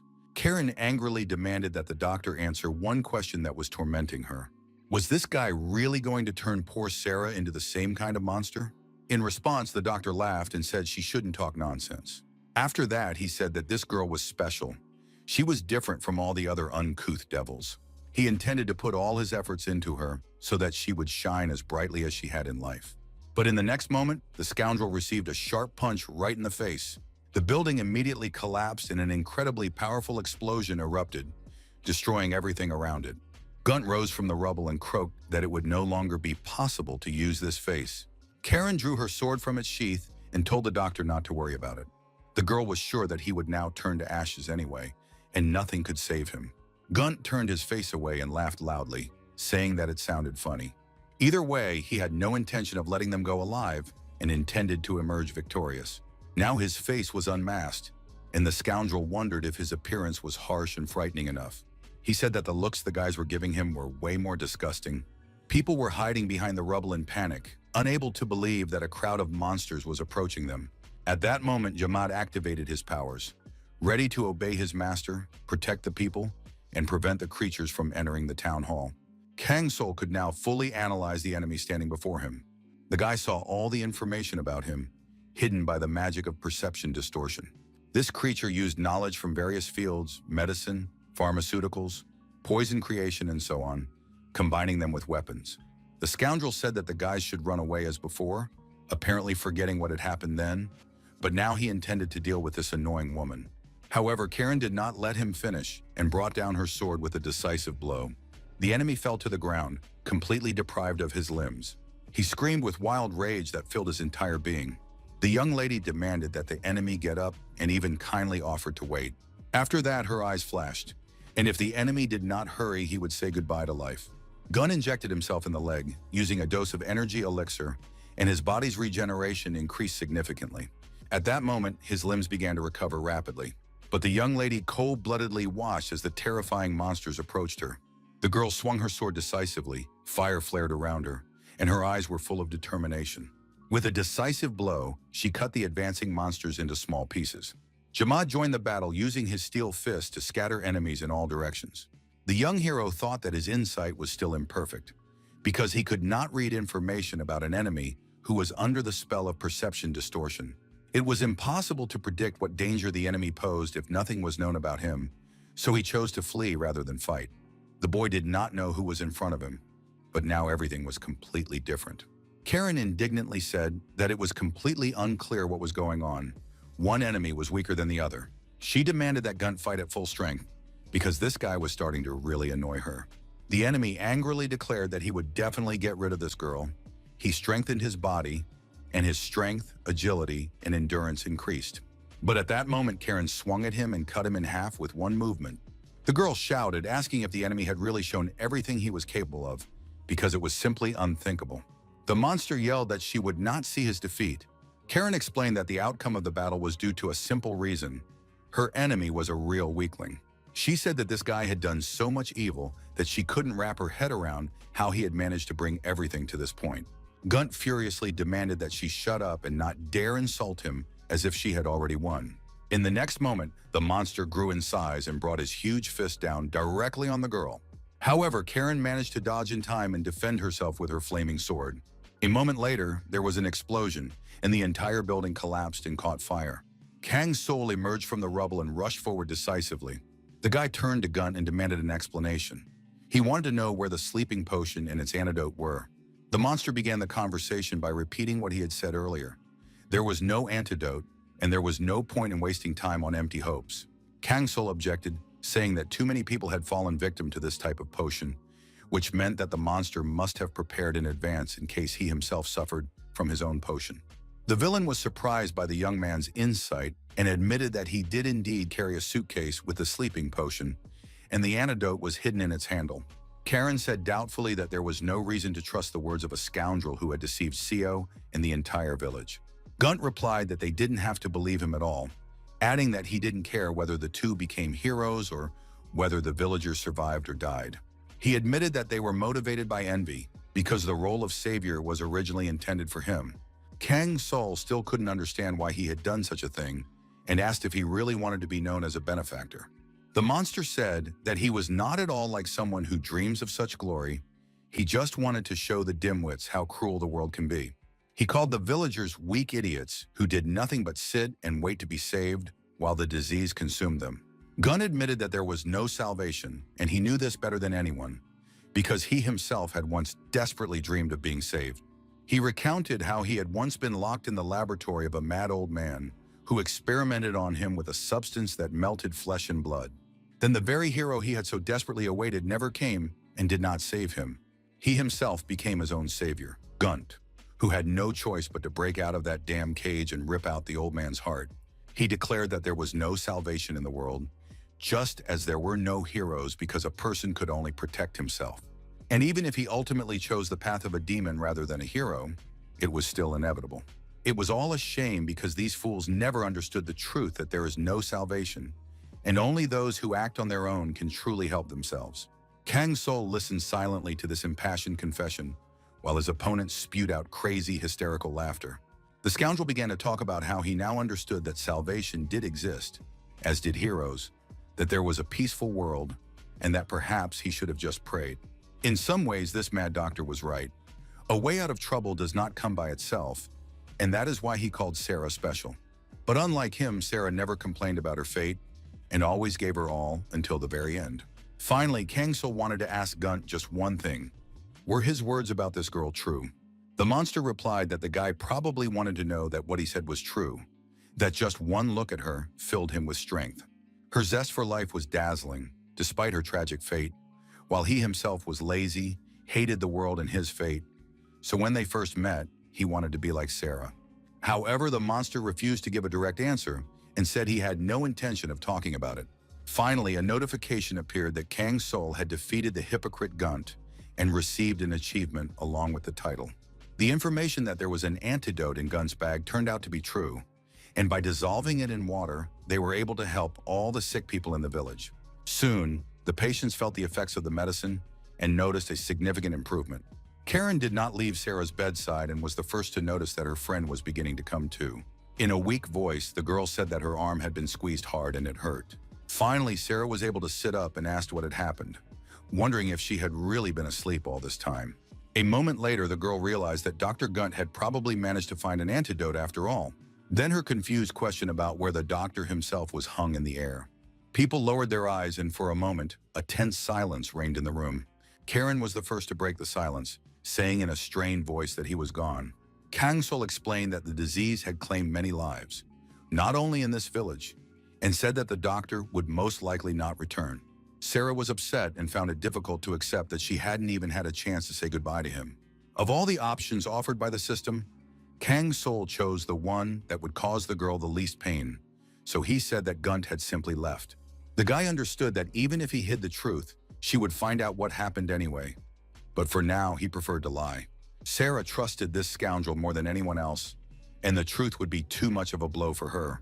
The lady had just come to her senses, and Karen didn't want to increase her suffering, so she said that Gunt had asked her to be happy and not worry about him. The girl looked up at the window in surprise and noticed that something was burning there. The boys replied that everything was fine. They were just burning things, a lot of clothes and other items left behind by the patients, and it would take a long time for everything to burn completely. But there was no need to worry anymore. Sarah could rest easy because the nightmare was finally over. Thus, Kang Sol cured all the survivors in the village of Wet Fog, received an achievement and a new title. On the way back, Karen thanked the host for telling her about Gunt's departure, and the guy said he hadn't lied because he really had left. The young lady replied that she would give him 1 point for that answer, and the guy looked at her questioningly. The girl added with a smile that when her friend scored 100 points, she would recognize him as her master. Jamaat advised the young man not to be provoked by the elf, and the girl sarcastically demanded that he carry the chest in silence. It was a chest with traveler's rewards that Kang Sol could have opened back in the village, but he thought it would be inappropriate in a settlement that had suffered such a terrible tragedy. The hero was going to Auden anyway to use the teleport to the base, so he decided to open the reward chest away from the town hall. However, he had another task to complete first, so he handed Karen a letter. It was a letter from Sarah, who was too shy to give it to him in person and asked him to deliver it after they left the village. A noticeable look of concern and anxiety appeared in Karen's eyes. With trembling hands, she opened the letter to find out its contents. The lady thanked them for the happiness of the village and sent the letter because she wanted to say something important. The lady had felt respect for Karen from the moment she first saw her, sensing that the elf most resembled a person from a dream, surprisingly beautiful and strong. Since childhood, Sarah had been physically weak and always dreamed of becoming stronger so that more people could rely on her, but her fragility and slowness annoyed those around her. The girl thought that if she were stronger, she could change the world at least a little. She ended her message by saying that perhaps one day they would be lucky enough to see a world free of suffering. Karen thought for a moment and looked straight ahead, because she herself did not know if this would become a reality. But from that moment on, the girl decided that she would try harder to find out one day. For a few more moments, her face remained thoughtful and anxious. Then Karen turned to the host and said that in honor of this, they could open the chest and celebrate her independence. Jamad noticed that he couldn't quite grasp the essence of it, because just a moment ago, his friend had insisted that it was unattractive, and with a pale face, had suggested opening it later. But Karen advised him not to get distracted by reasoning and to do it as soon as possible. Finally, the chest was opened, and they received the legacy of the hypocrite. It was a secret chest from the ancient myths, which seemed rather modest compared to the reward for destroying the descendants of Anakindria. Perhaps this was because the previous mission had been unusually difficult. Before them lay the armor of the Wanderer, which the new owner could use. Karen asked for this item to be given to her, because then she would be able to really spin properly. The young hero realized that she was right, since one of her skills, Fire Flower, caused widespread damage, and its power depended on the speed of rotation. Thus, the faster the rotation, the greater the damage. And the girl noticed that no one would likely object if she took the armor for herself. Kang Sol admitted that this was indeed the case, as the problem of the armor's heat resistance had not yet been solved, and there were more than enough reasons to replace it. The girl's attitude had changed, and the hero thought that this time she would not just take what she liked, but would rely on her desire to be useful. At that moment, he handed Jamad the reward, which he accepted with gratitude. It turned out to be a pair of elastic leather pants with ordinary characteristics. Nothing special, but overall quite good, because if the slot is empty, it is a luxury not to use it. Only the ring remained, and the guy was already thinking of taking it for himself. This ring belonged to someone who never found salvation. But suddenly Karen turned to Kang Sol and asked him to give her the ring. The girl wanted to preserve the memory of everything that had happened here, and considered this ring a symbol that would help her never forget what she had experienced. The guy looked at her thoughtfully for a few moments. Then he handed the ring to his friend, thinking that this journey had become something big for her anyway. Karen had gone through many shocks and had truly rethought her existence. She had found someone she could sincerely care about. She had gained a loyal friend, and in a sense, this had become her new purpose in life. The young heroine looked at the ring and mentally promised that she would definitely keep her promise to Sarah and wait for her. In the end, the guy had nothing left but one thing, a necklace of distorted faith. It was a reward received in the village of spiders, and despite several penalties, the final result was good. He received the titles of Savior and Swindler, and also retained his titles, which together gave him some very nice bonuses. Kang Sol said that he was done and it was time to go back. But at that moment, his companions approached him. Karen demanded that the master do something about this naked primitive troll because he had no understanding of beauty and considered leather pants to be better than armor. The next moment, a heated debate broke out about what real armor was. The young hero, slightly shaken, just shook his head, realizing that this girl was still the same. After that, he gave the order to move on, as they needed to arrive in Auden on time. Soon, the squad reached the amazing city that lay right before them. Karen noticed that the city looked incredibly huge, even bigger than Novira, to which Kang Sol dryly replied that they were here on business and had no time for sightseeing. The lady sadly admitted that there was nothing they could do about it, and that they would have to come back another time to see everything properly. At that moment, a notification appeared in front of the guy about the possibility of ending the adventure. But if confirmed, it would transport them to No Beer, and long-distance travel could lead to landing in an unknown place and missing their deadline. Therefore, they decided to use the transfer between bases, because despite the higher cost, this method was much faster and safer. The next moment, the transfer process began, and a notification warned them to be careful. The guys immediately began to teleport and gradually disappear into parallel space. The travel cube rolled a 2, which turned out to be a very unfavorable outcome. Kang Sol couldn't believe that it was happening again, and he cursed in anger. Meanwhile, the dice continued to roll for a while longer. A moment later, the lawlessness was activated, and the dice settled on the number 3. The young hero breathed a sigh of relief, because this time he was at least a little lucky. The outcome was fairly neutral, indicating an adventure in the vicinity with normal difficulty. If he hadn't prepared in advance, the outcome would have been truly terrible. But first he had to complete the current mission. A notification appeared in front of the guy with the current score for this mission, which was 12. The young hero thought that this place was significantly ahead of Novira, and the idea arose to return here when everything was over. The guy told his companions that they should move on and find a carriage to do so. As the group walked forward on the sidewalk, one of the fighters behind them glanced at his scoreboard. He noticed that in first place was some unknown person who had scored almost 2 million points, while they themselves had not been able to exceed 600,000. One of the girls said that he hadn't been on the list just a moment ago, and suggested that if the fighter wasn't from here, he might have arrived from a lower-level base. Her friend didn't believe her, saying that such idiots could never reach such a level. Meanwhile, the guys arrived at the parking lot in Auden to pick up a cart. The horseman thoughtfully said that he didn't understand why they were going there at all, and whether they had decided to risk their lives and die. When Kang Sol asked what he was talking about, the horseman replied that he shouldn't talk nonsense. The man scratched the back of his head and decided that the young man was probably just unaware of the dangers lurking in that city. He approached Kang Sol and whispered that Novira had recently been attacked. Most likely, the city had been completely wiped off the face of the earth, and nothing remained there at all. The young hero asked what had happened to the survivors and where they had gone. The man replied that they had most likely gone to Concord because that was the only place the carriages were going now.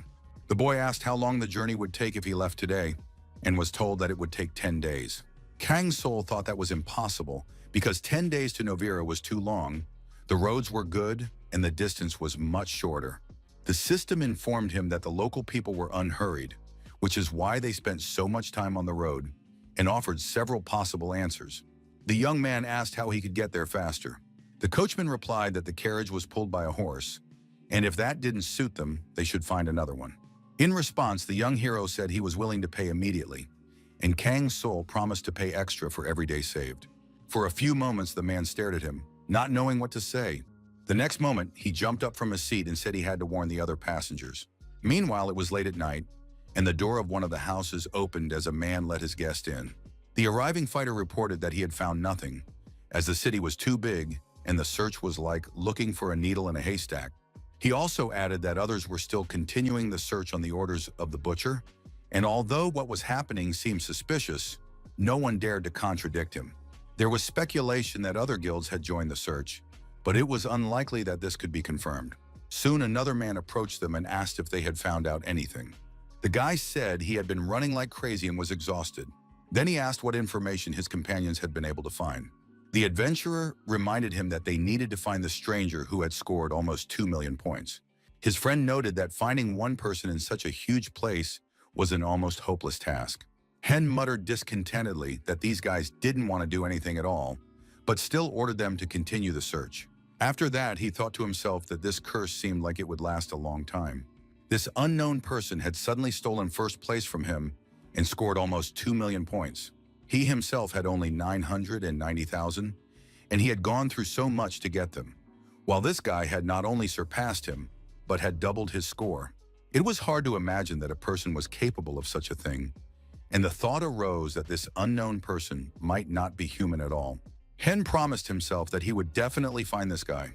However, he was now preoccupied with another question. Was this scoundrel really that strong?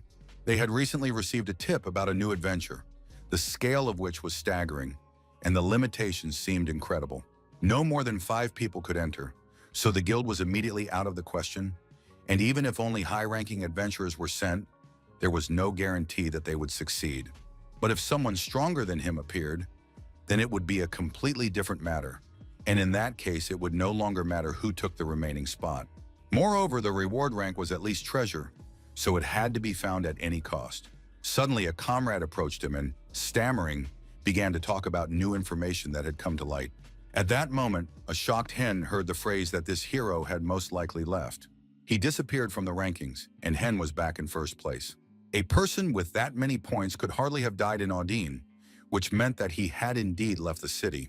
However, the guy was not allowed to finish his sentence, because Hen struck him with a devastating punch at incredible speed. He ordered a check of all travelers who had left the city around that time. With these words, Hen firmly stated that he did not intend to wait for help and that they would make a fair deal. At that moment, the carriage moved forward, and his angry shouts that he would not let this guy get away next time could be heard for a long time behind them. At this time, Kang Sol sat silently in the carriage until his fellow traveler addressed him. The old man thanked the young man, noting that at double the fare, they would get there faster and thus save a lot of time. He suggested that the young man was probably rushing to his family, but the young man replied that this was not quite the case, although he was indeed in a hurry. The old man was not surprised by this, and Kang Sol asked if he knew anything about recent events. The man replied that he might not look like a big merchant, but he could tell him something. He suggested that Kang Sol was an adventurer, and the young man did not argue with that. The merchant said that this settlement, as well as Kongori, Novira, and Audanin, were located in the south, and although the kingdom was small, it was quite known for the huge forest that stretched there. Many territories border this forest, but now one kingdom is trying to invade the trolls' lands. The man added that the young hero had surely heard about the events that took place in Wiggleton. Kang Sol thought about how, despite the nearby fortress of Gulia, these places were often plundered, and just recently, the village was completely razed to the ground. The main problem was that no one knew who they were dealing with, and Kang Sol suggested that trolls were behind it all. The old man confirmed his words, saying that the monsters had ransacked the village and killed everyone, but no one understood how they had managed to get in. But that wasn't the end of it, because Novaru suffered the same fate. Overrunning the city with their entire tribe, they either ate the people or took them captive. Kang Sol knew that trolls never enslaved the population. It made no sense for them to use people who were significantly weaker than them as slaves, which meant that they either ate their captives or killed them. Meanwhile, the merchant said that the survivors had found refuge in Kongori. The young hero thanked him for the explanation, but he himself was completely confused. Hamun and Chao were in Noviri, but he wasn't sure if they had managed to settle there. This guy was too weak, so the likelihood that he had died seemed very high. However, if the trolls had killed him, they certainly couldn't expect mercy. Kang Sol was sure that if someone encroached on his property, they would pay dearly for it. A week later, the young hero finally arrived in Kongori. The boy wandered through the narrow streets and endless streams of people. Because of the damn trolls, life here seemed to have stopped, and it was impossible to keep the inhabitants from fleeing. The population was confused as to why the king had been unable to stop what was happening. A table appeared in front of Kang Sol, and the young man thoughtfully read that it was about Mira. The trolls had captured Kibo, and Mira had gone in search of him. All these events created the feeling that the force that had supported Novira had collapsed, and the people really had no choice but to leave the city. The young hero wondered if Hamun was among the refugees and thought that the guild's help might provide a useful lead.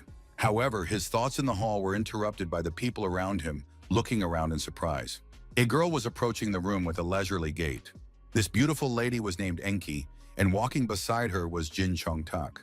It remained unclear how people from the Federation had ended up in this place. At the same time, they quickly noticed that Kang Sol was nearby. Yenny told her companion that it would be a good idea to approach this guy and talk to him. However, Karen abruptly blocked their path. The lady sternly said that they should stop immediately and introduce themselves. Yunhee said in surprise that she had not noticed this woman accompanying the hero before. In response, Karen only looked at her meaningfully. Meanwhile, Yunhee said that she needed to ask just one question. The next moment, she asked Kang Sol how well he knew Han Mun. Hearing the affirmative answer, the lady said with obvious relief that they had finally managed to find him.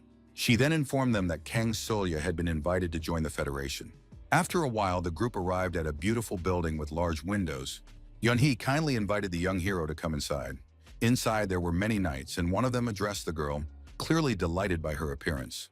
The young lady walked past with dignity, casually remarking that she was busy.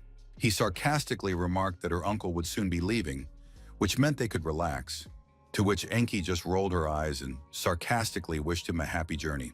Kang Sol thoughtfully looked around at those present and considered how many representatives of different guilds were here. There were no longer any guilds of thieves and justice in Kongari. If you scoop out the muddy water, the pond seems clear for a while, and that was exactly what had happened to the city.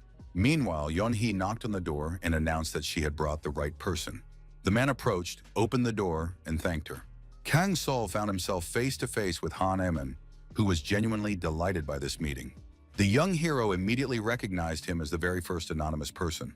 Those present at the table looked closely at Kang Sol, as rumors about him had already spread throughout the neighborhood.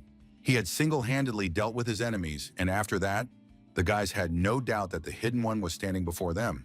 At that moment, Yunhee interrupted the general chatter and demanded silence.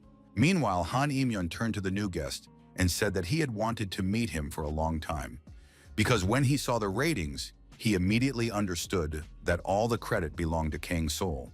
Then Yunhee turned to her friend and said that it was time to introduce all the members of the alliance. However, Kang Sol replied that there was no need for that, as he had very little time, and asked to get straight to the point. Hanny Men said that in that case, he was ready to explain what the problem was. But before that, he asked who the lady who had arrived with Kang Sol was. The girl lowered her hood, smiled, and introduced herself as Karen. Kan Yemen thoughtfully noted that since she was his companion, it was worth mentioning right away that their meeting was related to the events in Novara. Yenny explained that the Kingdom of Nebanya had not participated in dealing with the aftermath of the troll attack, and that all the work had been done by the Negradians. The young man added that they were going to defend the city on their own, so every strong warrior was extremely important to them. To protect the civilians, they needed Kang Sol's help. The hero thoughtfully said that he now understood what mission they intended to involve him in. After that, he looked at the guys who were here and noticed that they had not just adapted, but completely merged with this place. Yenhi angrily declared that protecting Kongari was the right decision, because it was here that the aliens' base was located, where he returned after his adventures. Kan Sol replied that he was here for his own interests and was not pursuing a noble goal at all. He then suggested that the young people knew all the refugees who were in the city. The young man said that he needed information about the blacksmith, Hamun. After a while, one of the boys reported that they had found someone who knew the blacksmith. This guy, who resembled a tomb raider, had seen Hamuna being captured by trolls. Upon hearing this, Kang Sul slammed his fist on the table. He couldn't contain his anger when he realized that Hamuna had been dragged into the situation after all. The young man headed sharply for the exit, and Yan He tried to calm him down, saying that it was too late to find the attackers. Without turning around, the young hero said that his own goals were much simpler than those of these guys who intended to defend the city. Then he said coldly that he had come only to defend himself and everything that belonged to him. After that, the young man looked straight at Enki and thanked her for the conversation. People looked at him with condemnation and thought that this guy had gone mad. They began to discuss among themselves that acting alone was insanely dangerous, that this guy was probably out of his mind. Yunhee looked at them all, lost in her own thoughts. Then she called the guys to silence and said that Kang Sul was not someone to gossip about. She reminded them how the looters had suddenly disappeared without a trace, and the very concept of justice. At that moment, Yemen turned to Noel and told her that she should return to the inn, while he went after the others. Kang Sul and Karen, meanwhile, had already gone out into the street. The boy said that now they had to get a horse and go to the fortress of Gulia. At that moment, loud footsteps and ragged breathing could be heard behind them. Hunyem called out to Kang Sul and asked him to wait. He assured him that it wouldn't take long, just a minute. Then the guy apologized and admitted that he knew from the start that Kang Sul might not like what was happening. In response, the young hero said that he himself had not left empty-handed, but thought to himself that his friend had changed noticeably. The boy had matured and apparently had gone through many trials. Kang Sul said that thanks to the information he had received, he now had a clear plan of action and was going to find Haman. However, the boy was surprised when Hanimayan announced his intention to help him. The young man explained that he considered it a way of showing his gratitude for being saved. After a short pause, Kang Sul began to speak slowly and cautiously. He stated that Han Yemen would not be able to help in this matter. With a breaking voice, the fighter began to prove that he had become much stronger during this time. Karen haughtily replied that it was not a matter of strength, and in any case, his help in this matter was definitely not needed. The young man unleashed his magical abilities, intending to prove his own competence. Karen smiled slyly, finding the situation amusing and quite worthy of attention. Han Yemen resolutely went on the offensive, striking with his sword. However, Karen easily parried the attack without any visible effort. The young hero did not stop and continued to attack even more decisively. He gritted his teeth, his gaze full of determination and tension. Karen said that this strength seemed curious, but such confidence could not come out of nowhere. The boy swung his sword decisively and went on the offensive. However, the elf confidently blocked his attack and immediately struck back. Thoughts flashed through Yemen's mind that if his opponent wielded a sword as well as he did, there were several ways to seize the initiative. It was this knowledge that had previously helped him win battles. When it worked for the first time, the hero was shocked at how he had managed it, and the crowd was also surprised. Looking at his hand, Yemen thought about how he had always needed strength to protect his sister, and now that strength was right here. It made his sword faster and more powerful, allowing him to progress more rapidly than before. Those days of helplessness were nothing compared to the present. At least that was how it used to be, but now he had to fend off one blow after another. He couldn't even touch her position, as Karen didn't give him a single moment to think.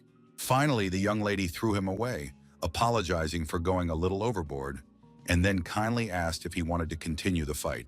Yemen resolutely got to his feet and said that he was fine and ready to continue. With that intention, the young man delivered a crushing blow, and the energy of pure power raged around him. Karen thought to herself that speed was a pretty useful thing. However, everything else was useless, and at that moment, she deftly tripped him.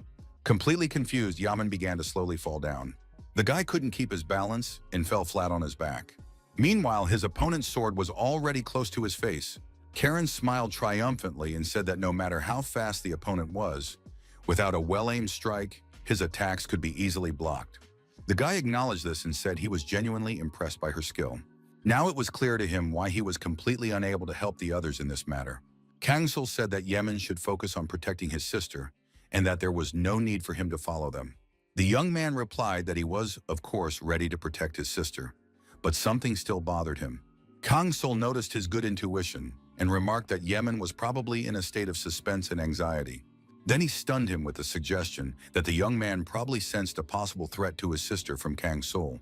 If he had the strength to resist it, the anxiety would not be so overwhelming. Neither an alliance nor a seemingly safe refuge could relieve him of this feeling, because the root of the problem was that Yemen needed to become stronger.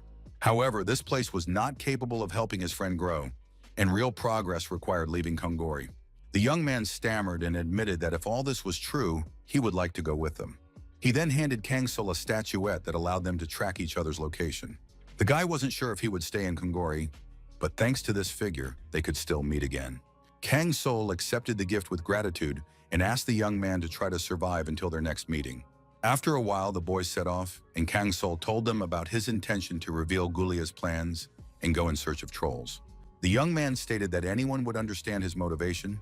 It was all personal to him, which is why he was so passionate about the cause. At that moment, Tyrant Jamad looked at his master and said he wanted to say something. Kang Sul replied that he was ready to listen to his loyal companion. The troll explained that he now understood the reasons for what had happened and had also found out where they were at the moment. He added that the Stonefang tribe had once been part of a tribal alliance, but had to leave due to a conflict of interests. Although the tribal alliance was scattered across the continent, they rarely crossed paths with each other, and when they did gather together, it was like a meeting of complete opposites. Therefore, a council of major tribes was created, a kind of negotiation between the heads of large settlements and other representatives. Their growing power turned all the tribes in the Nebania area against them. And long ago, a boy who was the heir to the Northern Skull suggested using the element of purge. Kang Sul was deeply shocked by this news and could not immediately believe it. The god of the element of blizzard, a creature of fire and sulfur, took the form of a huge fiery monkey and was revered as the embodiment of great power and pure disaster, carried through the centuries. The young man wondered if they had really decided to use the celebration of the gods. The tyrant Jamad was surprised by his master's knowledge, while Kang Sul realized why the trolls had been visiting the people of Novara. The troll noticed that the raid on Wiggleton was surely connected to this plan, as all the kidnapped citizens were fed to Purge to inherit his power. With Purga's power, they could either attack Nebania or attack Gulia. If the borders were weakened by the Alliance's raids, there was a high probability that Setena would also send her troops there, as these lands were already in a vulnerable state. Although this plan seemed clever at first glance, it was rejected because the trolls were at odds with Setena, and the leaders of other tribes opposed it. Kang Sul, in turn, wanted to know how much time they had left before the hostages were sacrificed.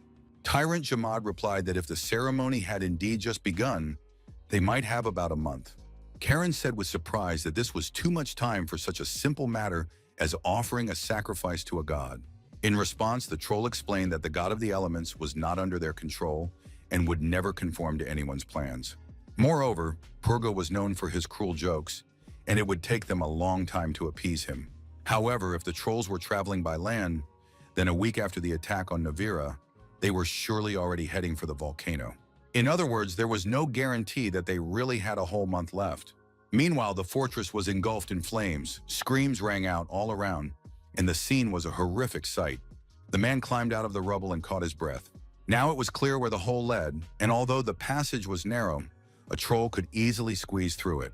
People were outraged that the guards had not detained these creatures and had not noticed the hidden passage.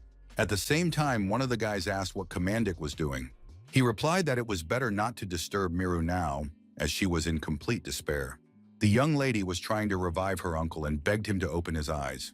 He regained consciousness and addressed her with difficulty, weakly calling her by name.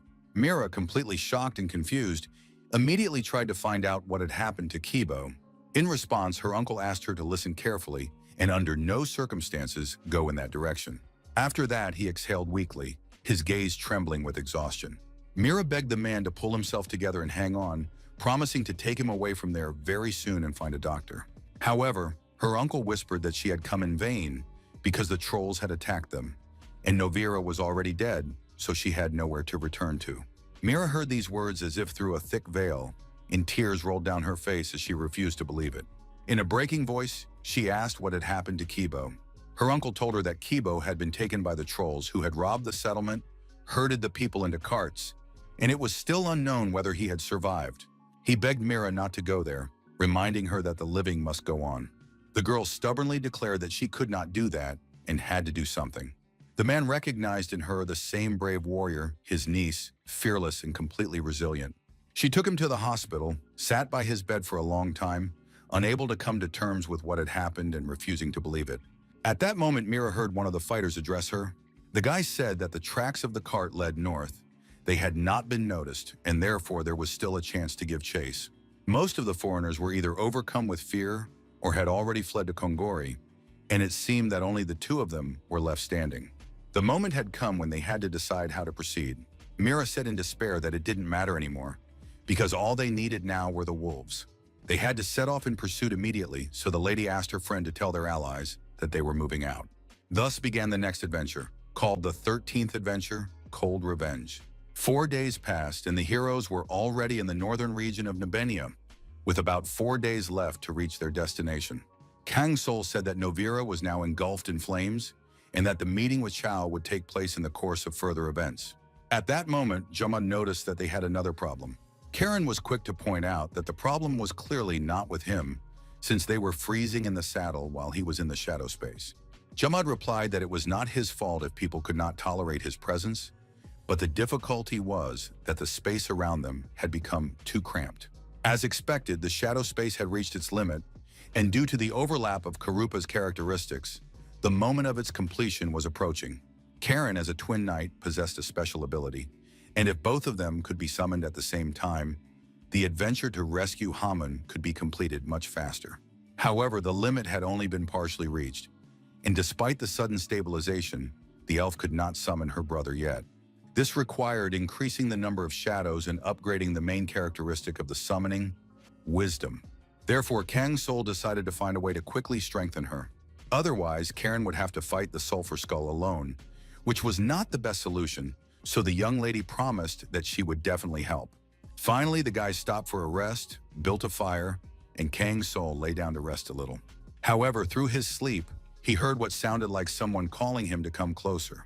The boy did not immediately understand what he had heard and sat up on his bed, after which Jamad said that he was just about to wake him up. Then he added that something extremely unusual awaited them ahead. In the distance, a light appeared, looming on the horizon and rapidly approaching like a wild beast.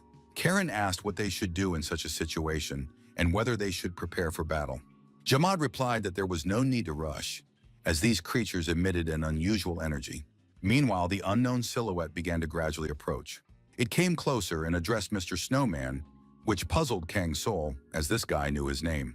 Moreover, the stranger's voice sounded friendly and even familiar, and he was now almost close enough to touch.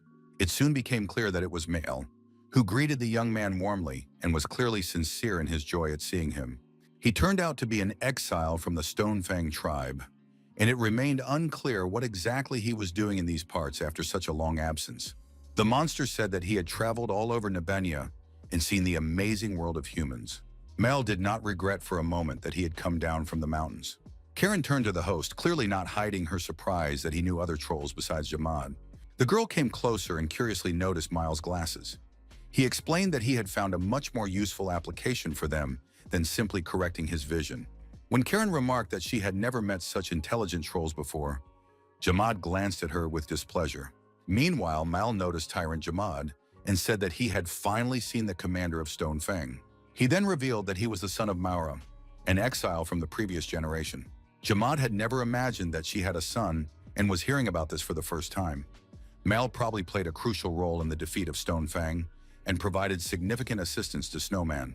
The troll himself confirmed that this was indeed the case, explaining that although he had used a magical potion, it was Mr. Snowman's determination that had ultimately decided the outcome. Jamad shook his head thoughtfully, intrigued by Mal's level of sorcery. Karen noted with regret that the troll spoke of his own tribe as if it were someone else's home, and thought that these creatures were incapable of true feelings of affection. Meanwhile, Mile told how he had ended up in these parts and explained it with a prophecy. He had mastered divination, albeit imperfectly, and it was this that had foretold a serious catastrophe, which is why the troll had decided to come here to try to prevent it. Mel added that he had been here for about half a month, as the stars had foretold this meeting, and that was why he had seen them about 4 days ago. Kang Sol thoughtfully noted that it was indeed quite a long time. The monster said that the persecuted tribe was considered particularly vicious and ferocious, and if the three of them had to face them, the prediction would probably come true in the worst possible way. Kang Sol wanted to know what exactly Male had seen in his divination. In response, the troll clenched the magical pollen in his fist and said again that the three of them would not be able to cope. However, there was still a chance, and if there were 4 of them, the outcome could be completely different.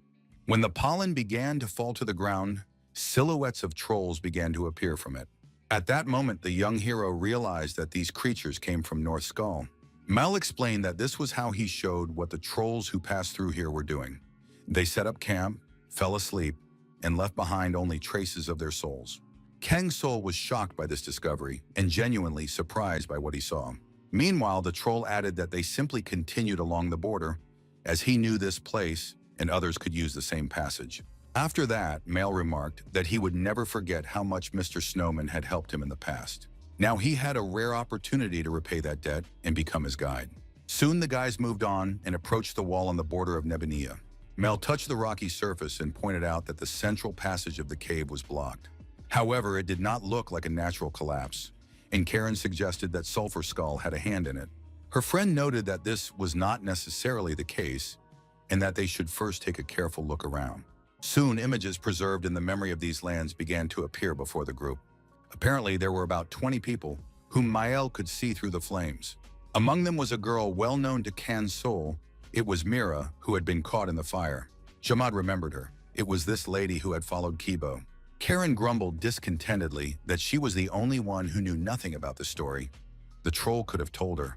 Meanwhile, Kang Sol thought that in this case, the only way to get further was through Gulia. But Mal decided to try another loophole. He picked up a cockering fruit and cast a spell on it. Then Mal threw the plant forward and it hit the rocky floor with a clang. In the next few moments, an incredible monster appeared from the cave. It turned out to be a stone worm that lived in the area and was particularly fond of cockering fruit. Mael had secretly imbued the fruit with instructions, causing the creature to destroy the walls and clear the way. Jamad noticed that Mael had many talents and that such skills would be useful to Stone Fang. However, his friend replied that there was no conversation more useless than thinking about the past, especially since Stone Fang had become an object of hatred for him.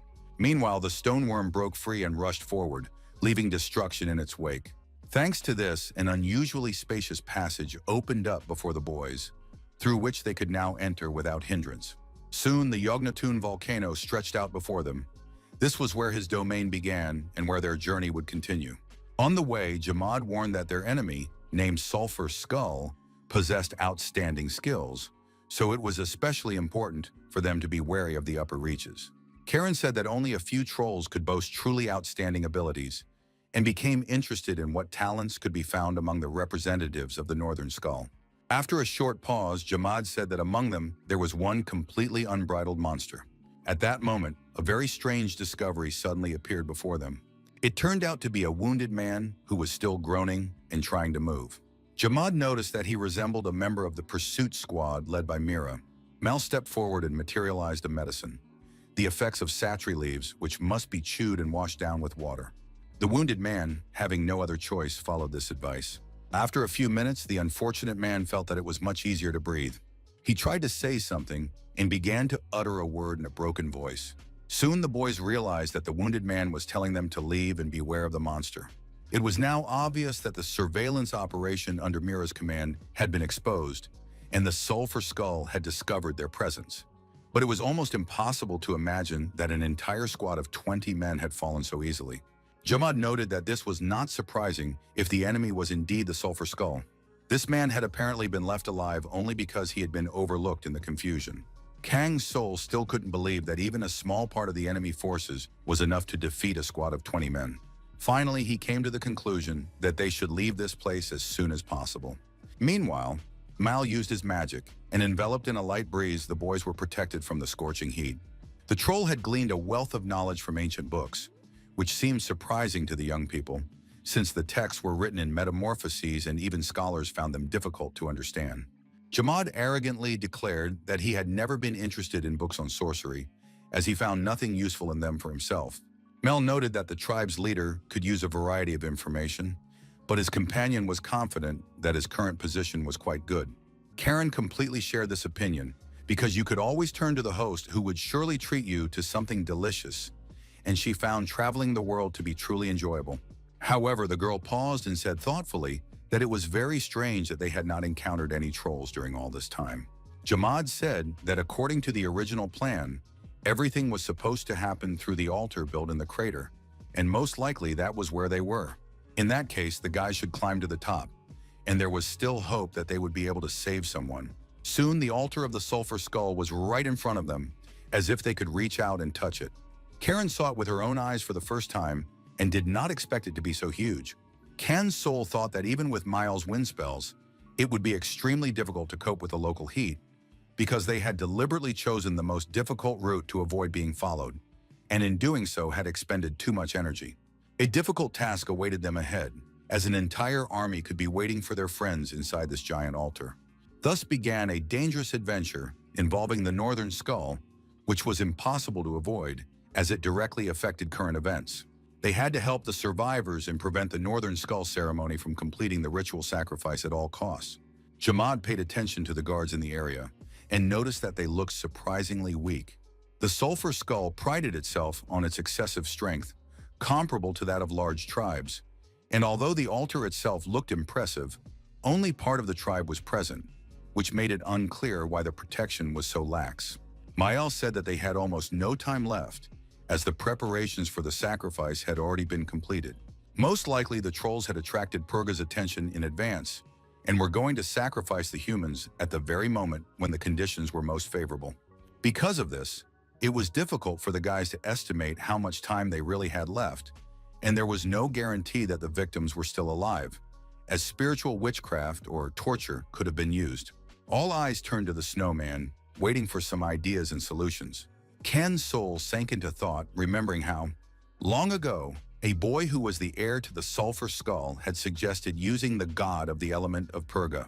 The conclusions were obvious, as it was a matter of invoking the gods. After a moment, the young man formed certain thoughts about what was happening. After that, the hero turned to Mael, counting on his help, and tried to find out how much time was left before the sacrifice was completed. The troll explained that unlike the large-scale preparations for the celebration of the gods, the ritual itself did not last long because the gods of the elements were capricious and impatient and could not stand tedious actions. He also said that the sacrifice did not necessarily have to be alive, but it was easiest to obtain a human for the ritual, although sometimes any valuables and treasures were used as offerings. Kang's soul came to the conclusion that in this case, they needed to prepare a suitable strike and try to hold the celebration of the gods on their own. Meanwhile, Mira and her companion moved forward through the narrow gorge, struggling to make their way through the dangerous terrain. It became clear that the pursuit squad of more than 20 people had fallen at the hands of just 2 creatures. Moreover, their supposed commander did not even intervene in what was happening. Zermo said that he would not allow her to go to her death alone and intended to go with her. At that moment, Mira suddenly stopped, her eyes widening in shock. Ahead of them appeared terrifying monsters, whose mere presence inspired chilling fear and primal terror. Zermo tried to call out to his friend and stop her from acting rashly. However, the girl had already rushed forward, swinging her huge axe. Just as she was about to strike, Jamad blocked her attack with a sharp movement. The troll realized that such an act would only mean a senseless end to her life. Mira was in complete shock and did not understand what was happening, as this was her first encounter with a troll who spoke human language. Meanwhile, another troll turned to her and remarked that he hadn't seen Captain Mira in a very long time. The young lady was even more shocked, unable to believe what was happening. She recognized those golden eyes and realized that she was standing before the snowman himself. After meeting with Mira, they learned everything that had happened during that time, about her pursuit of the Sulfur Skull to save Kibo, and how her squad had been completely destroyed. The girl blamed herself for everything, believing that if she hadn't brought people to these lands, the tragedy could have been avoided. Serm tried to comfort her, saying that the people had made the decision to follow her themselves, wanting to save Kibo and repay him for all the good he had done for them. Mira continued her story, explaining that it all happened when the squad thought they had almost caught up with the kidnappers, after which the enemies noticed they were being followed and sent 2 trolls to meet them. One of them fought with a weapon resembling a long claw, while the other used a huge axe. Jamaat immediately realized that they were talking about Joe and Kango, the valiant warriors of the Northern Skull. They were undoubtedly talented, but there was no need to worry about them too much, as their leader posed a much greater danger. That monster was Jando, the one who had proposed that reckless plan. It was difficult to say how strong he was, as Jamaat had never fought him personally, but he was confident that he could win if necessary. Only now did Kangsul begin to gradually realize what had actually happened. He turned to Mira, said that they were going to sneak inside, and asked what the others' plans were. In response, the young lady clenched her fists firmly, clearly showing her position. She asked to be taken with them, expressing her willingness to go straight into the mouth of the volcano. Kangsul agreed, but said that in that case they would need a convincing cover story. He then asked them to close their eyes, and the young people looked at him in slight shock, not immediately understanding what he had in mind. To get to the altar, they had to get past the guards, who would have crushed them in battle. But with the help of Mira and Sherm, they could get inside unnoticed.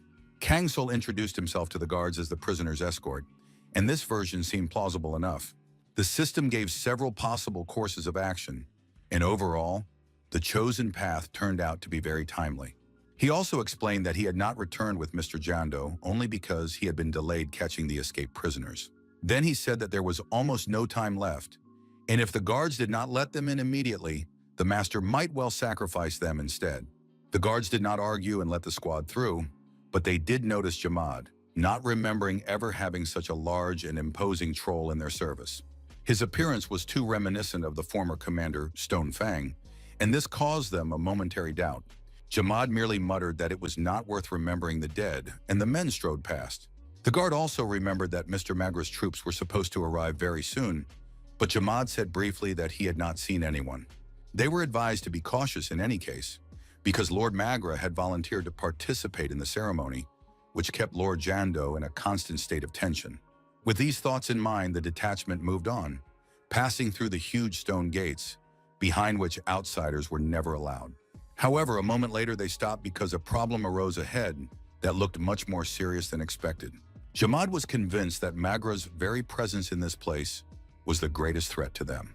The union of the three tribes was led by the Council of Elders, elders of past generations who possessed enormous power and symbolized strength and unity.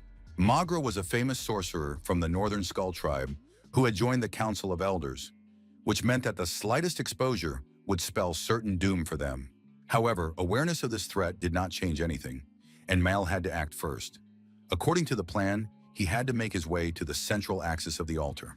Mal played a key role in Kangsul's plan, as he was tasked with destroying the central axis floating in the air. Under the pretext of escorting the prisoners, Jamad was supposed to secure their release. The moment had come to gather his courage and focus on finding the place where they were being held. Meanwhile, Kangsul and Karen had to make their way to the place where the ceremony of the gods was to be held.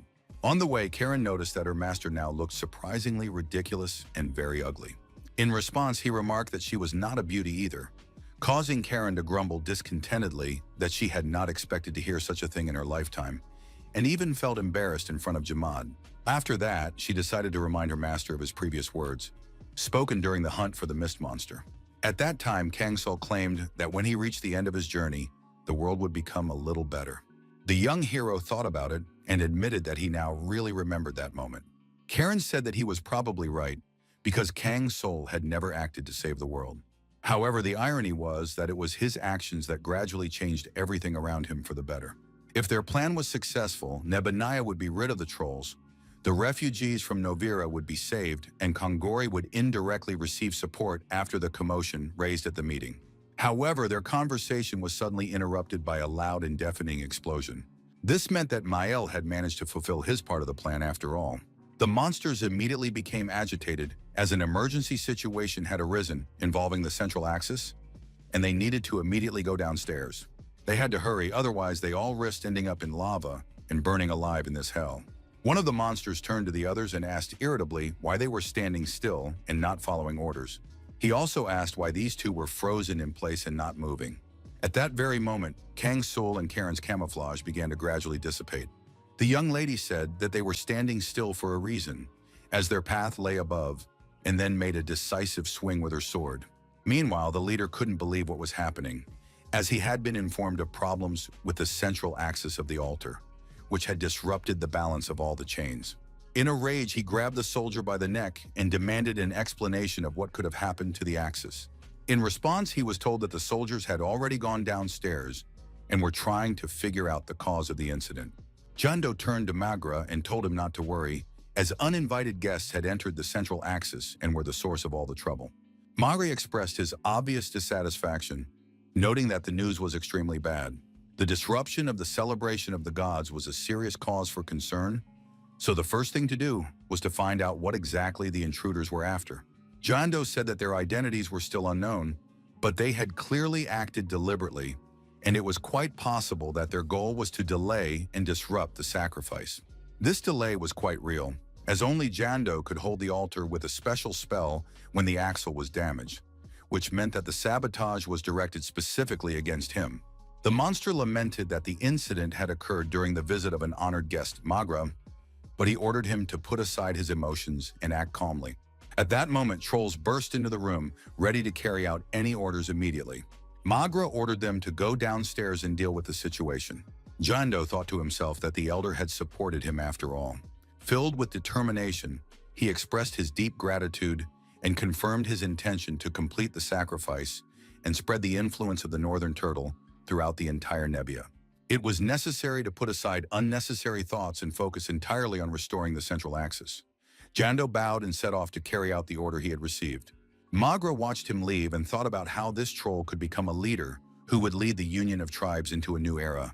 But he was still too young. His thoughts were fixated on making other races tremble in fear of the trolls. But terror alone was not enough to free them from their shackles.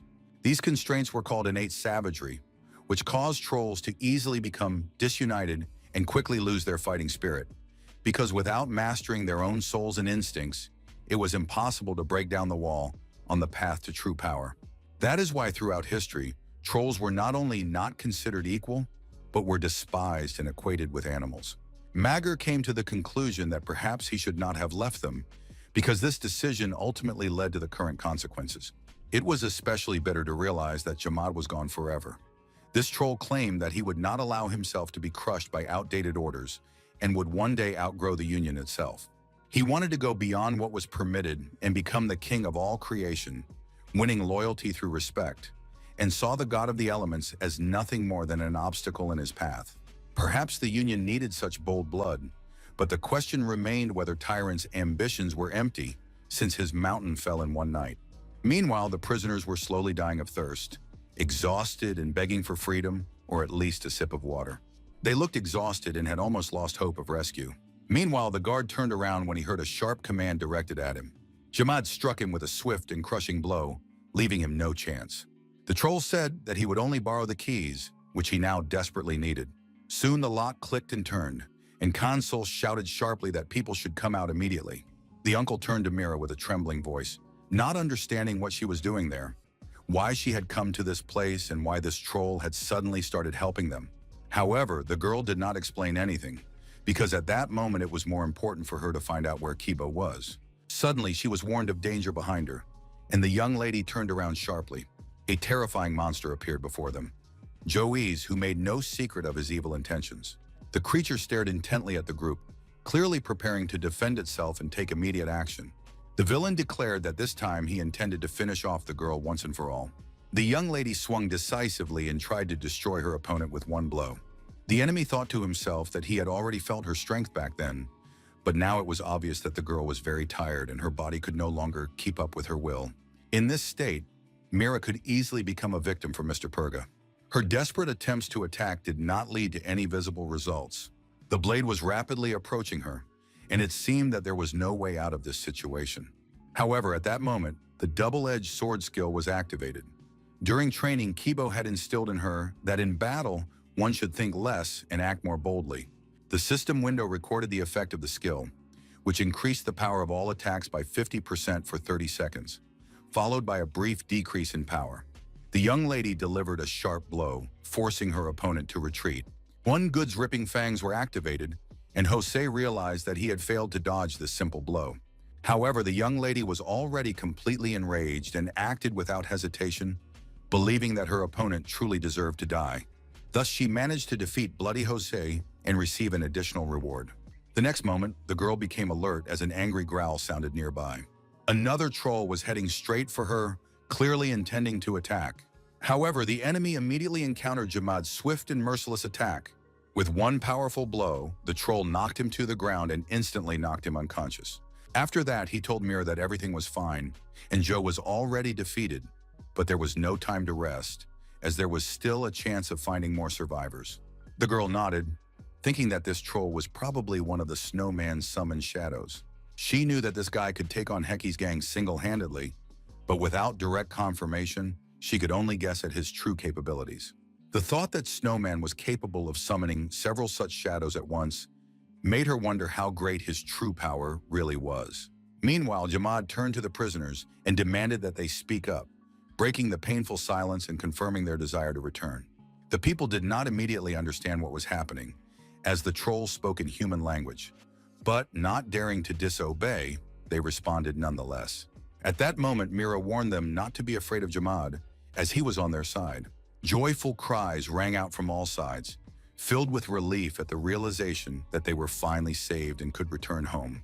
However, Jamad was looking for a specific person and therefore quickly destroyed one of the doors. The troll told his master that he had found him, and fortunately, he was still alive, with his head on his shoulders.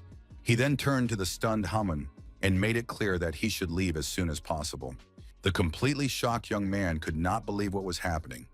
He was struck by the thought that the guys had risked everything for him alone. Jamad replied that they had indeed come for him, but emphasized that no one had actually risked their lives and that he shouldn't exaggerate. Hamun agreed and said that he had heard Mira's voice and wanted to know where she was. At that moment, the girl was helping the freed prisoners and searching for Kibo at the same time. She had no idea that meeting him in his current state would be such a heavy blow for her. When the young lady finally saw her friend, she could not contain her emotions, and tears quickly rolled down her cheeks. Kibo called her name in a hoarse voice and reproached her for her reckless decision to follow him to such a dangerous place. He asked what had happened, why she had already injured her eye, and how much pain she was in. Mira, shaken to the core, rushed to him, bursting into tears and hugging him tightly. Kibo said that tears were unnecessary here because she, more than anyone else, knew that there was almost no room left in this world for freedom and hope. He believed that feelings were too much of a hindrance to the battles ahead and therefore should not be allowed to take precedence. The man advised her to organize the Order of Hunters and show the way to lost souls, because from now on, Mira had become a wolf. The rescue of the survivors was successful, and new trials and a series of adventures awaited them ahead. The people met Kibo and could not believe their eyes when they saw the state their leader was in. He asked them not to cry, saying that he was still alive, and it was clear that everyone was waiting for his instructions. Kibo announced that he was stepping down as commander and that the Order of Hunters would now be led by Mira, whose orders were to be obeyed. The people looked at the girl in complete shock and were unable to utter a word for several moments. Jamad watched her intently while she herself realized that there was no turning back. The girl said that reinforcements from the Northern Skull would soon arrive, and that in the event of a direct confrontation with ordinary people, it would be extremely difficult for them. The people began to panic and ask what they should do next, as they had no intention of returning to their cages. The lady indicated that there was only one way out and that everyone needed to go upstairs. Many disagreed with this decision, believing that at least there was still a chance of escape below. The young lady said that it was too late to run and that their only chance was to go upstairs while the trolls were distracted by the central axis. Meanwhile, Jando released a powerful magical stream, holding the central axis, but soon received a report from the upper floor. The situation there was extremely dire, with casualties and complete chaos reigning. It was reported that unknown assailants had attacked the armory, seized weapons, and begun to move upward. Jando was shocked by what had happened and angry at his subordinates for failing to deal with even one rat. Magra urged Jando to remain calm, reminding him that his task was to hold the central axis and that reinforcements were already on their way to the altar. However, one small detail continued to trouble the master and gave him no peace. The monster was increasingly inclined to believe that these rats might have hidden intentions. Their goal was difficult to determine, but everything pointed to one thing. The destruction of the axis was supposed to lock him down below, and the release of the prisoners was supposed to sow chaos and scatter his forces. It all looked like a carefully thought-out plan designed to leave Jando alone on the lower level. Otherwise, it remained unclear why they did not even try to escape through the lower levels, but instead stubbornly climbed upward. At that moment, Magra finally realized that these opponents were not targeting him personally. Their true intention was to intercept the prepared sacrifices, and this could not be allowed under any circumstances. Meanwhile, Kang's soul moved on to the next stage, which the system had designated as an adventure called Comprehend the Tribe. This task was extremely dangerous, but they had no other choice as they needed to defeat the leader of the Sulphur Skull tribe and capture Gulya to ensure the survival of more than 70% of the people. The monsters fiercely attacked the squad, but the way back was completely blocked. In this situation, the friends had to immediately hold back the onslaught, and Karen swung her sword furiously, repelling one attack after another. Kang's soul said that they only needed to hold out until the ceremony began, without engaging in an overly protracted battle. At that moment, Mile addressed Mr. Snowman, and Kang's soul became wary, not understanding where this troll had come from. The monster explained that he had to resort to a little magic to get here on time, and said that it was now necessary to begin the ceremony. The young man summoned almighty fire and burning sulfur, awakening the rebellious spirit of Purga. He was slumbering in the very heart of the volcano, which was about to reveal its true form. In the next moment, a powerful explosion erupted before the hero, and devastating magical energy crashed directly onto his body. However, the young man did not flinch, even though the heat was unbearable even through the protective magic that Mael had cast in advance, and yet he managed to withstand it. The boy clearly felt the deadly threat emanating from this fire, but at the same time witnessed the manifestation of an amazing creature, which increased his wisdom by 5 points. Before him appeared Purga, expressing fierce discontent that someone had dared to disturb his sleep without fear. Kan's soul looked completely insignificant and tiny against the backdrop of this majestic fiery creature. Despite this, he stated without hesitation that he had come with the intention of presenting a sacrifice that Purga must accept. The young man also pointed out that the sacrifice itself was very close by, and he was ready to show it to the monster. Purga responded with a haughty laugh, but said that a valuable gift had indeed been prepared for him, for which it was quite acceptable to wake up. The hero handed Purga the heart of Atarak, the last descendant of Anakindria, and although it had long since stopped beating, it still contained ancient, tarnished blood that carried an unknown skill. The monster said that ancient blood was of tremendous value and asked what exactly the young man wanted in return and what favor he expected. The system immediately generated several possible options for the request, and the young man said that it was extremely important for him to obtain a shadow. Purga noted that such ambitions would be carved out with fire, and the process itself would be extremely painful and merciless. A moment later, the young hero felt an unbearable heat that completely engulfed his body and mind. At the same time, Magda resolutely approached the young people, for it was they who had disturbed the peace of this place, and in such a short time had caused real chaos on the ground of the volcano. He was sure that Sulphur Skull had come here to bury each of these daring daredevils right in the fiery crater. Kangsul noticed that of all possible opponents, Magda's appearance was a particularly unfortunate turn of events. The guy said that he ended up here because someone close to him had been taken away, and that was reason enough to come even to the very depths of hell. Magda said that now he understood everything, but that was the end of the hero's luck. After all, the appearance of such a powerful opponent on his path could not have been accidental. Kangsul admitted that the troll was right, since luck had never been his strong suit, and fate rarely spoiled him with pleasant coincidences. That is why the hero had gotten used to preparing for the worst from an early age, thinking through every step and leaving backup plans in case of complete failure. Magda froze for a moment and realized that this kid had managed to use Purga's tattoos, a turn of events that was clearly beyond his expectations. Meanwhile, the young man had already unleashed his magical attacks, and a torrent of power surged forward. A moment later, the silhouette began to clear, and Karen was shocked to recognize the familiar features that took her breath away. There was no longer any doubt, standing before her was indeed her own brother. Karuna said that for him, everything that was happening was like a long dream that he didn't want to end. Magda just laughed, thinking that the daredevil had only prepared a shadow, and his excessive self-confidence could easily give rise to reckless bravery. However, it turned out to be nothing more than a youthful impulse, and Magda was ready to prove it personally in a fierce battle, leaving his opponent without the slightest hope. This monster had absorbed the energy of the tribe since birth, left many traces in history, and had long been known as a living legend among the local trolls.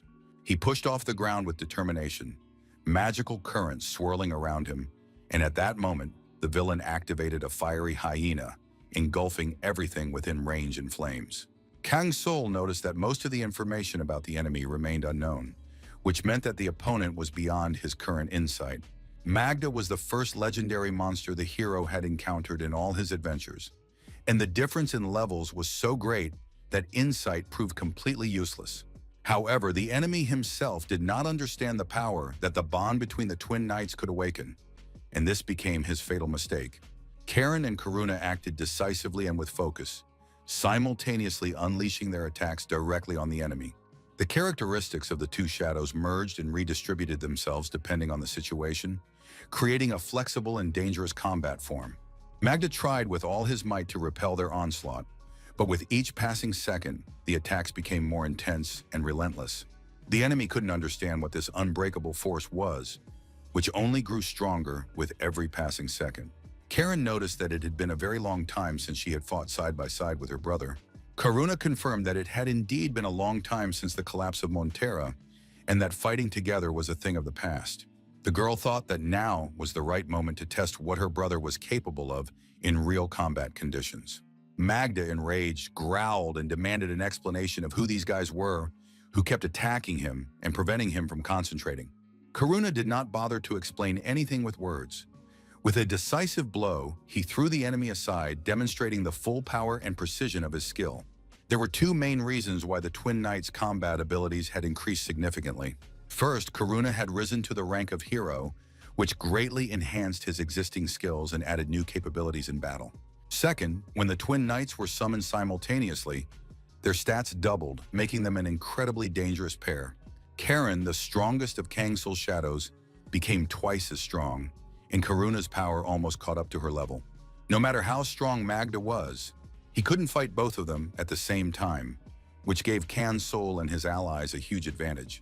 The enemy used sulfur magic, and the Wandering Fire increased his magical attacks by 80%, creating a dangerous flurry of energy. Magda advanced decisively, and Kang Sol became concerned at that moment, overcome by a bad feeling. It became clear that the enemy was deliberately trying to destroy him and unleashed a magical attack. At this critical moment, Jamad intervened in the duel, blocking the attack with one decisive blow, saving Kang Sol from direct defeat. The troll felt an incredible stream of fire that barely touched his skin. Magra was surprised to see that Jamad was here and had become a shadow even though he was believed to be dead. The enemy said ironically that the role of a guard dog suited him perfectly. Jamad replied that not everything in the human world was so bad, that respect had to be earned through understanding, not fear, and that thanks to this, he had made some true friends. At that moment, Magra heard his subordinates warn him of danger. The tyrant Jamad gave the Twin Knights the order to act freely, while he himself watched over his fragile master. Karen noticed that in moments like this, Jamad inspired confidence, and she really liked such a well-thought-out plan of action. The boys launched decisive attacks on Magra from different sides, and he barely managed to dodge their powerful blows. At one point, Magra delivered a crushing blow, and Karun began to fall rapidly under its weight. The enemy was confident that Jando would soon restore the altar, and then he would be able to kill everyone, which put pressure on the heroes. Although they managed to temporarily push Magra back, the delay ruined part of their plans, and besides, the army remained undefeated. Kang Sol thought that their defeat was impossible because they could destroy the altar, which would be a key factor in the battle. Meanwhile, Karuna began to enter the second phase of the moonlight, the crescent moon, increasing his combat abilities and magical power. The snowman gave the command for his shadow to show everything it was capable of, strengthening the influence of his allies in battle. The knight confirmed his readiness and entered the third phase of moonlight, the full moon, which dramatically increased their strength. The hero rushed forward, grabbed his sword sharply, and a dazzling magical glow spread around him. Magra was visibly nervous, gritting his teeth, ready to repel any blow, but gradually feeling that he was losing control of the situation. He did not understand who these two monsters attacking him were, but he saw that his opponents were acting with incredible strength and determination. Karen approached her opponent with enthusiasm and confidently declared her readiness to fight. Each of the girl's blows was precise and deadly, and the magical energy emanating from her was so powerful that Magra could not understand the source of this power. At that moment, Karuna swung his sword, attacking his opponent decisively.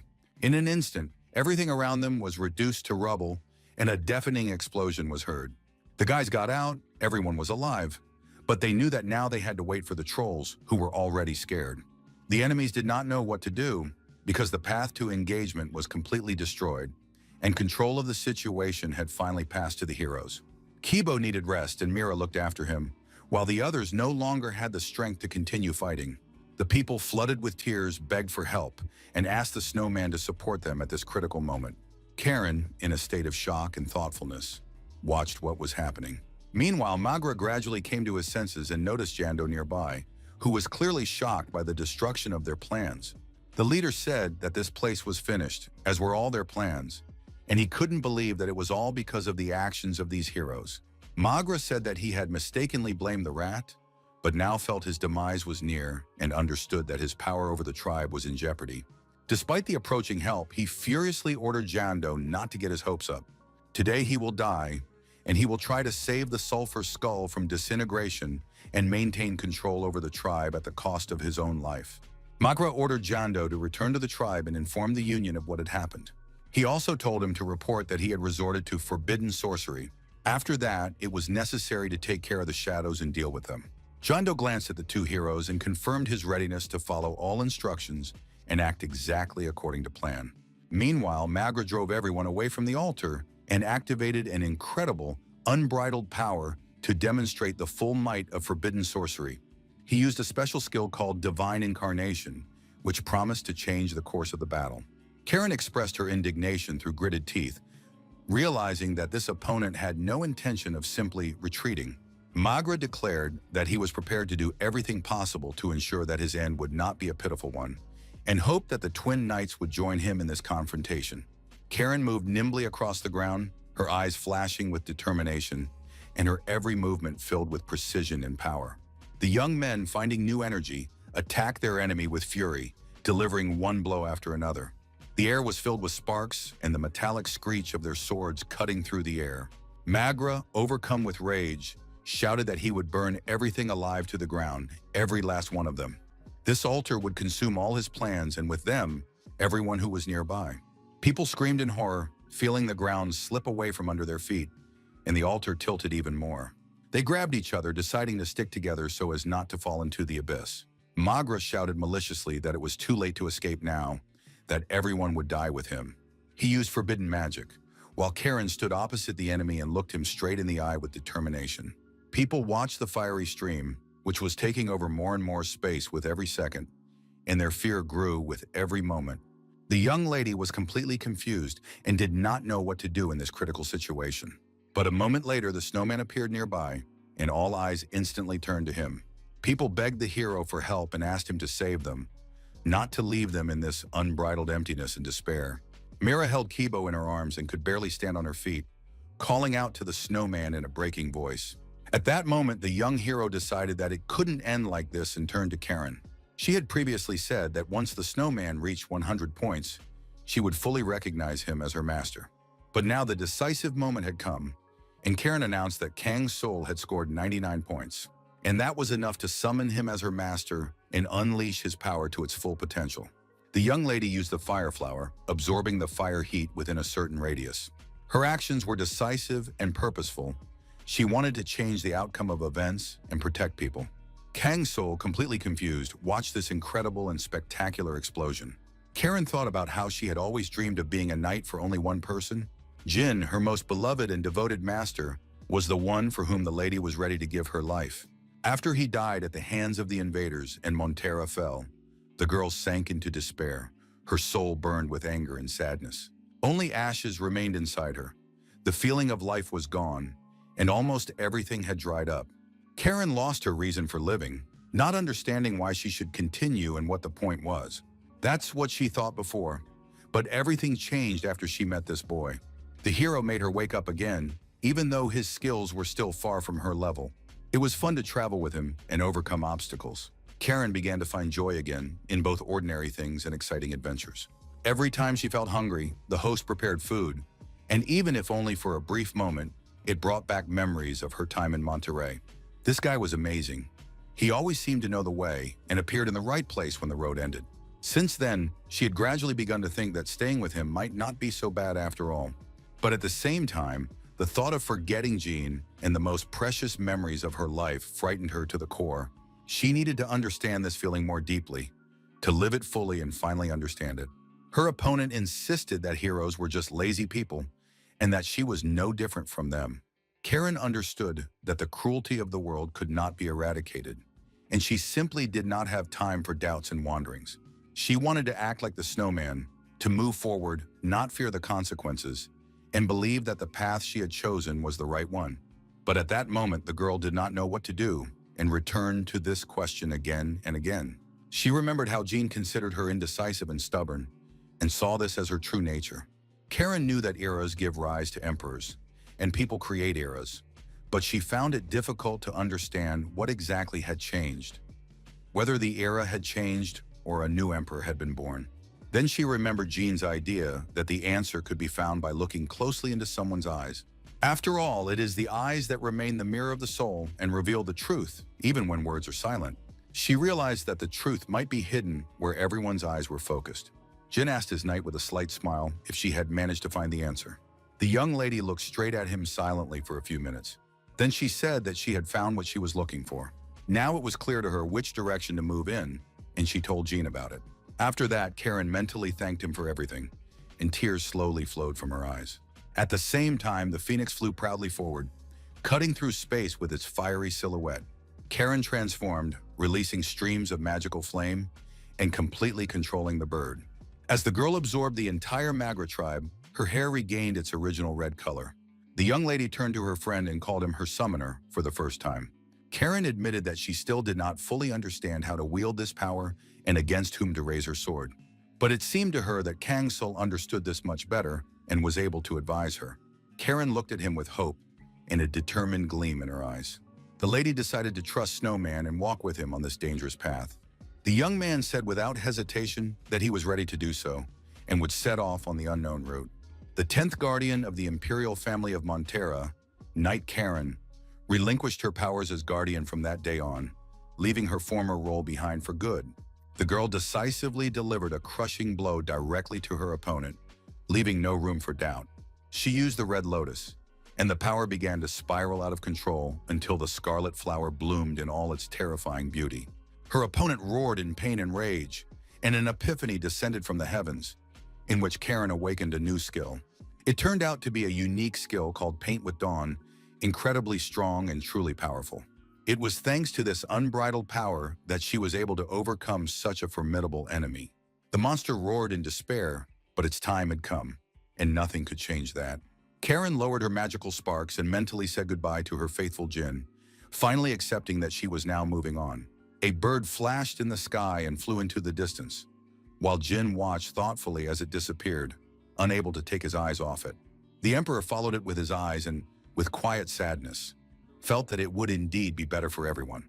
A multitude of different thoughts flashed through his mind, but at that moment, liberation came, and Karen was given the opportunity to fly away. The warrior looked at her defeated enemy, of whom only ashes remained.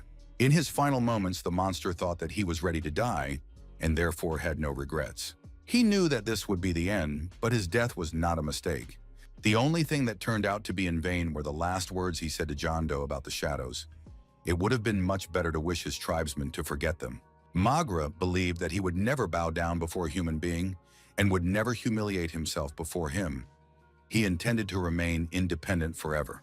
However, Jamad had a completely different fate in store for him, and the monster could not escape it. Magra had to accept a different reality and act completely differently, going with his master no matter how much his pride resisted.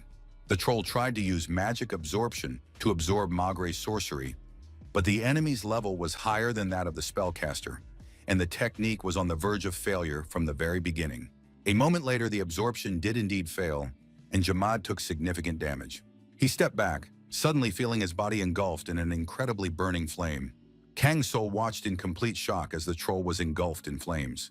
The young man thought with alarm that the powerful recoil had engulfed his friend's entire body in flames, and that it was truly dangerous to confront a creature of this level. It was at that moment that the hero heard the troll's words that he should not look down on him. Even now, Jamad was not going to back down so easily, because kings are not made overnight. Stone by stone and handful by handful of sand, he had turned himself into a mountain. His ancestors had once been captivated by the power of the elemental gods, selling their minds and faith. But Jamad considered himself different and did not count himself among those fools. He took one blow after another, but did not give up and continued to believe that he would become king by his own efforts. The troll was sure that he would be able to reach the truth of the stars and understand the real reason for his birth. To do this, he needed Magra's power, and he was determined to get it at any cost without backing down. The next moment, there was an incredibly powerful flash, and Kang's soul watched this stunning sight in complete shock, unable to look away. After a moment, the dust began to settle, while the boy still stood motionless. Jamad emerged from the rubble, groaning and looking noticeably weakened, but it was clear that he had achieved what he wanted. The troll had absorbed Magra's magic after all, becoming several times stronger and significantly more resilient. The shadow regained its original power, and the stone armor was reinforced to volcanic levels. Regaining its original power meant the disappearance of the negative effect that invariably accompanied the summoning of shadows, the so-called shadow debuff. This effect could only be removed by investing all skill points in shadow summoning, and the hero decided that after leaving this place, there was much to check and recalculate. The lands of the trolls and the surroundings of the Yoknatun volcano were left behind, after which the squad moved towards Gulya, and the trolls completely surrendered and no longer tried to pursue them. Kan's soul decided to follow Mira and her team, and they in turn expressed their gratitude for the help and support he had provided. The young hero asked Kibo not to mention his name or talk about his involvement in what had happened. People couldn't understand this reaction and wondered why he would want to hide his actions. The boy himself reasoned that fame in Gulya sounded tempting, but the interest of the royal family of Nebania in the army, which would inevitably follow, would surely come back to haunt him in his future travels.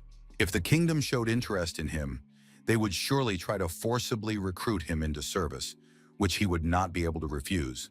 So it was wiser to delay meeting this family for as long as possible. In the end, the people promised to grant his request, especially since what had happened already seemed like a fairy tale that no one would believe anyway. They said that in any case, they would never forget Kang Soul's actions and the help he had given them. Mira turned to Snowman and expressed her sincere gratitude for everything he had done.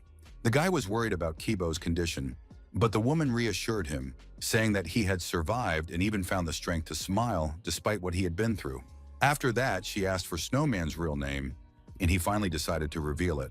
The young lady expressed her hope to meet him in Gulya, as she intended to show him something one day and believed that their paths would cross again. It was decided to act separately from the group of survivors, and the freed prisoners, led by Mira's hunting party, set off for Gulya. Hamun decided to join them, and the people knew that their liberation had been made possible by the fact that this guy was among them. The snowman and his companions decided to go through Nebenia to avoid problems at the border and not fall behind those who had left earlier. The plan on the volcano was foiled, the labyrinth and the fiery altar were revealed, and Snowman's feat changed the relationship between the world of eternity and Pandaea. The inhabitants of the free city of Kongori and Guli, upon hearing this news, were able to breathe a sigh of relief, for Pandaea and the world of eternity had entered an era of great and small changes. Now all players had the opportunity to get to the starting location of the Border Guard adventure, and the tension that had held them all this time finally began to subside. The young hero defeated the main Sulphur Skull, and the trophies were delivered. The terms of the adventure allowed it to be completed either after the allotted time had elapsed or upon selection of a reward. However, Kang Sol decided that now was not the best time to open the trophy and considered it important to deliver it safely first. Meanwhile, Mile turned to the guys and said that he had done everything in his power and it was time to say goodbye. The problem had been successfully resolved, and this time he was going to leave Nebenia and head west, following his own path. The trolls said that if his clairvoyance and ability to read the laws of the heavens did not lose their sharpness, their paths might well cross again in the future. Jamad, for his part, said that this clever fellow had played an important role for them and provided assistance whose significance could not be overestimated. A few days later, the group arrived at the fortress of Gulya, Stopping at the border post, the guard carefully checked their documents, and although he had never seen the elven traveler before, everything was in order. The guard said that the recent grand event must have attracted the group. Everyone already knew how the Sulphur Skull had met a miserable end. Until the day before yesterday, the travelers could be counted on one hand, but since yesterday morning, they had begun to arrive one after another. Rumors spread like wildfire, and the supervisor kindly warned the guys that if they needed work, they could contact Mr. Patrick. Finally, the group had a chance to settle down for the night, and Karen, with obvious relief, took the heavy chest off her shoulders. Jamad said ironically that she only had to carry the chest to the lodging, while he had carried the artifact all the way from the volcano itself. The young hero did not open the Sulphur Skull's trophies, because if he had done so immediately after receiving them, he would most likely have been transported not to the nearest Gulya, but to Audinin, the place of his final rest. That is why he decided to first secure Gulya as the starting location and only then open the chest, so as not to get an unexpected surprise at the most inopportune moment. Karen said with a sparkle in her eyes that since they had arrived, now was the time to open the trophy. It was a good thing that Karuna had been watching her closely all this time. Otherwise, she would have definitely tried to open the chest while the owner was asleep.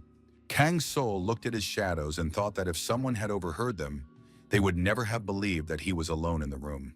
Finally, the guy began to lift the lid of the chest, and at that moment, a bright glow burst out, instantly filling the entire room.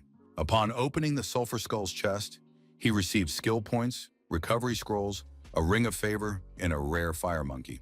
Karen noticed that the load was heavy for a reason, as there were indeed too many things inside. Indeed, there was much more loot than expected, and there was almost no time to sort through it, because very soon they were going to leave for Novira with Hamun. The guy looked closely at the contents of the chest and froze for a few moments, unable to believe what he was seeing. In his hands was an object that, by all laws of the world, simply should not have existed. It was an artifact of exceptional rank, a truly unusual treasure marked with the symbol of Purga. The find was astonishing, because he had expected a rich haul from such a large chest, but not an item of exceptional level. Although it was just a cloak, it provided a bonus of 20,000 characteristics and possessed unique skills. Samuchin significantly reduced the presence of its owner, blurring them for opponents and making them difficult to detect. Such an attribute clearly gave an advantage and helped to act with minimal losses. The fire worked in such a way that when the enemy's life force dropped to 10%, the hero automatically activated the Bone of Execution. Not only the rewards were useful, but also the titles that came with them, so the guy carefully reread the entire description.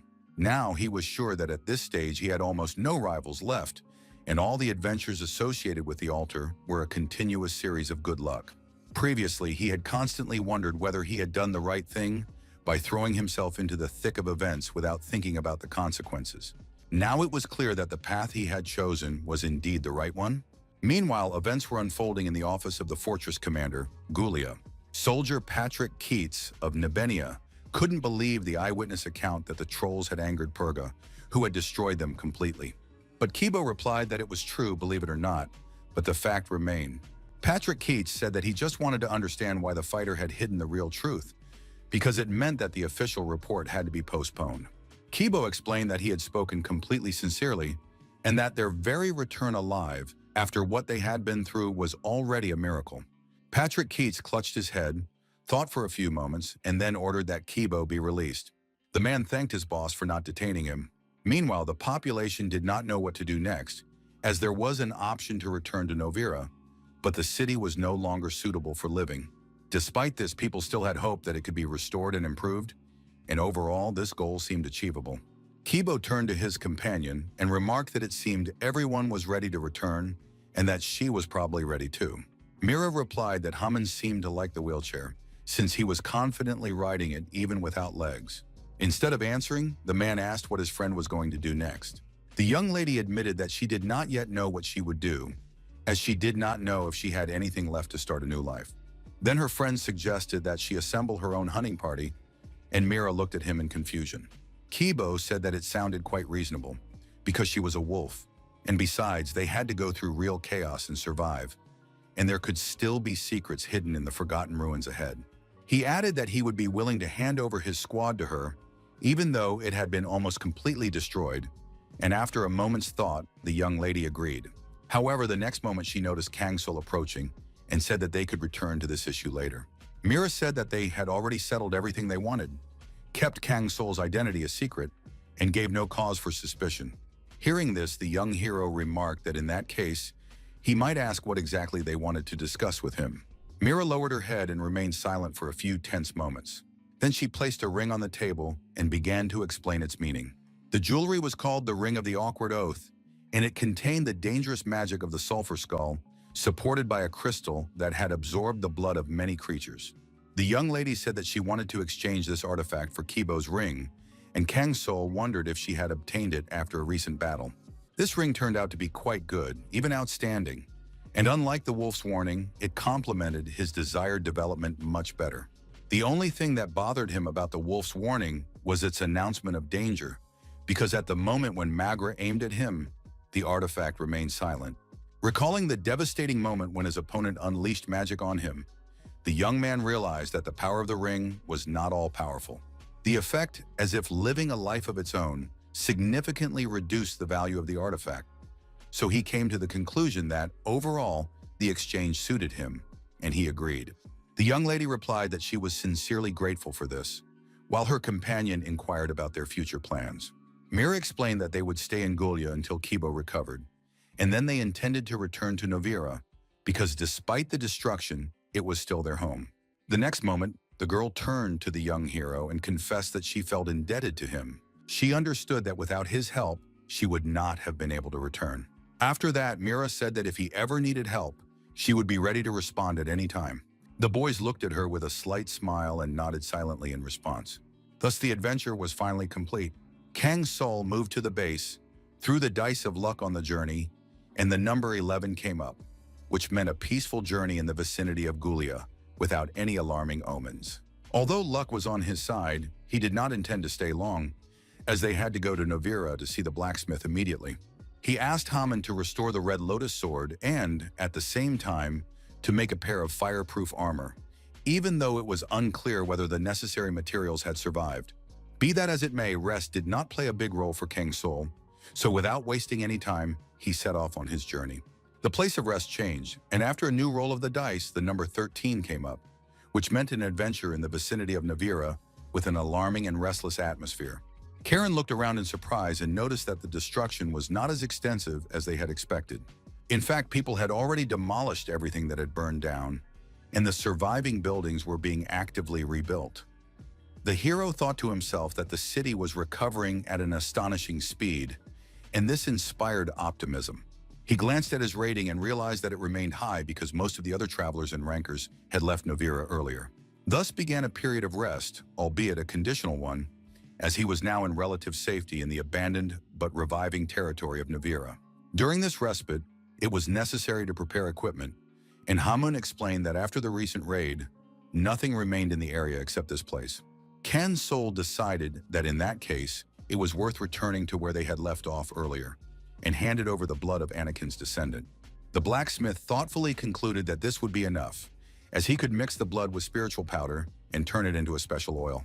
If the armor was treated with this oil, it would remain intact even after colliding with Lady Karen's power. But there was a small but very annoying problem with this request. Hamun had kept the hilt with the broken blade entrusted to him all this time, and now the ingredients were being obtained one by one. Blood was one of the necessary components, but serious difficulties arose with the remaining spiritual stone of fire. This seemed quite natural since Novira had suffered a devastating attack, and even the market, where rare materials could previously be easily obtained, had been damaged. The blacksmith said that in the absence of the spirit stone of fire, the sword could be forged from other materials. However, Karen insisted that everything should be done strictly according to the original plan, because when it comes to weapons, there's no room for sloppiness. After all, the quality of the blade directly affects the outcome of future battles and the price of every mistake. That is why, when the conversation turned to the spiritual stone of fire, the lady announced that she had one such ingredient hidden away for emergencies. After that, the girl took out an incredible artifact and offered them to take a look at Magra's weapon. Hamun could not hide his shock, for before his eyes was a sword forged from a spirit stone.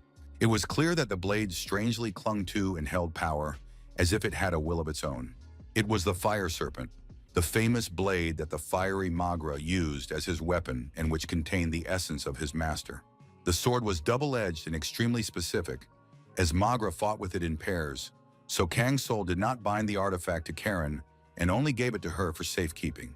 Hamun carefully took the treasure in his hands and noted that such work would be a completely new experience for him. He promised that he would make them a worthy weapon and that it would take about 2 weeks.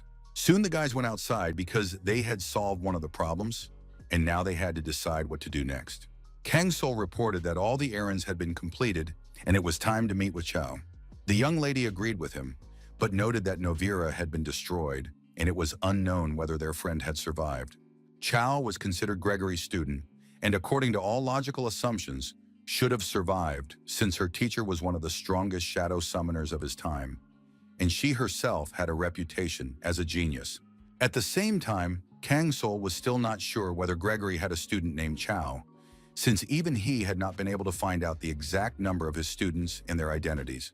However, now it no longer mattered, because what was more important was that he could still try to find her. And with these thoughts, the guys arrived at the large castle. Karen, with noticeable enthusiasm, pointed out that the door had been repaired and needed to be broken down again. But Karuna stopped his sister from doing something so rash just in time. The kids noticed that a huge amount of dust had accumulated here since their last visit and decided to head to the laboratory first. Karuna carefully opened the door and began to peer inside, the knight acting as cautiously as possible. It soon became clear that the room was empty and there was not a single person inside.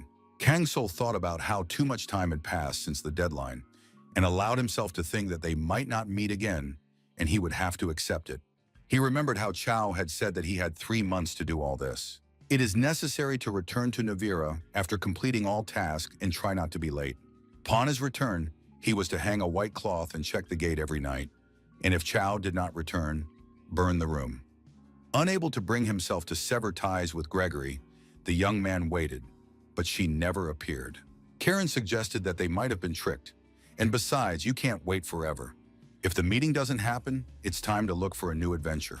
Sometime later, the guy accidentally overheard 2 people discussing that there were few survivors left and that the hunting party might be preparing new raids.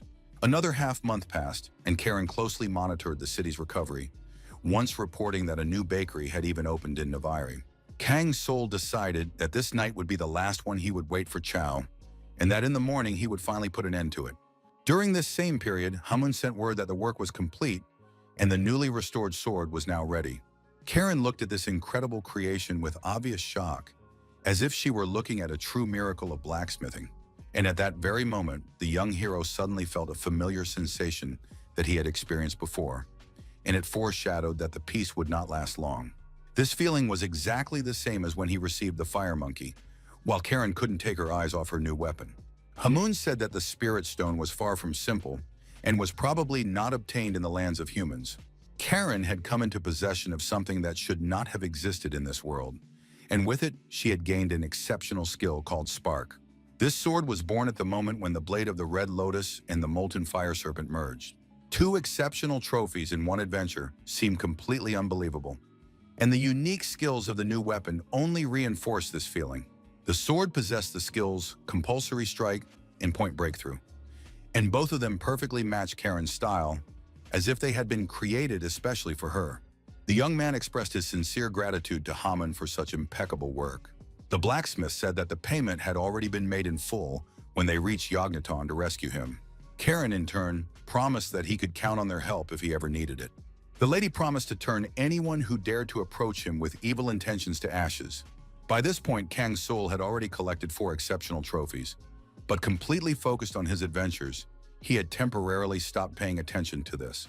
But just then, the hero remembered this and wondered what would happen when all the exceptional powers finally came together. The guys once again looked around hopefully, trying to see a familiar silhouette. Kang Sol sighed she hadn't come, which meant it was really time for them to move on. This situation frankly annoyed him, but there was no choice, and they had to look for another teacher of knowledge. The system recorded Chow's absence and offered several possible options for further action. Kang Sol decided to do exactly as Chow had once instructed and set fire to the laboratory. Karen said that he should wait outside, then released a magical stream of fire herself. The young man remembered Chao's words that after the arson, he would be able to understand the hidden meaning of what was happening. Otherwise, they really would not be on the same path. A moment later, his gaze became wary. It was hard to believe his eyes. To their great surprise, the young people discovered that nothing had caught fire. The flames simply refused to exist. Karen stepped forward with renewed vigor and unleashed even more powerful magic, now with obvious irritation. When this also had no effect, she became seriously angry, which was evident even without words. Suddenly, the windows of the building flashed with bright light, illuminating everything around with a dazzling glow. The girl stared in amazement at what was happening, unable to believe her eyes. Kang-sul remained silent for a few tense moments, watching intently, trying to catch the slightest changes around him. The windows were engraved with words saying that Chao was still alive and that he had to find her. Thus began an extremely dangerous adventure called identification, which was fraught with an unpleasant premonition. 5 days passed, and the guys found themselves in a forest where no human had ever set foot before. Kang-sul had the task of figuring out what exactly Chao had gotten involved in and breaking through the wall of knowledge. Just as the guy thought he hadn't had an untimely adventure in a long time, he smelled something suspicious. Chao appeared from behind a tree and asked how he had managed to fulfill her request. Kang-sul replied that he had done everything, but they had to delay and return to Novira later than she had advised. Chao explained that she had encountered trolls on the way, so she decided to hide and not take any risks. The girl also said that she had a lot to do, and Kang-sul's request to deal with the guy in the portrait was not accidental at all. The young man noted to himself that since she was aware of what was going on, he had a chance to ask her for help. However, just as he was about to voice his request, Chao warned him and pointed out the need to first study one important topic. Karen was about to lunge at the girl with her sword, but Chao just laughed and advised her to save her weapon for a more appropriate moment. She suggested resolving everything through conversation, like business people, rather than savages who wave their swords at every opportunity. The young man, without much enthusiasm, agreed and said that he would like to understand what exactly the problem was. Chao leaned toward him, smiled mysteriously, and said that she had originally planned to make him her test subject. Kang-sul was completely shocked and had no idea how to interpret such words. The young lady explained that their research required a powerful summoner and a shadow that obeyed him, but had goals different from those of its master. When he pointed out that Chao could have done all this without him, she replied that this was not possible due to the complications that had arisen. It was becoming clear that this adventure promised to be far from safe. Chao assured him that there would be no physical danger, although mental damage was inevitable. She then added that Kang-sul would only have to die once. Karen was ready to defend him, but the guy himself stopped her. He understood perfectly well what was going on, and Chao only confirmed his guesses because they were going to use a device that stimulated clinical death. He would have to return to his original frequency, connect his consciousness to the shadow, and then return without breaking that connection. The probability of success varied for each test subject, but in the case of Kang-sul, there were only two extremes. The hero could either succeed completely or fail completely. There was no middle ground. Overall, the guy was willing to take the risk, but he wasn't going to do it for free and thought it necessary to find out what price he would be offered for such a step. Chao thought for a few moments and then replied that she would reward him with the greatest skill. The young man decided that this was a more than fair deal because he had a chance to acquire truly powerful knowledge. This skill was similar to the one Karen had recently demonstrated. Such an opportunity was considered extremely rare, as this gift was difficult to master, and only a few were capable of teaching it to others. Chao said that she had created this development on her own, without anyone's help. Kang-sul couldn't help but think that this girl was far more capable and dangerous than he had initially assumed. Chao, meanwhile, said that they should start training. More specifically, they should spend enough time getting closer to his shadows. She invited them to her hideout and explained that they needed to summon all the shadows, after which each of them would have to tell the story of their past. Kang-sul looked at the lady in slight shock and wondered what the purpose of such a task was. Chao explained that it was extremely important because he had to know everything about the shadows, otherwise he risked losing his way and losing control of the connection. Moreover, if their past remained hidden, there was a possibility that after the ritual, the young man might simply not wake up. After these words, the stunned hero heard that Chao was going to leave them alone for a while to give them time to prepare. Karen, with noticeable enthusiasm, decided that this really made sense and suggested starting with the troll story. After all, Kang Sol knew Karuna's past and her own story quite well, while Jamad always preferred to remain silent. The troll himself reacted to this with restraint and said that the reason for his silence was simple. Unlike the elf, he was not used to wasting words. At that moment, it became clear that a revelation awaited them that could change the essence of their relationship and determine the future path of Kang Sol. They really had no other choice, so Jamad said he was ready to answer questions if his master deemed it necessary. Kang Sol had long been curious about the words the troll had uttered on the volcano when he declared his intention to become king by his own efforts. Jamad explained that this was his life's goal, imposed and bestowed upon him by Tankid, and admitted that this was the first time he had spoken about it since becoming chief. The memory stirred when the young Jamad threw cobblestones in a frenzy, unable to contain the pain that had built up inside him. His tribesmen tried to stop him, considering such behavior reckless and dangerous. However, blinded by rage, the troll threw a stone at Tankid's scales and demanded that his mother be returned to him. He had been an orphan since childhood. His father had died in the war, his mother had died of illness and had been sacrificed to the dragon, and since then he had developed a desire for power and the crown so that he would never have to bow down to anyone again. The other trolls begged for forgiveness for the foolish one and asked not to be punished, because according to ancient tradition, the dead must be offered to the object of worship. Such was the nature of trolls, and the Stone Fang was not far from them, for the only difference was whom they bowed down to, the god of the elements or the dragon. They did not seek to change the rotten foundations, for serving someone gave them a sense of security and meaning in life. However, Tancred realized that she was not dealing with a rebellious rebel, but an orphan troll left completely alone in this world. The reptile picked him up and soared into the sky, carrying him far away from the tribe, and then descended back to the ground. They stopped at a stone that served as a monument, surrounded by flowers. Tancred said she remembered his mother, and it was to her grave that she had brought him. Despite the fact that the tribe sacrificed the woman, the dragon buried her in the ground, and at that moment Jamad felt incredibly miserable. The realization came suddenly, and he understood that everything had happened because of his own inadequacy and blindness. He did not dare to raise his head, feeling the inferiority of himself and his tribe, realizing that he had gone mad from the loss of his mother and had vainly blamed the noble dragon. Realizing the truth, the troll fell to his knees, buried his face in the ground, and let the pain pour out, sobbing and begging the dragon for forgiveness. Tankrita said sympathetically that it was hard and painful for him now, because he was still small and weak. But one day his era would surely come.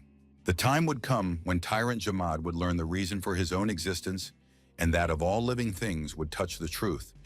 But until then, he must work tirelessly. This is how the future powerful leader was born, who from then on accepted the curse of the brothers as his destiny, even though the outcome was disastrous. Now it became clear why he hated the power of the elements and sought to rise alone, rejecting the path of worship. Just as Jamad finished his story and gave the floor back to Snowman, Chow suddenly burst through the door. In a breaking voice, she announced that serious complications had arisen, that they were being followed, and that they needed to leave immediately. Despite Kang Sol's desire to fight back against their enemies, it was obvious that any delay would result in tragedy and lead to the death of everyone present. The reason for the rush was that they were being pursued not by ordinary people, but by real shadow hunters. Screams could already be heard from deep within the forest, and the sharp, heavy pounding of feet made it clear that there was no time left to think. Chow rushed forward and told her friend that he should immediately head west, as survival was no longer guaranteed, and only there would they have a chance to meet again. The young hero pushed off the ground decisively and rushed forward. Not far away, he heard the barking of hunting dogs, which grew closer and more insistent with every passing second. The boy realized that his enemies were already on his trail, that he couldn't run forever, and that he needed to hold off his pursuers, at least for a little while. Kang Sol concentrated magic in his palms, hoping to summon shadows and turn the tide. However, the attempt failed because the place was not in a zone without light, and the summoning proved impossible. The hero watched in shock as the magic simply dissolved in his hands, taking no form and responding to no will. At that moment, a mocking voice reached him, shouting that the escape could not go on forever. The enemy was surprised by the young man's speed, as he was noticeably faster than those who were usually hunted, But now the enemy was completely focused on chasing the witch who was next to the young hero. In the world of Eternity and Pandia, there were a huge number of classes, both open and hidden, and each of them differed greatly in skills, characteristics, and passive development. In addition to the visible differences, there were hidden connections between the classes, some complementing each other harmoniously, others naturally opposing each other, such as magic and mechanics. Shadow summoners also had their sworn enemies, and at that moment, the boy finally realized it. Suddenly, his ring flashed and emitted an unusual magical glow. Kangsul was hit by Malikuth's paralyzing shot, but the Ring of Favor worked, allowing him to avoid the curse. The enemy burst out in an evil laugh, clearly surprised that the young man had managed to resist such a move. But first and foremost, he intended to find out where the witch had hidden at any cost. Before the hero stood blind Marcus, working in tandem with a reliable hunting dog named Dick, and together they were a real nightmare for shadow summoners. However, in the next moment, Marcus declared that the boy must tell him where Miria had run off to, and now it became clear that the hunt was not for Chow at all. At that moment, the hero realized something and remembered a girl named Miria, Gregory's third student. She was the one his teacher valued most, and this thought instantly changed the essence of what was happening. The enemy turned to the young hero and threatened that if he continued to remain silent, there would be no other option. After that, he ordered his dog Dick to grab his victim by the throat. Due to Marcus's skill, the boy completely lost the ability to activate his shadows, and unlike in previous battles, he now had to fight alone. Kang Sol thought with growing horror that if this dog closed its jaws on his throat, it would be the end. However, at the most critical moment, Chow intervened in the fight and threw the dog away with one sharp blow. The guy watched in complete shock as she dealt with the dangerous beast with ease and precision. Meanwhile, the girl said that she was already tired of this intrusive guy, since she had clearly stated that he was not her type at all. The opponent finally realized who was standing in front of him, and the girl said with annoyance that since he had figured out her identity so quickly, he really didn't have a romantic bone in his body. Kang Sul glanced at his friend with displeasure because she had been misleading him all this time. At that moment, arrows began to fly rapidly in their direction. Chow deftly blocked the attack and hastily said that she had not deliberately hidden her real name from Snowman. It was just a coincidence. The young man immediately thought to himself that she really was a summoner, because not everyone is capable of catching an arrow with their bare hands. The enemy declared with a haughty growl that reinforcements would arrive very soon, but Chow responded with outright derision. The lady said that such a threat did not scare her in the least, and that she had not come here for entertainment. With these words, the girl released a frosty black mist. Marcus was shocked, for he had never before imagined that such a phenomenon still existed. In the next moment, the enemy was completely enveloped in this illusion, and all sounds and smells disappeared for him. Meanwhile, Miria confidently took Kang Sul's hand and said that they needed to move on immediately while there was still a chance. The moment their hands touched, something completely unexpected happened. Kang Sul felt as if a sharp electric shock had passed through his entire body. Marcus, gathering his last ounce of strength, shouted a warning that Miria was a deceiver and that she had also misled this guy. Finally, he tried to say something else and clearly intended to go all the way, but the words stuck in his throat. Soon the guys were finally safe, and Miria, breathing heavily, said that after a short rest she would feel much better. She also said that she was going to go to a nearby shelter where they could wait safely. Even if the summoner hunters decided to give chase, scent would play a key role for them, and Miria had thoroughly cleaned the shelter in advance. Kang Sul said that he had not been able to summon shadows while near the enemy, and this made him very wary. Miria replied that this was natural, as such enemies were specially trained to suppress summoners, but against truly great ones like Gregory, these skills were powerless. The lady tried to cheer him up and noted that there was no need to worry, because everything comes with experience and time. However, Kang Sul shook his head decisively, clearly understanding that Miria had hidden too much from him, including her real name and origin. Moreover, the girl had not explained the most important thing, the fact that she herself was a shadow. The tobacco that his friend kept with her was not a painkiller at all, and it remained unclear why she was hiding her true condition. The guy looked at his companion and said that he had not given up on his previous plans at all, but only wanted honest explanations. He was interested in what exactly was ailing Miria and why she had ultimately separated from Gregory. The young lady recalled an episode from her distant childhood. When she was very young, and Gregory yelled at her and insisted that she finally give up. In response, the girl called him a fool and stubbornly refused to listen. For everyone else, the teacher was a legend, but Miria had her own opinion and conducted her own research. In her perception, Gregory was just a grumpy old man who constantly repeated that such experiments were extremely dangerous and that shadows were not to be trifled with.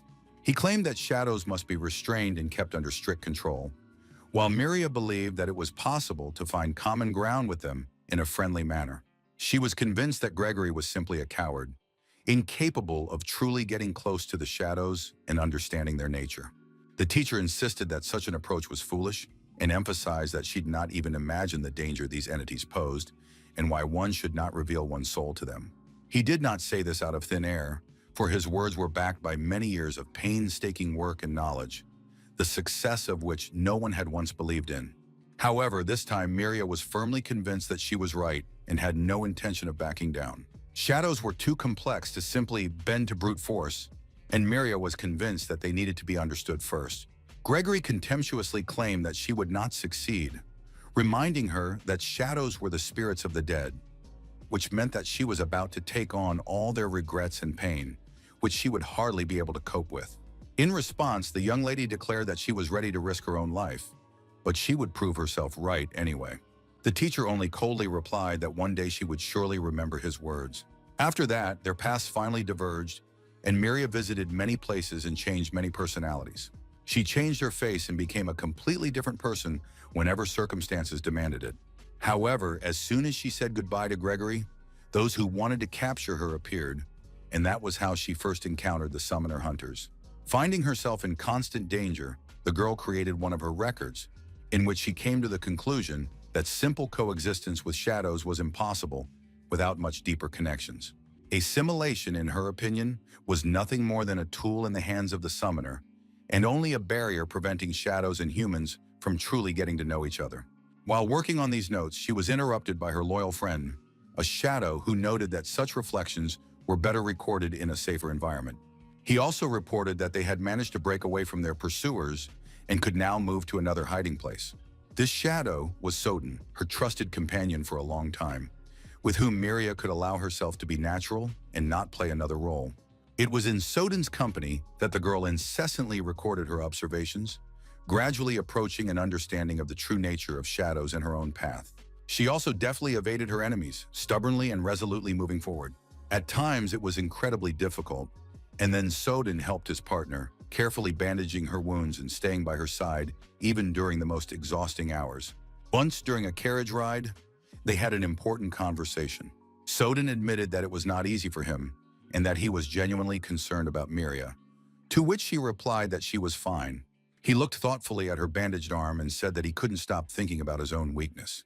After all, Miria's research was not progressing as quickly because of him, but the girl resolutely cut off his attempt to talk about bringing in another shadow to replace him. In reality, her thoughts were occupied with a much more serious problem, namely, the way to achieve true unity between the summoner and the shadow. At that moment, as the carriage moved along the overgrown path, enemies lurked in hiding. Miria felt a sharp pain suddenly pierce her entire body. It turned out to be an arrow skillfully shot by unknown pursuers. The hunters were hiding in the bushes, fully prepared to attack and confident in their superiority. This time, the circumstances were perfect for them, and the leader had no doubt about his success. In the next moment, another piercing whistle of arrows sounded, and the carriage broke loose and flew rapidly off the cliff. The girl fell into the depths of the sea and could not believe that the great and brilliant Miria had made a fatal mistake. And yet, the most important thing for her was to record another fact of her research. Soden reminded her that this was already the 299th entry. Miria stretched out her palm, and magic concentrated on her sleeve as she tried to hold on to her slipping thoughts. At that moment, it seemed to her that dying was surprisingly strange, and even in its own way, honest. The girl assumed that Soden had once experienced something similar, and perhaps now she, like him, had to change. Suddenly, it dawned on her that only in this way, through contact with death, could the summoner achieve true unity with his shadow. The possibility of death was the only thing that truly distinguished the summoner from his shadow and made this union possible. Miria could barely speak, but she still said that she finally understood the truth and had to tell Gregory about it. The young lady was sure that her teacher had foreseen her fate, and she asked anxiously if Soden was disappointed that she had not fulfilled his wish. He replied that he was not disappointed at all, because Miria had always treated him with kindness, and at these words the girl smiled weakly. After that, they held hands, and Soden said he would try to buy her some time, because it was too early for her to die. This girl had always claimed that she would leave an incredible mark on history, and now she had a chance to prove Gregory wrong. The guy was willing to give her his own body for that. He knew he wouldn't last long, but he believed that even that would be enough. Miria tried to stop him in fear, insisting that she would not accept such a sacrifice. However, Soden began to gradually dissolve into space. His decision had already been made and could not be changed. Finally, the young man admitted that if he had been stronger, he could have protected her, and he regretted that things had turned out differently. His only desire was Miria, and he hoped that now it would finally come true. Miria said that Gregory's shadows were strong, but they hated him because of the harsh restrictions he had imposed on them. The accuracy of this assumption had yet to be verified, which is why she decided to take the risk. For this step, Miria counted on the help of Kangsul, believing that only together could they get to the truth. He was faced with a choice: to leave and stay safe, or to stay, help Miria, and go through a near-death experience. Kangsul looked at her and said he was ready to go all the way and not back down. After that, the young lady said that with that decision, she could tell him what awaited them next. After all, it was difficult to even imagine what consequences awaited the hero after his death. The experiment allowed him to dive into the deepest recesses of his consciousness and created sensations almost indistinguishable from real death. During the penetration into the deepest layers of the mind, the test subject experienced unbearable pain, which is why only one attempt out of 100 was successful. To perform the procedure, Miria used a sedative that had no side effects only if the test subject woke up on his own. It was essentially a powerful painkiller, but Kang's soul was still nervous because the moment of awakening was completely beyond his control. First, he had to drink the medicine, after which the device began to penetrate his consciousness. However, it was not only his own personality that was to enter the depths of his subconscious. One of the shadows was also going to enter there with him, which made the experiment even more dangerous and unpredictable. These unpleasant fragments deliberately tried to drag him into the darkest situations of his past life, into all his regrets and experiences, as if someone were deliberately picking at old wounds. Overall, everything seemed clear, and Kangsul said that he had expected much more horror from this. However, first he had to decide which of the shadows would accompany him on this journey. After the encounter with the hunter, they couldn't leave the shelter, and the upcoming experiment carried a much more serious danger. Kangsul understood all the risks, but he knew he had to go through with it for the sake of further progress. Karen sighed heavily, realizing that there was no way out, and that she had to choose someone to accompany her master to his death. The young man said that he would like to prepare himself and imagine what dying actually feels like. The elf tried to explain this feeling as a moment when the ground disappears from under your feet. A deafening roar sounds, and there is nothing left to hold on to. She remembered that at that moment she was filled with anger at the whole world. Everything around her seemed to turn red, and then her consciousness was cut off. When asked what happened next and whether there was any world beyond the edge, the lady admitted that she remembered nothing. She turned to her brother, hoping that he remembered more.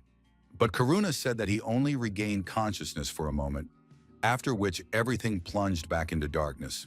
Jaman also said that there was nothing unusual about this experience, and summing up, Kangsul realized that there was no point in worrying about it.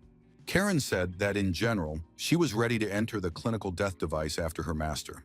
However, Karuna objected, saying that she was not suitable because the device brought out the most painful memories.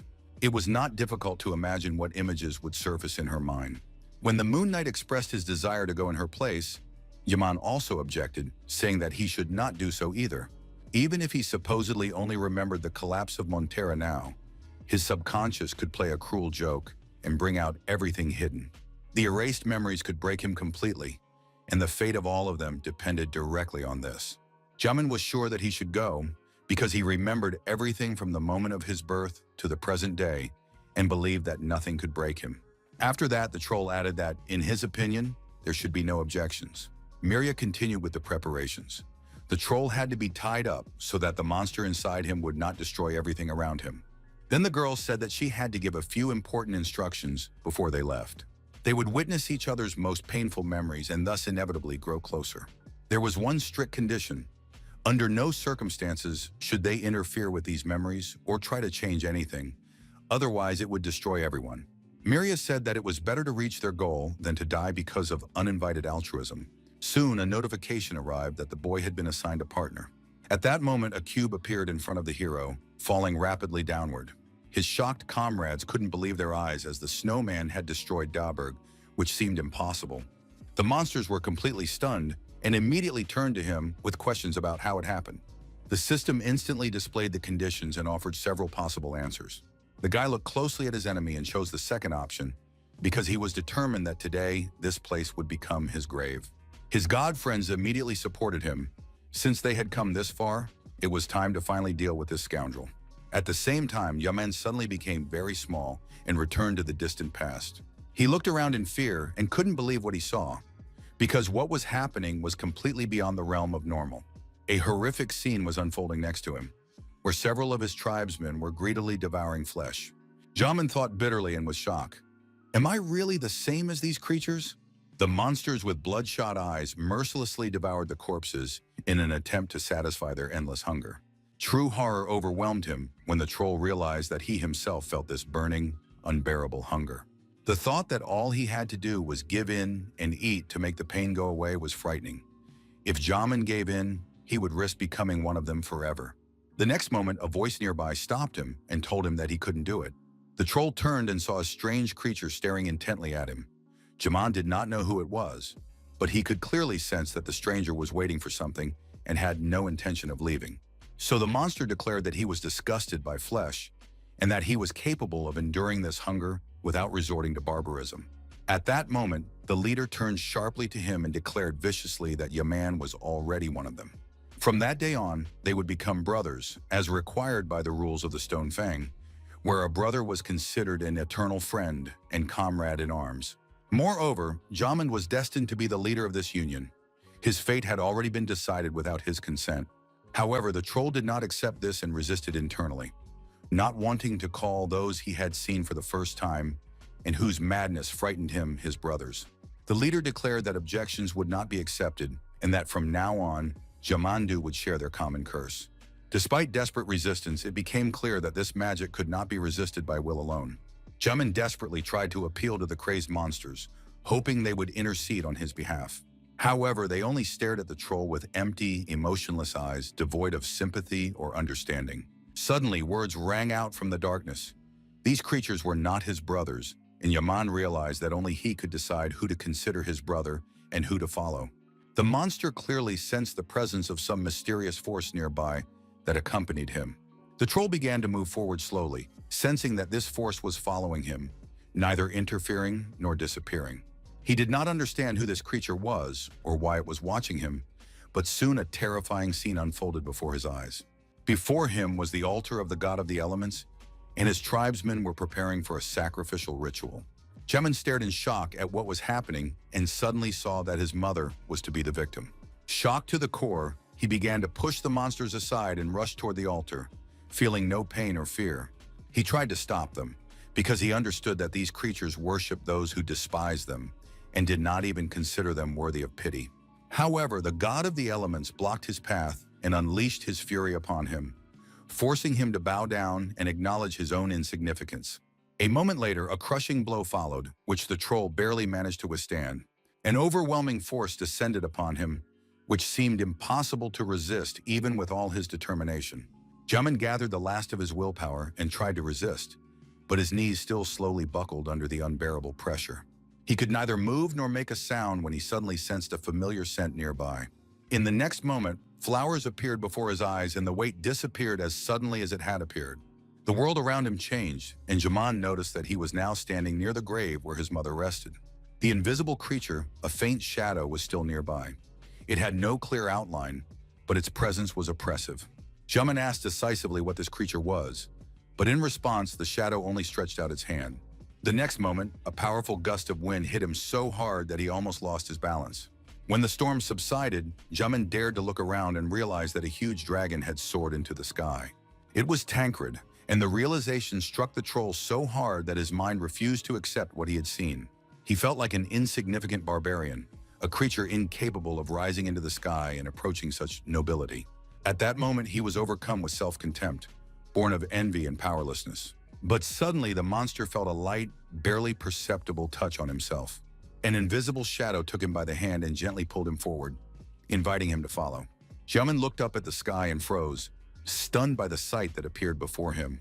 The troll watched as Tancred continued his flight, paying no attention to what was happening below. Before him unfolded a boundless picture of the world, with lakes, rivers, and countless living creatures filling the earth with life.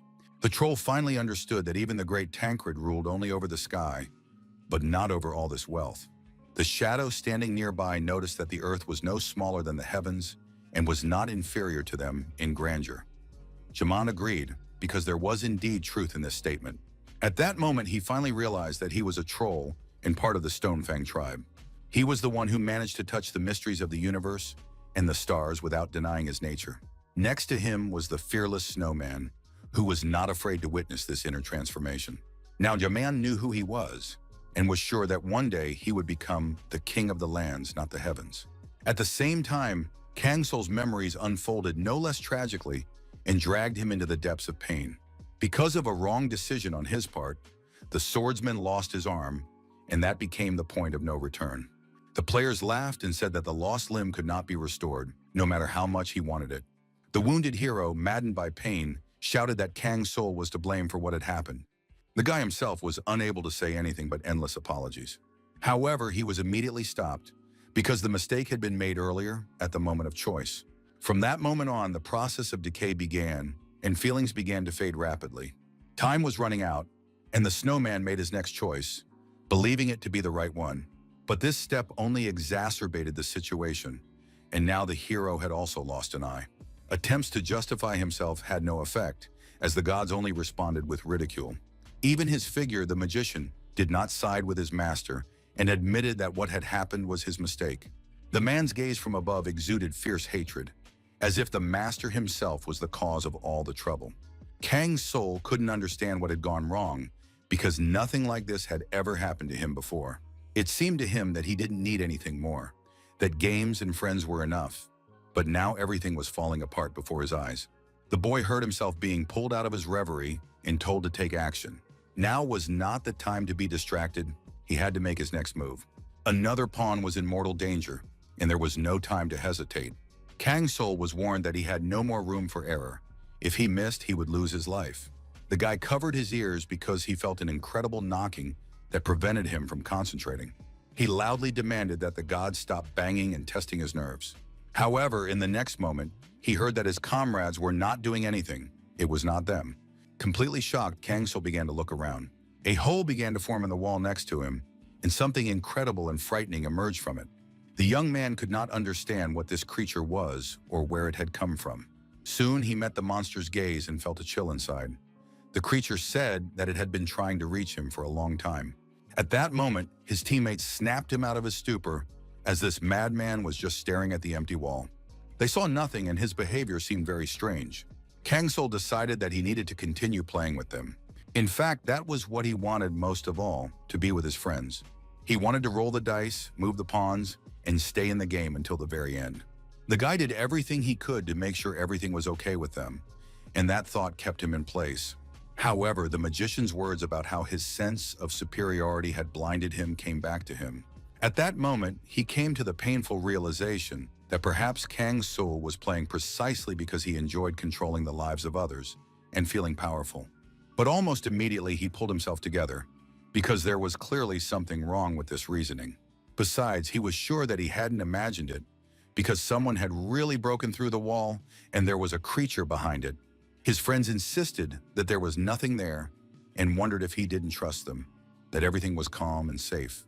They began to tease Kang Soul, considering him a real weirdo. The next moment, Corden held out a dice and said that the guy should roll it.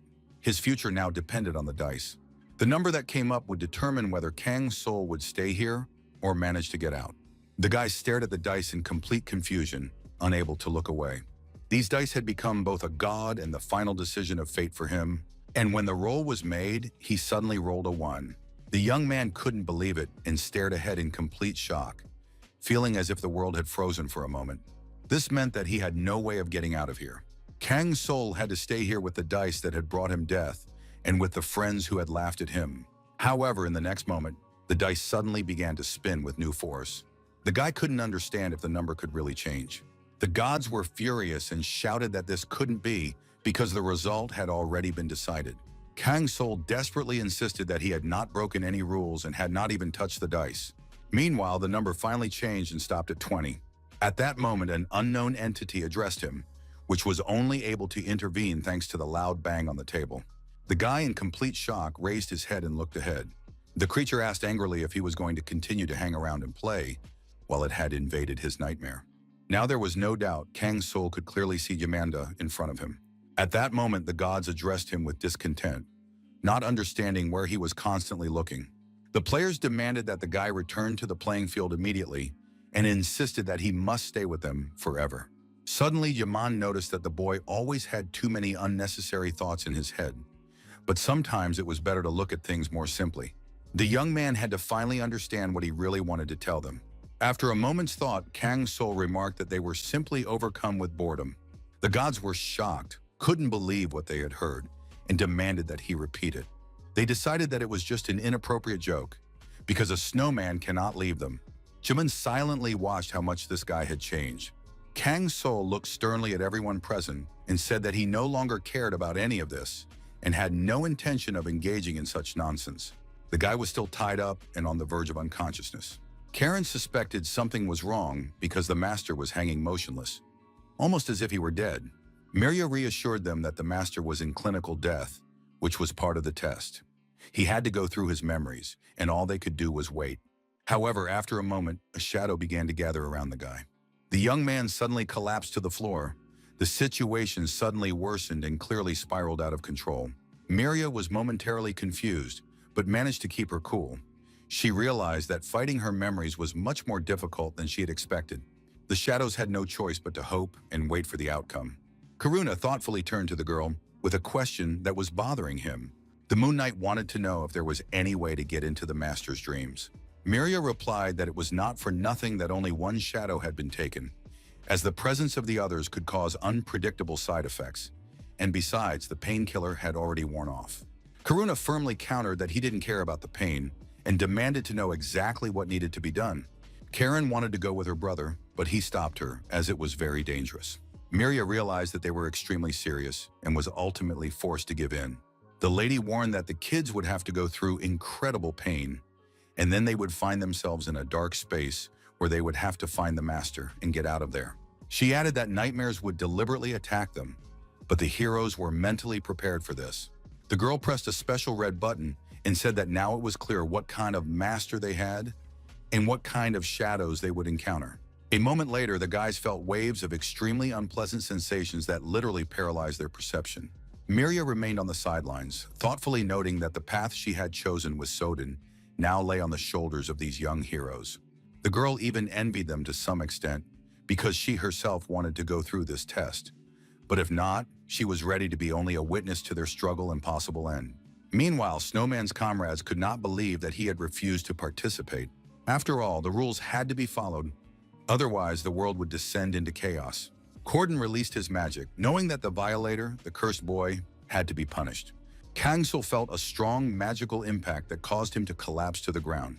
A ring began to tighten around his neck, and his throat felt as if it were engulfed in flames, an unbearable pain that he had already experienced when he was banished by the gods.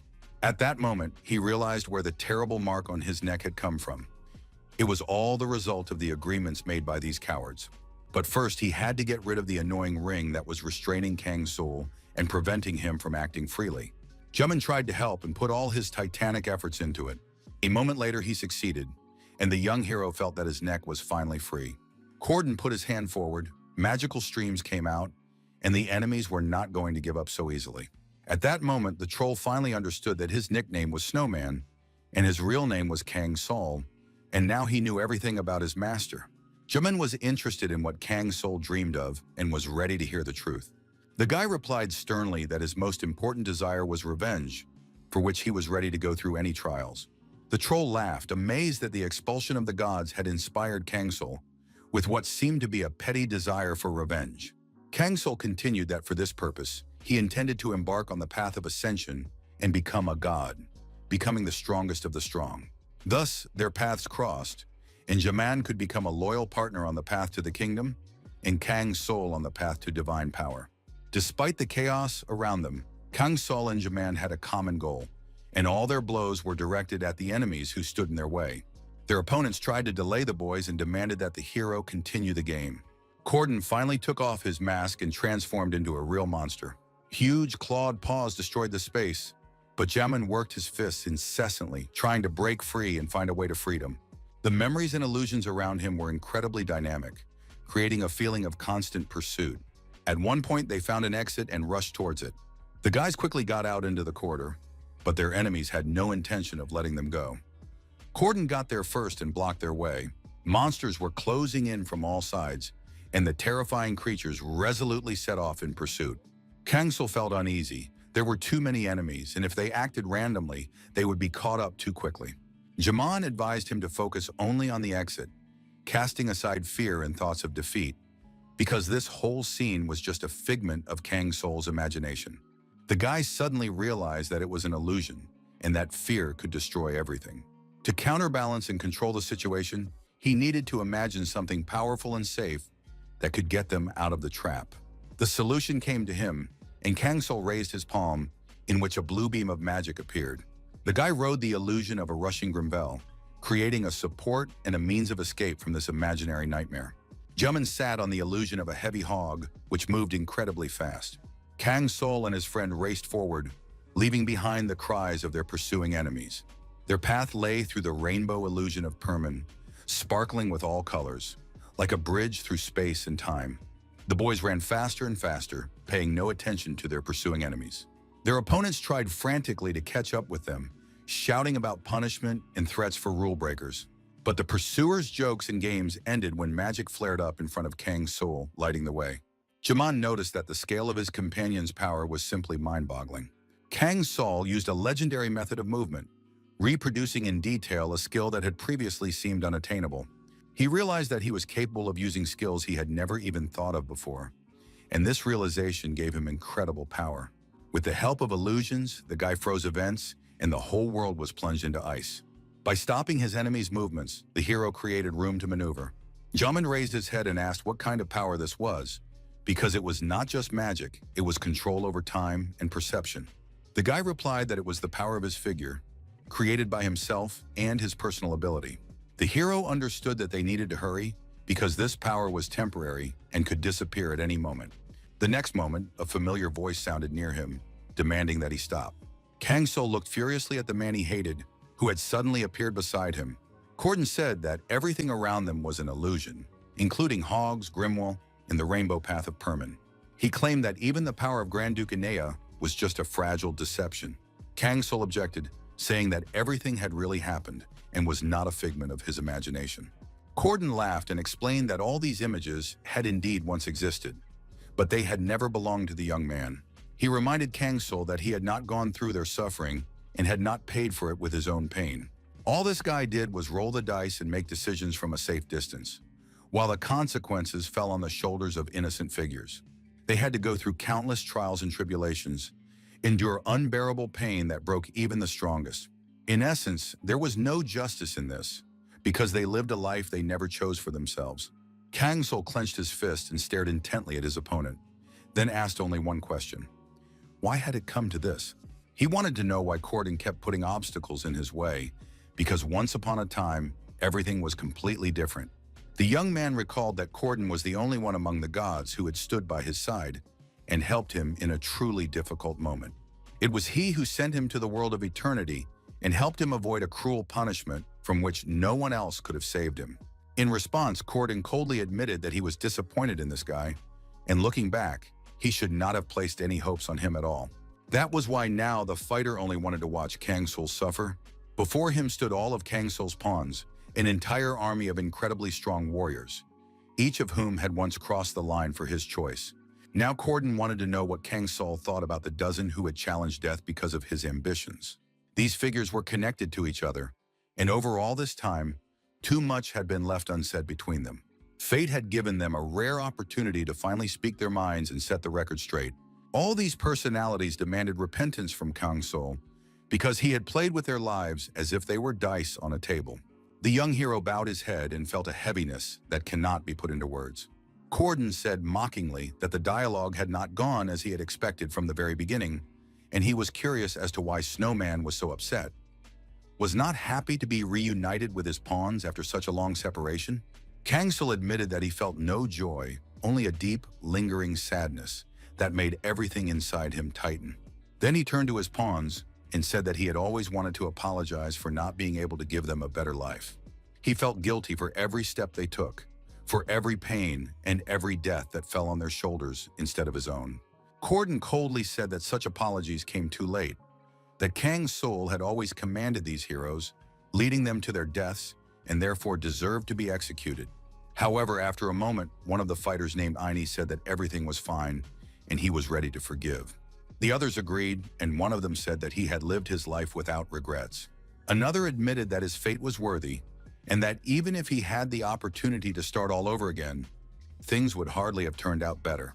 Corden watched with growing anger as the fighters showed no resentment toward Kang's soul.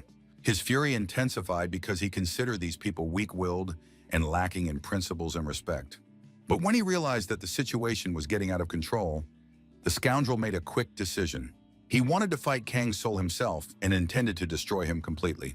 Jamad took the blow and, to everyone's surprise, managed to stay on his feet without even flinching. But Corden rejoiced, confident that these guys couldn't cope on their own because they had abandoned their friends and were left alone. And for the guy rejected by the gods, there was only one way left: to accept his sad fate. But in the next moment, the enemy felt the magic that descended upon him from both sides. The scoundrel looked around in a daze, unable to understand what had happened. It soon became clear that he had been attacked by the twin knights Karen and Karuna, who had appeared at the most critical moment. The young lady angrily declared that this scoundrel had no right to say such things about their king. Immediately after that, she decapitated him with a decisive swing of her sword.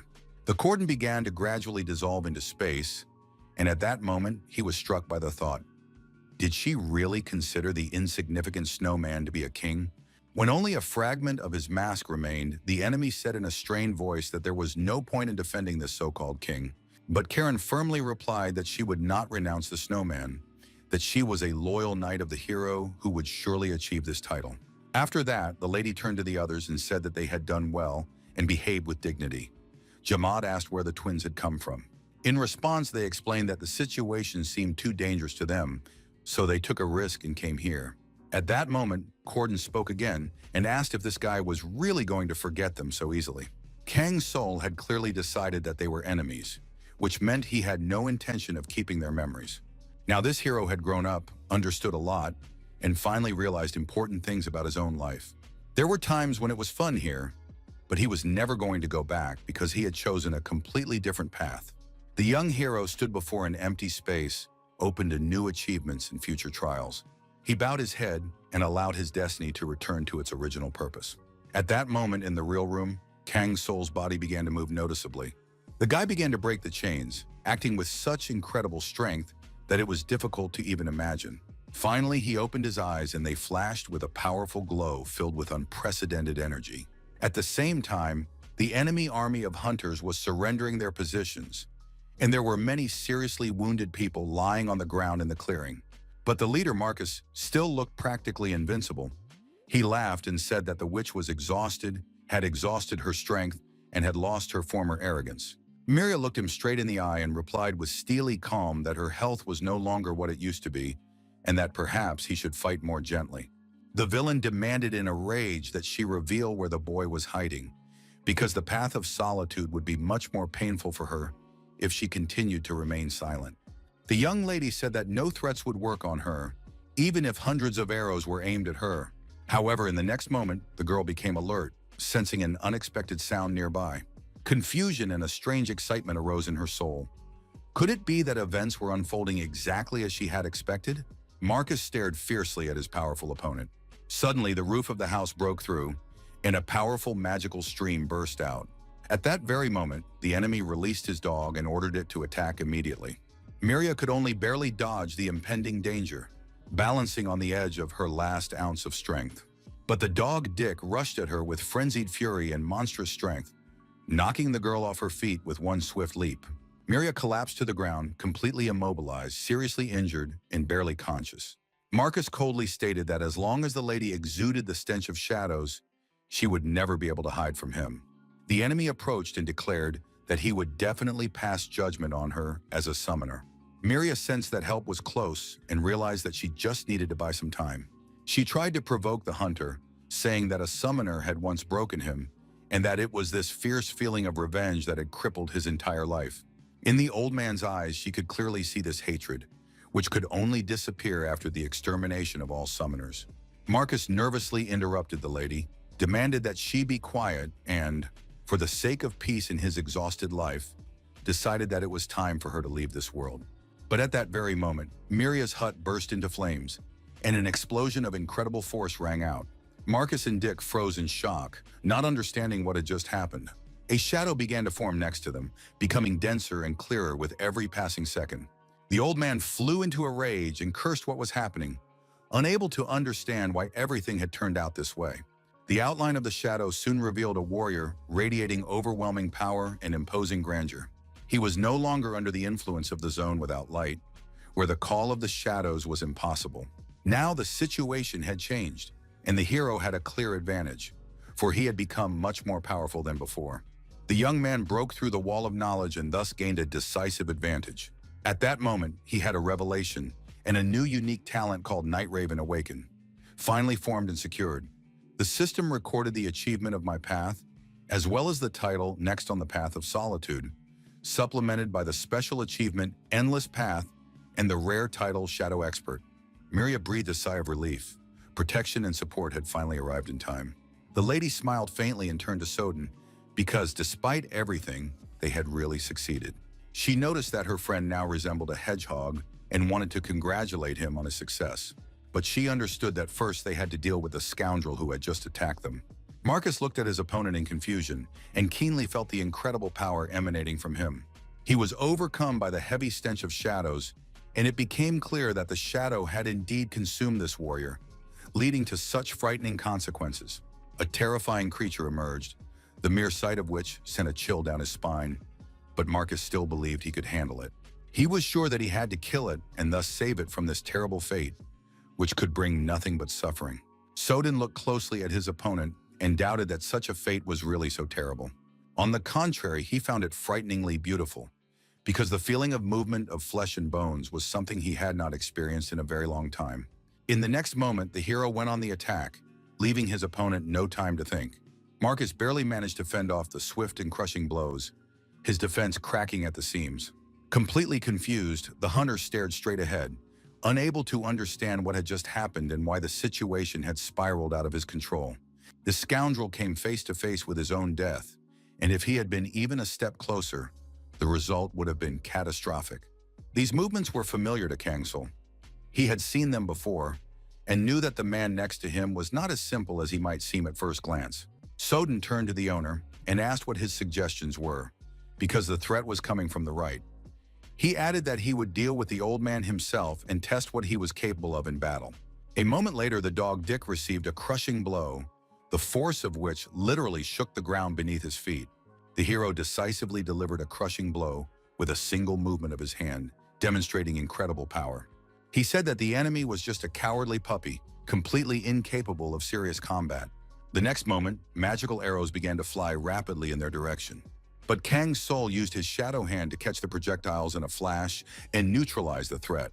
It was truly brilliant, and the young man decided that he would never look down on the shadow hand again. Now he saw its true power. Marcus hid in the bushes, struggling to comprehend what had happened and who had attacked him. The creature seemed incredibly powerful and incomprehensible. Kangsul looked at him dismissively and asked who exactly the enemy was talking about, him or both of them.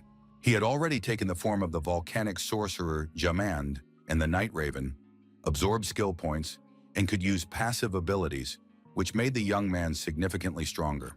The enemy was confident that all shadow summoners would fall at his hands and that no one could stand against him. Marcus wanted to free all the shadows, believing it to be the only right path for them. Kangsul replied that every person deserves to have aspirations and dreams of their own, and that these should be respected. But now he wanted only one thing: to crush his enemy into dust for what he had done to Miria. Marcus noted that he had encountered many such arrogant summoners on his path, and the consequences for them were predictable. Kang Sol dismissively stated that he was not interested in that at all. He was not going to be anyone's prey. In response, the enemy furiously promised that the boy would pay for his pride and picked up a magic lighter. A few moments passed, and Marcus began to gradually dissolve into space, leaving only faint traces, which showed that the scoundrel was still somewhere nearby. The system reported that the no-light effect had reduced all of Kang Sol's skills by 20%. He was unable to bring Karen and Karuna out of the shadows, and his abilities were severely suppressed. Marcus's self-confidence turned out to be well justified. The guy felt Dick slowly approaching him, growling and baring his teeth. He had to defend himself immediately, otherwise the hero risked taking additional damage. But Kang Sol thought that all was not lost. Even with his skills reduced, he still had enough points to act. The next moment, when the dog lunged at the guy, he managed to quickly neutralize it. All of the enemy's attempts proved futile, and Marcus had to admit defeat and accept it with dignity. However, behind the young hero, the old man suddenly said that he did not agree with this. The villain pounced on Kang Sol with burning eyes, took the exclamation soul elixir, and received a sudden boost of strength and stamina points. In an instant, they were locked in a fierce battle, standing opposite each other like two unstoppable hurricanes. Kang Sol asked mockingly if the drug was all Marcus could come up with. The old man replied that he had used all available means to personally pass judgment on all creatures that had no right to exist. Their battle unfolded incredibly rapidly, neither of them giving an inch. Each attack deadly accurate. At one point, Marcus felt a magical attack and barely managed to stay on his feet, but he had no intention of giving up. The villain released a huge rope, which struck the air with incredible force. The entire space was filled with thick, acrid smoke that made it difficult to see. Because of this, the guy lost sight of his opponent for a few moments, as clouds of dust and magical energy spread at incredible speed. Kang Sol noticed the threat in time, and showing great agility, managed to push the attacker Dick aside and avoid a deadly blow. The dog used hunting dog mode and had several dozen extra stamina points. However, the guy delivered a crushing blow to his enemy with a swift movement. Dick flew several meters forward, clearly unable to withstand such pressure. A moment later, the young hero noticed another danger approaching him, and the shadow hand managed to catch the arrow at the last moment. This weapon was very different from anything the young man had encountered before, and it was difficult to imagine the consequences if he had collided with it head-on. Marcus threatened to repeat the attack if Kang Sol continued to show off and demonstrate his abilities. The young hero clenched his fists and said that his opponent himself did not fully understand how to proceed. The next second, he activated a new skill, the Volcano Stance. It reflected attacks with incredible flames, creating a protective barrier around him. Dick pounced on Kang Sol with renewed vigor and bared his teeth, but the boy stepped resolutely and fearlessly toward his enemy. He threw the dog several meters forward, demonstrating incredible power. The young man's eyes sparkled with determination. His movements were fast and powerful, and the energy of the volcano passed through his entire being. A moment later, there was a sharp explosion, and Marcus shouted his dog's name in confusion as the situation spiraled out of control. Everything around him was engulfed in fire, but Kang Sol remained unharmed in the midst of the chaos. Dick also survived and was able to stay on his feet, even after such a powerful attack. Jimin quietly remarked that Kang Sol had long since ceased to be an ordinary hero, and the young man simply agreed, as it was obvious. Their opponent Dick was no ordinary animal. It turned out that he was a shadow. The troll noticed that Marcus was contradicting himself. It seemed like an internal conflict. The old man hated summoners, but he himself had a shadow by his side. The scoundrel looked at his opponents and said that they didn't understand anything, because Dick was his only friend. Kang Sol summed up that the old man had resurrected the dead dog solely out of his own selfishness and bitterness. Marcus replied that he wanted revenge because the arrival of the boys had led to the death of his family, and he himself had lost his eyes. He was indignant and said that it was impossible to create shadow summoners and give them a chance to exist, because all the troubles were caused by them. In the next moment, enemies attacked the young hero from both sides, forcing him to react instantly. Images of Soden near the huge river flashed through Kang Sol's mind. He also remembered Miria dying after making a fatal mistake in her mission. Kang Sol remembered the moment when Soden sacrificed himself for her, and this feeling gave him incredible determination. The old man had the audacity to say that creating shadows was a sin, ignoring all the experience and consequences of his actions.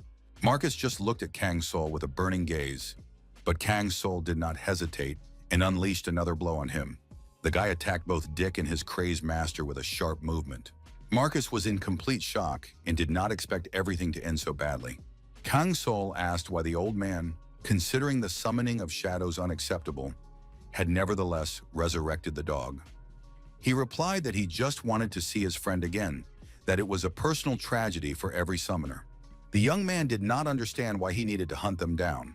In response, Marcus admitted that it all happened because it was too late to repent, and his sins could not be washed away.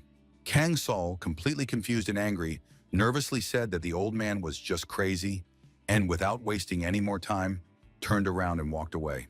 The hero approached Miria to ask how she was feeling, and the girl said she wanted to reassure him. But unfortunately, she was dying, and there was nothing that could be done about it. If death had come a little later, the lady could have imprinted the image of Kang Soul in her memory. Nevertheless, she had no foolish regrets. This girl had proven herself right and ended her journey with dignity. The Shadow Summoners had only two paths left. The first was to enslave their own shadows. The second was the unknown and extremely difficult path of coexisting with them. The question remained open as to which path Kang Soul would choose. At that moment, the young lady turned to her loyal friend Soden, and everything worked out for them. The most valuable thing was that her friend was there for her during this difficult time to help her. This was the last 300th note from the brilliant Miria, which also turned out to be her last entry for Gregory. Finally, the girl told Snowman to move on and show the world their achievements. Thus, the Shadow Summoner's assistant died, fulfilling his destiny. Karuna looked at the girl for a few moments, then turned to his master and said that it was their duty to bury Miria with honors. Kang Soul agreed, took Miria's pipe in his hands and said that she was right. The young hero turned to his faithful knight with sadness and grief in his voice. The boy thought that if he had met her earlier and had not rushed to Yongatun, perhaps all this could have been avoided. Karuna philosophically said that no one can see behind the veil of fate, and therefore it is impossible to know how things would have turned out differently. He added that his master's choice ultimately saved many people, which meant that whatever path had been taken, what had been done could not be undone, nor was there any point in trying. At that moment, Karen approached the pensive young man and informed him that the villain's body had been buried. The lady handed Kang Soul a piece of paper and said that it had been found with Marcus. The young man took the paper and looked closely at the uneven lines. It turned out to be a letter with unknown content, which, judging by all appearances, belonged to Marcus. At the same time, he did not seem like the type of person who would keep mementos. This fact made the find seem even more suspicious. Karen suggested that it might contain orders for the hunters, but the text was written in Marcus's own hand. In the letter, the man said that his eyes could no longer see and asked for forgiveness for his uneven, clumsy handwriting. He also indicated that he intended to carry this letter with him at all times, even in his sleep and in the heat of battle. If the letter ended up in the wrong hands, it meant that Marcus was forced to hand it over due to circumstances or died at the hands of the person who got it. In any case, there was something he had to communicate, regardless of the outcome. Back then, in those distant times, an incredible massacre took place, during which his entire family was destroyed. The shocked boy ran up to his father and, choking back tears, begged him to come to his senses, but there was no response. The invaders noticed that there was a child in the house, but decided to leave him alive, not wanting to get their hands dirty unnecessarily because they had gotten what they wanted and had to return. But the boy turned to the departing criminals and asked desperately why they had acted so cruelly. One of them turned around and said with cold indifference that it was a stupid question, since everything had been done for the sake of resurrection. He said that now the boy's parents would serve them forever. This meant that there was no reason for deep sorrow, because they would return. The child, maddened by pain, rushed at him with his fists, overcome with rage and despair, demanding that his parents be returned immediately. The scoundrel began to fight him off and cursed angrily, demanding that the boy know his place and not stick his neck out. But in the commotion, the boy accidentally tore the glove off his enemy's hand. Underneath it was a black rose symbol, and this discovery shook him to the core, leaving a mark on his memory that would never fade. The scoundrels knocked him to the floor, and the young boy was completely unable to resist. Foreseeing what he should not have seen, it was decided that his eyes would be gouged out. The horrible monsters leaned over him and carried out the order without hesitation. They concluded that the boy was too weak and that there was no point in extracting his shadow. One of the scoundrels said that he was a shadow summoner and that in the future, this foolish child would surely want revenge. Completely shaken, Marcus, choking with pain, swore to himself that one day he would destroy them all. However, the arrogant summoner was sure that in time, the youngster would want to find him himself. He hoped that by then he would be able to offer him a way to reunite with his parents. Finally, the boy was mockingly advised to go begging, since he was no longer good for anything else. Thus, darkness, hatred, and a thirst for revenge took root in his soul. Having lost his sight, the boy could no longer see his enemies, but he began to distinguish smells, footsteps, and the wavering, uncertain timbre of voices.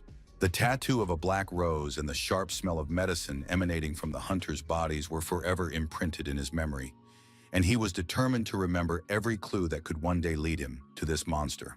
That was why the letter retained its scent for him, and now Kang Sul finally understood why Marcus always carried that scrap of paper with him. In the letter, Marcus asked that if it ever fell into the hands of the Shadow Summoner, he would find the scoundrel who had taken his parents' lives. He begged for help in bringing their souls the long-awaited peace. So the hero received information about a hidden task, access to which was only granted upon fulfilling certain conditions.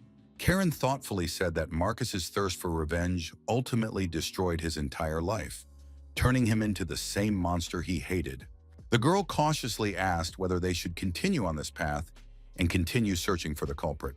Kang Sul hesitated because this was about the man who killed Miria, and any sane person in his place would have torn up the letter, burned it, and forgotten about it. But he thought about what the deceased herself would have done with this letter, and her image appeared before the hero. He clearly remembered her conviction that dying wishes deserved to be fulfilled. Kang Sul came to the conclusion that he would not rush into a decision and would allow fate to bring them together if it was truly necessary. He decided that he would regret his choice later, when the road behind him was finally closed. The young hero was much more concerned about the future, so he turned his attention to the chest with trophies and opened it. Inside were the robber's personal belongings, among which were many truly valuable artifacts. A belt of tears and laughter, which was considered a treasure, attracted particular attention. This trophy allowed the effects to be multiplied 7-fold without increasing the duration of the skill. Next to it was a hurricane ring filled with wind energy, whose power could be felt even without activation. Kang Sul decided that these items would be perfect for Jaman, despite Karen's relief. Meanwhile, the young hero had already opened the Tiara of Clear Consciousness, originally intended for knights to strengthen their mental resilience. Karen expressed a strong desire to obtain this artifact, since her brother was already doing well, and after a brief discussion, the decision was made in her favor. Meanwhile, Kang Sul had gained several new titles at once, and he thought with satisfaction that this time he had really hit the jackpot. The price of shadows was only the beginning. The next step of solitude turned out to be much rarer, a unique talent that was a stroke of luck but required long and independent development. Usually such abilities got stuck at the initial level, but the next step on the path of solitude changed everything. The title strengthened the connection with the Night Raven and accelerated the development of rare talent. The rewards were more than generous, and Kang Sul came to the conclusion that it was a worthy payment for a deadly dangerous task that had finally come to an end. The young hero moved forward, thinking about what trials awaited him next and where his next choice would lead him. The task called Where No Man Has Gone Before was taken as a backup, in case the main path proved inaccessible. It led to the ruins left after the attack on Novira, where hunters disappeared without a trace. The difficulty was high, but the mission could be completed alone, so Kang Sul chose it. Fortunately, he managed to complete the task Awakening, after which the 16th adventure officially began. But suddenly the space was filled with an overwhelming force, causing the current task to be urgently replaced with an unscheduled one. Assignment number 16 was named Hell Unleashed, and Kang Sul couldn't understand what exactly had happened and where this unscheduled mission had come from. A moment later, he found himself in an abandoned wild forest next to a small group of people. The guys turned around in complete shock and stared at him, clearly not understanding where this person had come from. Their eyes were filled with suspicion. They were probably looking at a transmigrant. The group began to get excited, and Kang Sul listened to their argument in confusion, trying to understand what the hell was going on. He assumed that a spontaneous assignment had teleported him here, since the local landscape was almost identical to the previous one, and the young man realized that he was somewhere nearby. However, he had no idea what was happening in this place. Soon, one of the warriors approached him and greeted the traveler, asking if he was a transmigrant. His companion pulled her friend back, saying that such words could easily cost him his life.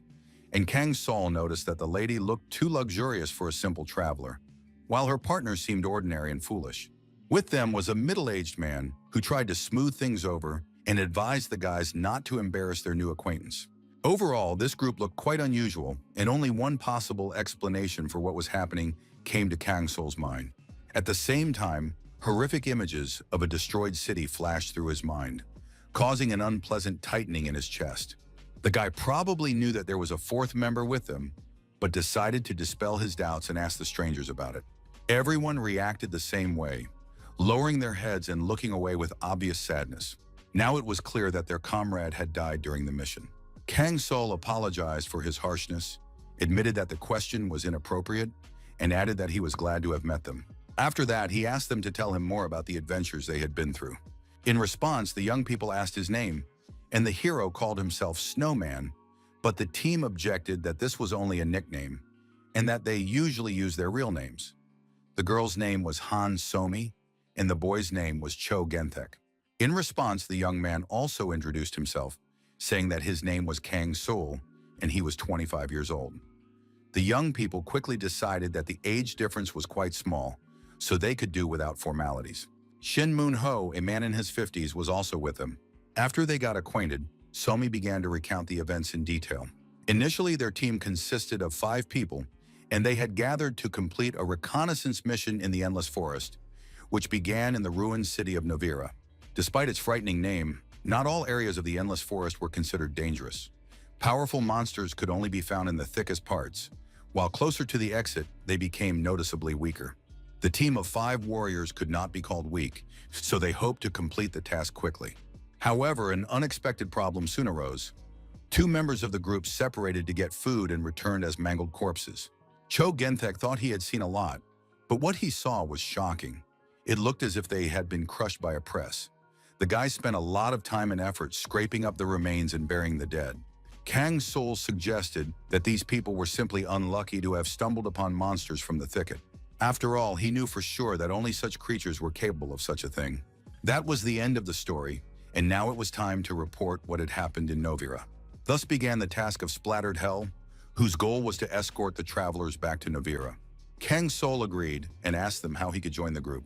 Somi replied that she would like to get to know him better first and asked about his class. Kang Sol said he was a summoner, and at that moment, a tense silence fell. The group was clearly upset. Their vanguard had been destroyed, and although the summoner's appearance gave them hope, it did not quite meet their expectations. Cho Genthek explained that 2 of their tanks had been crushed, so now they themselves were easy targets. All they could do was run when they encountered enemies, and Kang Sol's class was clearly not a welcome one.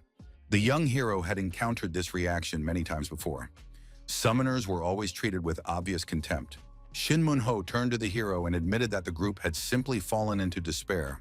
The young lady noted that in such a situation, it was even for the best, because they would not have to change their plans and stick to their original idea.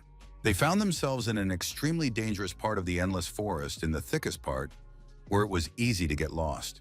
As luck would have it, the guide died, and the group wandered for a long time until they accidentally stumbled upon the deepest part of the forest instead of finding the border. Now the lady realized that it was a mistake to go too deep into the forest and show excessive initiative. Cho Genthek reminded her that she herself had considered the matter trivial, but received a sharp kick in order to keep quiet. Their argument continued until Kang Sol summed up that they were almost in the center of the forest and that their main goal was to return to Novira. Somi confirmed that under favorable conditions, they would be able to get there in 2 or 3 days. The large-scale invasion last time did not affect them. If a single monster appeared, the guys calmly dealt with it. Kang Sol decided that in that case, it was time to prepare for departure and plan their return route. The travelers soon set off, but on the way, Shin Moon-ho said he was already quite tired. Somi was surprised because they had only just set off, and he was already noticeably tired. Cho Geon-hak added that the road was too steep to walk, so the group's speed slowed down. However, they managed to find a safer route. Although the closer they got to the center of the forest, the more they wanted to run away. Kang Sol heard the group say that they didn't even know what kind of monster had killed their companions. A moment later, the boy noticed an elf asking him what was dangerous here. He replied that monsters were diverse and unpredictable, and that one of them had even left the bowl. Karen tried to ask Kang Sol what he knew about the monster's strength, and the young man replied that it was probably terrifying. But the young girl wanted specifics, insisting on knowing who was stronger, Atarak or the unknown threat. Kang Sol thought for a few moments, looking at her intently. But at that moment, his companions called him, distracting him from his thoughts. Cho Genthek suggested taking a break, as Kang Sol was surely tired, and so were the others. Somi, on the other hand, dreamed only of getting to Novira as soon as possible and warming herself in hot water. Suddenly, a suspicious whistling sound came from the sky, causing everyone to be on alert. The group quickly lay down on the ground to avoid potential danger. Kang Sol remained standing and calmly looked up at the sky. It was now clear that they would not be able to get away quickly. A serious threat awaited them ahead. Meanwhile, the travelers heard an incredibly powerful sound that made their blood run cold. At one point, Shin Moon-ho caught on a branch and fell rapidly to the ground. The man felt that his leg was injured and could not get up quickly. Fear grew with every passing second, and the approaching unknown threat added to the panic. Somi reached out her hand to him and asked him to hurry. But the next moment, the girl turned around and noticed danger nearby. An incredibly huge monster stood before them, striking with its size. In an instant, it became clear that it was a forest orc, and Somi froze in terror. The monster raised its huge club and swung at them. The girl covered her face with her hands and felt the heat of the blow flash by. Karen decisively cut through the air with her sword and rushed to help. With a single movement, the elf made an incredibly powerful throw. The travelers watched in complete shock, unable to believe their eyes. Kang Sol concentrated magic in his hands and prepared to face the monster. Now the young hero knew the answer for sure. This monster was not at all stronger than Atarak. However, the main task of spilling hell had been changed to salvation, the goal of which was to ensure the safety of the travelers and keep them intact. Karen pointed out to her master that he had certainly picked up a good weapon. After all, it hadn't broken after such a crushing blow. The monster growled and let out a deafening roar, but it did him no good. A moment later, the villain was completely destroyed. Karen acted decisively, delivering one blow after another without the slightest hesitation. Somi, completely shocked and dismayed, watched what was happening. The young lady even thought that the scene unfolding before her eyes looked unreal. She understood that in order to confront huge monsters, transmigrants, except for the most advanced ones, usually had to form teams.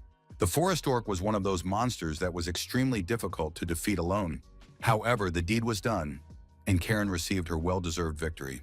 The system reported that the hero had defeated Kostakoa Turiax and received an additional reward. It was too early to rejoice, as a deafening roar came from the depths of the forest and Somi trembled with fear.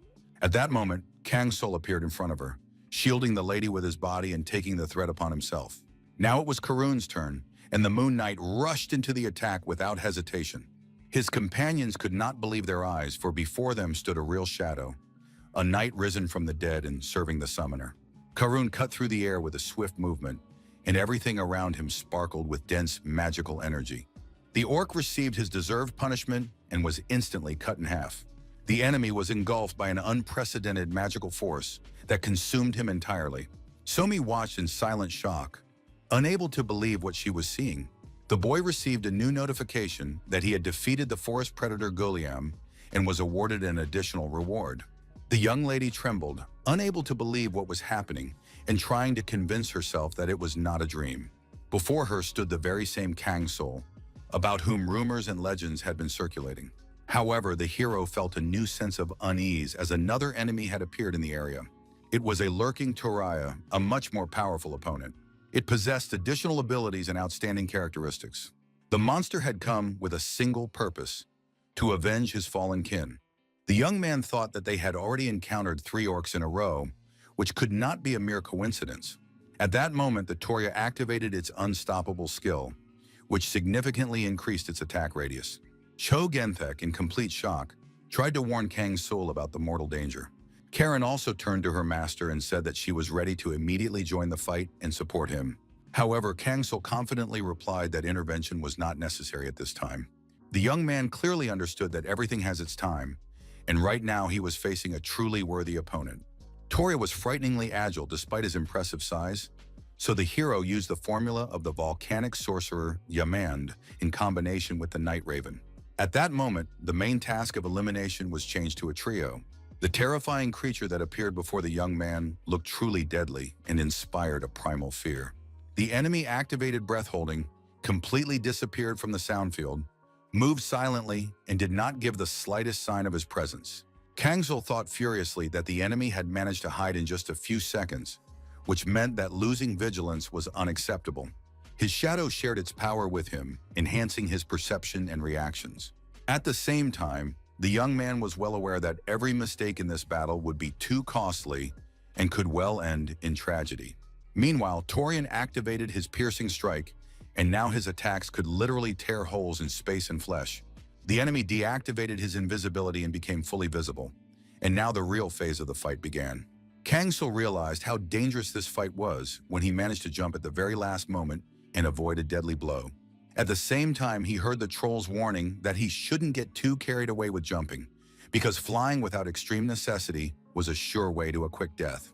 But the guy acted this way because it was incredibly difficult to think on the fly in such conditions. Jamin recalled a previous battle when he had already lent his body to his master and was about to take down the hunter using an old proven method.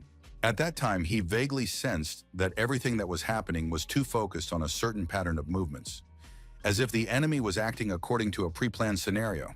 This feeling did not last long and quickly dissipated, but a seed of doubt remained. Kangsul wondered if such patterns could also be embedded in the body of a Toria, like a hidden mechanism. Jaman said that in that case, the master could well jump, unless, of course, he was going to chicken out. The young hero confidently decided that there was nothing to doubt and focused on the jump. The boy pushed off the ground decisively, and the air beneath his feet rang with tension. In the next moment, he swung his arm and delivered a crushing blow with his fist, emitting a dazzling light. Thus, the hero transitioned into a volcano stance, where each attack was accompanied by flames, and each blow was followed by an explosion. Kangsul was already ready to finish the attack when he noticed that magical power was gushing from his body without any restraint. The young man realized that this was the work of Jaman, for such power was truly astonishing and breathtaking. Finally, his fist made contact with the monster's face, leaving it no chance. There was a colossal explosion that threw the enemy several meters away and shook the surrounding forest. The boy's fist burned with incredible power and was enveloped in an uncontrollable, blinding fire. The young hero himself was amazed at what he was capable of at that moment, as if his body was acting faster than his mind. Jamin said there was nothing to worry about, because if he got seriously involved, a second strike would not be necessary. A moment later, a system notification appeared stating that the lurking Toria had been defeated. At that moment, Kangsul was struck by a flash of insight as he awakened a new skill, Iron Fist Dominance. However, the joy was short-lived, as almost immediately the young hero felt extremely weak. It turned out that he had developed a serious mana deficiency. He had hardly used any magic except for Shadow Hand, and now his body was demanding payment for the overuse. Kangsul realized that victory had come at too high a price. The risky technique completely burned through his mana, but in return gave him terrifying power capable of defeating even a giant. And now the most difficult task lay ahead, learning to develop the Iron Fist and not die prematurely. However, he was not given much time to think, as a group of travelers hurriedly approached. Somi said that in the turmoil of battle, they had almost lost sight of Kangsul. Cho Genthek couldn't resist making a sarcastic remark that a hunter who couldn't even find his way in the forest hardly had the right to consider himself an experienced adventurer. Meanwhile, Kangsul turned to his companions and said that he was sincerely glad to see them safe and sound. Somi said she had been looking for him because she wanted to clarify something. A moment later, she became extremely serious and looked intently at the hero. Then the lady said that she suspected him of being the hidden one. The guy was silent for a few moments, then just nodded. The other guys immediately surrounded him because rumors about 1,000,000 points and a solo trip to Yognathun had long since done their job. These stories had spread so widely that there was no one left in their region who had not heard of him. Somi expressed concern that the guy would take their lives for exposing him, and Kangsul froze, wondering who she thought he was. Meanwhile, the reward was received, and chests appeared before them. Choge and Hak said he couldn't wait to see the contents of the trophy. Somi noted with admiration that even Kangsul's restrained nod looked truly noble. However, curiosity got the better of them, and all eyes turned to the chest, which was finally open. The trio received trophies, level-ups, additional skill points, and the rich man's passive ability was activated, granting them many more valuable items. The hero thought that there were 3 ascension materials among the rewards, but none of them suited him, which caused slight disappointment. He reasoned that, given the difficulty of the enemy, the rewards seemed average, and there was still hope for at least some useful gloves. After reading the notifications carefully, the guy realized that one of the effects was directly related to hand movements and hand-to-hand combat. This made him think that such a thing could be quite useful for a night thief, especially since gloves with a wisdom bonus were extremely rare. After a quick inspection of the trophies, the hero decided it was time to return to base and move on. However, Somi stopped him and said that his friend was missing the most important point. After receiving the awards, it's time to exchange items, which is a key stage of team play.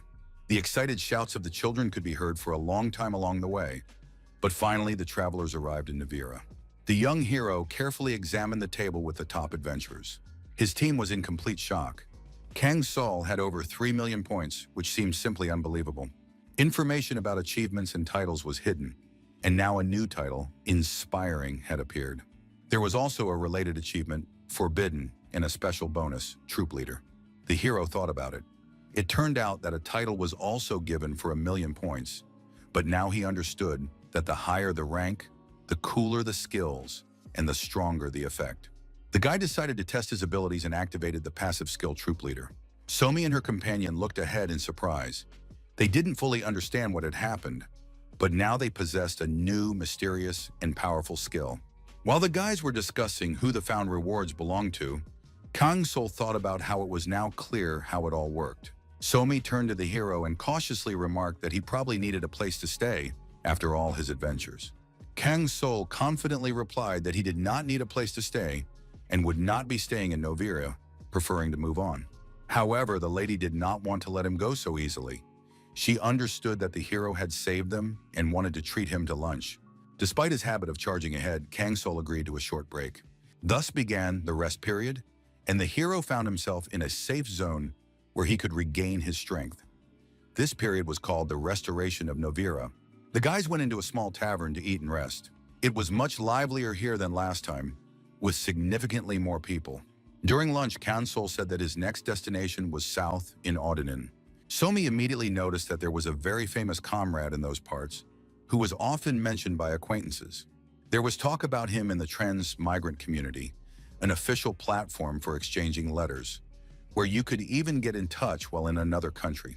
Kang Sol had never heard of anything like this before, and Somi enthusiastically continued to share the details.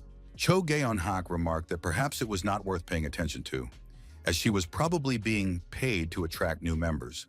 At that very moment, the young lady stumbled over her words and hit him hard, and the poor guy barely managed to stay on his chair. The girl, embarrassed, admitted that she would like to add Kang Sol to her friends. After a short pause, the young man said that he agreed in principle. A moment later, Kang Sol had already added all the contacts to his friends list. It could come in handy. At the very least, they could provide useful information. Somi promised that she would not bother him with messages, but would only write about news and offer exchanges, while keeping Kang Sol's identity a secret. Just as the conversation was coming to an end, a man approached them. He looked around the tavern carefully and was happy to see that Kang Sol was there. It turned out that a young warrior had entered the room, and all eyes were on her. The young man turned around when he heard a familiar voice and was surprised to find that it was Mira. She greeted him, and Somi and her friends were in complete shock. They did not expect Kang Sol to be acquainted with such an influential and well-known person. Meanwhile, the girl said that she had important business with Kang Sol, and in fact, a new problem had arisen that involved him. Mira then told him that Hamun had left, and this news came as a real shock to the young hero. She herself was surprised, but decided that it would be better to let Kibo, who was more knowledgeable, tell him everything. It seemed that Hamun had left a message, which was not particularly surprising since their meeting had only taken place thanks to Kibo's intervention. And if Hamun had wanted to change something, he would have turned to him directly. After a while, the guys arrived at the wolf's lair. Kibo greeted Kang Sol and said that he was really quick, because he came straight from Gulia to their lands. But the man advised Kang Sol not to overdo it and reminded him that sometimes you need to rest. Kang Sol thanked him for his concern, but immediately showed interest in the news about Hamun. The wolf looked at him intently and said that Hamun had left an envelope before leaving. It was a letter, but it was not yet clear why the blacksmith had left it. The young man unfolded the letter and began to read intently, which now surely left him slightly perplexed. Hamun wrote that he did not take his rescue for granted, and no words of gratitude could express his gratitude. Therefore, the young man did not shower him with words of gratitude, preferring to act rather than speak. After that, he stated that he had left Novira for one compelling reason. That reason was Snowman, Kang Sole, whom the young man considered the most outstanding person he knew. The hero's vast knowledge and extraordinary wisdom struck Hamun, as if he had been observing the world from Pandia since time immemorial. Unlike other aliens, the snowman looked as if he had already lived a full life in this world and was now acting on the basis of his accumulated experience. This aroused Hamun's genuine interest and an uneasy feeling that the world itself was on the verge of another turning point. Once upon a time, there was a cruel age of dragons, but then came the Iron Age. After that came the righteous and uncompromising age of faith. But soon after, it was followed by the unprincipled and criminal age of lies. Pandia, having survived many changes of era, absorbed much evil and loss. Hamun renounced all of this and lost the courage to accept reality as it was, so he set out to wander the world, taking only his sword with him. This continued until Console appeared on his path, disrupting his usual way of life and forcing him to look to the future again. When the blacksmith gave him a weapon forged from Ugro's sword, it became a kind of gamble, a game that ultimately determined his future. But he was not guided by faith and noble convictions at the time.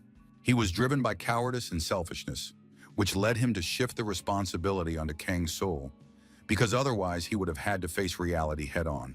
Often, such games of chance emptied wallets or poisoned a person's life, but in his case, the opposite happened. His pockets were full, and Hamun had a chance to come out into the light again. However, there was one problem, and it was not a lack of determination, but the fact that the blacksmith had wasted too much time. Hamun decided to forge the best sword and give it to Console at their next meeting, which is why he said goodbye and chose to take action. When the young hero finished reading the letter, he thought that there was nothing particularly important in it. Kibo laughed and said that such actions were quite in keeping with Hamun's character, but Kang's soul did not seem upset at all. In general, if necessary, Hamun could still be caught up with if the need arose. The young hero had several options for how to respond to the message and what had happened. In the end, Kangsul came to the conclusion that he was not going to dwell on the past and was open to the possibility of meeting him again sometime in the future. Kibo doubted that such a meeting was really possible in the vast Pandia, but he did not argue with him. At the same time, he understood almost certainly that Hamun had left not to flee, but to strengthen himself. Hamun's rank was heroic, and his title as a descendant of Ugro allowed him to forge two relics at once thanks to a rare and powerful combination. However, it seemed that he did not realize that he had already reached his own limit of development. Kang's soul received about as many development points for a couple of tasks as a regular transmigrant would for 5 or 6, and his friends surely noticed that he could no longer keep up with this pace and was just treading water. Koopa left the shadowy abyss of expanding the boundaries of knowledge. Mel wandered the world in search of truth, and now it was Hamun's turn. Kan's soul sincerely hoped that he would succeed, but now it was time to move on himself. The young hero decided that was it and was ready to leave Navira without hesitation. He went outside and Kibo shouted after him that he and Hamun were like two peas in a pod, each stubbornly following his own path. Finally, before the guy left for good, Mira approached Kang's soul. The young lady confessed that she would like to be friends with him. She wanted to add Kang's soul through the community because she understood that long-distance communication was extremely important now. Mira also said that she still intended to repay him for his help, as she felt responsible. The young hero considered this unnecessary and did not see anything in what had happened that required compensation. However, Mira insisted, because all her comrades, including Kibo and other innocent people, remained indebted to him. The lady felt that she had to repay him personally since she was the one who had led them and made this decision. The girl planned to stay in Novir and therefore sought a convenient means of communication for the future in advance. A new challenge awaited them as the renewed band of hunters was about to set out once again to conquer the endless forest. They said a warm goodbye and wished each other a safe journey with sincere respect. Sometime later, Kansol had already arrived in Aldanin and exchanged the noise of Novara for a different breath of the world. The hero threw the dice of luck during his journey and the number 12 that came up seemed to him a very good sign. The guy thought that this time fate was really smiling on him. When the journey finally ended and the group stopped, the first urgent task was to find a place to stay for the night. The last time the travelers had been here, the guy had been looking for traces of Hamun, but now there was no longer any need for that. The guys walked on, not even suspecting that they had been watched the whole time. It was a girl who peered out from around the corner in confusion and watched them closely. Convinced that these were the people she needed, the lady rushed forward decisively. However, at that very moment, Karen's sword was already at the ready, as if the elf had anticipated such a turn of events. The warrior said that this was the first time she had encountered such obvious and clumsy surveillance. The girl asked them to stop, confused, and Karen tried to clarify whether she knew the owner, but Kang's soul did not recognize her. What was most alarming was that this spy was far from alone. Kang's soul turned around and stared intently at the people standing next to her. At that moment, one of them called out to the other and said that the person they were looking for had already appeared. Kang's soul and his companion looked around carefully and warily.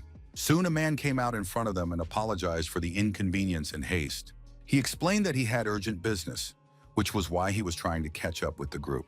After that, the fighter introduced himself and said that his name was Pan Chung-sik, and that he knew that this meeting was far from accidental. Now Kang's soul understood that the hidden observer was the man standing right in front of him. The young man looked at him sternly and asked if they really knew each other. Pan Chung-sik replied that of course they had already met, since Kang's soul had previously been to Odin, and since then he had been closely monitored. The man said that a room had been prepared for the boys to spend the night, and that they could discuss several important issues there in peace. After a while, the guys found themselves in a spacious castle that immediately gave the impression of incredible luxury. Mr. Chung-sik first stated that he had not initially intended to ask for help. He then said that not long ago, something unusual had been discovered in Odin. The man said that he would like to show it to them first. He then opened his palm, revealing a sparkling ball that emitted a strange, attractive glow. Kang's soul stared at the find in complete shock and instantly realized its possible significance. Pan Chung-sik knew only the basics about this thing, but wanted to learn as much as possible. The young hero looked at his companion and said that it seemed they had found the labyrinth. It really was a labyrinth, or rather its tormenting embodiment, a symbol necessary for entry, associated with self-torture and a special bonus that allowed one to enter it. Kang's soul looked closely at this thing and immediately realized that he had been to a similar place before. Labyrinths were scattered throughout Pandia and were considered a type of ruin, but they differed in that it was incredibly difficult to get out of them. And the most terrifying thing was the thirst for blood that accompanied each such place. The labyrinth had a will of its own and was perceived more as a living creature. Two of his figures had already fallen into this trap. Kang's soul guessed that Pan Chung-sik had already been to these places, and he was surprised by his insight. Now they had only one symbol left, although there had originally been three, and two had already been used to enter. Pan Chung-sik used one of the symbols himself and saw with his own eyes that the labyrinth had special requirements for those who tried to enter it. Only a group of 5 people was allowed inside, and if there were fewer members, the labyrinth simply did not let them through, and immediately after entering, the space was enveloped in absolute darkness. As they moved further in, 5 doors appeared, most of which looked ordinary, roughly knocked together from wood, but one was noticeably different from the rest. Behind each door lay different tortures, fully consistent with the name of the maze. Behind the door that Pan Chung-sik entered was a space plunged into pitch darkness, where it was impossible to even make out the outlines of the walls. That very same bizarre door remained locked until the very end, showing no sign that it could be opened. When each of the 4 entered their room, they heard no sounds or signals, but at some point, the last door finally swung open, and the 5th remaining person entered it and was subsequently found dead. Thus ended the first trip to the maze, and this is what Pan Chung-sik saw with his own eyes. After what happened, he refused to go a second time, deciding that it was still too early for him. However, the adventurers in Odin thought otherwise, assembled a squad of mercenaries from the 5 largest guilds, and came to the conclusion that he alone was to blame for the failure of the first expedition. These people had never been there themselves, but the second trip revealed another frightening detail. It turned out that the labyrinth polluted the minds of those who entered it, and after a while, their stay inside began to be reflected in numerical indicators. Mr. Chung-sik did not know this when he first entered the labyrinth, and it is unknown what happened to those who reached the limit of contamination. But the man was aware that the deceased member of the elite had held out until the end, thanks to which it was possible to obtain important information. Another key point was that whoever entered the last door performed something extremely important. It is not known exactly what, but thanks to this, the prisoners of the other 4 doors were freed from their trials and torture. Apparently, the fate of the entire team depended on who entered last. But this is only a guess. Kang-sul said that the information was very valuable, but he wanted Pan Chang-sik to get to the point. The fighter understood that after all the risks mentioned, it sounded crazy, but he still asked the hero to be the last test subject in the upcoming maze cleanup. Pan Chang-sik himself was going to participate again, but he never thought about being the last test subject. And before the team showed up, he hadn't even considered the possibility of returning to the maze. The man was aware of the enormous risk, but he understood that there were things worse than that. He was worried that the maze had consumed him and broken him as a person, so he wanted Kang-sul to go with them and be prepared to risk his life. Pan Chang-sik tried to add something, but Kang-sul calmly said he agreed. The young man ignored his companion's surprise and said that the rest could be discussed tomorrow. Pan Chang-sik wished him good night with some shock. Karen noted that agreeing to this expedition in such a place was very risky because everything here was far from simple. But the girl guessed that Kang-sul was most likely confident because he had some kind of trump card, a secret advantage. The guy thought to himself that most people would not dare to venture into such a dangerous labyrinth at the initial stage because he still had memories of passing through the self-torture labyrinth. 2 of his figures had previously challenged the maze. One was defeated and disappeared forever into its depths. The other, despite his young age, was able to pass the test. It was the Angel of Blood, one of his strongest figures, who conquered the maze at a later stage of development. Although the Angel of Blood conquered the labyrinth later than the current Kang-sul, it was still a mystery who was stronger. One thing was clear: if he failed, Kang-sul's future looked extremely bleak, so he needed to follow in the footsteps of the Blood Angel. Karen thoughtfully recalled the words of Jin, who strictly forbade anyone from going there. In Karen's era, there was also a similar labyrinth, although at that time it was called a tomb because those who entered almost never returned. But that didn't stop tomb raiders. And now Kang-sul understood that the labyrinth had existed since ancient times. But the question remained, who created it and for what purpose? The next day arrived and the early sun knocked on the window. Pan Chang-sik came to Kang-sul early in the morning, apologized, but said that a small problem had arisen and that they needed to discuss the selection of test subjects with the Guild Alliance. Kang-sul suggested that someone was unhappy with his presence, but his companion replied that this was not the case.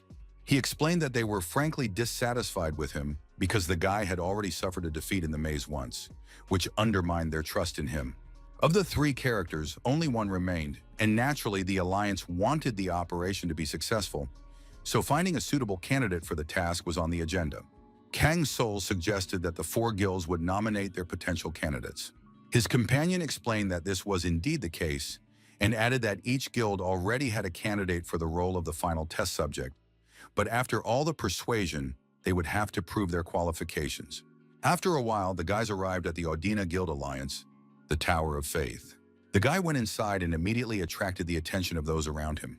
People talked among themselves, whispering about the very thing that was hidden, but to the eye, he looked like the most ordinary adventurer. Meanwhile, one of the guild members approached Kang-sul and greeted him as Lord Hidden. The girl said that the search for Chang-sik had finally been successful and introduced herself as Sun Ju-yun. Kang-sul guessed why he had been summoned here, for the fair selection of the conquerors of the labyrinth. Since many details remained unconfirmed, the guild could not simply trust him completely. Pan Chang-sik tried to explain that there was already evidence and there should be no doubt, but he was immediately attacked with objections. People claimed that this was wrong because they had not been able to see the Hidden One's abilities for themselves, and it was impossible to completely rely on him and entrust their lives to him. Kang-sul looked at everyone grimly and said that if they wanted to, they could check. The adventurers believed that the most worthy should enter the labyrinth, and Sun Ju-yun said that in that case, they would not waste any time. The lady called for the one without whom it was impossible to pass the test. The crowd immediately began to whisper, finding it hard to believe their eyes, for he was a foreigner. Meanwhile, the man strode forward grimly. He was wearing a combat cloak and had tattoos under his eyes. Kang-sul did not expect to meet the Black Pilgrim here. The enemy arrogantly declared that they should not waste each other's time. The Black Pilgrims were commissioners of the sacred state of Varina, extremely powerful people in distinctive black combat cloaks. Despite the name, which means pilgrims, their organization lived by the law of the jungle, and in reality their missions were far from pious. They were also called the cleaners of Varinos, or the purifiers, doing the dirty work. Kang Bosuk appeared before Kang Sol, and although he bowed slightly before them, he was clearly a pilgrim. He was interested in the labyrinth only as a personal initiative, not as an organization, and it was his own decision to intervene in the course of events. Kang Sol assumed that Kang Bosuk's associates were acting on a different assignment here. The enemy said that his goal was to gain authority in the labyrinth, and that Kang Sol's reputation would benefit his plans. The young man noticed that neither of them was going to back down, so a light sparring match was inevitable. The moment Karen stepped forward, Kang Bosuk said that it was some kind of joke, that his opponent had sent a woman to fight in his place. Kang Sol calmly said that everything was fine because his points were much higher than Kang Bosuk's. The angry enemy replied that in that case they were ready to settle everything right here and now, but Son Ju-un tried to calm him down, noting that the battle could damage the alliance building. The guy replied that everything was under control, and Karen promised to be careful not to break anything. Kang Bosuk dismissively said that such words sounded rather ridiculous and activated his abilities. His weapon was resistant to pain, which reduced the perception of damage. The fighter said that his hammer was made for destruction and delivered a crushing blow to his opponent. Son Ju-un screamed in horror because the expensive tile had been damaged during the fierce battle. Meanwhile, Kang Bosuk missed again and cursed angrily. The people watched in complete shock, unable to believe their eyes. Karen acted with incredible agility and speed, leaving her opponent confused. Kang Sol calmly and steadily watched the battle, not a single muscle on his face twitching. People discussed how Kang Bosuk was unable to paralyze the attack, which was surprising. Meanwhile, the fighter received a tremendous blow and was completely shaken. The angry pilgrim demanded that his opponent draw her weapon, but Karen noticed that her opponent was stronger than expected, but she was sure that he would not be able to defeat her. Completely enraged, Kang Bosuk lunged at her with his sword, but the young lady easily dodged it. In the next moment, she struck again, leaving her enemy even more confused. The man gritted his teeth furiously, clutched his weapon with both hands and charged forward. In the next moment, Kang Bosuk decisively lunged toward Kang Sol, but the young hero coolly blocked his path with his fist. The enemy could not understand how all this had happened and remained completely baffled. Meanwhile, Karen angrily attacked him, outraged that he dared to touch her master. After that, she asked Kang Sol what to do with him next. The young hero looked at his opponent with contempt and showed clear disregard. Kang Bosuk gasped and said that he was giving up on the maze and admitted defeat. Son Ju-un clutched her head in despair, realizing that this fighter had failed to live up to expectations. Pan Changshik turned to her and said with dignity that now it was clear that his man was fully competent. She had to admit this, but the question arose as to who would be the last test subject. Perhaps it would be a woman. Karen smiled and confirmed that this was indeed the case. She began to explain the details, but Kang Sol quickly took the shadow back. The people were in complete shock. Kang Sol explained that this was his destined shadow, and therefore he would play the role of the last test subject. Son Ju-un said that in that case, she would add him to the list of participants along with the others. In the end, everything turned out exactly as Pan Chang-sik had wanted.